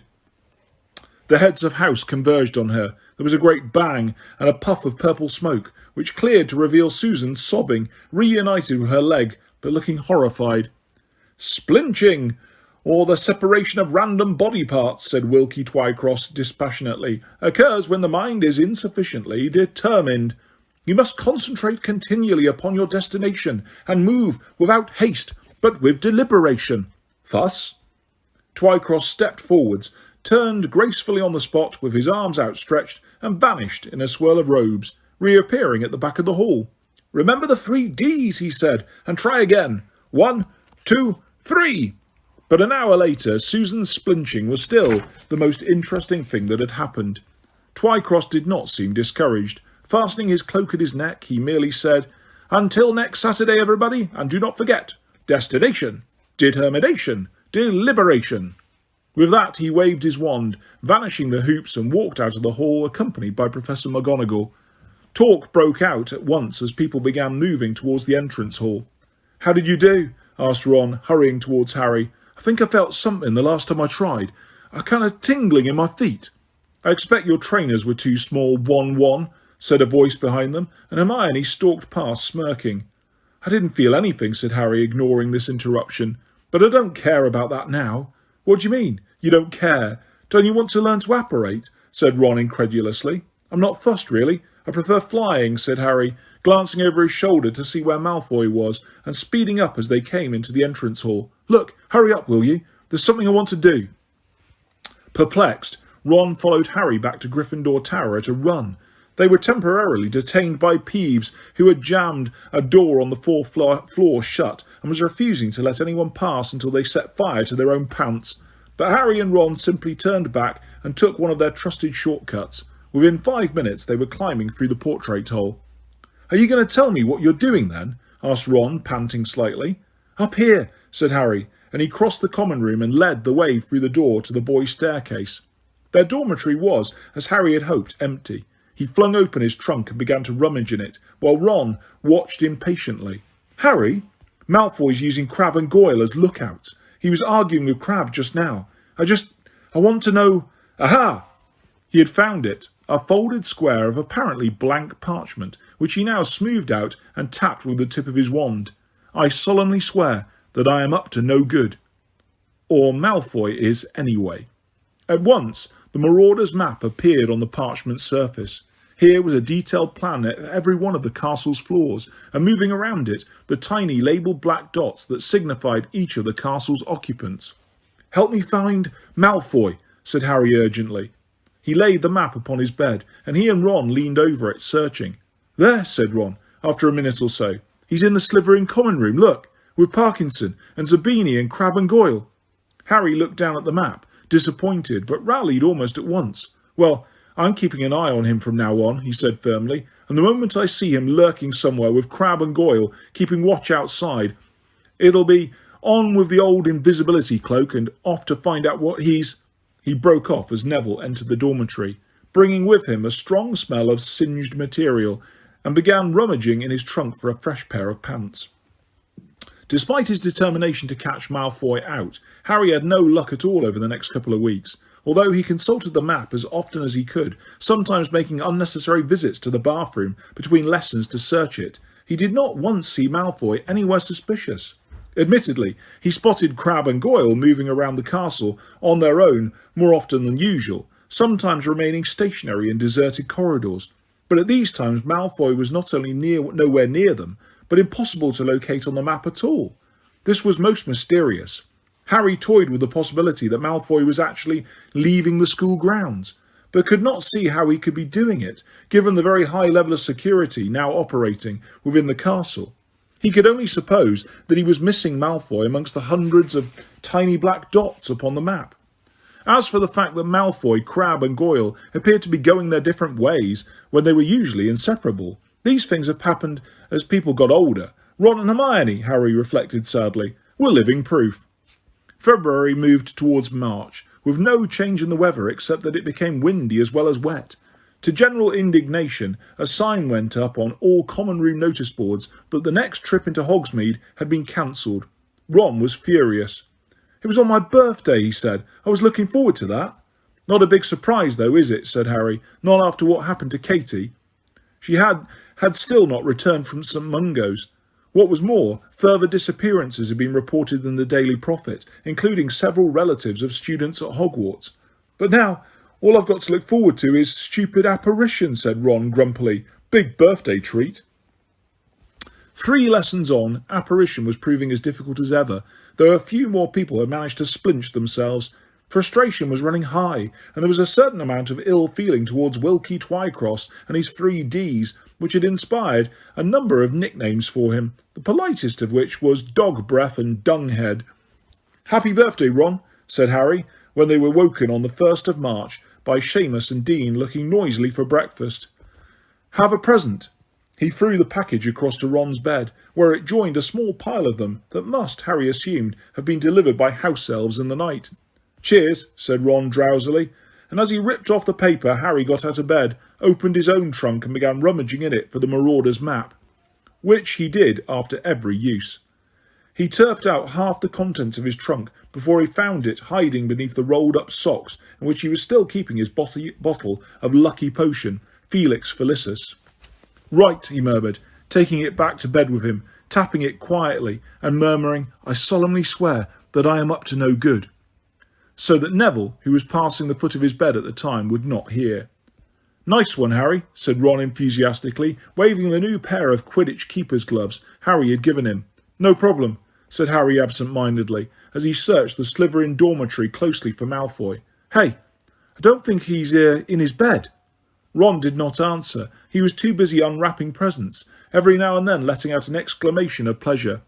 "Seriously good haul this year," he announced, holding up a heavy gold watch with odd symbols around the edge and tiny moving stars instead of hands. "See what Mum and Dad got me? Blimey, I think I'll come of age next year too." "Cool," muttered Harry, sparing the watch a glance before peering more closely at the map. Where was Malfoy? He did not seem to be at the Slytherin table in the Great Hall, eating breakfast. He was nowhere near Snape, who was sitting in his study. He wasn't in any of the bathrooms or in the hospital wing. "Want one?" said Ron thickly, holding out a box of chocolate cauldrons. "No thanks," said Harry, looking up. "Malfoy's gone again." "Can't have done," said Ron, stuffing a second cauldron into his mouth as he slid out of bed to get dressed. "Come on, if you don't hurry up, you'll have to apparate on the empty stomach. Might make it easier, I suppose." Ron looked thoughtfully at the box of chocolate cauldrons, then shrugged and helped himself to a third. Harry tapped the map with his wand, muttered, "Mischief managed," though it hadn't been, and got dressed thinking hard. There had to be an explanation for Malfoy's periodic disappearances, but he simply could not think what it could be. The best way of finding out would be to tail him, but even with the invisibility cloak, this was an impractical idea. He had lessons, Quidditch practice, homework and apparition. He could not follow Malfoy around school all day without his absence being remarked upon. "Ready?" he said to Ron. He was halfway to the dormitory door when he realised that Ron had not moved, but was leaning on his bedpost, staring out of the rain-washed window with a strangely unfocused look on his face. "Ron? Breakfast?" "I'm not hungry." Harry stared at him. "I thought you just said—" "Well, all right, I'll come down with you," sighed Ron, "but I don't want to eat." Harry scrutinised him suspiciously. "You've just eaten half a box of chocolate cauldrons, haven't you?" "It's not that." Ron sighed again. You wouldn't understand." "Fair enough," said Harry, albeit puzzled, as he turned to open the door. "Harry," said Ron suddenly. "What?" "Harry, I can't stand it." "You can't stand what?" asked Harry, now starting to feel definitely alarmed. Ron was rather pale, and looked as though he was about to be sick. "I can't stop thinking about her," said Ron hoarsely. Harry gaped at him. He had not expected this, and was not sure he wanted to hear it. Friends they might be, but if Ron started calling Lavender Lav-Lav, he would have to put his foot down. "Why does that stop you having breakfast?" Harry asked, trying to inject a note of common sense into the proceedings. "I don't think she knows I exist," said Ron with a desperate gesture. "She definitely knows you exist," said Harry, bewildered. "She keeps snogging you, doesn't she?" Ron blinked. "Who are you talking about?" Who are you talking about? Said Harry, with an increasing sense that all reason had dropped out of the conversation. Romilda Vane, said Ron softly, and his whole face seemed to illuminate as he said it, as though hit by a ray of purest sunlight. They stared at each other for almost a whole minute before Harry said, "This is a joke, right? You're joking." I think I love her," said Ron in a strangled voice. "Okay," said Harry, walking up to Ron to get a better look at the glazed eyes and the pallid complexion. "Okay, say that again with a straight face." "I love her," repeated Ron breathlessly. "Have you seen her hair? It's all black and shiny and silky, and her eyes, oh, her big dark eyes, and her—" "This is really funny and everything," said Harry impatiently. "The joke's over, all right, drop it." He turned to leave. He had got 2 steps towards the door when a crashing blow hit him on the right ear. Staggering, he looked around. Ron's fist was drawing right back. His face was contorted with rage. He was about to strike again. Harry reacted instinctively. His wand was out of his pocket, and the incantation sprang to mind without conscious thought. "Lever corpus!" Ron yelled as his heel was wrenched upwards once more. He dangled helplessly, upside down, his robes hanging off him. "What was that for?" Harry bellowed. "You insulted her, Harry! You said it was a joke!" shouted Ron, who was slowly turning purple in the face as all the blood rushed to his head. "This is insane," said Harry. "What's got into—" And then he saw the box lying upon Ron's bed, and the truth hit him with the force of a stampeding troll.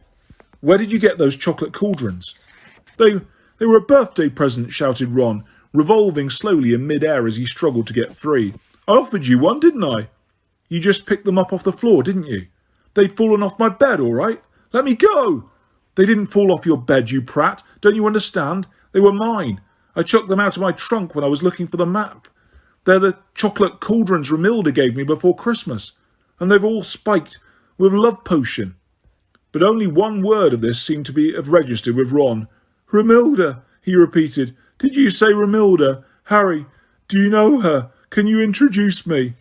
Harry stared at the dangling Ron, whose face now looked tremendously hopeful, and fought a strong desire to laugh. A part of him, the part closest to his throbbing right ear, was quite keen on the idea of letting Ron down and watching him run amok until the effects of the potion wore off. But on the other hand, they were supposed to be friends. Ron had not been himself when he had been attacked, and Harry thought that he would deserve another punching if he permitted Ron to declare undying love for Romilda Vane. "Yeah, I'll introduce you," said Harry, thinking fast. "I'm going to let you down now, okay?" He sent Ron crashing back to the floor. His ear did hurt quite a lot. But Ron simply bounded to his feet again, grinning. "She'll be in Slughorn's office," said Harry confidently, leading the way to the door. "Why will she be in there?" asked Ron anxiously, hurrying to keep up. "Oh, she has extra potion lessons with him," said Harry, inventing wildly. "Maybe I could ask if I can have them with her," said Ron eagerly. "Great idea," said Harry.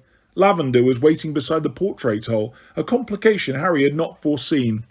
"You're late, Won-Won," she panted. "I've got you a birthday—" "Leave me alone," said Ron impatiently. "Harry's going to introduce me to Romilda Vane." And without another word to her, he pushed his way out of the portrait hole.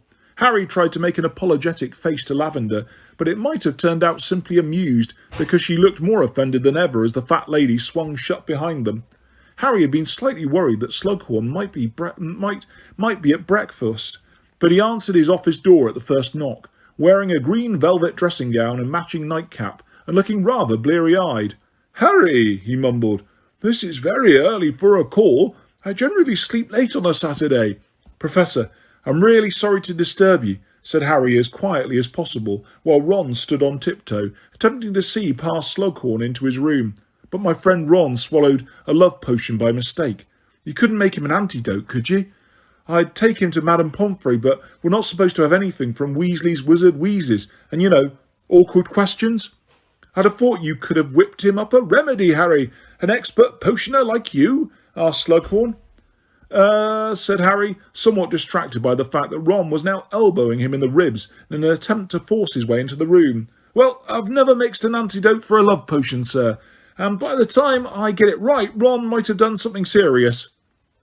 Helpfully, Ron chose this moment to moan, "I can't see her, Harry. Is he hiding her?" Was this potion within date? Asked Slughorn, now eyeing Ron with professional interest. They can strengthen, you know, the longer they're kept. That would explain a lot, panted Harry, now positively wrestling with Ron to keep him from knocking Slughorn over. It's his birthday, Professor, he added imploringly. Oh, all right, come in, said Slughorn, relenting. I've got the necessary here in my bag. It's not a difficult antidote. Ron burst through the door into Slughorn's overheated, crowded study, tipped over a tasseled footstool, regained his balance by seizing Harry around the neck and muttered, She didn't see that, did she? She's not here yet, said Harry, watching Slughorn opening his potion kit and adding a few pinches of this and that to a small crystal bottle. That's good, said Ron fervently. How do I look? Very handsome, said Slughorn smoothly, handing Ron a glass of clear liquid. Now drink that up. It's a tonic for the nerves. Keep you calm when she arrives, you know. Brilliant, said Ron eagerly, and he gulped the antidote down noisily. Harry and Slughorn watched him. For a moment, Ron beamed at them. Then, very slowly, his grin sagged and vanished, to be replaced by an expression of utmost horror. Back to normal, then, said Harry, grinning. Slughorn chuckled. Thanks a lot, Professor. Don't mention it, my boy, don't mention it, said Slughorn, as Ron collapsed into a nearby armchair, looking devastated. Pick me up. That's what he needs, Slughorn continued, now bustling over to a table loaded with drinks. I've got butterbeer, I've got wine, I've got one last bottle of this oak-matured mead. Meant to give that to Dumbledore for Christmas. Ah, well, he shrugged. He can't miss what he's never had. Why don't we open it now and celebrate Mr. Weasley's birthday? Nothing like a fine spirit to chase away the pangs of disappointed love.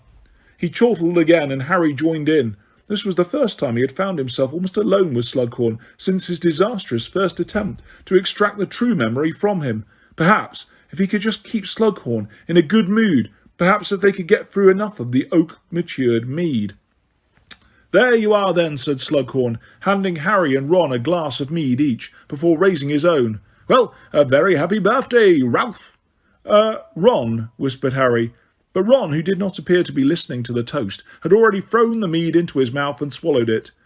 There was 1 second, hardly more than a heartbeat, in which Harry knew there was something terribly wrong, and Slughorn, it seemed, did not. And may you have many more. Ron! Ron had dropped his glass. He half rose from the chair and then crumpled, his extremities jerking uncontrollably. Foam was dribbling from his mouth, and his eyes were bulging from their sockets. Professor, Harry bellowed, do something! But Slughorn seemed paralysed by shock. Ron twitched and choked. His skin was turning blue. What? But, spluttered Slughorn. Harry leapt over the low table and sprinted towards Slughorn's open potion kit, pulling out jars and pouches, while the terrible sound of Ron's gargling breath filled the room. Then he found it, the shriveled, kidney-like stone Slughorn had taken from him in potions. He hurtled back to Ron's side and wrenched open his jaw and thrust the bezoar into his mouth. Ron gave a great shudder, a rattling gasp, and his body became limp and still. Chapter 19. Elf Tales. So, all in all, not one of Ron's better birthdays, said Fred. It was evening. The hospital wing was quiet, the windows curtained, the lamps lit. Ron's was the only occupied bed. Harry, Hermione and Ginny were sitting around him. They had spent all day waiting outside the double doors, trying to see inside whenever somebody went in or out. Madame Pomfrey had only let them enter at 8 o'clock. Fred and George had arrived at 10 past. This isn't how we imagined handing over our presents, said George grimly, putting down a large wrapped gift on Ron's bedside cabinet and sitting beside Ginny. Yeah, when we pictured the scene, he was conscious, said Fred. There we were in Hogsmeade, wanting to surprise him, said George. You were in Hogsmeade? Asked Ginny, looking up. We were thinking of buying Zonko, said Fred gloomily. A Hogsmeade branch, you know. But a fat load of good it'll do us if you lot aren't allowed out at weekends to buy our stuff any more. But never mind that now. He drew up a chair beside Harry and looked at Ron's pale face. How exactly did it happen, Harry? Harry retold the story he had already recounted, what felt like 100 times to Dumbledore, to McGonagall, to Madame Pomfrey, to Hermione and to Ginny. And then I got the bezoar down his throat, and his breathing eased up a bit. Slughorn ran for help. McGonagall and Madame Pomfrey turned up, and they brought Ron up here. They reckon he'll be all right. Madame Pomfrey says he'll have to stay here for a week or so. Keep taking essence of rue. Blimey, was lucky you thought of a bazaar, said George in a low voice. Lucky there was one in the room, said Harry, who kept turning cold at the thought of what would have happened if he had not been able to lay hands on the little stone. Hermione gave an almost inaudible sniff. She had been exceptionally quiet all day, having hurtled white-faced up to Harry outside the hospital wing and demanded to know what had happened. She had taken almost no part in Harry and Ginny's obsessive discussion about how Ron had been poisoned, but merely stood beside them, clenched-jawed and frightened-looking, until at last they had been allowed in to see him. "Do Mum and Dad know?" Fred asked Ginny. "They've already seen him. They arrived an hour ago. They're in Dumbledore's office now, but they'll be back soon." There was a pause while they all watched Ron mumble a little in his sleep. "So the poison was in the drink?" said Fred quietly. "Yes," said Harry at once. He could think of nothing else and was glad for the opportunity to start discussing it again. Slughorn poured it out. "Would he have been able to slip something into Ron's glass without you seeing?" "Probably," said Harry. "But why would Slughorn want to poison Ron?" "No idea," said Fred, frowning. "You don't think he could have mixed up the glasses by mistake, meaning to get you?" "Why would Slughorn want to poison Harry?" asked Ginny. "I don't know," said Fred, "but there must be loads of people who'd like to poison Harry, mustn't there? The chosen one and all that." "So you think Slughorn's a Death Eater?" said Ginny. "Anything's possible," said Fred darkly. "He could be under the Imperious curse," said George. "Or he could be innocent," said Ginny. "The poison could have been in the bottle, in which case it was probably meant for Slughorn himself." "Who'd want to kill Slughorn?" "Dumbledore reckons Voldemort wanted Slughorn on his side," said Harry. "Slughorn was in hiding for a year before he came to Hogwarts, and—" He thought of the memory Dumbledore had not yet been able to extract from Slughorn. "And maybe Voldemort wants him out of the way. Maybe he thinks he could be valuable to Dumbledore." "But you said Slughorn had been planning to give that bottle to Dumbledore for Christmas," Ginny reminded him. "So the poisoner could just as easily have been after Dumbledore." "Then the poisoner didn't know Slughorn very well," said Hermione, speaking for the first time in hours, and sounding as though she had a bad head cold. "Anyone who knew Slughorn would have known there was a good chance he'd keep something that tasty for himself." "Hermione," croaked Ron unexpectedly from between them. They all fell silent, watching him anxiously, but after muttering incomprehensibly for a moment, he merely snorted and started snoring.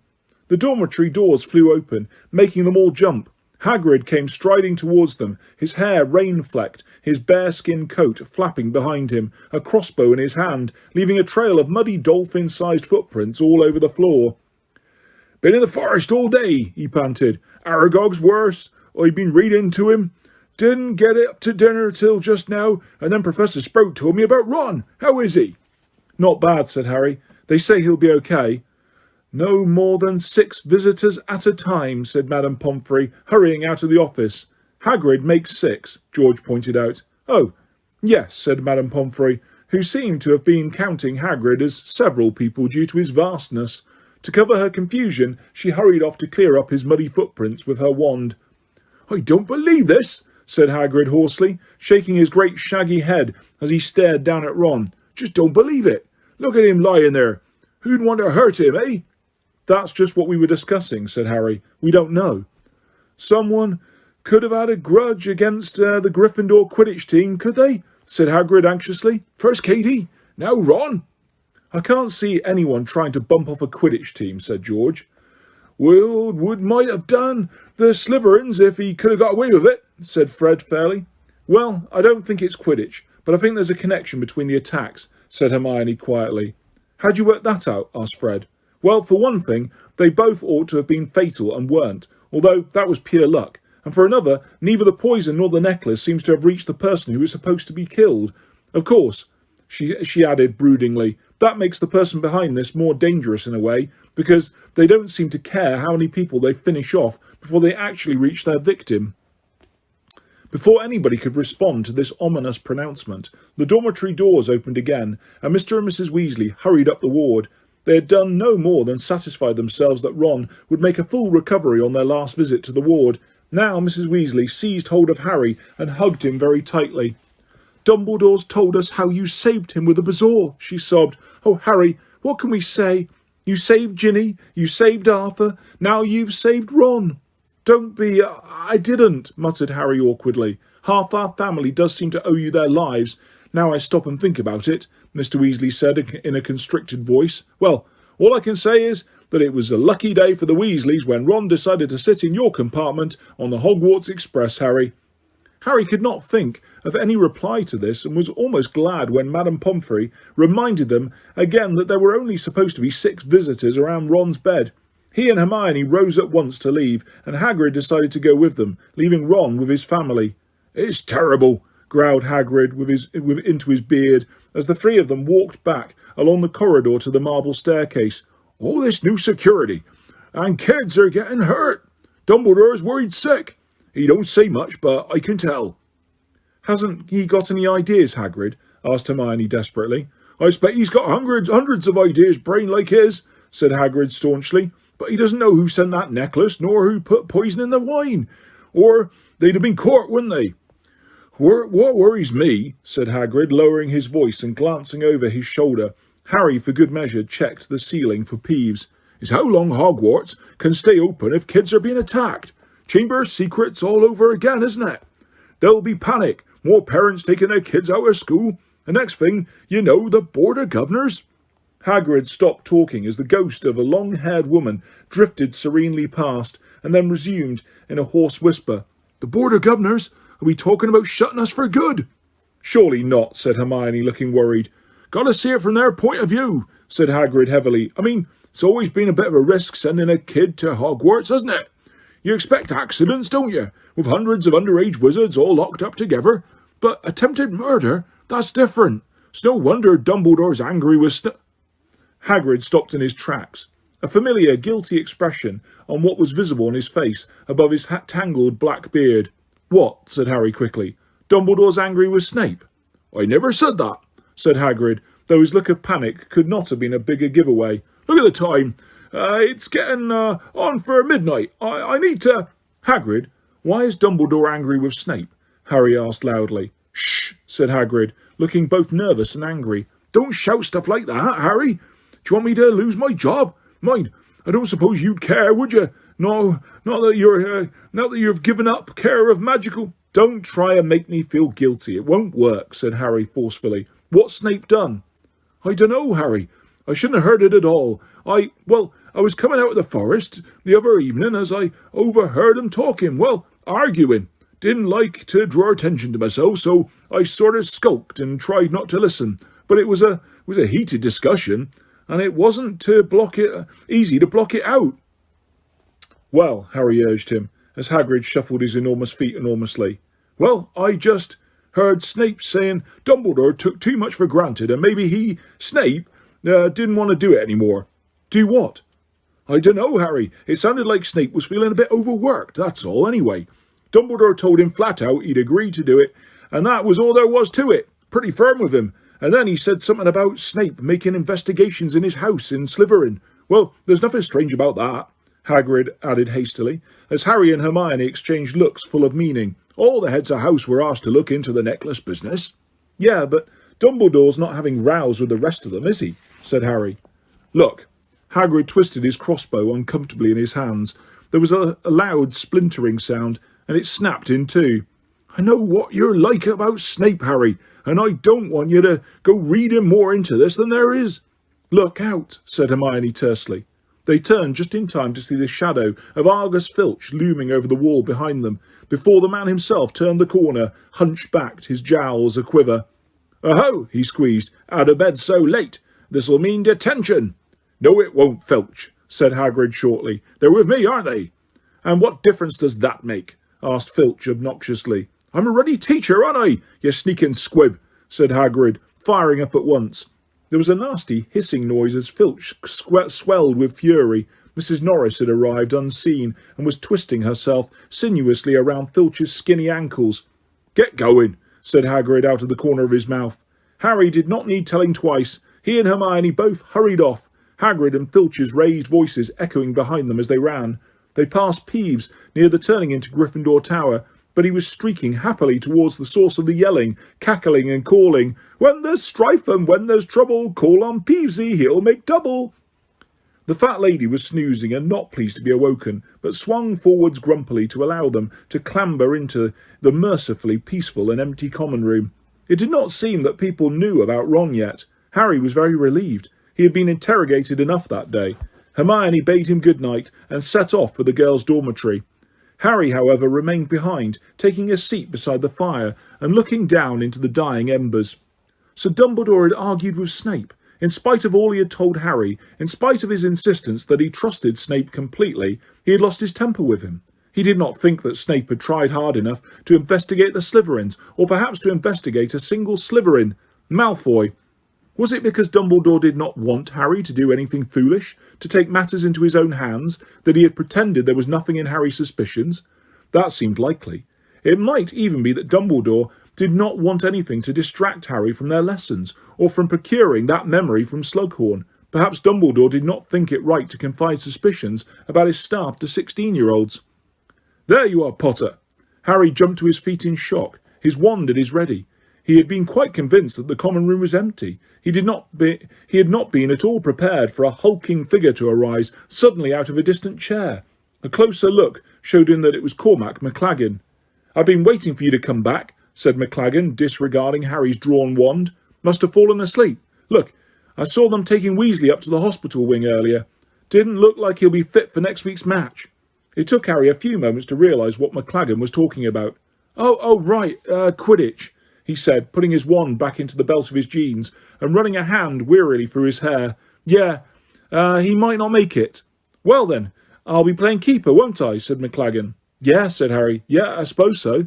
He could not think of an argument against it. After all, McLaggen had certainly performed second best in the trials. "Excellent," said McLaggen in a satisfied voice. "So, when's practice?" "What? There's one tomorrow evening."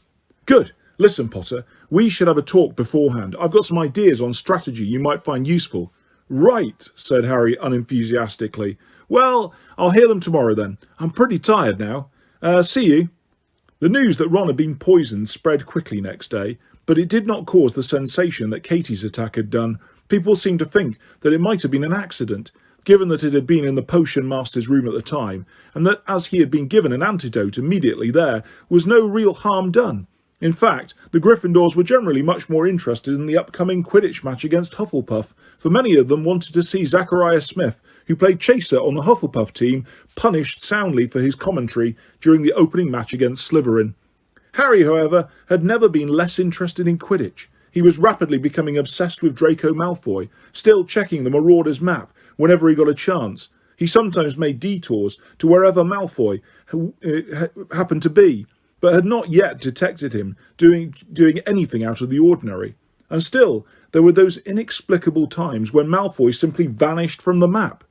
But Harry did not get a lot of time to consider the problem, what with Quidditch's practice, homework, and the fact that he was now being dogged wherever he went by Cormac McLaggen and Lavender Brown. He could not decide which of them was more annoying. McLaggen kept up a constant stream of hints that he would make a better permanent keeper for the team than Ron, and that now Harry was seeing him play regularly, he would surely come around to his way of thinking too.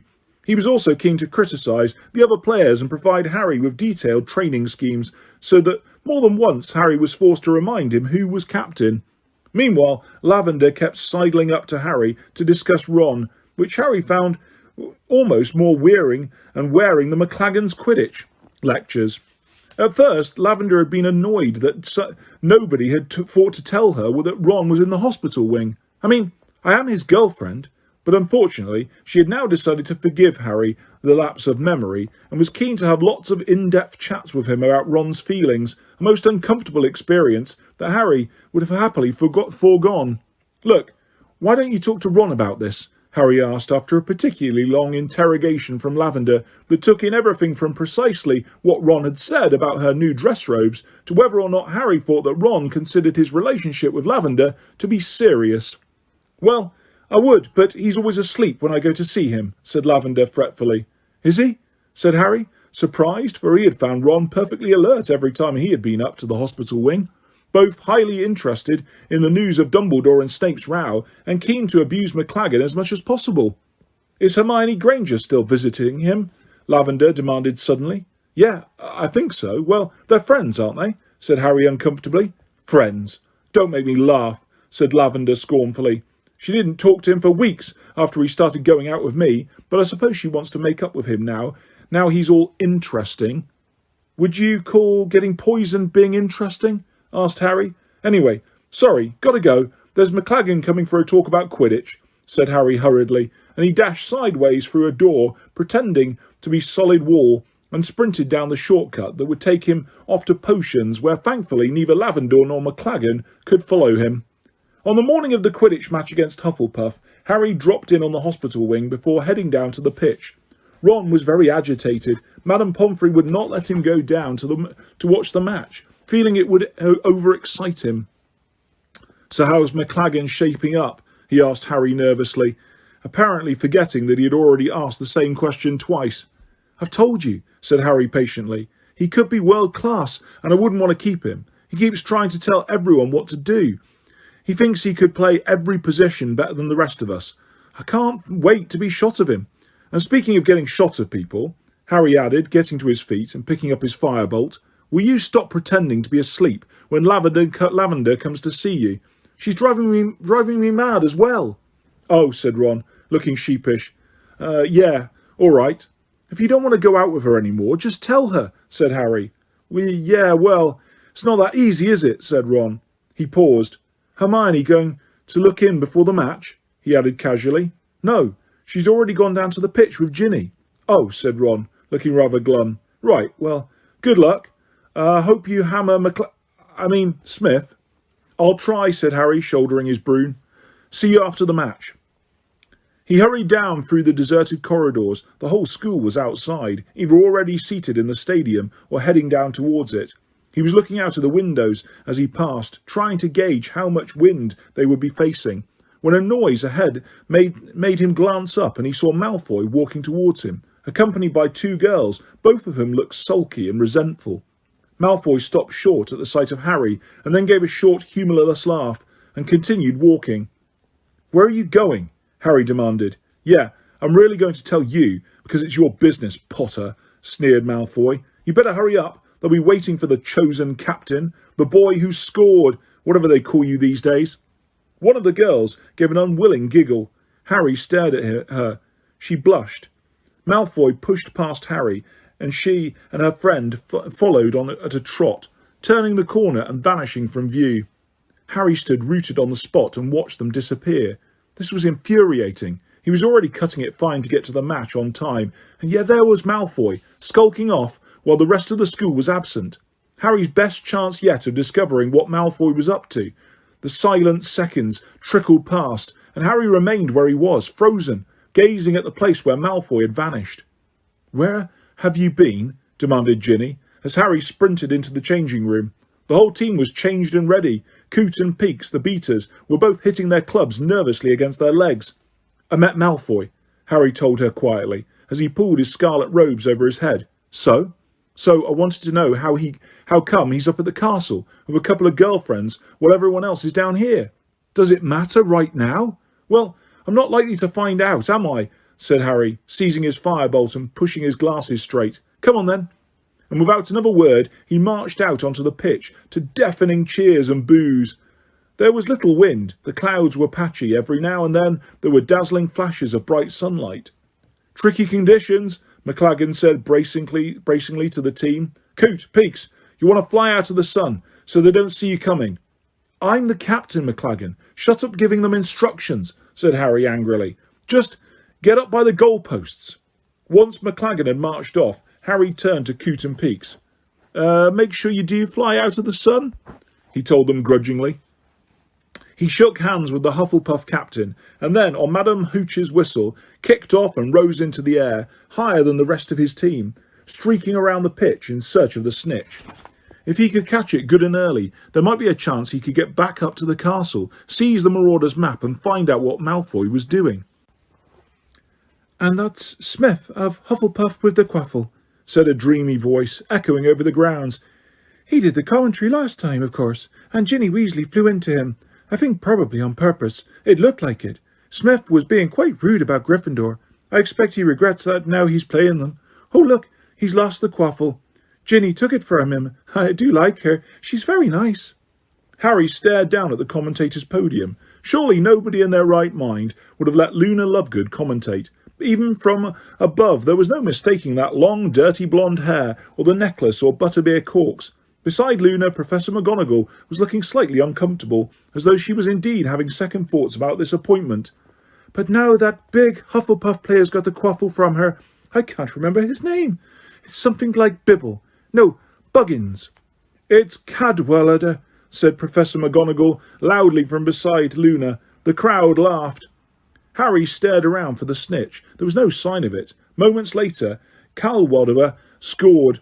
McLaggen had been shouting criticism of Ginny for allowing the quaffle out of her possession, with the result that he had not noticed the large red ball soaring past his right ear.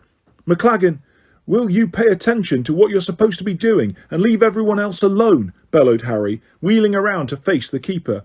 You're not setting a great example, McLaggen shouted back, red-faced and furious. And Harry Potter's now having an argument with the keeper, said Luna serenely, while both Hufflepuffs and Slytherins below in the crowd cheered and jeered. I don't think that'll help them find the snitch, but maybe it's a clever ruse. Swearing angrily, Harry spun around and set off around the pitch again, scanning the skies for some sign of the tiny winged golden ball. Ginny and Demelza scored a goal apiece, giving the red and gold-clad supporters below something to cheer about. Then Cadwallader scored again, making things level, but Luna did not seem to have noticed. She appeared singularly uninterested in such mundane things as the score, and kept attempting to draw the crowd's attention to such things as interestingly shaped clouds, and the possibility that Zachariah Smith, who had so far failed to maintain possession of the quaffle for longer than a minute, was suffering from something called loser's lurgy. 70-40 to Hufflepuff, barked Professor McGonagall into Luna's megaphone. It's all right. Is it already? Said Luna vaguely. Oh, look, the Gryffindor keeper's got hold of one of the beater's bats.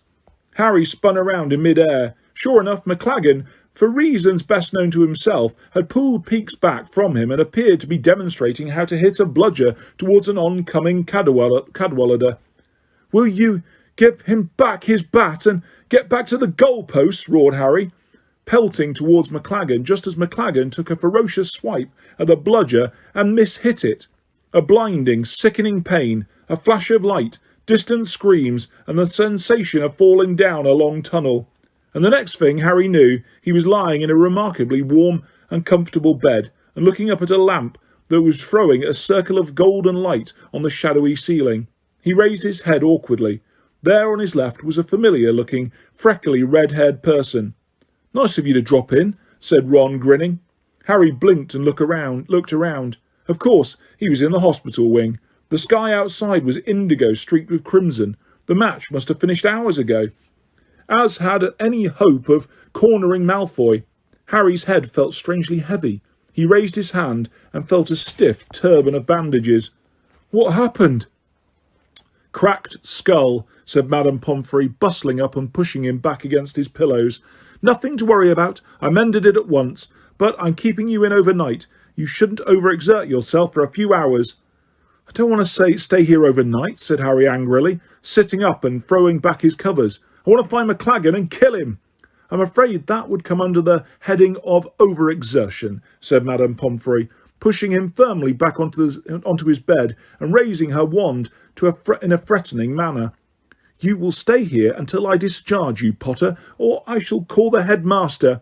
She bustled back into her office, and Harry sank back into his pillows, fuming.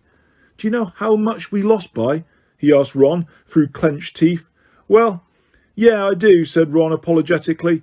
Final score was 320 to 60.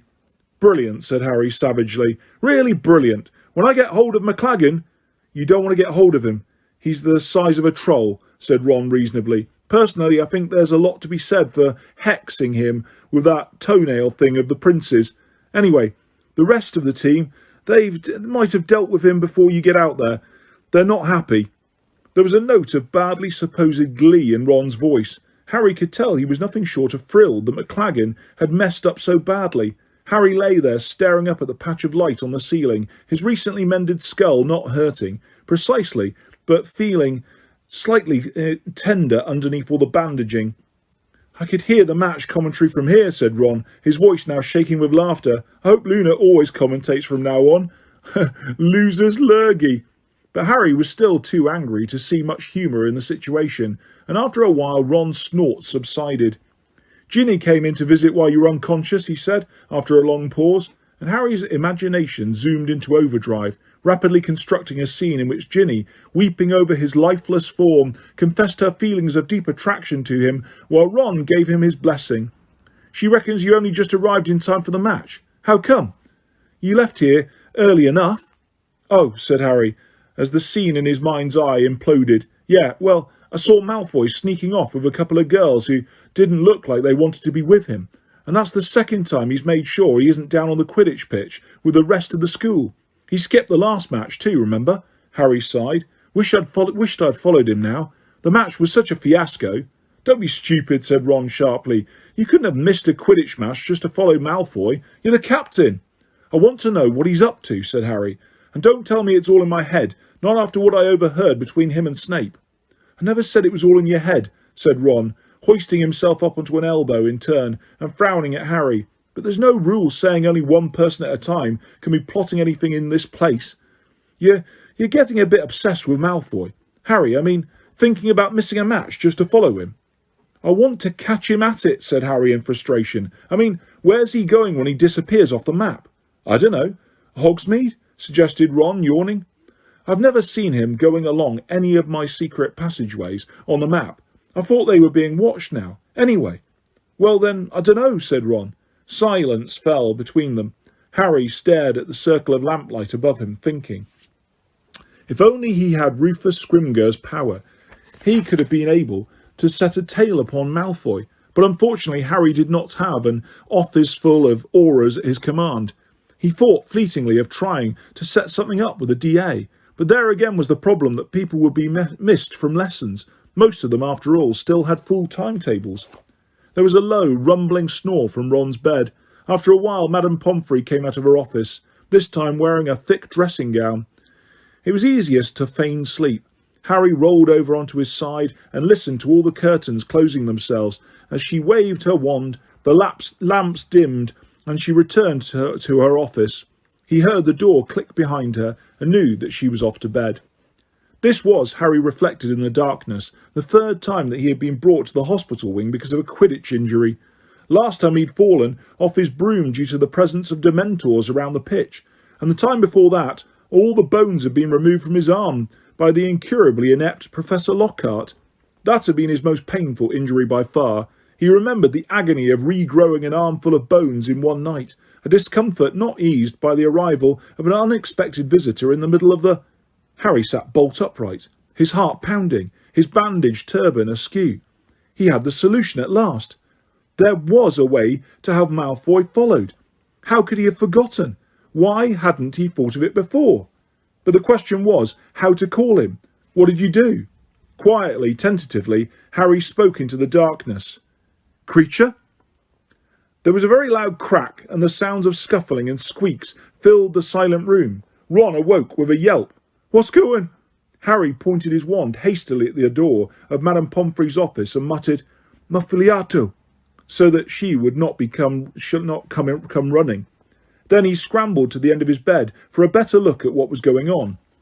Two house elves were trolling around the floor in the middle of the dormitory, one wearing a shrunken maroon jumper and several woolly hats, the other a filthy old rag strung over his hips, like a loincloth.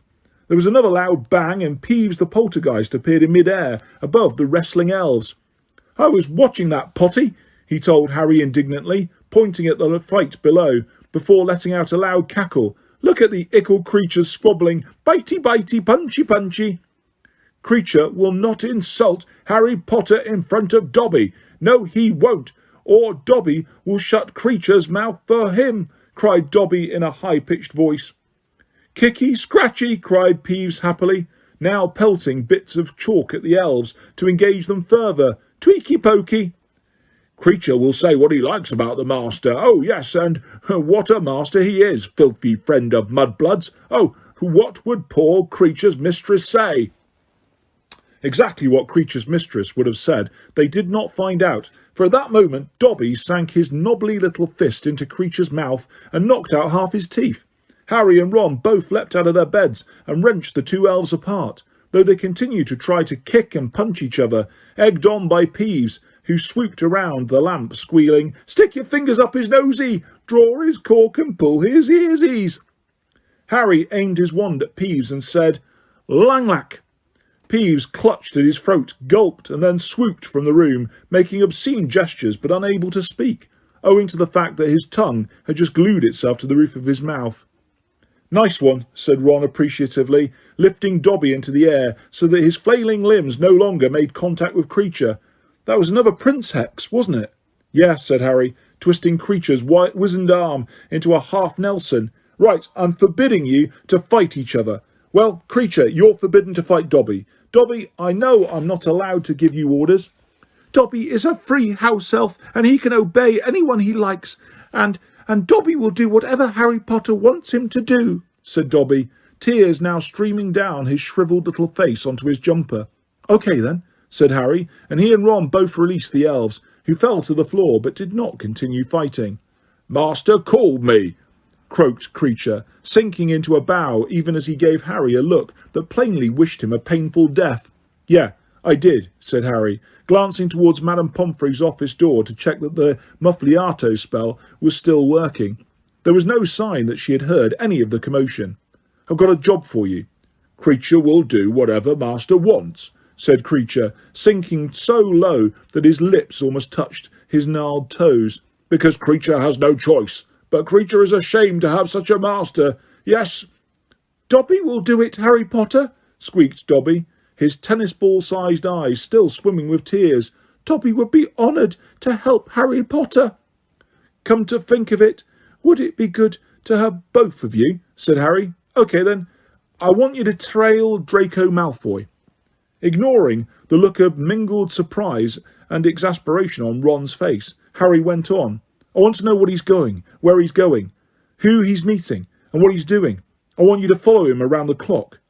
"Yes, Harry Potter," said Dobby at once, his great eyes shining with excitement. "And if Dobby does it wrong, Dobby will throw himself off the topmost tower, Harry Potter." "There won't be any need for that," said Harry hastily. "Master wants me to follow the youngest of the Malfoys," croaked Creature. "Master wants me to spy upon the pure-blood great-nephew of my old mistress." "That's the one," said Harry, foreseeing a great danger and determining to prevent it immediately. "And you're forbidden to tip him off, Creature, or to show him what you're up to, or to talk to him at all, or to write him messages, or to contact him in any way. Got it?" He thought he could see Creature struggling to see a loophole in the instructions he had just been given, and waited. After a moment or two, and to Harry's great satisfaction, Creature bowed deeply again and said, with bitter resentment, "Master thinks of everything, and Creature must obey him, even though Creature would much rather be the servant of the Malfoy boy. Oh, yes." "That's settled then," said Harry.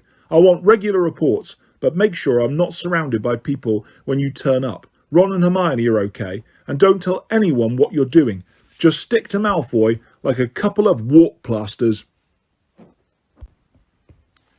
Chapter 20. Lord Voldemort's Request. Harry and Ron left the hospital wing first thing on Monday morning, restored to full health by the ministrations of Madame Pomfrey, and now able to enjoy the benefits of having been knocked out and poisoned, the best of which was that Hermione was friends with Ron again. Hermione even escorted them down to breakfast, bringing with her the news that Ginny had argued with Dean. The drowning creature in Harry's chest suddenly raised its head, sniffing the air hopefully. "What did they row about?" he asked, trying to sound casual as they turned into a 7th-floor corridor, which was deserted but for a very small girl who had been examining a tapestry of trolls in tutus. She looked terrified at the sight of the approaching 6 years and dropped the heavy brass scales she was carrying. "It's all right," said Hermione kindly, hurrying forwards to help her. "Here." She tapped the broken scales with her wand and said, "Reparo." The girl did not say thank you, but remained rooted to the spot as they passed and watched them out of sight. Ron glanced back at her. "I swear they're getting smaller," he said. "Never mind her," said Harry a little impatiently. "What did Ginny and Dean row about, Hermione?" "Oh, Dean was laughing about McLaggen hitting the bludger at you," said Hermione. Must have looked funny, said Ron reasonably. It didn't look funny at all, said Hermione hotly. It looked terrible, and if Coot and Peakes hadn't caught Harry, he could have been very badly hurt. Yeah, well, there was no need for Ginny and Dean to split up over it, said Harry, still trying to sound casual. Or are they still together? Yes, they are, but why are you so interested? Asked Hermione, giving Harry a sharp look. I just don't want my Quidditch team messed up again, he said hastily, but Hermione continued to look suspicious, and he was most relieved when a voice behind them called, Harry, giving him an excuse to turn his back on her. Oh, hi, Luna.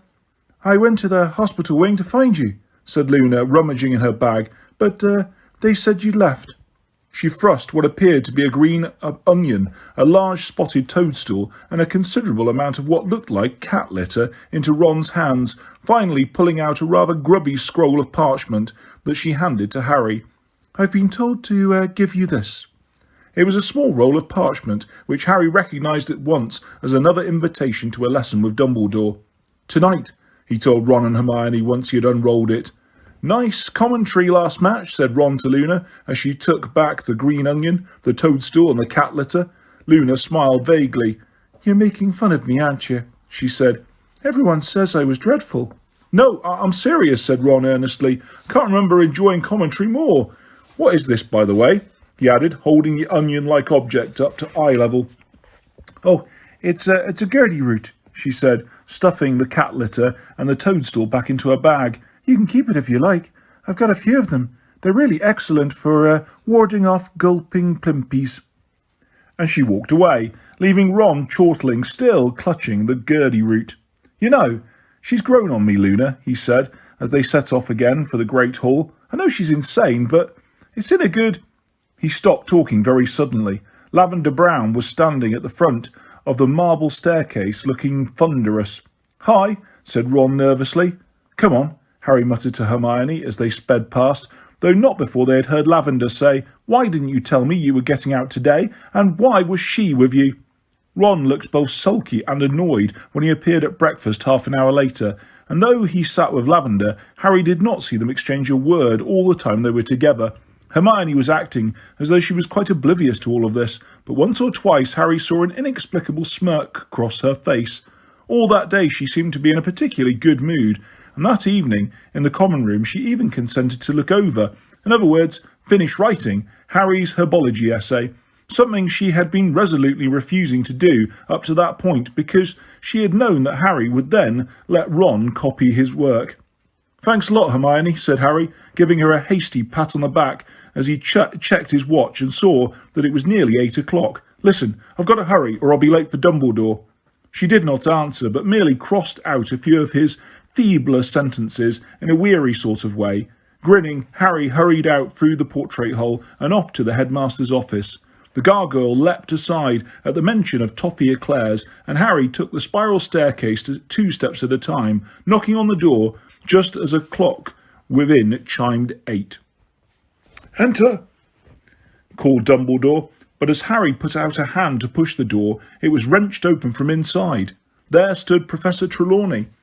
Aha! She cried, pointing dramatically at Harry as she blinked at him through her magnifying spectacles. So, this is the reason I am to be thrown unceremoniously from your office, Dumbledore. My dear Sybil, said Dumbledore in a slightly exasperated voice, there is no question of throwing you unceremoniously from anywhere, but Harry does have an appointment, and I really don't think there is any more to be said. Very well, said Professor Trelawney in a deeply wounded voice. If you will not banish the usurping nag, so be it. Perhaps I shall find a school where my talents are better appreciated. She pushed past Harry and disappeared down the spiral staircase. They heard her stumble halfway down, and Harry guessed that she had tripped over one of her trailing shawls. Please, close the door and sit down, Harry, said Dumbledore, sounding rather tired. Harry obeyed, noticing as he took his usual seat in front of Dumbledore's desk that the pensieve lay between them once more, as did 2 more tiny crystal bottles full of swirling memory. Professor Trelawney still isn't happy for Enz's teaching, then? Harry asked. No, said Dumbledore. Divination is turning out to be much more trouble than I could have foreseen, never having studied the subject myself. I cannot ask for Renz to return to the forest, where he is now an outcast, nor can I ask Sybil Trelawney to leave. Between ourselves, she has no idea of the danger she would be in outside the castle. She does not know, and I think it would be unwise to enlighten her that she made the prophecy about you and Voldemort, you see." Dumbledore heaved a deep sigh and then said, "But never mind my staff problems.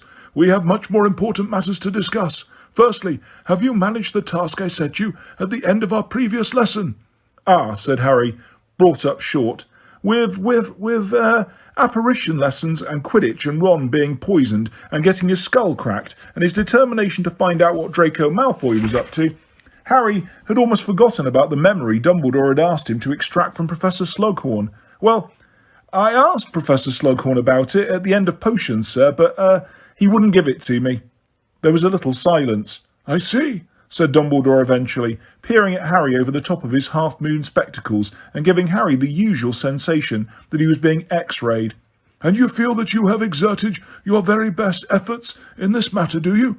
That you have exercised all of your considerable ingenuity? That you have left no depth of cunning unplumbed in your quest to retrieve the memory?" "Well," Harry stalled at a loss for what to say next. His single attempt to get hold of the memory suddenly seemed embarrassingly feeble. "Well, the day Ron swallowed love potion by mistake, I took him to Professor Slughorn. I thought maybe if I got Professor Slughorn in a good enough mood." "And did that work?" asked Dumbledore. "Well, no, sir, because Ron got poisoned." "Which naturally made you forget all about trying to retrieve the memory. I would have expected nothing else, while your best friend was in danger. Once it became clear that Mr. Weasley was going to make a full recovery, however, I would have hoped that you returned to the task I set you. I thought I made it clear to you how very important that memory is. Indeed, I did my best to impress upon you that it is the most crucial memory of all, and that we will be wasting our time without it." A hot, prickly feeling of shame spread from the top of Harry's head all the way down his body. Dumbledore had not raised his voice.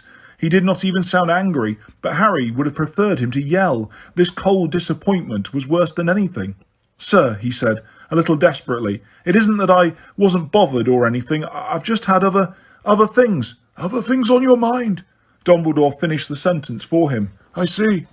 Silence fell between them again, the most uncomfortable silence Harry had ever experienced with Dumbledore. It seemed to go on, punctuated only by the little grunting snores of the portrait of Armando Dippet over Dumbledore's head.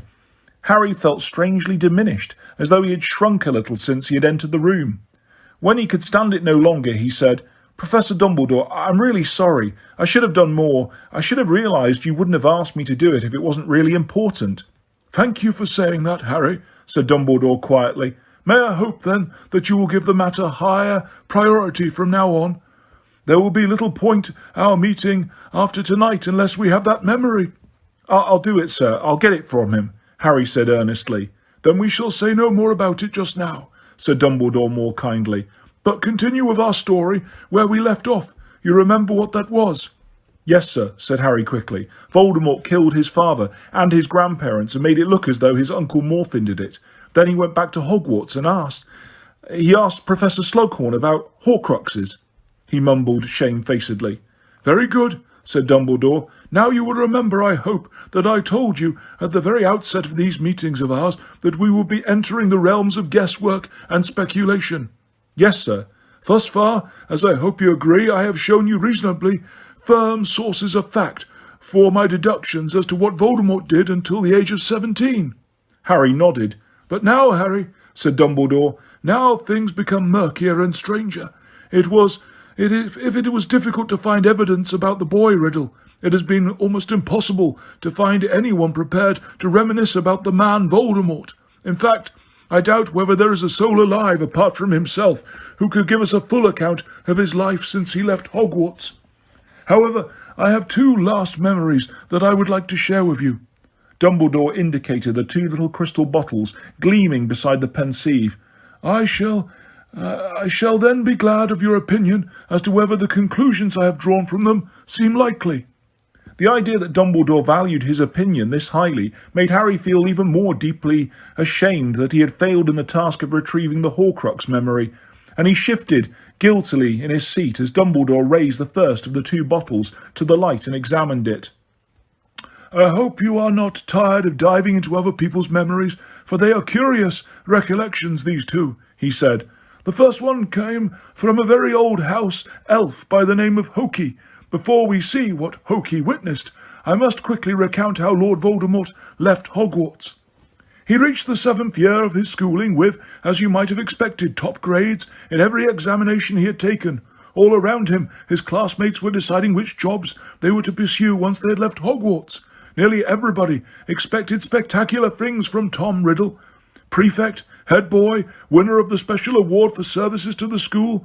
I know that several teachers, Professor Slughorn amongst them, suggested that he join the Ministry of Magic, offered to set up appointments, put them in touch with useful contacts. He refused all offers. The next thing the staff knew, Voldemort was working at Borgin and Burke's. At Borgin and Burke's, Harry repeated, stunned. At Borgin and Burke's, repeated Dumbledore calmly. I think you will see what attractions the place held for him when we have entered Hokey's memory. But this was not Voldemort's first choice of job. Hardly anyone knew of it at the time. I was one of the few in whom the then headmaster confided. But Voldemort first approached Professor Dippet and asked whether he could remain at Hogwarts as a teacher. He wanted to stay here. Why? Asked Harry, more amazed still. I believe he had several reasons, though he confided none of them to Professor Dippet, said Dumbledore. Firstly, and very importantly, Voldemort was, I believe, more attached to this school than he has ever been to a person. Hogwarts was where he had been happiest, the first and only place he had felt at home. Harry felt slightly uncomfortable at these words, for this was exactly how he felt about Hogwarts too.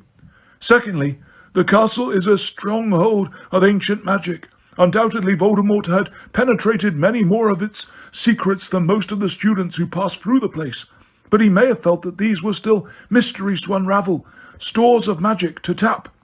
And thirdly, as a teacher, he would have had great power and influence over young witches and wizards. Perhaps he had gained the idea from Professor Slughorn, the teacher with whom he was on best terms, who had demonstrated how influential a role a teacher can play. I do not imagine for an instant that Voldemort envisaged spending the rest of his life at Hogwarts, but I do think that he saw it as a useful recruiting ground and a place where he might begin to build himself an army. But he didn't get the job, sir. No, he did not. Professor Dippet told him that he was too young at 18, but invited him to reapply in a few years, if he still wished to teach. How did you feel about that, sir? Asked Harry hesitantly. Deeply uneasy, said Dumbledore. I had advised Armando against the appointment. I did not give the reasons I have given you, for Professor Dippet was very fond of Voldemort, and convinced of his honesty. But I did not want Lord Voldemort back at this school, and especially not in a position of power. Which job did he want, sir? What subject did he want to teach? Somehow Harry knew the answer even before Dumbledore gave it. Defence against the dark arts. It was being taught at the time by an old professor by the name of Galatea Merryfort, who had been at Hogwarts for nearly 50 years. So Voldemort went off to Borgin and Burke's, and all the staff who had admired him said what a waste it was. A brilliant young wizard like that working in a shop. However, Voldemort was no more assistant, polite, and handsome and clever. He was soon given particular jobs of the type that only exist in a place like Borgin and Burke's, which specializes, as you know, Harry, in objects with unusual and powerful properties. Voldemort was sent to persuade people to part with their treasures for sale by their partners, and he was, by all accounts, unusually gifted at doing this. I'll bet he was, said Harry, unable to contain himself. Well, quite, said Dumbledore with a faint smile. And now it is time to hear from Hokey the house elf, who worked for a very old, very rich witch by the name of Hefzibah Smith. Dumbledore tapped a bottle with his wand. The cork flew out and he tipped the swirling memory into the pensieve, saying as he did so, After you, Harry. Harry got to his feet and bent once more over the rippling silver contents of the stone basin until his face touched them. He tumbled through dark nothingness and landed in a sitting room in front of an immensely fat old lady wearing an elaborate ginger wig and a brilliant pink set of robes that flowed all around her, giving her the look of a melting iced cake. She was looking into a small jewelled mirror and dabbing rouge onto her already scarlet cheeks with a large powder puff, while the tiniest and oldest house elf Harry had ever seen laced her fleshy feet into tight satin slippers. Hurry up, Hokey, said Hephzibah imperiously. He said he'd come at 4. It's only a couple of minutes too, and he's never been late yet. She tucked away her powder puff as the house elf straightened up. The top of the elf's head barely reached the seat of Hephzibah's chair, and her papery skin hung off her frame, just like the crisp linen sheet she wore draped like a toga. How do I look? Said Hephzibah, turning her head to admire the various angles of her face in the mirror. Lovely, madam, squeaked Hokey. Harry could only assume that it was down in Hokey's contract that she must lie through her teeth when asked this question, because Hephzibah Smith looked a long way from lovely in his opinion. A tinkling doorbell rang, and both mistress and elf jumped. Quick, quick, he's here, Hokey, cried Hephzibah, and the elf scurried out of the room, which was so crammed with objects that it was difficult to see how anybody could navigate their way across it without knocking over at least a dozen things. There were cabinets full of little lacquered boxes, cases full of gold-embossed books, shelves of orbs and celestial globes, and many flourishing pot plants in brass containers. In fact, the room looked like a cross between a magical antique shop and a conservatory. The house elf returned within minutes, followed by a tall young man Harry had no difficulty whatsoever in recognising as Voldemort. He was plainly dressed in a black suit, his hair was a little longer than it had been at school, and his cheeks were hollowed, but all of this suited him. He looked more handsome than ever. He picked his way through the cramped room with an air that showed he had visited many times before, and bowed low over Hephzibah's fat little hand, brushing it with his lips. "I've brought you flowers," he said quietly, producing a bunch of roses from nowhere. "You naughty boy, you shouldn't have," squealed old Hephzibah, though Harry noticed that she had an empty vase standing ready on the nearest little table. "You do spoil this old lady, Tom. Sit down, sit down. Where's Hokey? Ah!" The house elf had come dashing back into the room, carrying a tray of little cakes, which she set at her mistress's elbow. "Help yourself, Tom," said Hephzibah. "I know how you love my cakes. Now, how are you? You look pale. They overwork you at that shop. I've said it 100 times. Voldemort smiled mechanically, and Hephzibah simpered. "Well, what's your excuse for visiting this time?" she asked, batting her lashes. "Mr. Burke would like to make an improved offer for the goblin-made armour," said Voldemort. 500 galleons. He feels it is more than fair." Now, not so fast, or I'll think you've only come here for trinkets," pouted Hephzibah. "I am ordered here because of them," said Voldemort quietly. "I am only a poor assistant, madam, who must do as he is told. Mr. Burke wishes me to inquire." "Oh, Mr. Burke, phooey," said Hephzibah, waving a little hand. "I've something to show you that I've never shown Mr. Burke. Can you keep a secret, Tom? Will you promise you won't tell Mr. Burke I've got it? He'd never let me rest if he knew I'd shown it to you, and I'm not selling, not to Burke, not to anyone, but you, Tom. You'll appreciate it for its history, not how many galleons you can get for it." "I'd be glad to see anything Miss Hephzibah shows me," said Voldemort quietly, and Hephzibah gave another girlish giggle. "I had Hokey bring it out for me. Hokey, where are you? I want to show Mr. Riddle our finest treasure. In fact, bring both while you're at it." "Here, madam," squeaked the house elf, and Harry saw 2 leather boxes, one on top of the other, moving across the room as if on their own volition, though he knew the tiny elf was holding them over her head as she wended her way between tables, poufs, and footstools. "Now," said Hephzibah happily, taking the boxes from the elf, laying them in her lap and preparing to open the topmost one. "I think you'll like this, Tom. Oh, if my family knew I was showing you, they can't wait to get their hands on this." She opened the lid. Harry edged forwards a little to get a better view and saw what looked like a small golden cup with 2 finely wrought handles. "I wonder whether you know what it is, Tom. Pick it up. Have a good look," whispered Hephzibah, and Voldemort stretched out a long-fingered hand and lifted the cup by one handle of its snug silken wrappings. Harry thought he saw a red gleam in his dark eyes. His greedy expression was curiously mirrored on Hephzibah's face, except that her tiny eyes were fixed upon Voldemort's handsome features. "A badger," murmured Voldemort, examining the engraving upon the cup. Then this was Helga Hufflepuff's. "As you very well know, you clever boy," said Hephzibah, leaning forwards and a loud creaking of corsets and actually pinching his hollow cheek. "Didn't I tell you I was distantly descended? This has been handed down in the family for years and years. Lovely, isn't it? And all sorts of powers it's supposed to possess too, but I haven't tested them thoroughly. I just keep it nice and safe in here."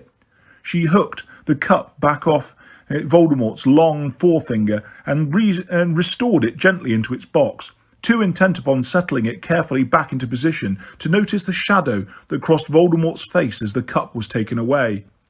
"Now then," said Hepzibah happily, "where's Hokey? Oh yes, there you are. Take that away now, Hokey."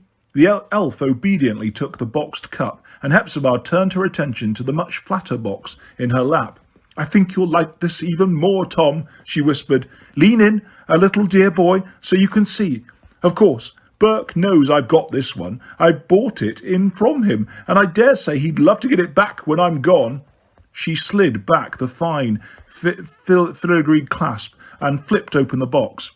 There upon the smooth crimson velvet lay a heavy golden locket.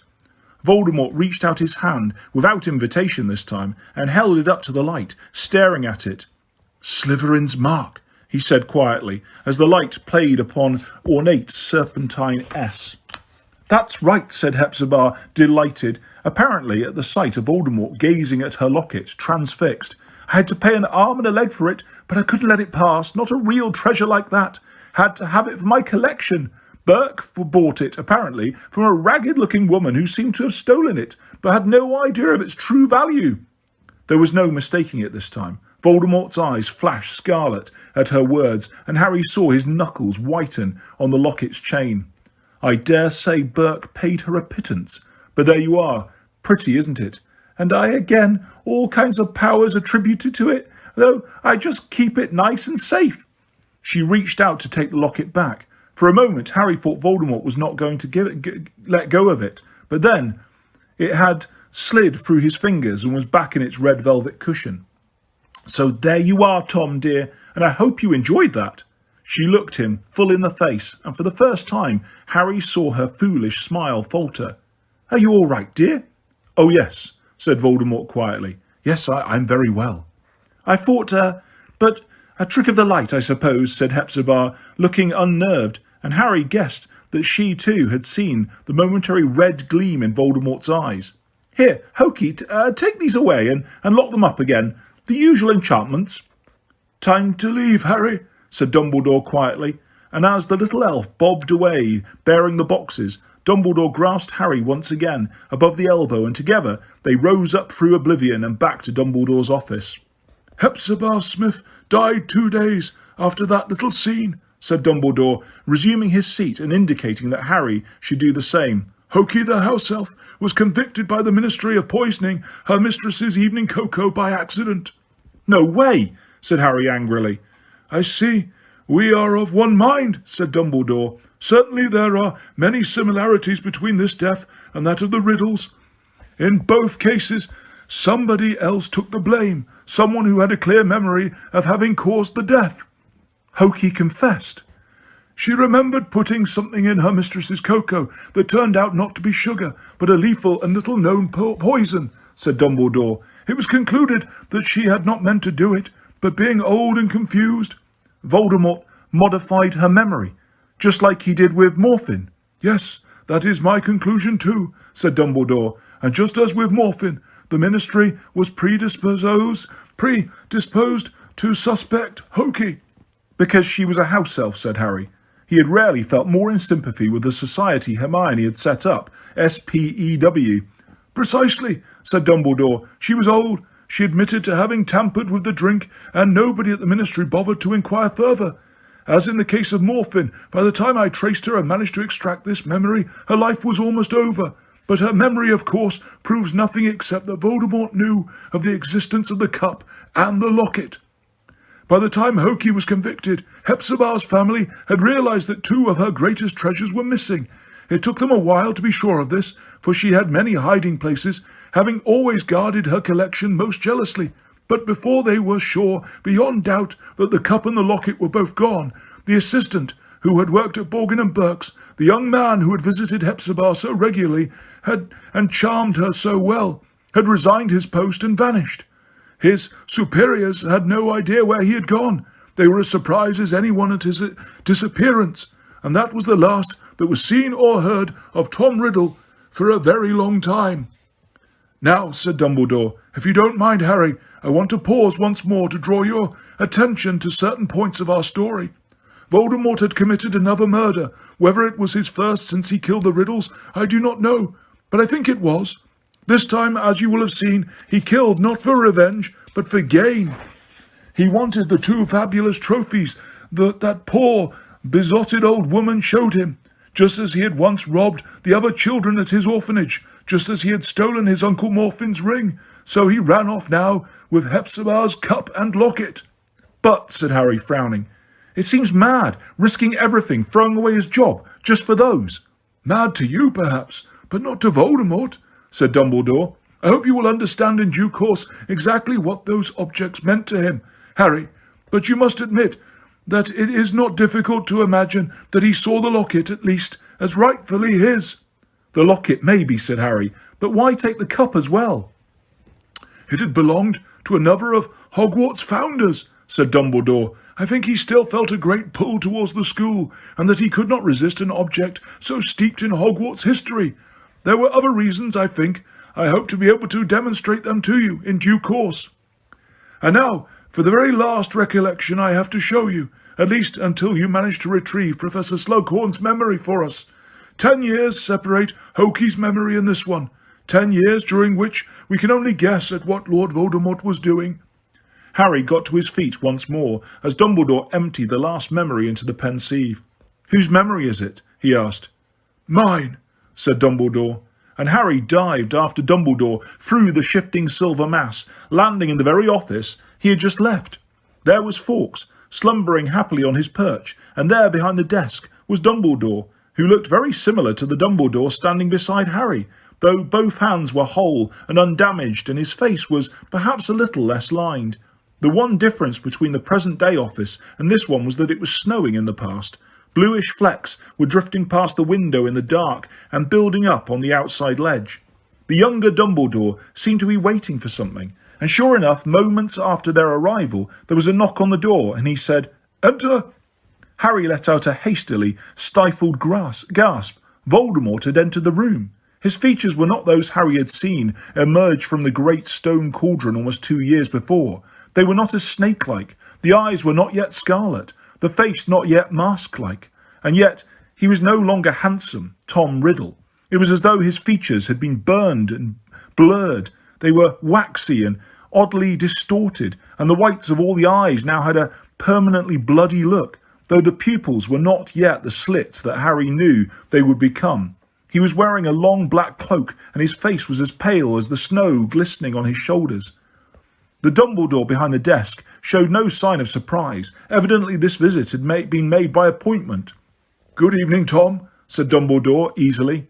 Won't you sit down? Thank you, said Voldemort, and he took the seat to which Dumbledore had gestured, the very seat, by the looks of it, that Harry had just vacated in the present. I heard that you had become headmaster, he said, and his voice was slightly higher and colder than it had been. A worthy choice.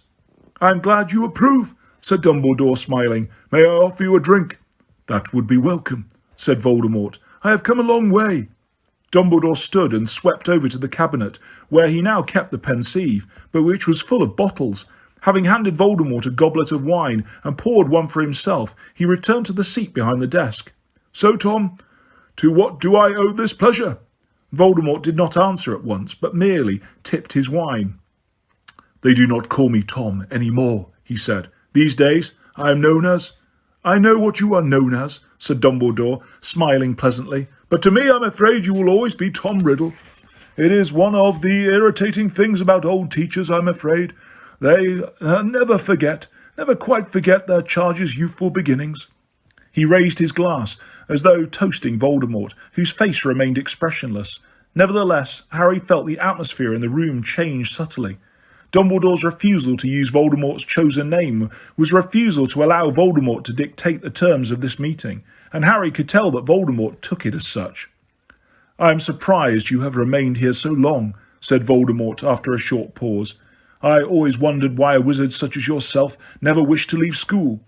"Well," said Dumbledore, still smiling, "to a wizard such as myself, there can be nothing more important than passing on ancient skills, helping hone young minds. If I remember correctly, you once saw the attraction of teaching too." "I see it still," said Voldemort. "I merely wondered why you, who is so often asked for advice by the ministry, and who has twice, I think, been offered the post of minister—" "3 times at the last count, actually," said Dumbledore, "but the ministry never attracted me as a career. Again, something we have in common, I think." Voldemort inclined his head, unsmiling, and took another sip of wine. Dumbledore did not break the silence that stretched between them now, but waited, with a look of pleasant expectancy, for Voldemort to talk first. "I have returned," he said, after a little while, later perhaps than Professor Dippet expected, "but I have returned nevertheless to request again that he once told me I was too young to have. I have come to you to ask that you permit me to return to this castle, to teach. I think you must know that I have seen and done much since I left this place. I could show and tell your students things that they can gain from no other wizard." Dumbledore considered Voldemort over the top of his own goblet for a while before speaking. "Yes, I certainly do know that you have seen and done much since leaving us," he said quietly. "Rumours of your doings have reached your old school, Tom. I should be sorry to believe half of them." Voldemort's expression remained impassive as he said, "Greatness inspires envy. Envy engenders spite. Spite spawns lies. You must know this, Dumbledore." "You call it greatness? What you have been doing, do you?" asked Dumbledore delicately. "Certainly," said Voldemort, and his eyes seemed to burn red. "I have experimented. I have pushed the boundaries of magic further, perhaps, than they have ever been pushed."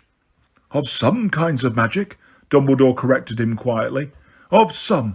Of others you remain, forgive me, woefully ignorant." For the first time Voldemort smiled. It was a taut leer, an evil thing, more threatening than a look of rage. "The old argument," he said softly, "but nothing I have seen in the world has supported your famous pronouncements that love is more powerful than any kind of magic, Dumbledore." "Perhaps you have been looking in the wrong places," suggested Dumbledore. "Well then, what better place to start my fresh researches than here at Hogwarts?" said Voldemort. "Will you let me return? Will you let me share my knowledge with your students? I place myself and my talents at your disposal. I am yours to command." Dumbledore raised his eyebrows. "And what will become of those whom you command? What will happen to those who call themselves, or so rumour has it, the Death Eaters?" Harry could tell that Voldemort had not expected Dumbledore to know this name. He saw Voldemort's eyes flash red again, and the slit-like nostrils flare. "My friends," he said, after a moment's pause, "will carry on without me, I am sure." "I am glad to hear that you consider them friends," said Dumbledore. "I was under the impression that they are more in the order of servants." "You are mistaken," said Voldemort. "Then, if I were to go to the Hog's Head tonight, I would not find a group of them. Not Rosia, Mulciber, Dolohov, awaiting your return. Devoted friends indeed to travel this far with you on a snowy night merely to wish you luck as you attempted to secure a teaching post." There can be no doubt that Dumbledore's detailed knowledge of those with whom he was travelling was even less welcome to Voldemort. However, he rallied almost at once. "You are omniscient, as ever, Dumbledore." "Oh no, merely friendly with the local barman," said Dumbledore lightly. "Now, Tom." Dumbledore set down his empty glass and drew himself up in his seat, the tips of his fingers together in a very charismatic gesture. "Let us speak openly. Why have you come here tonight, surrounded by henchmen, to request a job we both know you do not want?" Voldemort looked coldly surprised. "A job I do not want? On the contrary, Dumbledore, I want it very much." "Oh, you want to come back to Hogwarts, but you do not want to teach any more than you wanted to when you were 18. What is it you're after, Tom? Why not try an open request for once?" Voldemort sneered. "If you do not want to give me a job—" "Of course I don't," said Dumbledore, "and I don't think for a moment you expected me to. Nevertheless, you came here, you asked, you must have had a purpose." Voldemort stood up. He looked less like Tom Riddle than ever, his features thick with rage. "This is your final word?" "It is," said Dumbledore, also standing. Then we have nothing more to say to each other. No, nothing, said Dumbledore, and a great sadness filled his face. The time is long gone when I could frighten you with a burning wardrobe and force you to take repayment for your crimes. But I wish I could, Tom. I wish I could. For a second, Harry was on the verge of shouting a pointless warning. He was sure that Voldemort's hand had twitched towards his pocket and his wand. But then the moment had passed. Voldemort had turned away. The door was closing and he was gone. Harry felt Dumbledore's hand close over his arm again, and moments later they were standing together on almost the same spot. But there was now no snow building on the window ledge, and Dumbledore's hand was blackened and dead-looking once more. "Why?" said Harry at once, looking up into Dumbledore's face. "Why did he come back? Did you ever find out?" "I have ideas," said Dumbledore, "but no more than that." "What ideas, sir?"